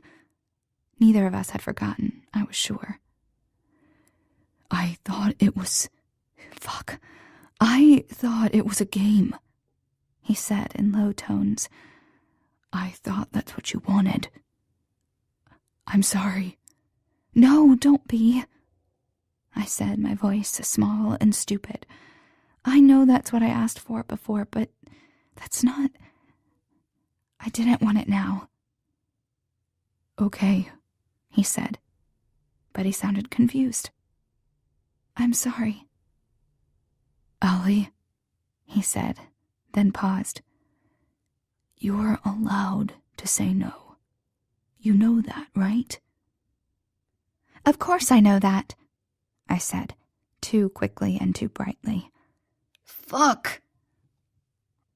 I'm sorry, I practically wailed. I'm so messed up. Shh, he said, pulling me into his arms. He whispered things into my hair to quiet me while his hand stroked down my back, while we both ignored the thick, damp cock bobbing between us. Damned insistent things, cocks. It was okay, though, because he didn't freak out or get mad. But of course not. He'd always been tender with me, but there was this block built up in my mind. It wasn't even about men, like I thought, or cocks or fucking, but about saying no. I ignored the urge to tell him I was sorry again, or to offer to make him come. It was hard to do, with his cock practically begging for my hand or my mouth, and I so wanted to make him feel good. That way we wouldn't have to lie here thinking about me and my ridiculous issues. Yes, pleasing him was so much better, but if I did that, I'd have nothing. I'd gained one small thing by saying no, by meaning it, by insisting it. I'd gotten my consent back, and I wasn't about to give it away so easily. Not ever again if I could help it. Men could take my body if they were stronger than me, and they usually were. I never fooled myself about those women's self-defense classes or mace cans. Where I came from, pulling shit like that got you killed. The important thing was to be able to get up and walk away from it after. I'd given away so much more than that, though. The physical pain had been over in a week. But I'd made it all worse when I gave away my consent. When I'd set out to prove that sex didn't matter, that getting raped was the same thing, and that men didn't listen to no. But not today. Today I'd said no. And he hadn't forced me. He hadn't left. Not even when the air cooled my skin, still damp with a sheen of sweat.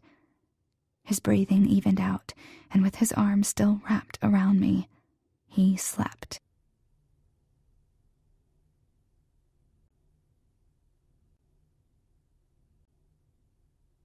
Chapter 3. With my hand shielding Bailey's eyes, I poured water over her soapy head. I only had to finish up her bath and put her down to bed before I could join Colin downstairs to watch the movie. I'd left him in his study after dinner. It was 8:30, and I was eager to pin him down, safe and secure from the looming drop across town. Nothing would happen. Nothing should happen, after all. Philip's drop should go down as planned, and the cops, if they'd heeded my note, would stake out my empty apartment. Still, I couldn't shake the bad feeling that had shrouded me all day. By the time I slipped from her room, frazzled, it was past 9 o'clock. I checked the study first. He wasn't there. I strode through the living room, kitchen. No Colin. I peeked out of the burnished amber curtains I'd made for the living room. His truck was gone. Surely he'd only left to grab some popcorn or drinks or something. Or maybe he really hadn't liked my movie selections. Feeling antsy, I went into the kitchen, where I saw a note sitting on the small stack of DVDs I'd rented. Rain check. Business. Don't wait up. C. Well, shit. It didn't take a genius to figure out what business stuff he could be up to tonight. Sure, there was the restaurant, but somehow I just knew it was Philip. It wasn't like Colin to ditch me when we'd had plans, but he would go running if his brother called him. I paced around the kitchen. Something might have gone wrong for Philip to call so last minute, and I worried it was a green-eyed cop in a tweed brown suit. I hadn't interfered with Colin's business before, not since that night in my apartment when he'd made his stand clear. It required a certain amount of trust that he knew what he was doing. I wasn't his keeper, and he didn't need one. Then again, maybe I'd fucked up. I had thought I was doing him a favor by leading the cop in the wrong direction, but I hadn't been brave enough to tell Colin they were trying to bust him. If he knew, he could be more cautious. If he'd known, he might have stayed with me or canceled the drop or so many other things. What if the cops had found the correct information or, hell, staked out this house and followed Colin when he'd left tonight? That cop, he was dirty. The fact that he tried to blackmail me and hurt me was proof enough of that. He might not even arrest Colin. He could shoot first and ask questions later. If Colin ended up dead tonight. Resolved, I called Colin's cell. It rang and rang. Voicemail. I hung up and glared at the phone. I called again. Still voicemail. This time I left a message, babbling about calling me back right away, that I needed to talk to him. It was important, but that wasn't good enough. He may not check his messages until after. He might be in trouble right now.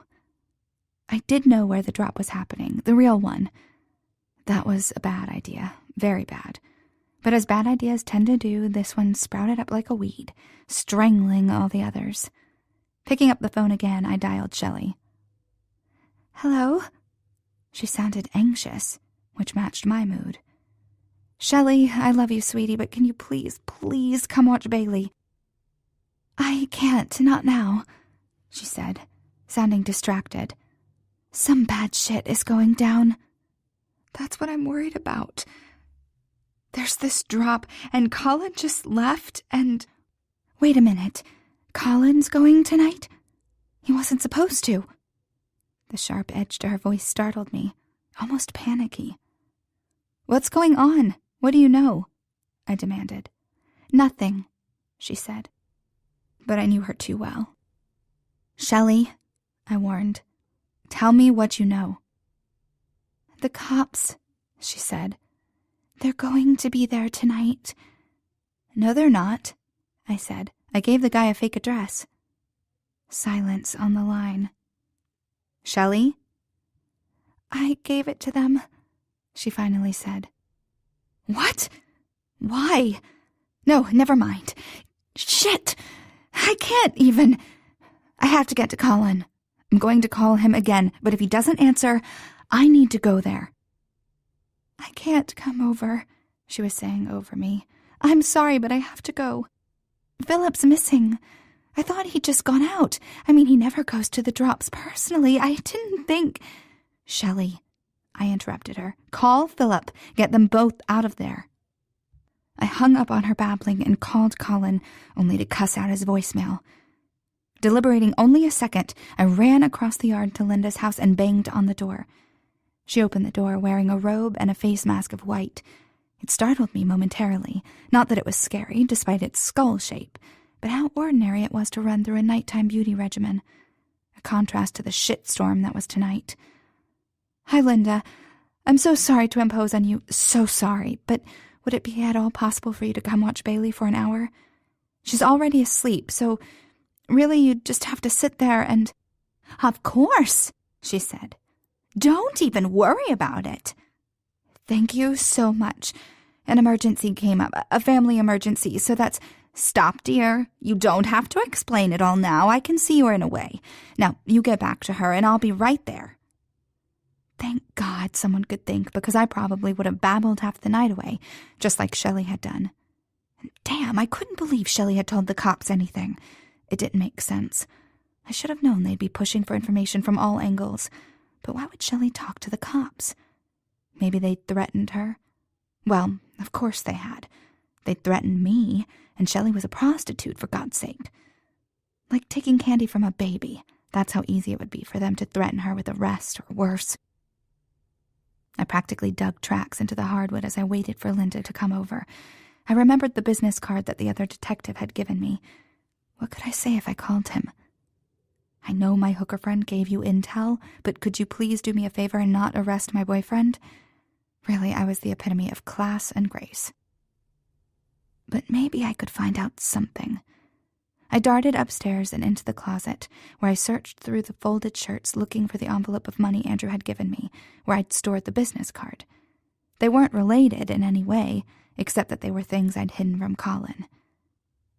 They were gone. I flipped through the shirts again, then dumped them all out on the closet floor. No cards, no money, nothing. Then, for good measure, I rifled through all the drawers. Nothing.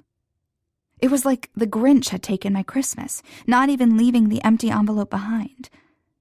I had a crazy thought that I'd imagined all of it. Colin was safe, and I'd only imagined my meeting with Andrew and the cops in some sort of housewife hallucinations. I indulged in those fantasies for half a second before snapping back to reality. Colin needed me. Except Colin must have found the money and the business card.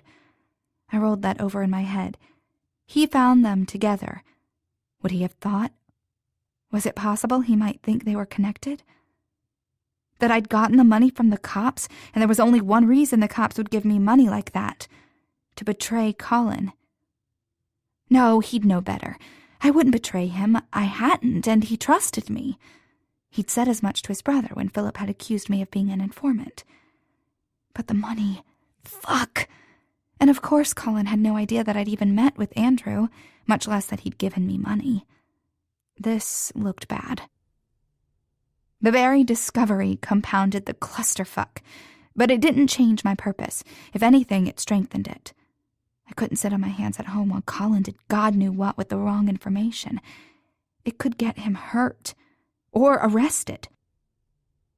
I peeked in on Bailey, sending up a quick prayer for her safety here at home.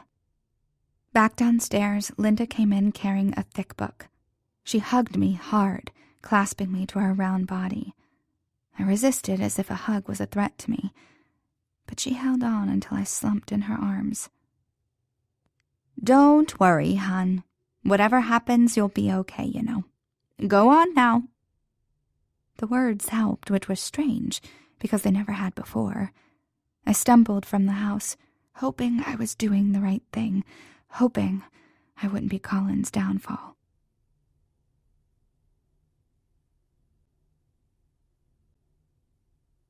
Chapter 4.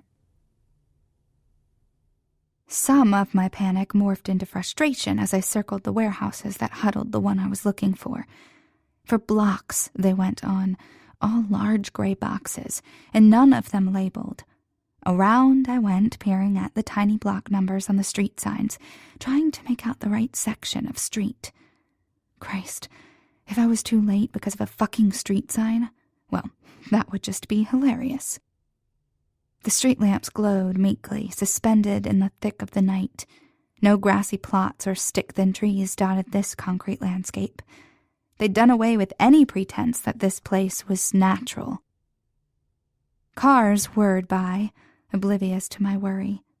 The people inside them surely had worries of their own.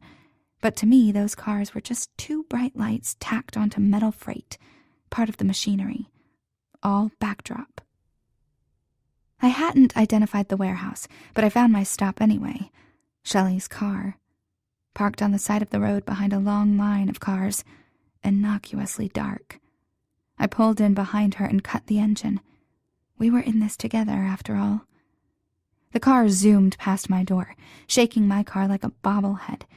At a break in the line, I opened the car door and clipped around to the curb. I started down the sidewalk when I heard a car door open behind me. My breath stuttered, and I whirled. Shelley sat in the shadows of the back seat, head bent low. "Christ, Shelley, you scared me!" She scared me still, unmoving. I walked back toward her, or at least I tried to, but ended up making an arc on the sidewalk, keeping my distance. I squinted into the car. It was empty. I approached cautiously and squatted in front of her. "Shelley? What's going on?" She lifted her face, streaked with tear tracks. "I made a mistake." "I know, shh," I tried to soothe. "Did you get a hold of Philip?" She shook her head and fresh tears spilled over. "It's okay, we'll find them. We'll fix this." "It's too late," she said. "No," I said, feeling clumsy. I wished I had a large, soft body made for comfort and the courage to give her a hug. "Whatever happens, we'll be okay." I expected her to blow me off with an, "I'm always okay, honey." But she sniffled and wiped her face with her forearms like a child. We were too young for this, not the skulking around at night, that was the property of youth. We were too young for our lives, selling our bodies and making babies. But then again, when was anyone really ready to do those things? It had felt like a betrayal when we'd grown up into the bodies and minds of adults, but with all the cluelessness of children. Why had they, those adults, snapped at us to eat our vegetables and do our homework as if it mattered? When Shelley lay down and spread her legs, it sure as shit didn't matter. And what could I teach Bailey about this world? Nothing I wanted her to know. I pulled Shelley from the car and towed her behind me, looking for the right gray box. She followed, docile. Little girls do what we're told. We learned that lesson early. Little boys pull our hair and run away, but only a tattletale tells. This building was barren like all the rest, the rectangular gray walls cutouts against the dark. The door was just a regular door, undersized compared to the massive building. There was nothing and no one. Hope thumped that they must have changed the location or canceled the whole thing. We'd come all this way for no reason. Worried little wives or whatever we were. I would go back home and Colin would be there. I'd explain everything. Colin would be angry, but at least he'd know I hadn't betrayed him. A rustle sounded from around the side of the warehouse. The wind lapped against my face, but there weren't bushes or anything else to make that shuffling sound. And I doubted there were animals around here, at least of the inhuman variety. "Go back to the car," I told Shelley. She was almost catatonic with her quietness and downcast eyes. If something went down here, she'd get hurt. The low murmur of voices carried on the wind. "Go!" I hissed. Shelley tightened her hand on mine. The voices grew louder, and I dragged her toward the other side of the warehouse, thinking at least we'd stay out of sight. There was a long truck planted there, like one of the rigs my dad had driven. The back of the truck was rolled up, caught with its pants down, but no one was around. A stage with no actors, except for us. I pulled us both back flat against the front of the warehouse. My instinct screamed to get us both back to my car. I would be able to breathe again when we were doing 60 on the highway, any direction that was away. But I'd come here to find Colin. What had I expected? Concierge service? I edged down the wall to the door. The handle actually turned, just like that. But perhaps when you had big enough guns, locks became superfluous. Peeking inside the door, I saw only shadows and darkness. Nothing but a big, empty room, I told myself. Only children are afraid of the dark. I didn't really want to bring Shelley in with me, but I couldn't leave her out here alone. We slipped inside. The warehouse was cavernous, with supports and ducts protruding from the ceiling. Huge crates splayed across the floor at odd angles as if they drifted, glaciers. An eerie glow from the rafters lit the space. An imaginary block of ice slid down my spine. This was all wrong. If they'd moved or canceled the drop, as I'd hoped, then there'd be no one, not even the voices I heard around the side. If they hadn't and the drop was still here and such a big fucking deal, then there should be more people, more activity. I heard Colin's voice in my head. "No," he had said in his dreams. "It's a trap." We had to get out of here. At the very least, I should bundle Shelley up in her car and send her off, assuming she was good to drive. As selfish as it felt, I decided to get out of there. I would have to hope Colin could take care of himself. I had Shelley to worry about now. I turned back to the door as it swung shut. It was just the wind. Had to be. I put my hand on the knob. It didn't turn. I jiggled it again, then yanked, then banged. But the door stayed shut. It was locked. Someone was out there. I stared at the door, breathing heavily. Shelley broke her silence. "He must have found out." I barely processed her words, my mind banging against the futility of our situation. "It's for the best." Shelley heaved a sigh. "I wish you weren't here, though." Who would lock us in? Was it better to try and wait them out, maybe arm ourselves with whatever we could find? Or should we call out to them, try to reason or bluff our way out?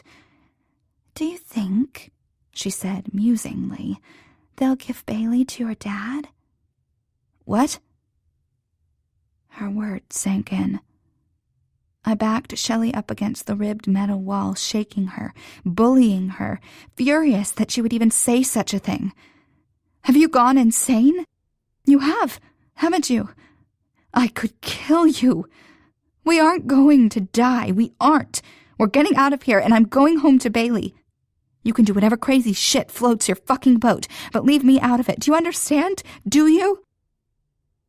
I was the crazy one, raging with impotence and venting fury at my best friend. Shelley looked past me, her glassy eyes reflecting red and orange flames. I glanced behind me. Shit! A fire spread nimbly along the perimeter of the back of the warehouse, following the path of a metal wall that shouldn't burn. It came around the sides, and I yanked us both away from the wall just as it came around and engulfed the front. Panting on the ground, we were trapped in a rectangle of fire. Shelley's words came back to me. "The whole house is rigged to burn if the security gets tripped. No paper trail, just ashes." Philip liked fire. Philip was paranoid. One of us here had betrayed him. Now I understood what Shelley was saying. Philip must have known someone had betrayed him and set a trap. He'd probably thought it was me, though I doubted he really cared that much about Shelley either. There was no way we could get out of a locked warehouse. There was sure as hell no way we could get out of the walls of flame. I glanced up at the ceiling. No way. I was really going to die here. The flames leaped from the far corner onto a crate, which burned around the edges before it puffed into an oversized torch. It was only a matter of time. Already my breathing was labored. Some of it was panic, but probably the fire was using up the oxygen. Would we suffocate first, or would we burn? What a choice. Oh, Bailey. Now that I'd caught up to Shelley's line of thought, my question was the same. Would they give her to my dad? He'd raised me alone, after all, though he was 20 years older now. It wasn't so bad a fate for Bailey, I told myself, trying to ignore the sickness in my stomach. If I was upset that I couldn't see her again, didn't get to watch her grow, that was my own selfishness talking. I'd brought this on myself when I hadn't trusted Colin. Oh God, did Colin know Philip had done this? For all I knew, he was the one who'd watched us enter and locked us inside. He'd found the money, the cop's business card, so he had every reason to believe I had betrayed him. I wanted to believe he wouldn't have done this. He would have confronted me, let me explain. Anything other than kill me. And like this. But I'd always been a realist, and Colin was a hardened criminal after all. A mean son of a bitch, he'd once told me. I denied it then, but it might be true after all. He beat up a man just for messing with me when he'd barely known me. He'd probably killed before. Just because he'd let me live with him, just because he'd fucked me, didn't mean I got special treatment. Or maybe this was the special treatment. Maybe regular enemies got a bullet to the head, but traitors like Shelley and me got punished. Not just killed, but burned, like fucking witches with a phony trial.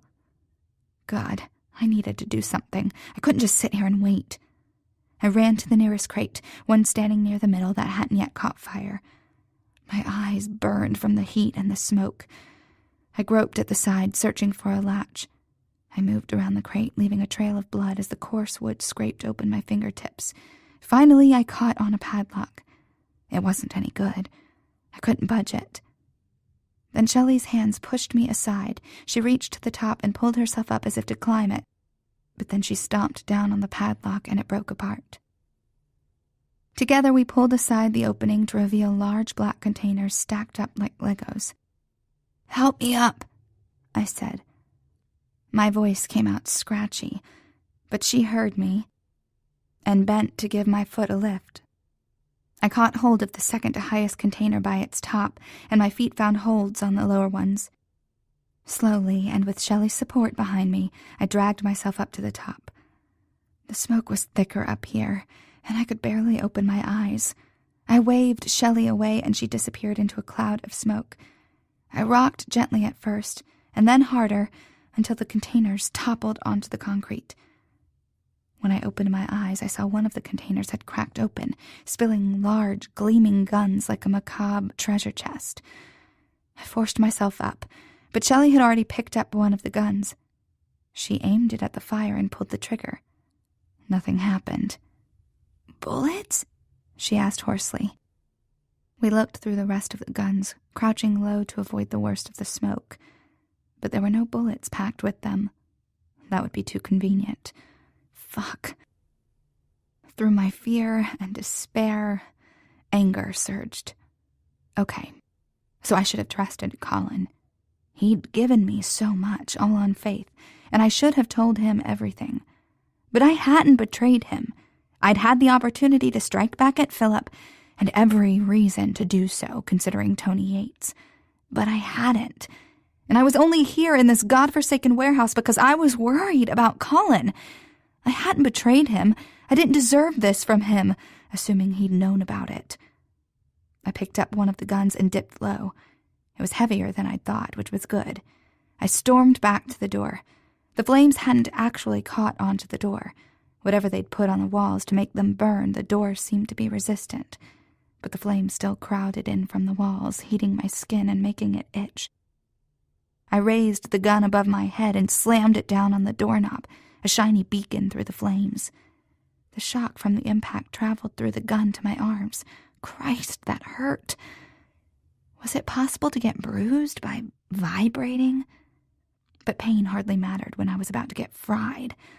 I picked up the gun and brought it down on the door again. I wasn't even aiming for the handle anymore, just hitting the door with my everything. Maybe it would somehow be enough and it would open. Even if it didn't, I'd go down fighting. "Ollie!" I paused with the gun raised above my head, panting. I must have imagined it. It didn't come from behind me, from Shelley, but in front of me, from outside the door. And the voice, though distant, sounded male. "Ollie!" Closer now, and definitely Colin. Yes! My first thought wasn't even that we would be saved, but that he hadn't done this. If he was here looking for me, he must not have left me here to die. A weight lifted and I breathed easier despite the thick, gritty air. It would have been almost the worst part of dying, aside from not seeing Bailey again, to think Colin had done this to me. "I'm here." There was no way he could hear my croak through the metal door above the dull roar of the fire, so I banged against the door with the gun again. Not as hard now, but faster. "I'm here." "Hang on," he said. I stood there, because where else could I go? I could only hope I'd live long enough to have nightmares about this scene. Then the door banged back at me, hit from the other side. I backed up into Shelley and we both moved out of the way. Whatever he used, or maybe just his stronger swing, dislodged the door handle, and just that small sliver of escape sucked in fresh air. "Get back," he yelled, his voice clearer now. We were already standing away, but we backed up even farther to the spill of the guns. 2 shots and another loud bang, and the door creaked open. The top side of it had pulled down and out, but the rest of the door seemed to have melted into the frame. The space should be large enough to squeeze through, but it was too high. Colin appeared in the space and saw that we couldn't reach. "I'm coming in," he said. "No!" I tried to yell. Then he'd be trapped. "Wait a minute! Shelley, help me!" We dragged one of the open containers over to the door. I let Shelley go first, practically pushing her out of the hole. Then I dragged myself through, ignoring the sharp pain of the too hot metal against my skin. I collapsed next to Shelley on the concrete, gasping for the air of the city. "We've got to move," Colin panted. "This place'll blow when the fire hits the ammo." Oh, good. He was planning to blow us up, not burn us to death. How comforting. I dragged Shelley up, both of us wheezing, almost choking on the thick smoke inside our lungs. Colin pulled us all along somehow. I couldn't quite see yet, at least not beyond a few feet, and followed him blindly. He slowed, and Shelley dropped to the ground. I fell beside her again, my muscles like jelly, while Colin put his hands on his knees and head down. Staring up at the sky, I saw only black. My breaths rattled in my chest as I heaved on the ground, but it seemed that Colin was recovered. "Get up," he said. "You need to get out of here." "Me?" I asked. "You're not coming with us?" I was mostly offended that he let me leave like this, though in truth I probably couldn't drive as I was. "No," he said. "Take Bailey and leave." He'd put something in my hand. It was the envelope of money from Andrew. The same fucking envelope of money. It felt different. Lighter. Not that I should care about such a thing as some missing money, but I was struck dumb by the whole experience, and I looked inside. The thick wad of hundreds seemed to have grown even thicker. I looked up at Colin. He towered over me, chest heaving, eyes flashing. "You still think I did this?" I whispered. "I don't care," he said, the acid in his voice burning me anew. "It's not safe for you. Just go." "Did you do this?" I stood and listed to the side where he caught me. "Did you leave me in there to die?" "Then why would I get you out?" "I don't know," I asked, my voice breaking in fits and starts, like the worst case of puberty. "A change of heart, maybe?" "I didn't know it would be you," he said, looking me straight in the eye. "When I called home, and that neighbor picked up, I came here." So he hadn't meant to kill me, not exactly. It was a test, when I'd failed. Not for the reasons he thought, though. I'd come for him. "Colin," I said, "you have to believe me. I didn't do it. I didn't tell the cops about this." "Don't." He looked offended. "I'm not lying. That money wasn't from them. They were together. It was just a coincidence. They came around a couple times, but I just gave them a fake address." "Philip said someone broke into his study." I had to tell the truth. He'd know it if I lied. Besides, not telling Colin the truth was what had gotten me into this in the first place. I had to trust him. I'd trust him to keep me safe with the truth. If he wasn't what I thought, I was fucked anyway. I did that. I went into his study. The cops said they'd arrest me or take Bailey away if I didn't help them, so I found out about this drop. But I didn't tell the cop, I swear. And they were going to tell you about... Well, I met with Andrew. That's where I got the money. I wanted to ask him to leave Bailey and me alone, and he did. I'm sorry I didn't tell you. I just didn't want to fuck it up, but that's the truth. That's the whole fucking truth. I swear it, okay? He said nothing. I swear it on Bailey's life. I implored him with my eyes, hoping I didn't look quite as out of my mind as I felt. It would also have helped if I could have made out his face, but my vision was still fuzzy for anything more than a foot away. Do you believe me? My voice cracked. Colin's harsh breath sawed through the night. Yes. Forgive me? I whispered. He nodded shortly. How kind of him. I heard Philip's voice and looked over to see his leaning form against a concrete wall. But that's only fair, considering he was keeping secrets for far longer.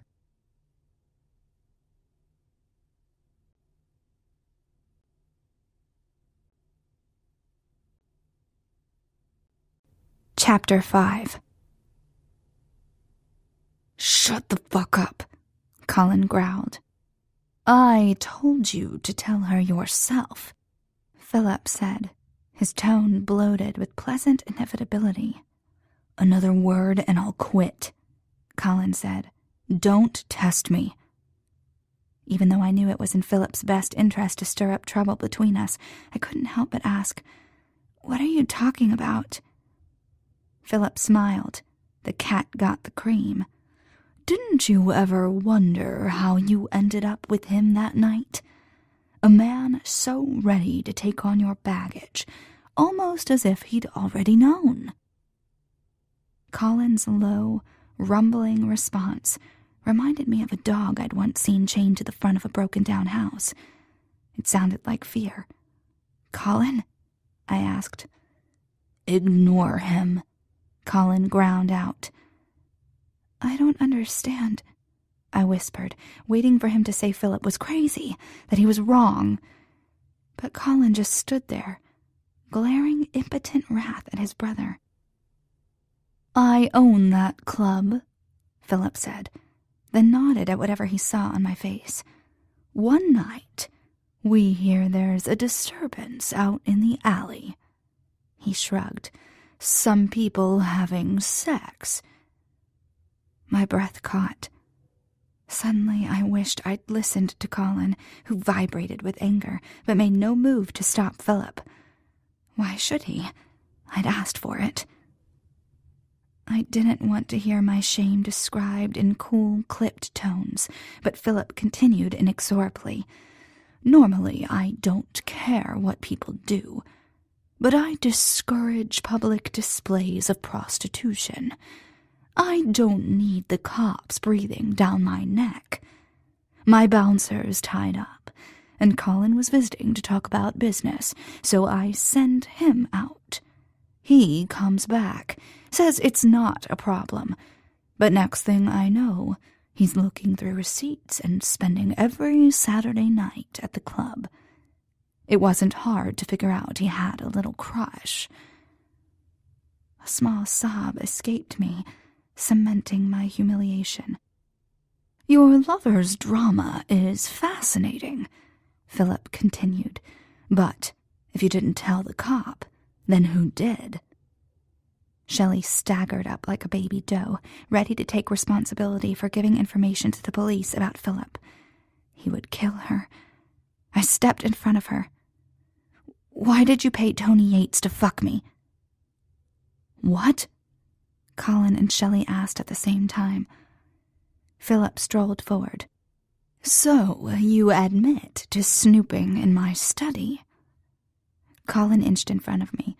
We were like a line of dominoes, Philip, Colin, me, and Shelley. The only question was who'd fall first. What are you talking about? Colin asked me without turning. "Tell him," I said to Philip. "You'd protect her?" Philip asked Colin, his disdain clear. "Even knowing she betrayed you?" "What is she talking about?" Colin asked him. Philip's face came into focus as my vision cleared, lined with fury. "She's just some girl you picked up at the bar. Nothing but a little slut, and you wanted to throw away thousands of dollars for her." "That was my call," Colin said. "Bullshit," Philip said. "I'm the head of this family, and she was taking you for a ride. She wanted it. It's not like he had to go to her house to do it. Just wait for her to come back around the club, slumming for another fuck." Colin slammed his fist into Philip's gut.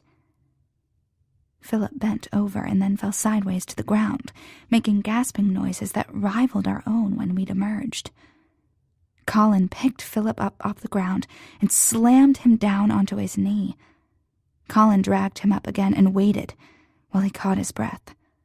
"Fight back," Colin said, shaking him. "Colin, no!" I reached out but didn't touch him. "Let them," Shelley said. "It's long overdue." Philip threw a punch at his head.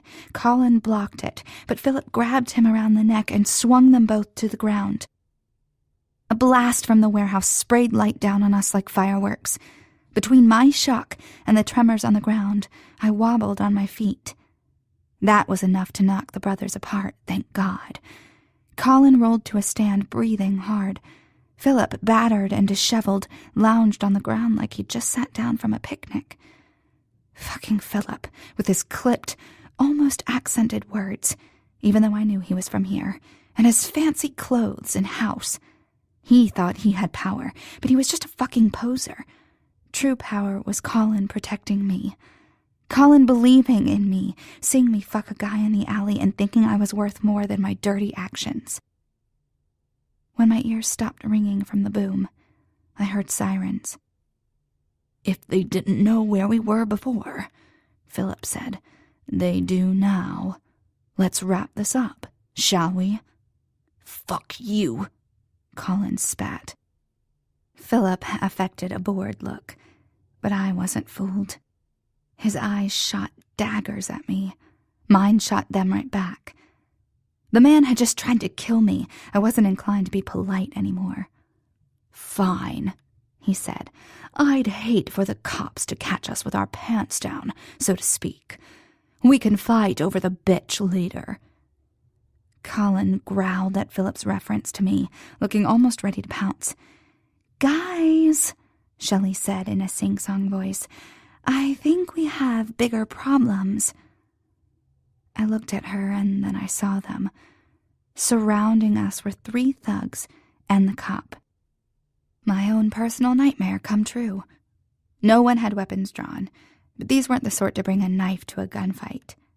This was what I'd come here to avert. Colin caught, Colin endangered. But here we were. Because of me, Colin was here. Because of me, we were all fucked.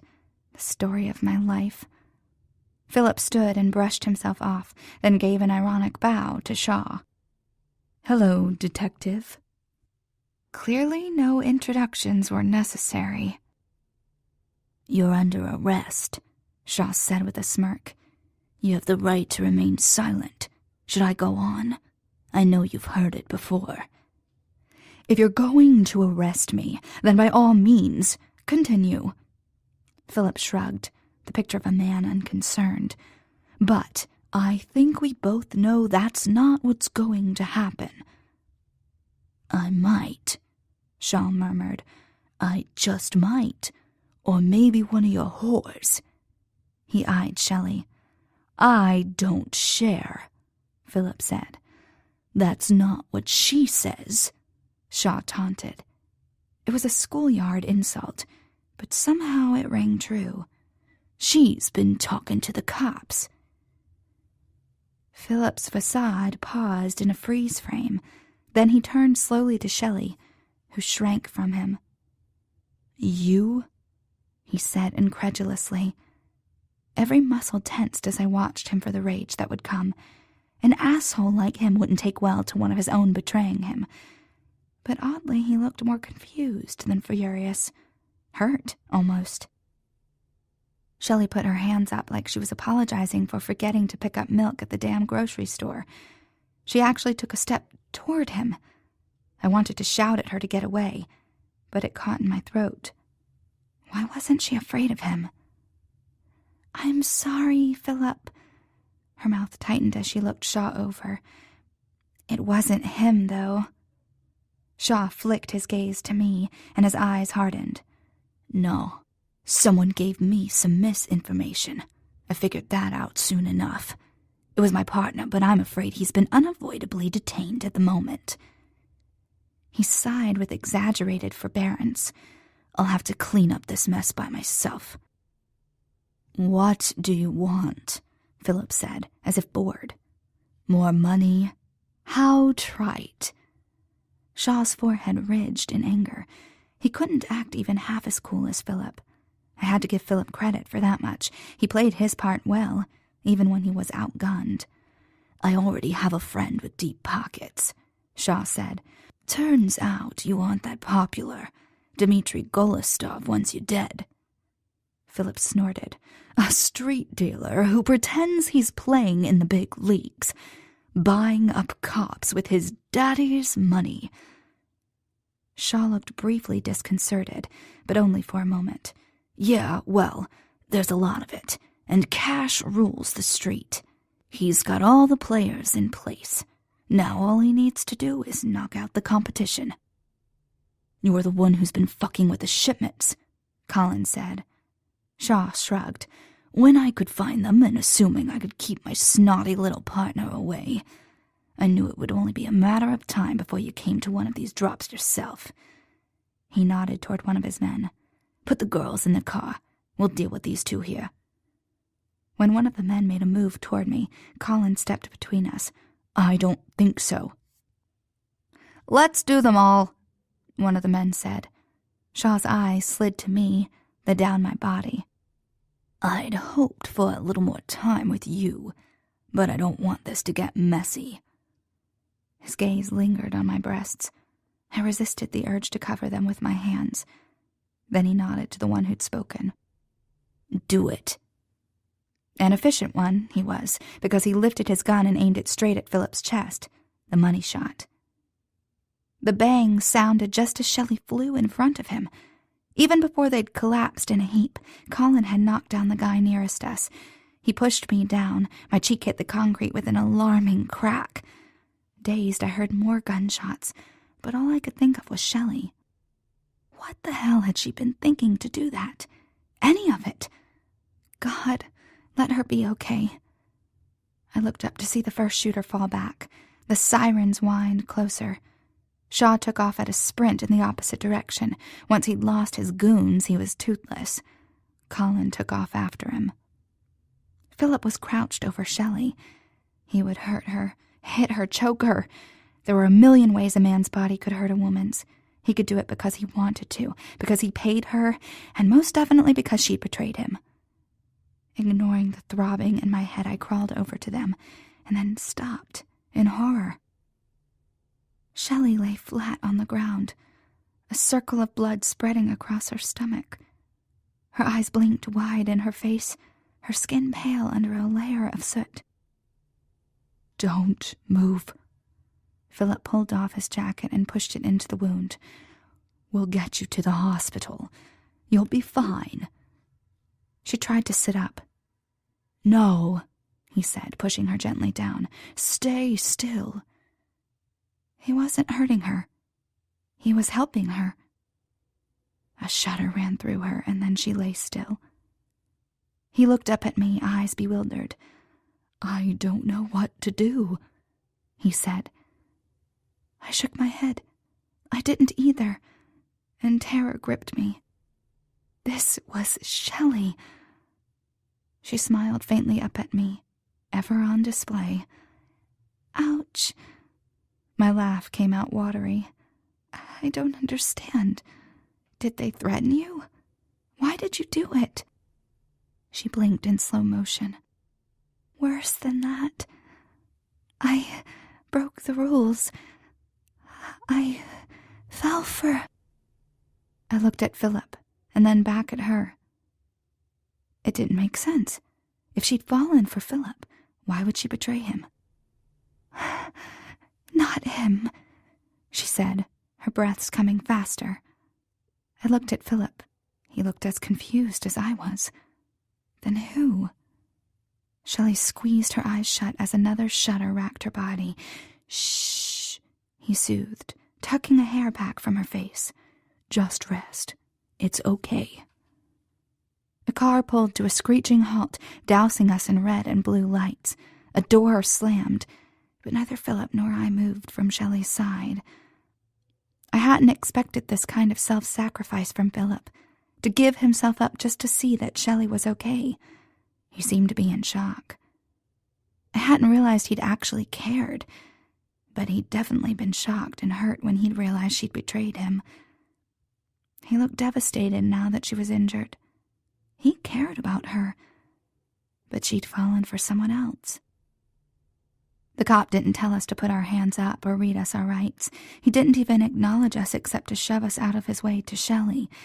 He bent over her and ran his hands along her arms, frantically checking for more injuries. Shelley's eyes were still closed, but I felt her tacit acknowledgement of him. "The ambulance is on its way," he told her in a gruff voice that I recognized. His name I remembered well. Detective Lucas Cameron. It had been on the card he'd given me. "Doesn't even hurt," she murmured. "That's not good," he said, clasping her hand between his. "Stay with me." "I'm here." They spoke quietly, intimately. Lovers' voices. I felt like a voyeur watching them. I looked again at Philip, whose ass was planted on the concrete.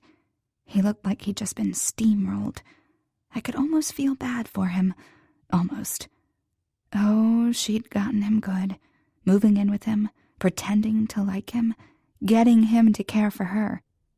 Meanwhile, she'd just been pumping him for information to feed to this guy. Except she did like Philip. I hadn't misread that. She'd taken a bullet for him. More cops arrived. They went through the formalities, questioning both of us and arresting me in relation to the explosion. Philip, who'd only arrived later, was allowed to go. Yeah, that stung like a motherfucker. I knew what my sins were, but I hadn't done anything wrong here. Definitely nothing illegal, but somehow I ended up in the back seat of a car with flashing lights. Philip, with his money and his arrogance, got to walk away. I'd been playing a game without knowing the rules. I hadn't even seen the board. Meanwhile, Philip was arranging shit, and Shelley was turning on him, none of which I had any clue about. And Colin. Colin had been playing the middle, trying to appease both Philip and me. More fool him. I rested my face against the cool window of the police cruiser. I hoped Colin was okay, at least, wherever he was. I made excuses for why he didn't come back, ones that didn't involve him getting injured or him abandoning me. After all, it didn't make much sense for a criminal to walk into a cop's nest. He couldn't have known they'd let Philip go. And besides, if Colin had shown up, they might have done something different. Police were dangerous because they were an unknown quantity. They could be working for the moral superiority, or taking kickbacks, or just trying to get a paycheck. At least the bad guys had a clear objective.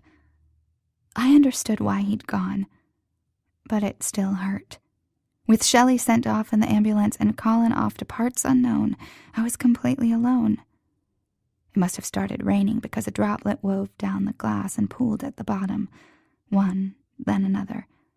I'd watched them just like this when I rode in my dad's truck. They never went in a straight path. That would have made the most sense straight down. Instead, they turned and curved and angled, taking a long, circuitous route to the end. It would be scary, I thought, to be that drop. To know she was going down, but not know how or when it would happen. My gaze flicked up to where Shelley was being loaded into the ambulance, Detective Cameron at her side. No, it wasn't raining. It was me. God. Bailey.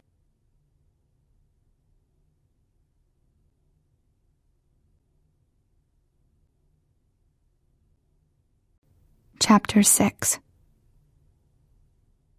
Even though we'd taken different vehicles, Shelley and I ended up at the same place. The county hospital was surprisingly cheery for all that it was populated with the no healthcare segment of the population. The blinding yellow lights and ridiculous sea green walls said, "We might die here, but we die brightly." Although it looked like we wouldn't die, Shelley had gotten out of surgery and was stable. The bullet had missed her major organs, only nicking her intestines. She'd been lucky. They'd patched up my scrapes and treated me for smoke inhalation, but it was my head that was the problem. I had a grade 3 concussion, they said, and I'd stay in the hospital in case I kicked the bucket overnight. Ironic that my main injury was sustained when Colin had pushed me down out of the gunfire to protect me. They knew about Bailey, and a social worker was to check on her and decide what to do. Supposedly, but no one knew anything, and I wasn't allowed to use the phone. "Trust the system," the nurse said. I laughed aloud, an ugly sound. That had been 2 hours ago. It would be breaking dawn soon, and I still hadn't heard anything. Oh, and that guard at the door would make sure I didn't get any bright ideas. Thanks, system. My head pounded as if my old upstairs neighbor's music was blaring into my brain. I was afraid to tell them, though, in case they'd give me something that would knock me out before I heard from the social worker. The door clicked open and I tensed. Philip walked in, looking aggravatingly clean and fresh in a suit despite his black eye. "You bastard," I said. The gravity of the night had settled in. I'd almost died because of him. I swung out of the bed, ready for what would have surely been the feeblest ass-kicking ever. But it was worse than expected because I hadn't counted on the dizziness, despite the nurse's warnings, and I ended up in a tangled heap on the floor. He was at my side, lifting me, and I took full advantage, swinging my fists. They glanced off the slick, tailored fabric with no injury to him, though I felt every blow reverberate in my skull. "You stupid, sick bastard! I hate you! You're such a fucking bastard!" He dropped me back onto the bed and gave me a raised eyebrow that questioned my skills at insults. "Are you finished?" I glared at him. Bastard. "What are you doing here?" "Came to check on you," he replied smoothly. "Uh-huh. And the guard just let you walk in here?" "He's there to keep you in, not others out. Besides, despite what happened earlier, most of the cops are my friends." "Friends or employees?" I asked. "What's the difference?" I snorted, and a small smile cracked on his face. "Actually," he said, "I thought you'd be glad to see me, since I bring news of Bailey." I sat up so hard my head spun. "How is she?" "She's fine, relax. She's with Colin back at home. I just came from there, and she's still sleeping. When she wakes up, she'll stay with him." "Really?" I narrowed my eyes. "Is that what the social worker said?" "Absolutely." "Don't mess with me," I warned. He nodded. "At first, she had other ideas, but then, let's just say we became friends. Colin assumed that's what you would want, rather than her being placed." "That's what I want." I should no longer be surprised at the problems that could be solved with money, but, well, the world had looked very different when I didn't have any. I was glad of it now, though I still didn't trust Philip. "Why didn't Colin come himself?" Philip looked down, kicking his Italian leather shoes into the gray rubber tiles. He looked suddenly like a little boy who'd gotten in trouble, overgrown and overdressed. "He didn't want to leave in case Bailey woke up. She knows him, so she wouldn't be scared. And also, well, I am supposed to apologize." The silence stretched. "So," he said, "I'm sorry." "For?" I asked. "For getting you almost raped and almost killed," he mumbled. Then he added quickly, "I didn't know he would hurt you. He was just supposed to pick you up. And the explosion, you weren't supposed to even know about it if you weren't spying on us." "I just don't understand why," I said, baffled. "I didn't do anything to you." "I suppose I owe you an explanation." He paused, a long, reluctant minute. "Our childhood wasn't easy. The three of us, we weren't always together back then. And later I considered it my responsibility to make sure it stayed that way, no matter what. I'm sure that sounds like an excuse, because it is. It was wrong and paranoid. But it's just that once a woman knows his name, what he's worth." He seemed to be waiting for me. Reassurance, maybe. "It's a nice restaurant," I finally said. "Seems like it's doing very well. But that's not why I was with him." He looked faintly puzzled. "It does okay, sure. But where do you think he got the money to build it in the first place?" Ah, more guilt. "From you?" Definitely confused now. "No. From us. From what we—" Suddenly he laughed. "He didn't even tell you, did he? He was in business with me. He's probably got more banked than I do." I frowned. "He said he did work for you." Philip snorted. "We went into business together. I didn't even come up with most of the ideas. He did. I was the strategist, but he was the dreamer. He was the one who wanted to get out, settle down. He said, try to be normal. Then he hooks up with some girl from a nightclub, and she happens to have a baby but no father for it. A ready-made family. No offense." "None taken." "So you can see why I was worried. And then I hear that someone's talking to the cops, giving them information, and I assumed it was you." He sighed. "I'm truly sorry." If he was lying, I couldn't tell. The normally harsh lines of his face had smoothed, making him look so much younger. I felt very motherly then, having to put aside my righteous anger in the face of a sincere apology. It sucked. "Are you going to throw money at someone so I can get out of here?" I asked crossly. He looked relieved I'd changed the subject and snapped back into his usual brusque self. "We're working on it. The cops want to hold on to somebody, just so they can look like they're doing their jobs. Laramie's on it, and we should have you out of here in a few days. Tops." "Days?" "Tops," he repeated. I rocked my head back onto the bed in frustration and immediately regretted it as my head throbbed in retaliation. He turned to leave. "Wait," I said, and he looked back. I'd been hesitant to bring her up, but he was my only source of information. "Have you seen Shelley?" His eyes flashed briefly before they chilled. "No," he said, like ice. He paused at the door, sighed. "Room 504, he muttered before slipping out. I could have laughed. Why have her room number if he wasn't going to see her? I was sure everyone thought I'd be comfortable enough here. Colin and Philip and even the cops probably thought it was a favor that I was here and not in jail. But I'd have preferred that. This room upturned too many memories. The smell, the thin, rough fabrics. And when I forgot myself and looked up, the same bumpy ceiling tiles. I fell into a fitful sleep and woke up huddled against the cold plastic railing, drenched in sweat. The clock said it was morning. Muffled footsteps and voices came from outside the door. Doctors and nurses bustling about their day. I got up and used the bathroom, then wrapped the sheet around me like a robe. I poked my head out.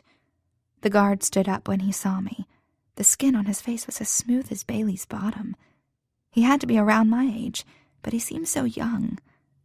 Had I ever been that wide-eyed? "Hi," he said. "Are you okay? Do you need something?" "Actually," I said in a low tone, and he leaned forward. "I need you to go and get me the morning after pill." "What?" He practically squeaked. He glanced to the nurse's station, which was empty. "Yeah," I said. "There was a little accident last night." "But," he swallowed hard, "shouldn't the doctors be the ones to, "They could," I said, "but they'd ask all sorts of questions. I figured you wouldn't want that, what with, well, considering it was your colleague and all." His eyes bulged. "My colleague?" What did his badge say? I pretended to think. Sham? No, Shaw. His mouth worked, but nothing came out. "Yeah, so I just figured you guys wouldn't want that going around, about a cop and all. Well, it's up to you. I'll just be inside." I shut the door and waited 5 minutes, then poked my head out. He was gone. With my sheet trailing behind me like a robe, I strode through the hallway. So long as I looked like I knew where I was going, no one would bother me. I passed a few people in regular clothes and scrubs, but they only spared me a glance, despite my hospital gown and bare feet.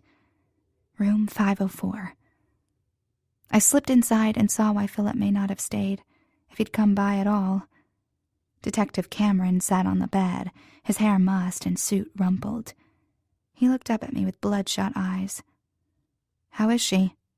I asked, letting the door fall shut behind me. He tried to speak, but nothing came out. He cleared his throat and tried again. "She's doing well. Unless she gets an infection, she should make a full recovery." I nodded, hanging back near the door. He was a cop. He might just send me back to my room. That's what they told me. "Here," he said. "You can sit." He got up and stood by the window. I went to stand by the bed. Shelley lay there sleeping. Her skin was pale, with a flat, grayish tint. The only movement was a slight rise and fall of her chest under the blankets. More blankets than I'd had, and I suppose she could thank her cop for that. Shelley had fallen for a cop, and if the way he looked at her was any indication, he'd fallen right back. It stung that she hadn't told me, but I understood. What a match. A modern-day tragedy. The chair behind me felt too far away. I climbed in beside her. The hospital bed groaned ominously, but it would just have to deal with it. I wrapped my arm across her from atop the blankets. Her body felt so slight, almost childlike. I rested my chin on her shoulder. She slept on. Wind whispered across me, followed by a blanket, and I was covered up too. "Thanks," I whispered without turning my head. He grunted his welcome, then pulled the chair around to the other side of the bed and even farther away, and sat down. Somehow he knew he made me uncomfortable. More than that, he felt inclined to help me, stepping away so that I could be near Shelley without fearing his proximity. He was a strange one, this cop. I rested that way, calmed by the scent of Shelley's peach shampoo and the steady thump of her heartbeat. A nurse came in to check Shelley's machines. She started to ask me to move, but Cameron cleared his throat and she worked around me. Then it was the three of us and the machinery, steadily beeping away. "Shelley said you had a problem with a cop," he said. I tensed. The smell of alcohol and sickness, rough hands pulling, prodding. "She said someone threatened you? I'd like to hear what happened if you'll tell me." She told him about his partner, or the gist of it anyway. Not that. Still, I wasn't sure I could. It was too raw, too related. Maybe Colin or Shelley, maybe. I trusted them, but I barely knew this guy. He seemed nice enough for a cop, and the way he'd been with Shelley, that counted for something. But trust was a rare and precious thing, like a jewel. When I found it, the thing to do was lock it up tight, where it would be safe. The very worst thing was to lose it. It would have been better to not have it at all. He stood slightly and took off his jacket, then draped it over the back of the chair. He removed his jacket and pulled out his notepad. Then he came to stand by the bed. Shelley whimpered in her sleep, and I realized I had tightened my arm around her. I loosened it and moved it close to my body, resting at her side. "It'll be okay," he said. "I just want to help." "That's right. I can help you." I shuddered. What would happen if I told? It was such a foreign idea. Almost like thinking, what if I jump off a cliff and try to fly? After all, it might work. I opened my mouth to tell him nothing happened, or hell, to tell him the truth about his partner. But something else came out. Everything. I told him how I'd grown up riding in the cab with my dad. While my dad was in the bathroom, one of the other truckers called me a little lot lizard. I thought it was funny, but when I told my dad about it, he'd beat the guy up. I didn't know then it meant a hooker. I told him I'd met Andrew in 3rd grade. This one boy had kept picking on me. It even got physical, pulling my hair, pinning me down. Well, I'd always been small. One day at recess, Andrew shoved a handful of poison ivy leaves down the boy's pants. Andrew ended up getting the rash all over his hand, and he got detention too, but the other boy never messed with me after that. I kept talking, lost in my own world. I said what Andrew had done, what the cop at the hospital had done, and then finding out about Bailey, how I'd raised her and how Shelley had helped me do it. I talked about Colin and that first night. I'd have blushed if I'd been thinking, telling this guy about our sex, but I wasn't thinking. I was talking. I told him about how Andrew came back, and my fear, and about Colin and Philip, and finally about Detective Shaw, all the way up until last night. I told him everything dark and shameful, and probably even incriminating. It wasn't really a conscious choice. Something about this place, this cop, my fear for Shelley, had destroyed my barriers. The dam had broken, the one that was supposed to keep me from spilling my soul to people I didn't know and who didn't care. Maybe also it was a kind of therapy. I'd wondered before how people ever talked. How did someone share something dark, something secret with a stranger? Now I knew. When the time was right, it just came spilling out, unstoppable. It did help. He hadn't given me any psychobabble or cop talk. He hadn't said anything throughout my monologue of a regular girl's life. But it had helped to let it out. Someone knew now. Someone knew it all. I felt lighter, like I'd given a bit of it away.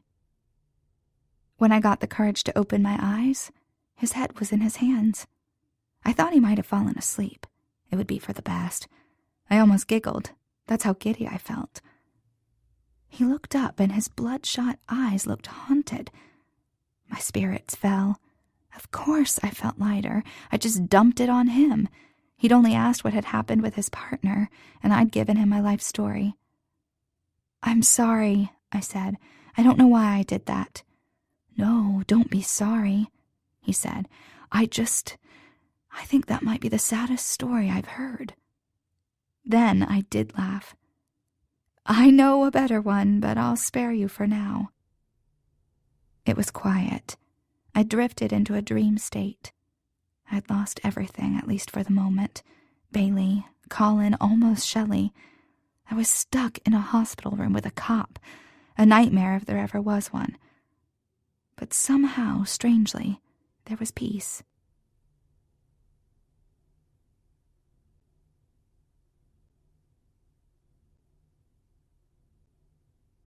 Chapter 7.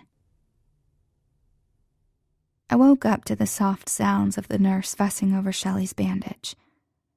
"Good morning, sleepyhead," Shelley said quietly from beside me. I rubbed my eyes. I'd fallen asleep in Shelley's bed and had one hell of a crick in my neck. I glanced around the room. Her detective was gone, his jacket missing from the chair. "Sorry," I muttered. "I don't think these beds were made for two." "I'm glad you came, though," she said.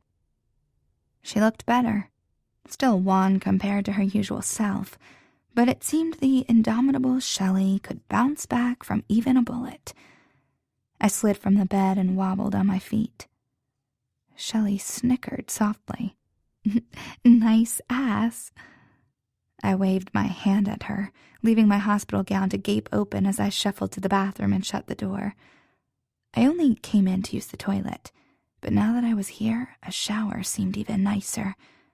I should probably have gone back to my own room, but walking was so hard today. I stood under the hot spray for a long time. Just how big was the water heater of a hospital?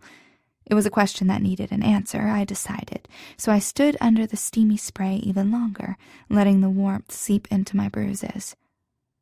The hot water hadn't run out when I heard voices murmuring outside. A knock sounded on the bathroom door. I shut off the water and wrapped myself in a thin towel, small enough to be a hand towel for Colin. Ah, my jailer, come to cart me back to my cell. He stared at my body. His gaze lifted, paused, drifted down, then snapped up to my face. Red bloomed across his smooth cheeks when he saw me watching him. Detective Cameron told me you were here, he stammered, and I thought you might need this. He waved a small brown bag, presumably containing a morning after pill I didn't need, but just as quickly withdrew, as if realizing the proximity of his hand to my almost naked body. It was cute, really, but I yearned for Colin's unshakable composure. Thank you. I'll also probably need clothes. I took the bag from him. Bye, Shelley. Bye, hon. She waved me away. I walked through the hospital halls in the thin, short towel. My personal cop danced attendance behind me, making strangled sounds of protest at my state of undress. Inside my room, I paused, forcing myself to appear steady. A bag lay on the side table, one that hadn't been there before. Rape Victim Advocates, it said. Gee, what rape victim wouldn't want to carry this around? At least the puffy shape of the bag meant it contained clothes. Ask and you shall receive, I said to him where he hovered at the open door. I held the bag up to show him. His cheeks flaming red, he shut the door just before I let the towel drop. I dressed in the oversized sweats from the bag, trying not to let the memories take me. My little therapy session with the good detective had helped, but it wasn't magic. After a meek knock, the cop outside my room, still looking a tad pink, informed me I was to be released. A credible witness had come forward and accounted for my whereabouts in the hours before the blast, though not directly during, which means I likely did not set up the explosion. I refrained from saying I'd already told them that, because it appeared that credible meant someone not affiliated with Philip. Linda wrapped me in a big bear hug before I could even process her appearance. Her perfume gripped my lungs in a vice, even as her arms squeezed my body, but I welcomed it all. When she finally pulled back, I gasped, and then coughed as I inhaled a fog of perfume. She wore a wine-colored suit with a rose-blush blouse and matching heels. Her hair had been pulled back into some sort of updo and topped with a maroon cap. Between her clothes and her makeup, she exuded glamour, like some sort of old-fashioned movie star. "You look fabulous," I said. "Don't tell me you got all dolled up for me." "Of course not," she said as she ushered me down the hallway. She lowered her voice as if to impart a secret. "It's the policeman, dear. I know it goes against all those liberation ideas you young girls have, but sometimes you have to work what you got." Linked arm in arm, we took the elevator down. "How did you know to come get me?" "A little birdie called and told me to go down to the station and make a statement. He told me who to talk to, what to say, and he was very specific. After that, I came here to bring you home." A little birdie named Detective Cameron was my guess. The sliding doors opened, and we entered the parking lot. Her necklace glinted in the sunlight, almost blinding me. "Are those real diamonds?" I asked, gawking at the rocks the size of dimes. Of course, she said. I told you William did well doing elevator service. When he died, his company had contracts with all the big skyscraper buildings and just a whole bunch of employees. I sold it then, of course, but he did real well for himself, he did. I could only laugh at that. Done well my ass. Maybe it was, like she'd said, a happy story after all. On the ride home, Linda said, "Let me tell you a story." I shot her a dubious look. Now, she said, don't you worry. This story does have a happy ending. It's not even a real story. It's made up, like a fairy tale, only shorter. All right, I fake grumbled. So one day there was this fox, see, and a scorpion, she said. I groaned. I knew this story already, and it did not have a happy ending. Hush now, she admonished.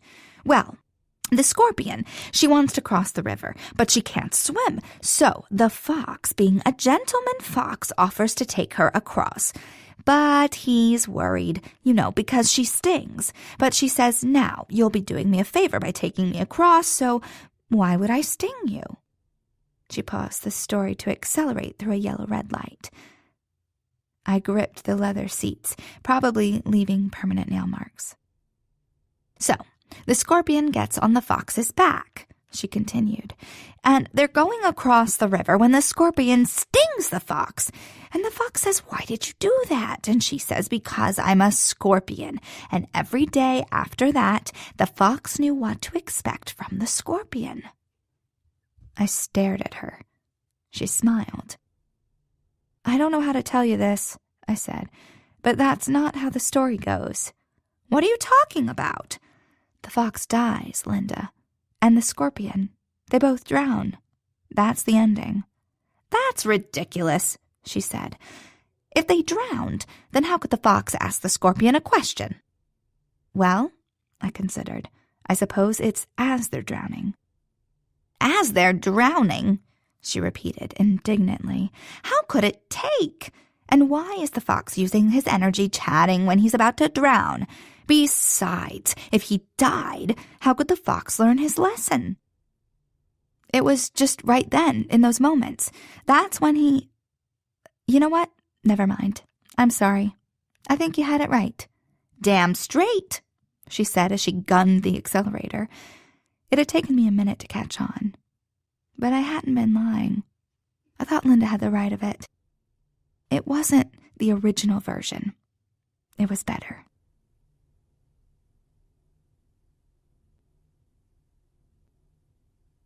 Chapter 8.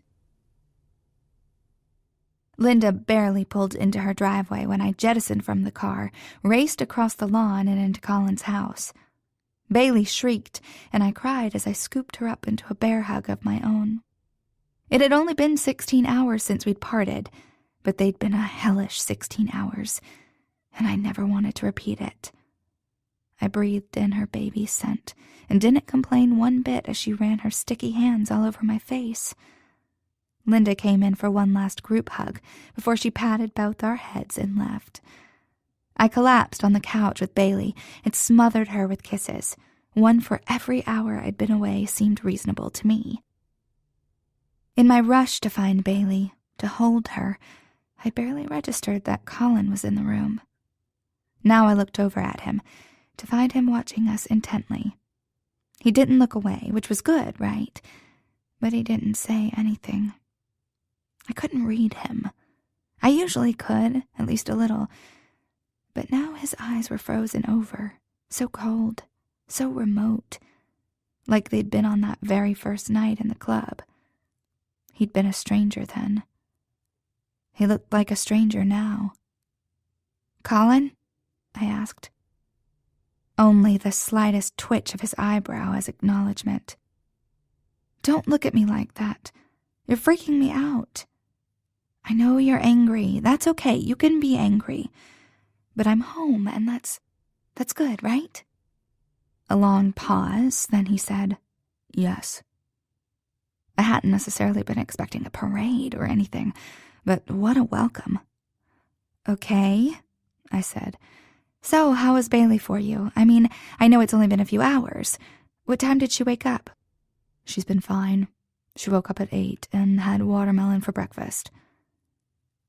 My face fell. He was so distant. Colin, talk to me. He shook his head, though it wasn't quite a refusal. His throat worked. Oh no, he wasn't uncaring. He was upset. I set Bailey, who'd recovered from my absence with somewhat insulting speed, down and went over to him. Hey, I said, touching his cheek. I know things were bad last night, but we'll get through this, right? You shouldn't be standing, he said gruffly. It wasn't the reassurance I'd been hoping for, but at least he cared. I let him maneuver me onto the couch. I also let him serve me the lunch he'd had delivered from his restaurant, without helping clean up afterward. Then I lay down for Bailey's nap with her. He tucked us both into his bed, settling the blanket around us before shutting off the light and closing the door. Throughout it all, he barely said a word to me. No, things weren't great between us, but they would get better. After the nap, Colin insisted I lie down on the sofa while Bailey played in front of me. Since I was, in fact, tired, I allowed him to coddle me. Besides, about the only time he talked to me was to tell me to eat or sit or lie down, so I figured I might as well encourage him with my obedience. I wished he'd open up to me, but that wouldn't be Colin. Oh, I figured he'd crack one of these days. I'd learned that much, at least, from our drama about Rick.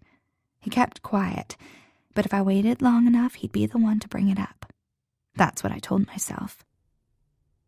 Like that night I'd been sick in my apartment, he even put Bailey down for bed. I lay across the hall, listening to him read Goodnight Moon. There was murmuring back and forth and a song. Then he trekked down the stairs and back up for a glass of water, was my guess, and so forth. Late, past Bailey's normal bedtime routine, Colin came into our bedroom. Ready to shower? He asked. I raised my eyebrows, amused. Are you telling me I stink? You'll need help, he said as he walked into his closet. Help in the shower. I did need one, and bonus, we'd be naked. I desperately needed to reconnect with Colin, and sex was the one way that had always worked. My head kind of hurt, and my body rather ached, but I could do this. It would be worth it, not to have Colin holding himself so still and tense whenever I was near. He came out of the closet wearing only boxers. He pulled me off the bed and undressed me, reminding me of that night in my apartment. That night he had kissed every bruise. Would he now? I had bruises in all kinds of interesting places, and if I didn't, I'd fake it. Colin held my hand as I stepped into the shower. Then he came in after me. He didn't take off his boxers, though. He just walked right in and soaked them through. He gently soaped me, starting at my neck and working down my back, down my legs, and then up my front. His blunt fingers ran the soap between my legs, and then up to my breasts, reminiscent of our last time in the shower together. My body remembered getting hot and wet. That had been good, if a little too acrobatic for my current physical state. We would just have to move slower, maybe finding a nice position that involved sitting completely still. I slid my hand down to the wet fabric of his boxers and gripped his cock. He moved my hand away. You don't want me? I pouted. It was a game. He shook his head. Not now. And then it wasn't. Are you serious? I don't always have to want sex. I narrowed my gaze to his erection covered in wet cloth, but obvious. I think you do. I said I don't. Then why did you come in here with me? I asked, honestly confused. You had a concussion. You might be unsteady and slip. Fine, I said. So this isn't about sex. You're mad at me. I know you're mad. Can we just talk about it? He turned off the water. Cold air sucked into the stall, pebbling my skin. Christ, I said. Colin stepped from the shower and helped me out. Then he tossed a towel in my arms and stalked out, still dripping water, his wet boxers sagging from his hips. Okay, I supposed we were done talking. I dried off and put on one of my oversized sleep shirts. The bed was plush and warm and wonderful. I'd wanted to wait for him. I'd wanted to fix this, but I fell asleep. We slept in the same bed, as usual, side by side, though not touching. The next morning was the same, or maybe even worse. Colin made breakfast. He cleared the table. He even took Bailey for a walk. Anything but talk to me. And the next day, Colin catered to my every need, still managing to maintain his silent treatment. The day after, Colin went to the restaurant for a few hours, but only while Bailey and I were napping.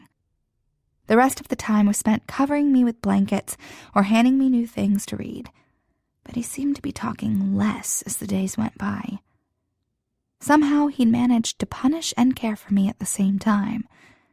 The more I pushed him to talk, the quieter and the more helpful he would become. It would be impressive if it weren't so frustrating.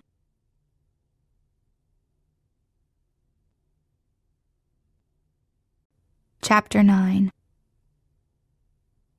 So, let me get this straight, Shelley said. He's making you meals, doing all the housework, and not even asking for sex? And you're complaining. I actually like sex with him, I said. But okay, when you put it like that, it sounds stupid. I pulled out a vase from the box and held it up. This definitely isn't yours. She shrugged. Just stick it on the mantel. You're in a downtown loft. There's no fireplace. Whatever. I set it down on the dining table, next to the growing collection of rich-ass things Philip had packed in Shelley's boxes. So far I'd found a heavy crystal clock, a figurine of a dolphin, and an oriental fan folded accordion style. Leave it to Philip to do the breakup box backward, putting in extra stuff rather than leaving a few things out. I was surprised he'd even packed them himself, but I figured if anyone was giving away hundreds of dollars worth of junk from Philip's place, it was Philip. No one else would dare. Shelley had been released from the hospital yesterday. I'd picked her up with Bailey. Colin hadn't wanted me out of the house yet, hadn't thought I was ready, but I insisted. Poor Rose had suffered the position of in-between as we'd had Shelley's belongings brought to Colin's house and then forwarded on to her new condo. No way was she going back to the mansion, not being suicidal and all. Philip had helped her after she'd been shot, sure. She had saved his life, after all. But since then, he'd had time to think, maybe about how she'd betrayed him while living under his roof and on his dime. There was no reason to press her luck.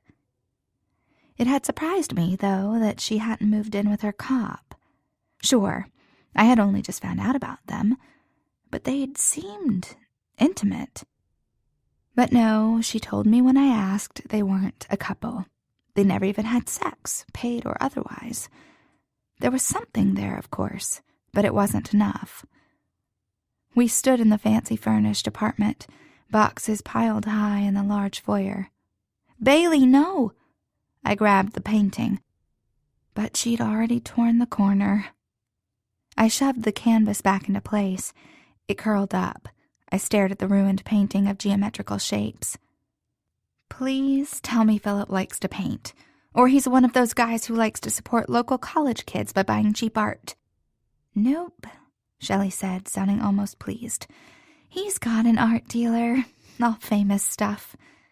Damn, I said. Bailey toddled over to Shelley, who handed her a golf ball-sized rock that looked suspiciously like an emerald. Tell me again why we aren't taking this stuff back, I said.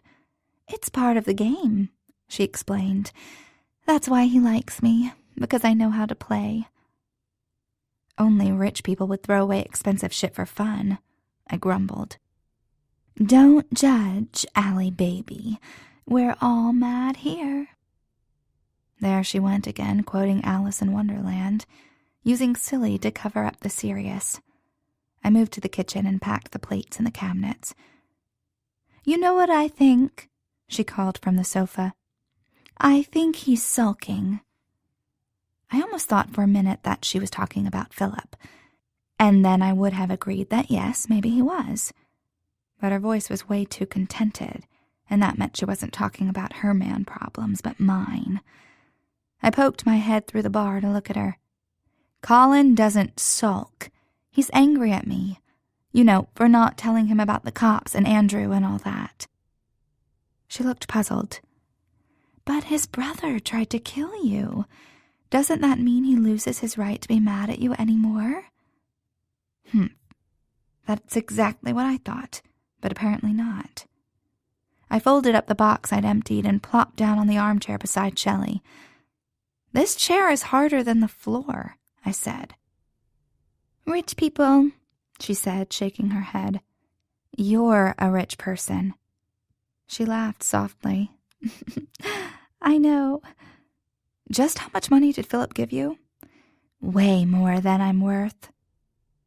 My curiosity sparked. What did she do to him? But no, this was Philip, who I both knew and disliked, and didn't need the mental images. "What do you think I should do?" I asked. "I think you should make him talk to you," Shelley said. "Yeah? Or maybe give him time to come around," she said. "That's the exact opposite advice." She shrugged. "What the hell do I know about relationships?" Point taken. It had been a week. In only a couple of days, it had been clear I was physically recovered, but we still hadn't really talked. We still hadn't had sex. He barely even acknowledged me. He'd frozen me out for 1 week. Surely he couldn't last much longer.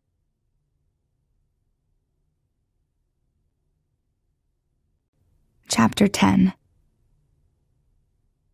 When I woke, it was dark and still, but something prickled at my awareness. I turned my head on the pillow to see Colin, standing beside the window, staring between the slit and the curtains, all big and solid and beautiful. I loved him. Well, clearly I'd hit my head. I'd turned into a sap. But I did love him. I'd proved myself to him when I hadn't given the cop information, and he'd proved himself to me when he trusted me about it. It didn't fix everything, but it was enough. It should be. I slipped from the bed and padded across the wood floor. He didn't move, even when I laid my head against his back. "You never said if you liked them," I said. There was a short pause. "Like what?" "The curtains. I made them so they're kind of wonky in places, but they're a hell of a lot cheaper than what they were trying to sell. If you don't like them, I like them fine." I ran my hands up the smooth muscles of his back to his bunched shoulders. "You're so tense." He said nothing, but he didn't move away, so I kneaded gently. I hated that he was so upset. If he'd just open up, I could fix it. Surely I could. Maybe it was just a high, but after facing the cops, both dirty and clean, and coming out on the other end intact, I felt invincible. I could be normal. We could be together. He sighed and his shoulders relaxed just slightly. "I want to tell you something," I said. He tensed even tighter. No, I soothed. "It's nothing bad." I waited until he'd leaned back into my hands again, urging me to continue. "I don't expect anything from you when I say this. It's just that, after everything that's happened, I feel like I should tell you." I slipped my hands around his waist. "I love you." He bolted away, so fast I almost fell over. "Shit," he said as he steadied me. I tried not to be offended, and failed. "Shit?" "I mean, not that I expected you to say it back, but shit?" He paced away from me to the other side of the bed. What was he scared of? His hard expression told me to leave it alone, that I'd never know, but I couldn't. "Are you that mad at me? I can't even love you while you're mad at me?" Well, too bad, because I do. I love you. I love you. I love you. He turned and left the room. Well, that could have gone better. It didn't matter to me that he said it. I figured a girl who deserved Colin had to learn to read his actions, not his words. But even his actions hurt at this moment. We were so close. We had everything right there within our grasp. But he... What? He didn't believe in it? He didn't want it? I wasn't good enough. No, damn it! I wouldn't go down that path again. It wasn't so much a path as a sinkhole. I'd fallen into the ice or been pushed. I'd treaded water, stuck, as people gave me pitying looks. No one wanted to come close for fear they might fall in with me, except for Colin. I was good enough. If he didn't want me, well, I would be devastated. Even my newfound confidence couldn't protect me from that. But as painful as that would be, I refused to let it define me. That kind of confidence mumbo-jumbo was easier said than done, though. I wanted him, loved him, and his rejection hit hard. I debated leaving him alone, letting him calm down. But it had been a week since the explosion, and we'd gotten no closer to getting over this, no closer to each other. Down the stairs I went. I found Colin sitting on the couch. I sat next to him. "Colin," I said in my best imitation Colin voice, "I was hoping we could be together, you know, like a happy ever after, but this doesn't bode well for my chances." It was, of course, a mimic of what he'd said to me that first night. It was also cheesy as hell, but I wanted to make him laugh, and also to show him that he'd been right. We belonged together, and he'd insisted on it until I finally believed. This was the reverse, and to my surprise, it worked. His lips cracked just slightly, then they slowly, reluctantly widened into a smile. I cheered inwardly. "Oh, you like that? I've got more where that came from." "Yeah," he said with a grin. That sweet, sexy grin, still in place. No, that was a lie, or a horrible attempt to talk dirty. I'm just happy I got you to smile. "Hey," he said, "I'm not that bad." He ducked his head to hide his smile. I squirmed onto my belly so I could see it, like a puppy begging for attention. "You are that bad," I said up at him. "You're a bad boy. That's what I like about you." "Really?" he asked skeptically. "No, not really." My head rested on his lap. I turned to nuzzle my nose into his abs. "So everything you're saying right now..." "Lies, all of it. I like your smile, though. That's the truth." He leaned back, amused. His hand came up and stroked my hair. I closed my eyes and dreamed. When I woke up, I was in the bed, in the dark, and alone. I sighed. That man was more obstinate than I gave him credit for. I didn't want to nag him, but I wouldn't be able to sleep. I got up and peeked in Bailey's room, but she slept on, snoring softly. I went downstairs. He wasn't in the living room, though the throw pillows were still squashed from where we'd sat on the sofa. I checked his study and the kitchen. Nothing. Had I missed him upstairs? Maybe he'd decided to stand behind the curtains, seeing as a certain nosy girlfriend had disturbed his reflection last time. I should let him be. But a little bit of unease had wormed its way inside me. Back upstairs, I checked the bathroom, which was still open and dark. Then his closet. His clothes hung there, like always. But there was a gap. It could be a trick of the light, or maybe it was laundry day. It wasn't. The sadness hit me full force then. He'd left. I knew it. I checked behind the curtains anyway. Then I went downstairs and stared at the oil blot where his truck should have been parked to be sure. What did it mean? Was I supposed to move out? Was I supposed to wait for him? I thought we'd stay together, I really had. And barring that, I figured we'd break up and I'd move out. Never had I really imagined that he'd leave me alone in his house.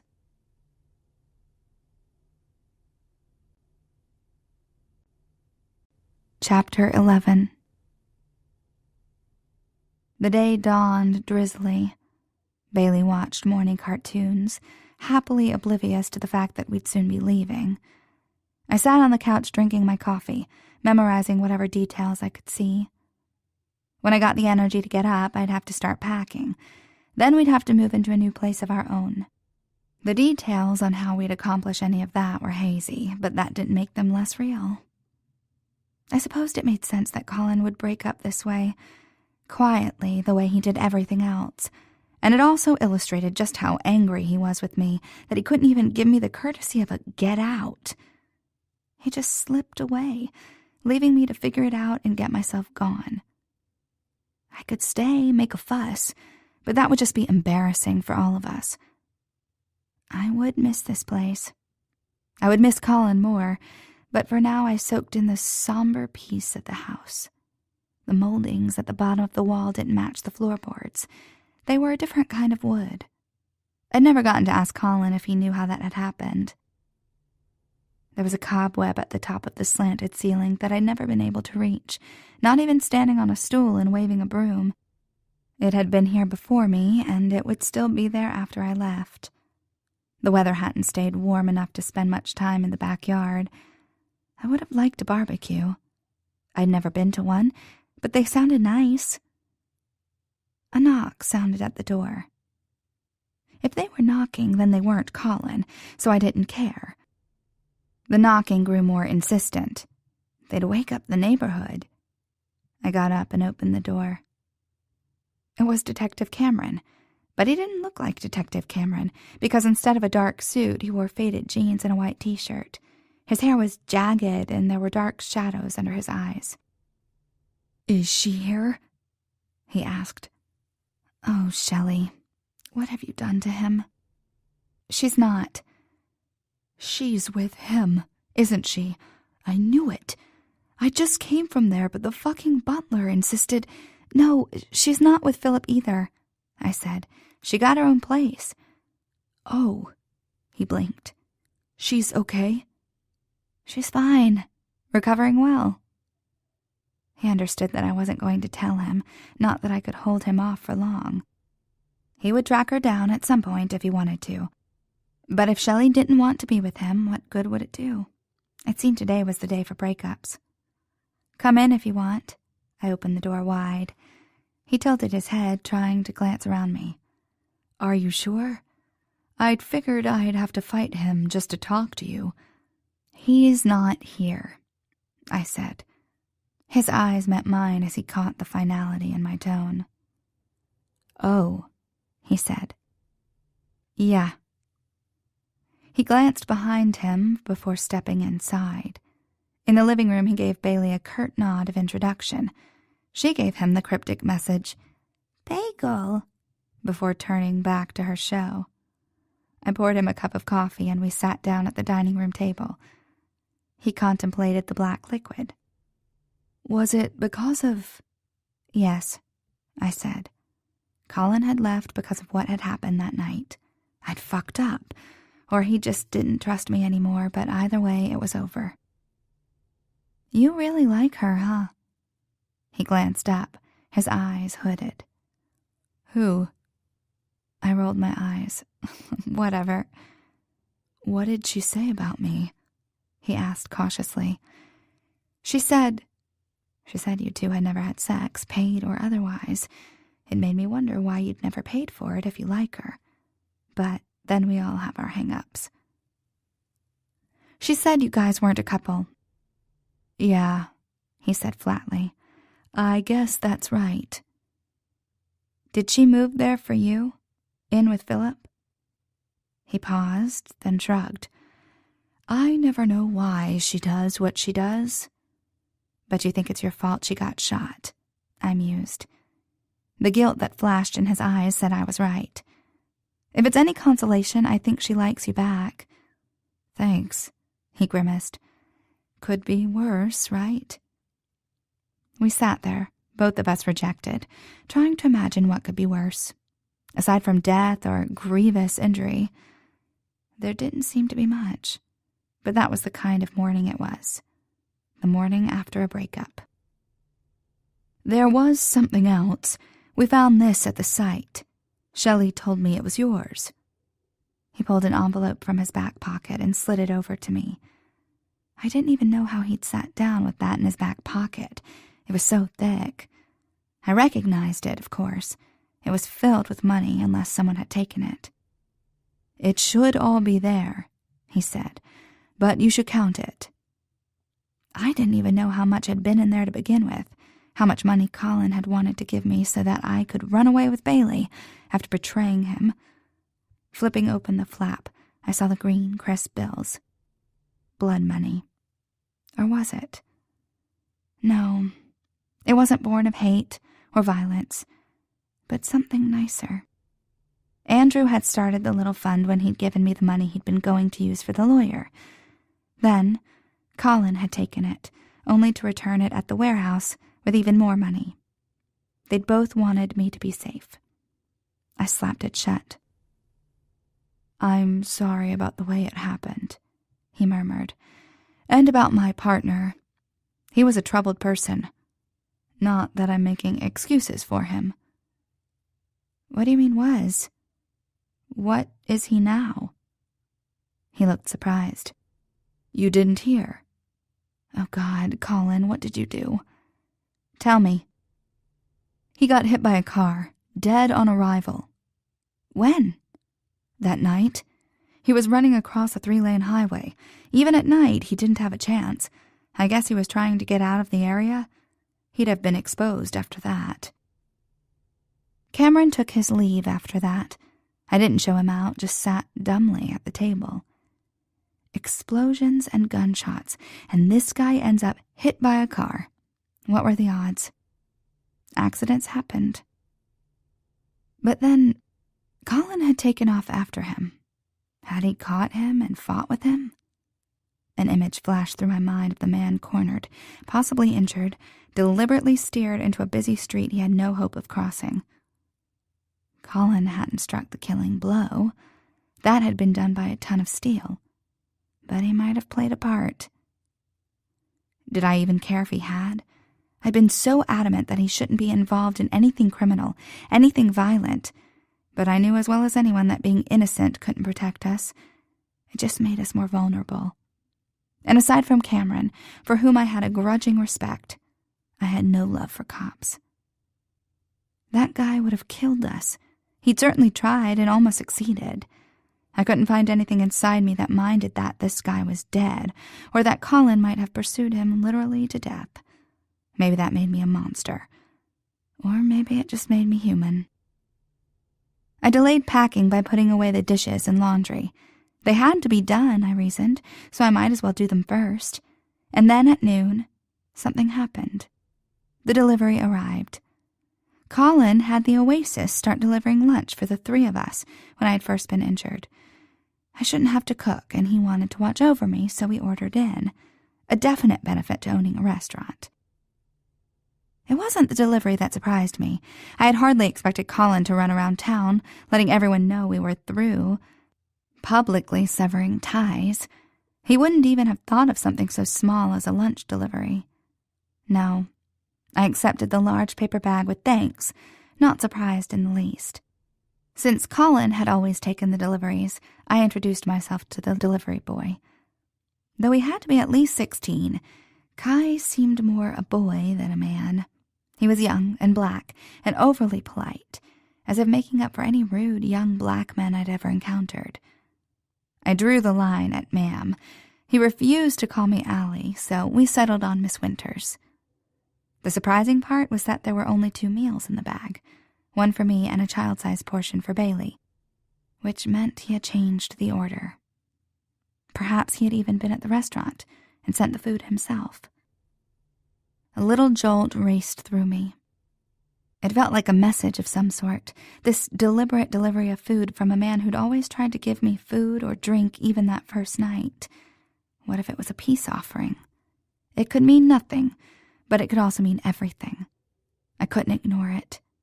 What if he was, at this moment, sitting in that tiny little office down the hallway of his restaurant, waiting for a response from me? I had to try. And if he was at his restaurant, then I had the perfect excuse to go and see him. Unfortunately, since Colin had insisted on doing the grocery shopping after the injury, we had no ingredients.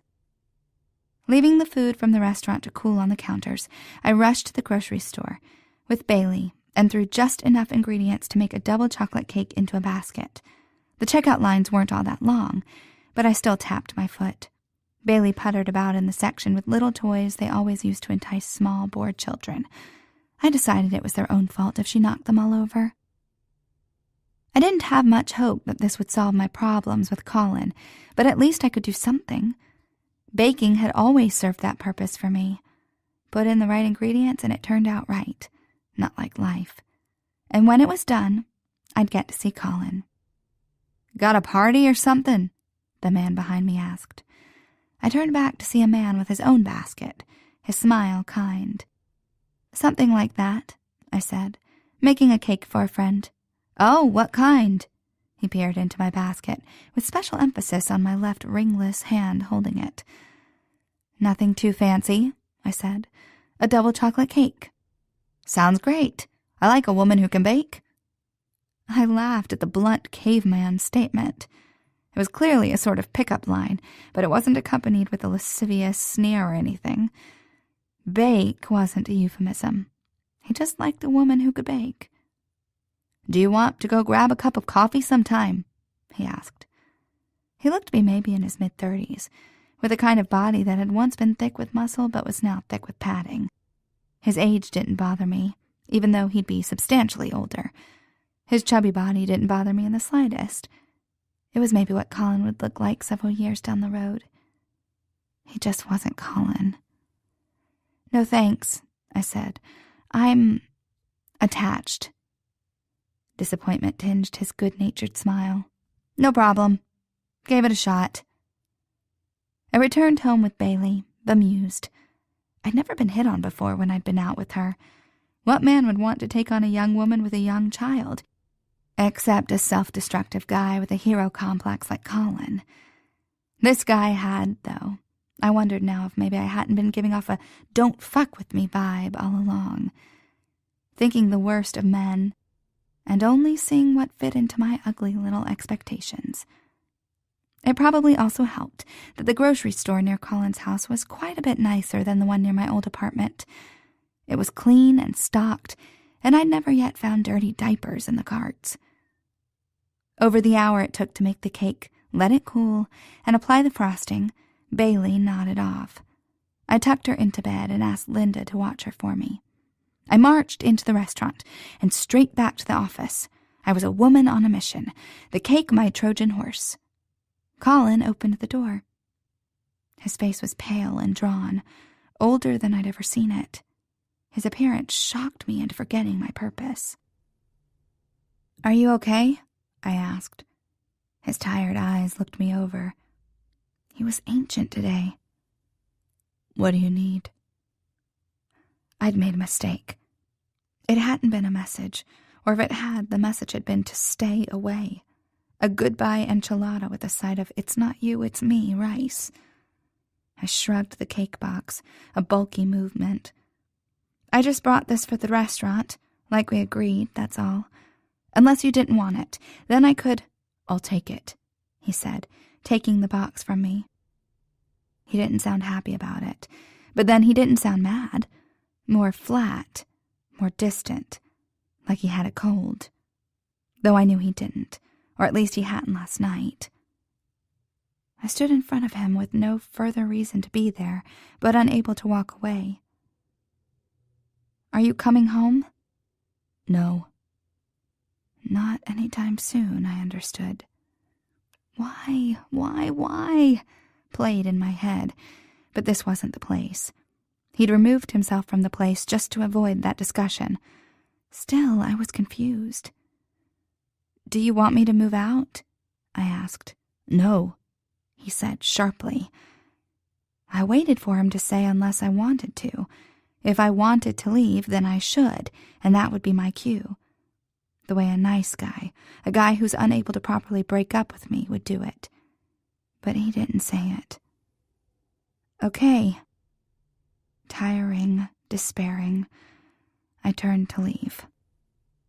"Wait," he said. "I want you to stay there, and you could keep sending these. Maybe send them back with Kai." I stopped and glanced back. "Yeah?" He shrugged. "Nothing fancy. Don't work too hard." I firmly resisted the urge to mimic "don't work too hard" back to him. He was the one who looked about ready to fall over from exhaustion. Had he even slept? That wasn't my concern. He didn't want it to be. We resolved nothing, really.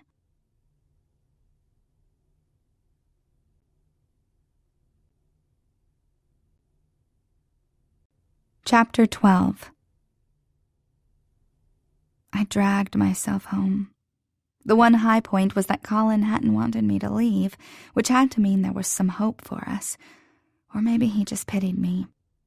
Either way, I wasn't really up to tackling a new apartment so close on the heels of the encounter with Philip, and this was a reprieve.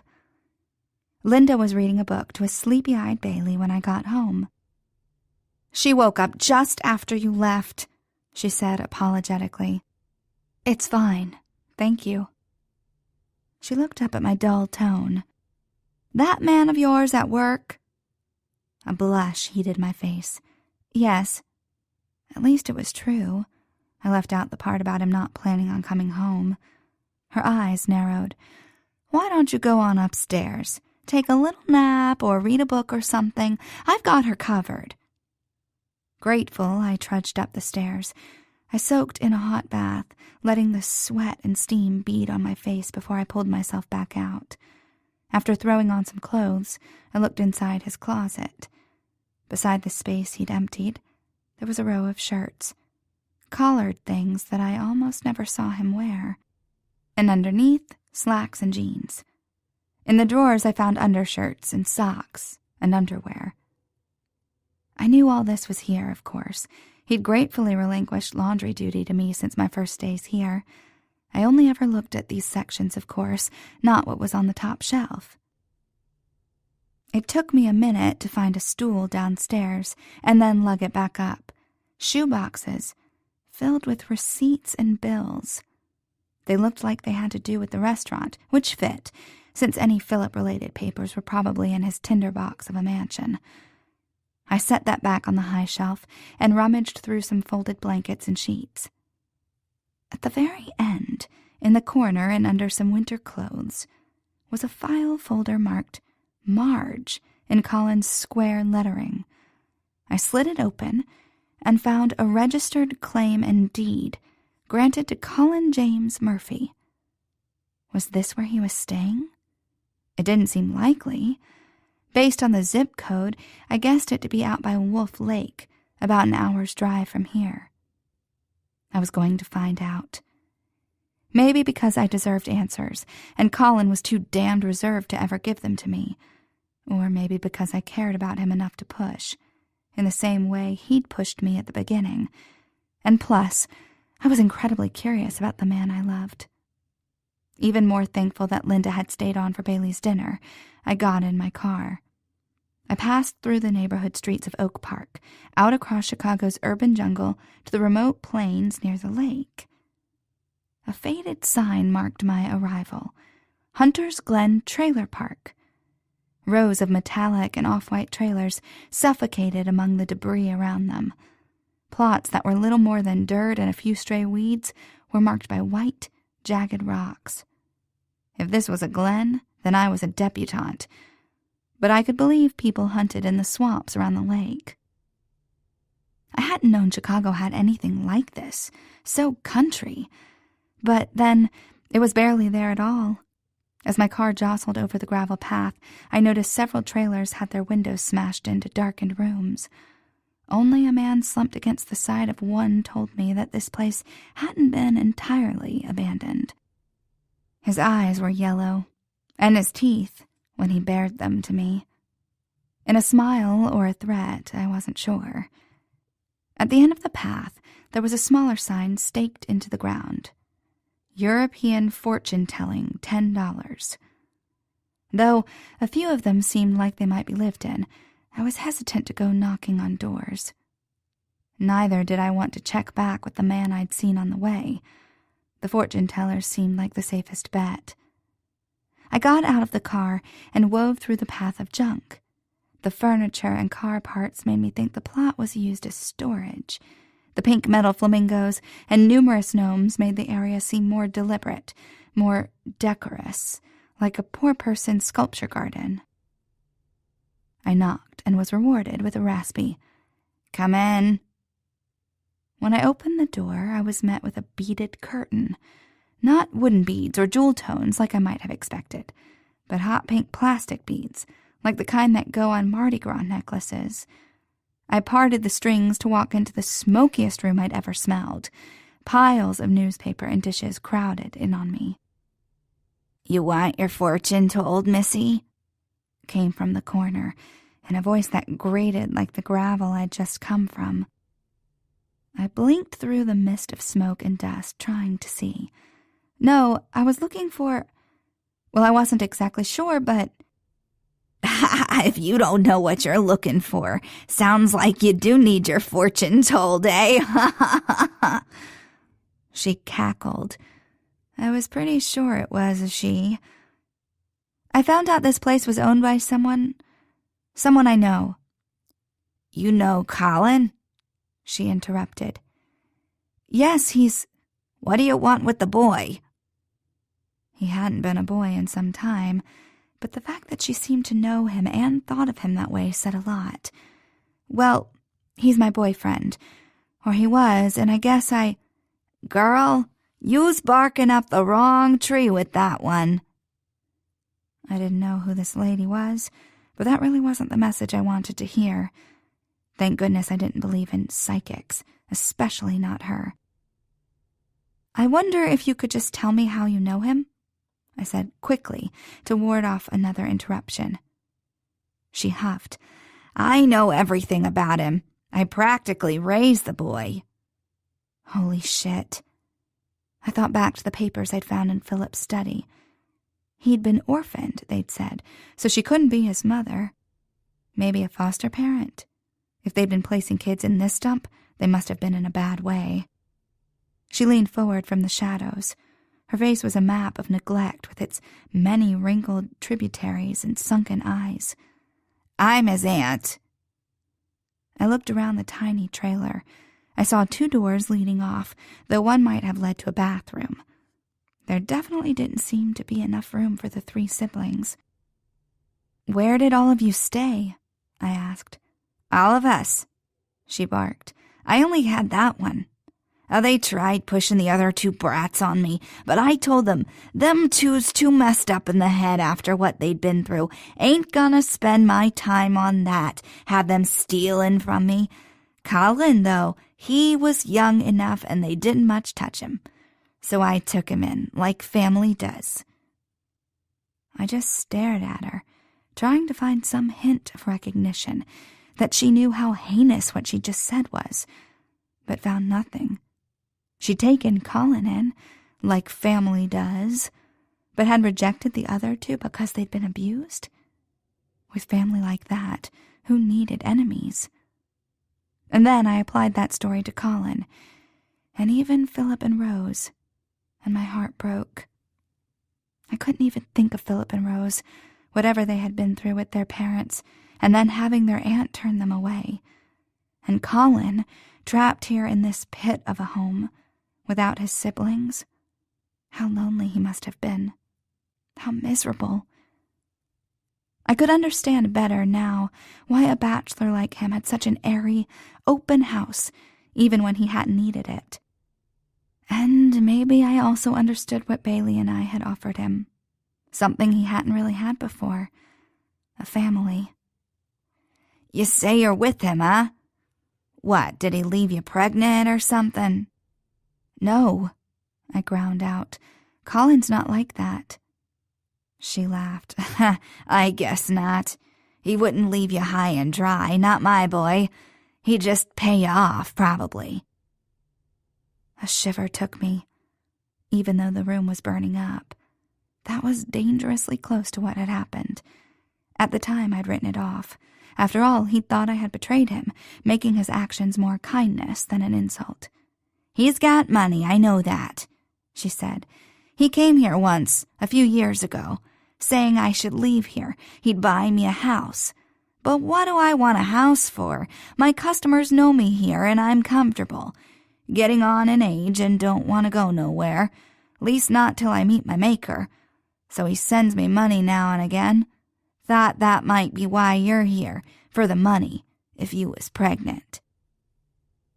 I scowled. I'm not pregnant. Don't look it, sure, but you forget I'm a fortune teller. She thought that was hilarious. Okay, I said. I'm not pregnant, but thank you for talking to me. That'll be $10, she said. What? Hey, I'm sure you don't want Colin to know you were sneaking around, checking up on him. Call it a keeping quiet fee. I could probably charge you more, and you'd pay it, but you're lucky I have morals. I pulled a 20 out of my purse and slapped it on the grimy fold-out table between us. Storming out of the little trailer, I heard her say, "Got your change," before the rickety door slammed shut. I drove out of the trailer park so fast my rear wheels spun on the gravel. God. I'd wanted to know more about Colin's past. I'd wished he would tell me, but it was clear that never would have happened. Bad enough that he was naturally taciturn. But telling something like this, it was impossible. There would be no way to explain the quiet horror of that place, the matter-of-fact evil of that woman, or the brokenness of his family. But even as I ached for the boy Colin, I worried over the man Colin. She'd hit a little too close to home, that woman, with all her talk of paying me off. Not just that he'd done it before, but that he seemed to be doing it now. After all, he'd said I could stay in the house, that he didn't want me to go. I'd hoped it was because he'd meant to come back, but he'd offered her a house too. He felt some obligation to her for raising him. That was so like him. Did he also feel an obligation to me? Is that why he wanted me to keep living there? He would pay the bills or send me money. I would live in his house, but never see him. Did he think I would sit meekly in his house, growing old and crazy? Like hell. I picked up the phone and dialed. "Rose, it's Allie. I need your help."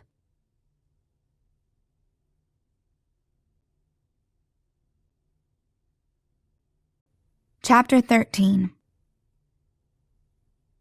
I stumbled in my too high heels as I wove my way to the bar. The thin fabric did little to shield my body from the dancers around me, plus it itched. I wouldn't have been surprised to find I'd broken out in hives from the stretchy synthetic stuff. I'd even filled out a little, eating real meals instead of Bailey's leftovers. I'd plumped up, too, in places that attracted attention from the men I passed. The stools were full, so I shuffled to the side to wait for my drink. Too far over and I'd get groped. On the other side, the bar was crusted with black stuff I didn't want to speculate about. It was like one of those medieval torture chambers where the person had to stand in the middle or fall on spikes. I wouldn't leave, of course. My purpose was too important. Between the strobing lights and grind of bodies, I'd never find him. He would already be here. What if he didn't come at all? He had to. "Hey, sweetheart," a low voice said. My heart thumped and I turned. It wasn't him. This guy wore a wife-beater and hair spiked into a mohawk. I hadn't even known that was in style. I was too old for this scene, though that had little to do with the pitter-patter of the calendar. I'd grown into a woman, or at least my own version of that ideal. I had a ways to go, but I had the time to do it in. And hope. I had hope now. "I'm waiting for someone," I said. He smiled, flashing white teeth. "I can be your someone." Ugh, what did I expect at a bar? "Sorry," I said, and I was. There wasn't anything wrong with him. He was the kind of guy I could date. But there wasn't any chance of that. He melted back into the throng of dancers. A space opened at the bar, so I sat down. The bartender slid me my drink. At least the alcohol was the same. Watery, the way I liked it. I never wanted to be out of control. Never again. A hand closed around my arm, and I jumped. The briefest of flashbacks assailed me, of another man grabbing me from behind at this bar. But it faded as I turned to Colin. He'd come. His familiar face drowned out the rest of the club. It had been a test, I saw now. Not that I'd wanted to hurt him or stick it to him, but I had to know how he felt about me. If he could let me come here to sleep with another guy, coupled with the fact that he'd moved out, I'd have to assume he really didn't want me. And then I'd have to move out, because I couldn't remain a squatter in his house. Rose had done her part and told Colin that I was back on the prowl, heading to the club to pick up some random guy for rough sex. I'd played my part, but I wouldn't have followed through. If Colin hadn't shown up, I definitely wouldn't have had sex with any of these guys. But he'd come, looking angry and fierce, and everything perfect. "What do you think you're doing?" he raged. "You're leaving now." "Thank God," I said. "Let's go." I hopped off the stool and grabbed his hand, then beelined for the exit, practically shoving people out of my way in my haste. Once outside, I put my hand against the brick wall and sucked in air, but it stank. We needed to get away from here. "Where to?" I asked. "Home," he practically thundered. "You're going home." I considered that. "No," I said. "I think I told you once that I don't bring guys home." "I'm not coming with you," he ground out. "I'm putting you in the car and sending you there." "I'll drive to another club," I said. "Then I'll follow you there and drag you out." "How very stalkerish," I said. "Do you follow girls around in clubs often?" He stopped then and closed his mouth, probably because he had followed me at the club, according to Rose. "Do you have a motel room we could use, perhaps?" I asked. He glared at me. I knew he wanted to tell me to go home, but he knew it wouldn't work, and perhaps it had dawned on him now what I was about in this game. Or maybe he'd known all along, and come anyway, his baser instincts winning out over whatever strange logic had kept him away. "I need it," I said. Getting fucked was the least of it. I needed him. That seemed to decide him. Even as some of the fury faded from his eyes, lust filled them. We were going to have sex tonight. "Follow me in your car," he said. "I think I know the way." His eyes promised retribution for my mocking tone. I could only hope. I followed him anyway, not wanting to risk it. But I'd been right. We pulled into the same motel, drove to the same building near the back, and parked in front of the same motel door. It had come to this. We'd both fought the good fight, but it had been over since we first saw each other. All this sex and pain and love had been inevitable, almost faded. Now I was getting sappy. Maybe I did, in fact, need a good, hard fuck. I beat him to the door, but I didn't have the key, so I turned and watched him slowly leave the truck. Was he just now accepting the inevitability? Or would we fight one last battle inside that room? I stepped aside to let him open the door. He let me in first, and I dropped my purse on the same fabric chair and strolled inside. The room was different than before. Last time it had been all clean and musky in the blank slate of an unused hotel room. Now it was lived in, strewn with clothes on the floor and bottles on the dresser.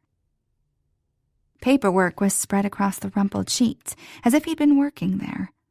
I picked a few up and found information about leases and sales and transferals of rights. I looked up sharply. "You aren't selling the place." "A new location." "Really? Like a franchise?" "I'll still own it, both of them." He gave me a wry look. "I found myself with too much time on my hands." I smiled. "Give up a bad habit, did you?"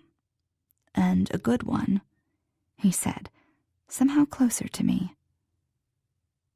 The answer popped into my head. "Oh? Well, we can fix that right now." Cheesy, but then his mouth was on mine, and I'd missed it. I'd missed its warmth, its taste, its very Colin-ness, because it was him, and he knew me, and he loved me. Even if he never said it, not with words, because that wasn't his style. He said it with his actions, taking care of me and getting angry when I did stupid shit. And he said it with his body, with his tongue as it swiped along the seam of my lips and touched against my tongue. "You're mine," it said. "If you've forgotten, I'll prove it to you." The love words were only in my mind, but he'd put them there. I'd been too afraid to try, to even imagine this. But he'd insisted with his feeding me and bathing me and caring for me, and all I wanted to do right now was give some of it back.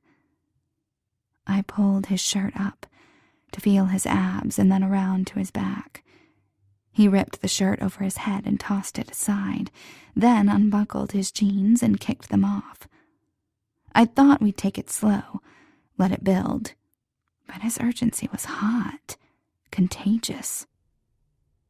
I started to pull off my clothes to catch up, but he stopped me. "I want to," he said. My lips curved. "You like to do that? Undress me, wash me, feed me." "Mm-hmm." He was infinitely distracted as he circled me and slid his hands up my skirt. "I can do those things on my own, you know," I said on a gasp as his fingers found a spot. "All on my own." "I'd rather do it," he said, "every day." It was the closest thing to a commitment I'd ever heard, and I wasn't picky. I groaned as my head fell back. He took my clothes off piece by piece until I stood bare and wanting in the middle of the motel room. We jumped onto the bed together, forgetting who was telling who what to do. It wasn't nearly so much a power struggle as it was a joining. We both wanted this, so what was the use of pretending to fight? He didn't have to order me to do anything. He only had to ask. I tasted his body, salt and musk, down his arms, and when I got to his hand, I sucked a finger into my mouth, almost like I was avoiding the good parts. But I wasn't. I was making up for lost time with the rest of him, all the Colin that I'd taken for granted. I'd never paid nearly enough attention to his forearm, with the banded muscles and soft hair, or his hands, with their rough calluses and scarred knuckles. I kissed them, one for every hurt. He was half reclined on the bed, as if he couldn't make up his mind whether to lie back and let me, or sit up and take over. I loved that I made him like this, indecisive and eager. I moved sideways to the pale skin of his hip, that soft patch of skin that's not quite his ass or his front. So soft. The softest part of him. No, that definitely wasn't true. I moved inland to an even softer place. A soft lick along the shaft of his cock. Right in the middle, another neglected spot. His body jerked. Fuck! He reached for me, ready to turn me over, probably to lick me and make me come as he had that night. I wanted it, but I wanted this more. "Please," I begged. "I want to make you feel good." "That does make me feel good." We froze for a second in an awkward tableau, each of us reared up off the bed, ready to pleasure each other but being denied. I laughed. "We can do it at the same time." He laughed too, as if we'd reinvented the 69 position. Silly us for not thinking of it sooner. This had all been done before, but it was new to us. He rested back on the bed, and I clambered above him.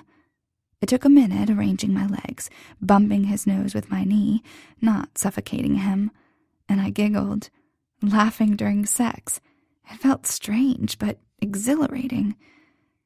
Then he clamped his hands around my thighs and licked me long and slow, and I wasn't laughing anymore.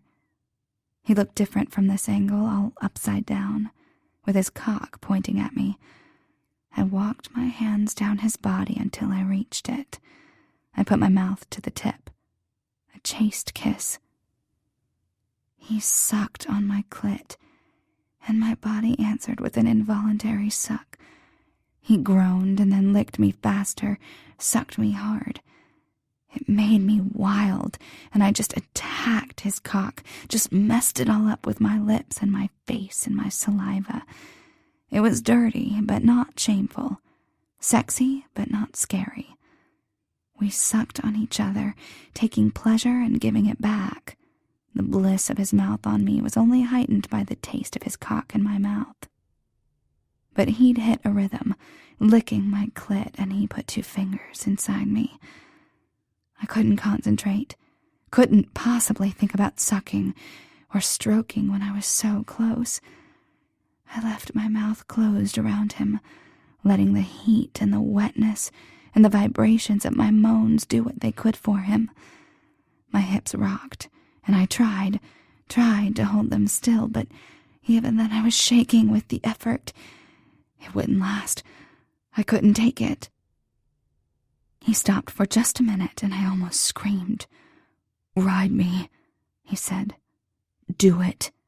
Fuck, yes, I did. I was so close already. His tongue found my clit again, and I rode it mindlessly, letting my body sway and roll and find its release so it could take me with it. And it did.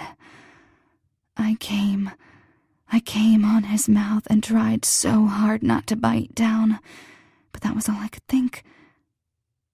The pulse of his cock in my mouth was what aroused me from my stupor. I gave him one last hard suck, swallowing the saliva that I'd left there as I came. It should have been gross. I should have been embarrassed. But it was just how I'd pleased him. I'd made him feel good and him me, and there was nothing at all gross or embarrassing about that. I rolled off him, because as much as I wanted to keep sucking him and make him come, I couldn't even sit up. He didn't need me to sit, thank God, and he turned me over onto my stomach. I started to pull my legs under me, to prop myself up so he could take me from behind, but he stopped me. Instead, he slipped between my legs, barely spread far enough to cradle his hips. His cock dipped low and slid into me. It was the same thing, being fucked from behind. The same cock, the same hole. But it was totally different. Because he wasn't riding me, or pulling my hair, or anything like that, but just rocking into me. It was all pleasure, his cock in me, his chest curved around my back.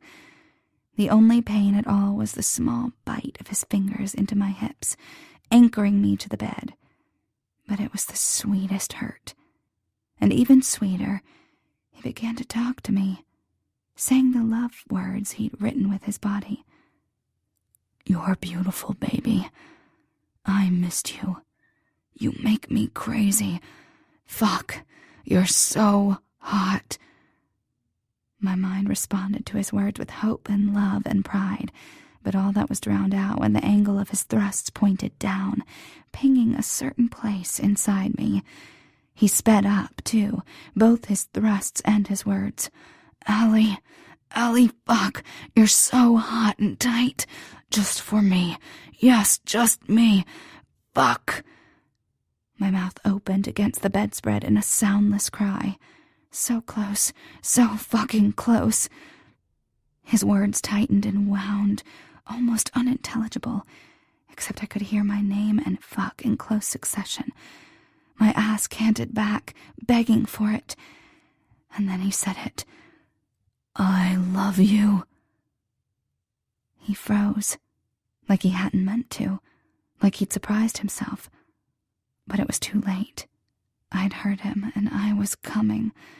My body pulsed and shook, and I pushed, impaling myself on him to ride out my orgasm.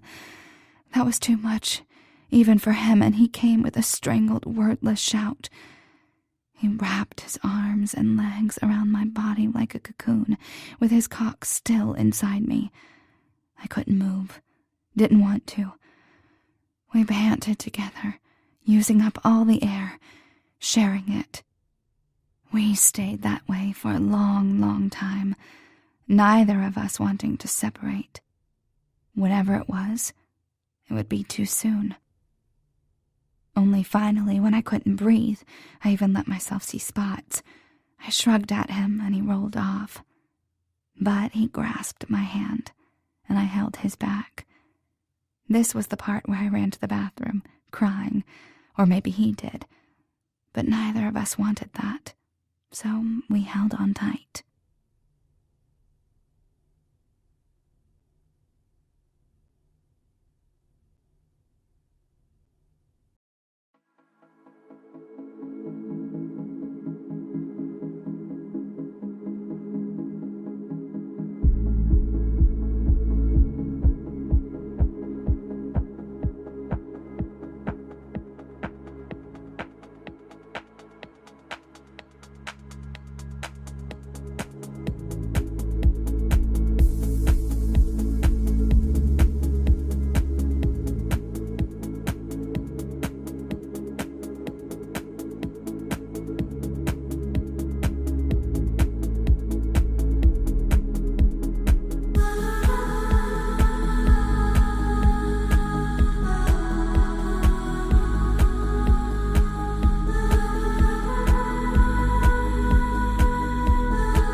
Chapter 14.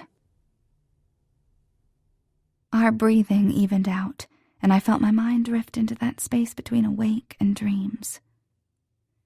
Something held me back from sleep. It was the fear that this was a dream after all, that I'd wake up and he'd be gone. "Nice sex, Allie. See you next month." That wasn't Colin, of course, but he might still leave. I had to be sure. I squeezed slightly, just to see if he was awake. He tightened his hand on mine. "I think we have to talk," I said.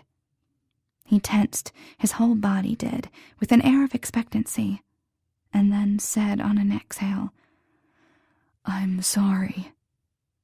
Well, okay. He was sorry for leaving. That was fine. What I was more concerned with was whether he was coming home. "I'm sorry I did this to you. You lost your job because of me. That was fucked up, like you said, but it wasn't supposed to. You were hurt. Almost raped. Almost killed because of me." I have an inkling that the man feels guilty as sin. He blamed himself for all of that. Everything. No wonder he was so stressed out. Next thing, he'd be blaming himself for what happened with Andrew, since he wasn't there to protect me from it. Christ, Colin, what an ego you have. "What?" He sounded strangled. "You didn't make your brother hire that guy. You protected me from him. It wasn't your fault that the shit went down with the cops. It was just dirty cops and bad business and circumstance. You saved me from getting hurt and killed." He shook his head. "And look, the Rick thing, you did that, and it was wrong. But I could have found another job, or I could have borrowed money from Shelley, or called my dad, or a bunch of other things. I went to see you because I wanted you, and that was as good of an excuse as any to have you." I could see he wasn't going to believe me, at least not for a long time, and that was okay. He could take his time, so long as he did it with me. I sat up and faced him. "I love you. I want you to be with me, to live with me. I don't want you to feel guilty, but if you do, at least stay with me. We'll work it out together." "It can't be that simple." He said it so solemnly. My heart broke and put back together all in that moment for the boy who thought he couldn't just love and be loved. "It won't be easy, maybe, but I want to be with you, and I think you want to be with me. You said you loved me. Did you mean it?" "You know I did." A smile played on my mouth. It couldn't be held in. "Maybe so, but I want to hear you say it again." I thought he'd refuse, or maybe say it begrudgingly, but he sat up with me and looked me straight in the eye and said it. "I love you." It was too much again, too much emotion, but I wasn't going to run into the bathroom or away or anywhere. I turned into his arms where he held me safe. There was something to be said for being able to defend myself, but I liked it better that I didn't have to. As the night turned to early morning, I asked, "You are coming back with me, right?" He nodded against the pillow. "Let me just shower first," he said. "You can pack my stuff." He looked so hopeful I didn't have the heart to tell him no. I dressed back into my club trappings and began to pick through the wreckage. What a mess he'd made, though I couldn't even grumble about it. I liked that he could depend on me for these small things. He didn't really need me, but he could rely on me. And the same was true for him. What I'd said back at the club, that I'd needed him, hadn't been right. I didn't need him, or even his house, or any of that. I wanted it, and him, and everything. But I would be okay no matter what. I threw his clothes into the one piece of luggage there. Everything else went into a large trash bag I found. I'd sort it all out later and clean all the clothes. I tossed a pair of jeans into the bag, and they thudded against the floor. I pulled them back out. Maybe it was his phone or something like that. I reached my hand into the pocket and pulled out a small velvet box and stared at it marveled at it, rejoiced, then rejected it. It had to be jewelry. Maybe no, don't even think it. It had to be a necklace or something, maybe an apology necklace. Or maybe it wasn't even for me, but Rose or Bailey or anyone but me. I didn't want to know. Well, I did, but I didn't want to guess. Madness lay that way. It was like Pandora's box, only worse. I hadn't even opened it, and already it couldn't be put away. If I put it back in the jeans and put the jeans back on the floor, he'd know I'd seen it. If I put the jeans in the bag, I'd only have to pull them out again to wash them, and then I'd be in the same dilemma and he'd know I'd seen it. In a situation like this, damned if I did and damned if I didn't, there was only one thing to do. I opened the box. A big, square diamond winked at me from its satin bed. Yes, I immediately thought, only no one had asked me a question. Damn, Colin said. I hadn't even heard the water shut off. He stepped out of the bathroom with a towel wrapped around his waist and plucked the box from my hand, snapping it shut. Pretend you didn't see that, he said. My jaw dropped. You're just going to leave me hanging? You're not pretending. Have you changed your mind? He shrugged. Wait and see. I shook my head. He sighed and resigned.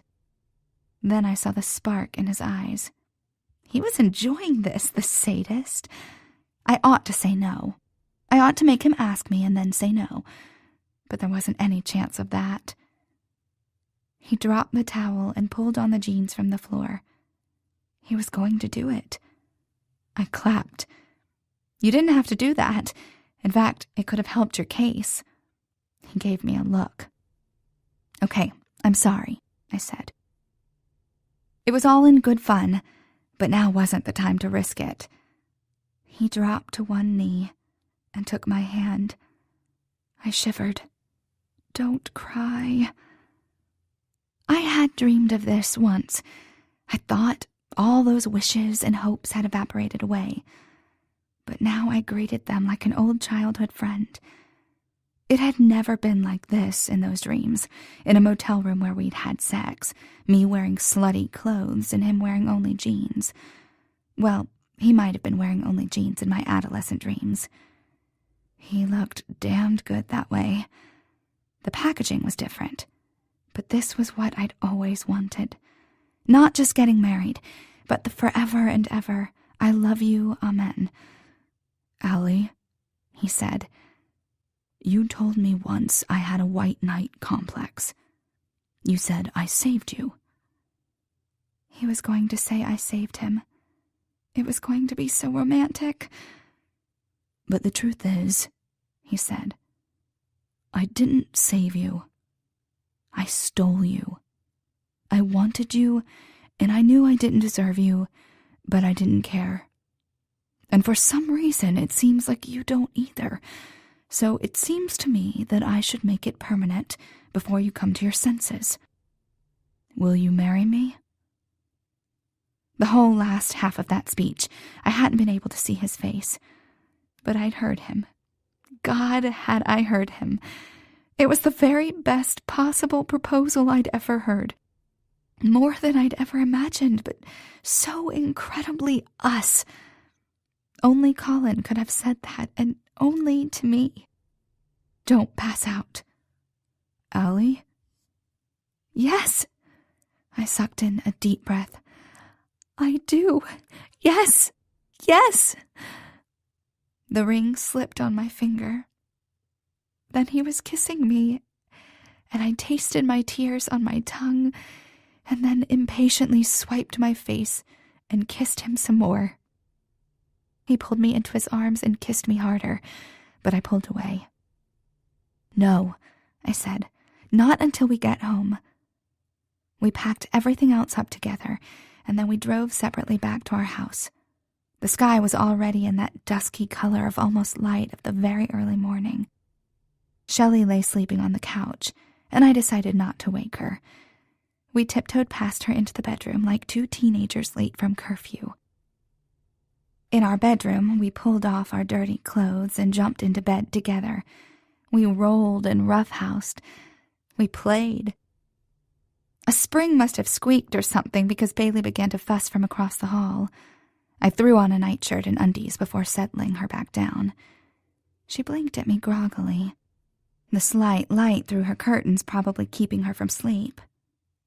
I'd stay here by her side until she fell asleep again, whatever it took. I rubbed her back while she tossed on the bed. A few minutes later, Colin padded in wearing jeans and a t-shirt. "I'm sorry," I whispered. "I think she'll take a while." "It's okay," he whispered back. "I thought I'd sit with you." We sat in a daisy chain, Colin, me, and Bailey. It turned out to be not great that Colin had come in. When Bailey saw that there were two of us, the sleeping gig was up. But I didn't mind. It was sweet that he wanted to be with me and her as a family. It had always been that way with him.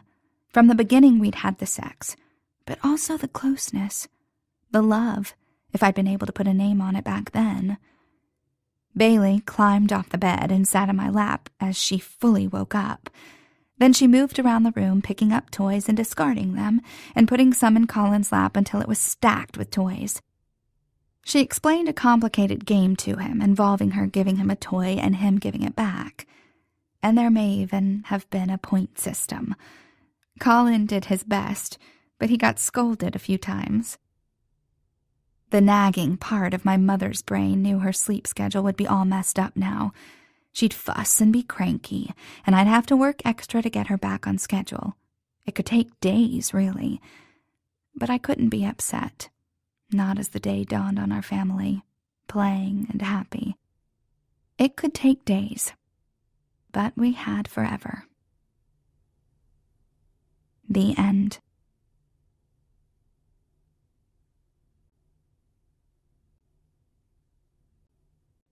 This has been Rough, Hard, Fierce.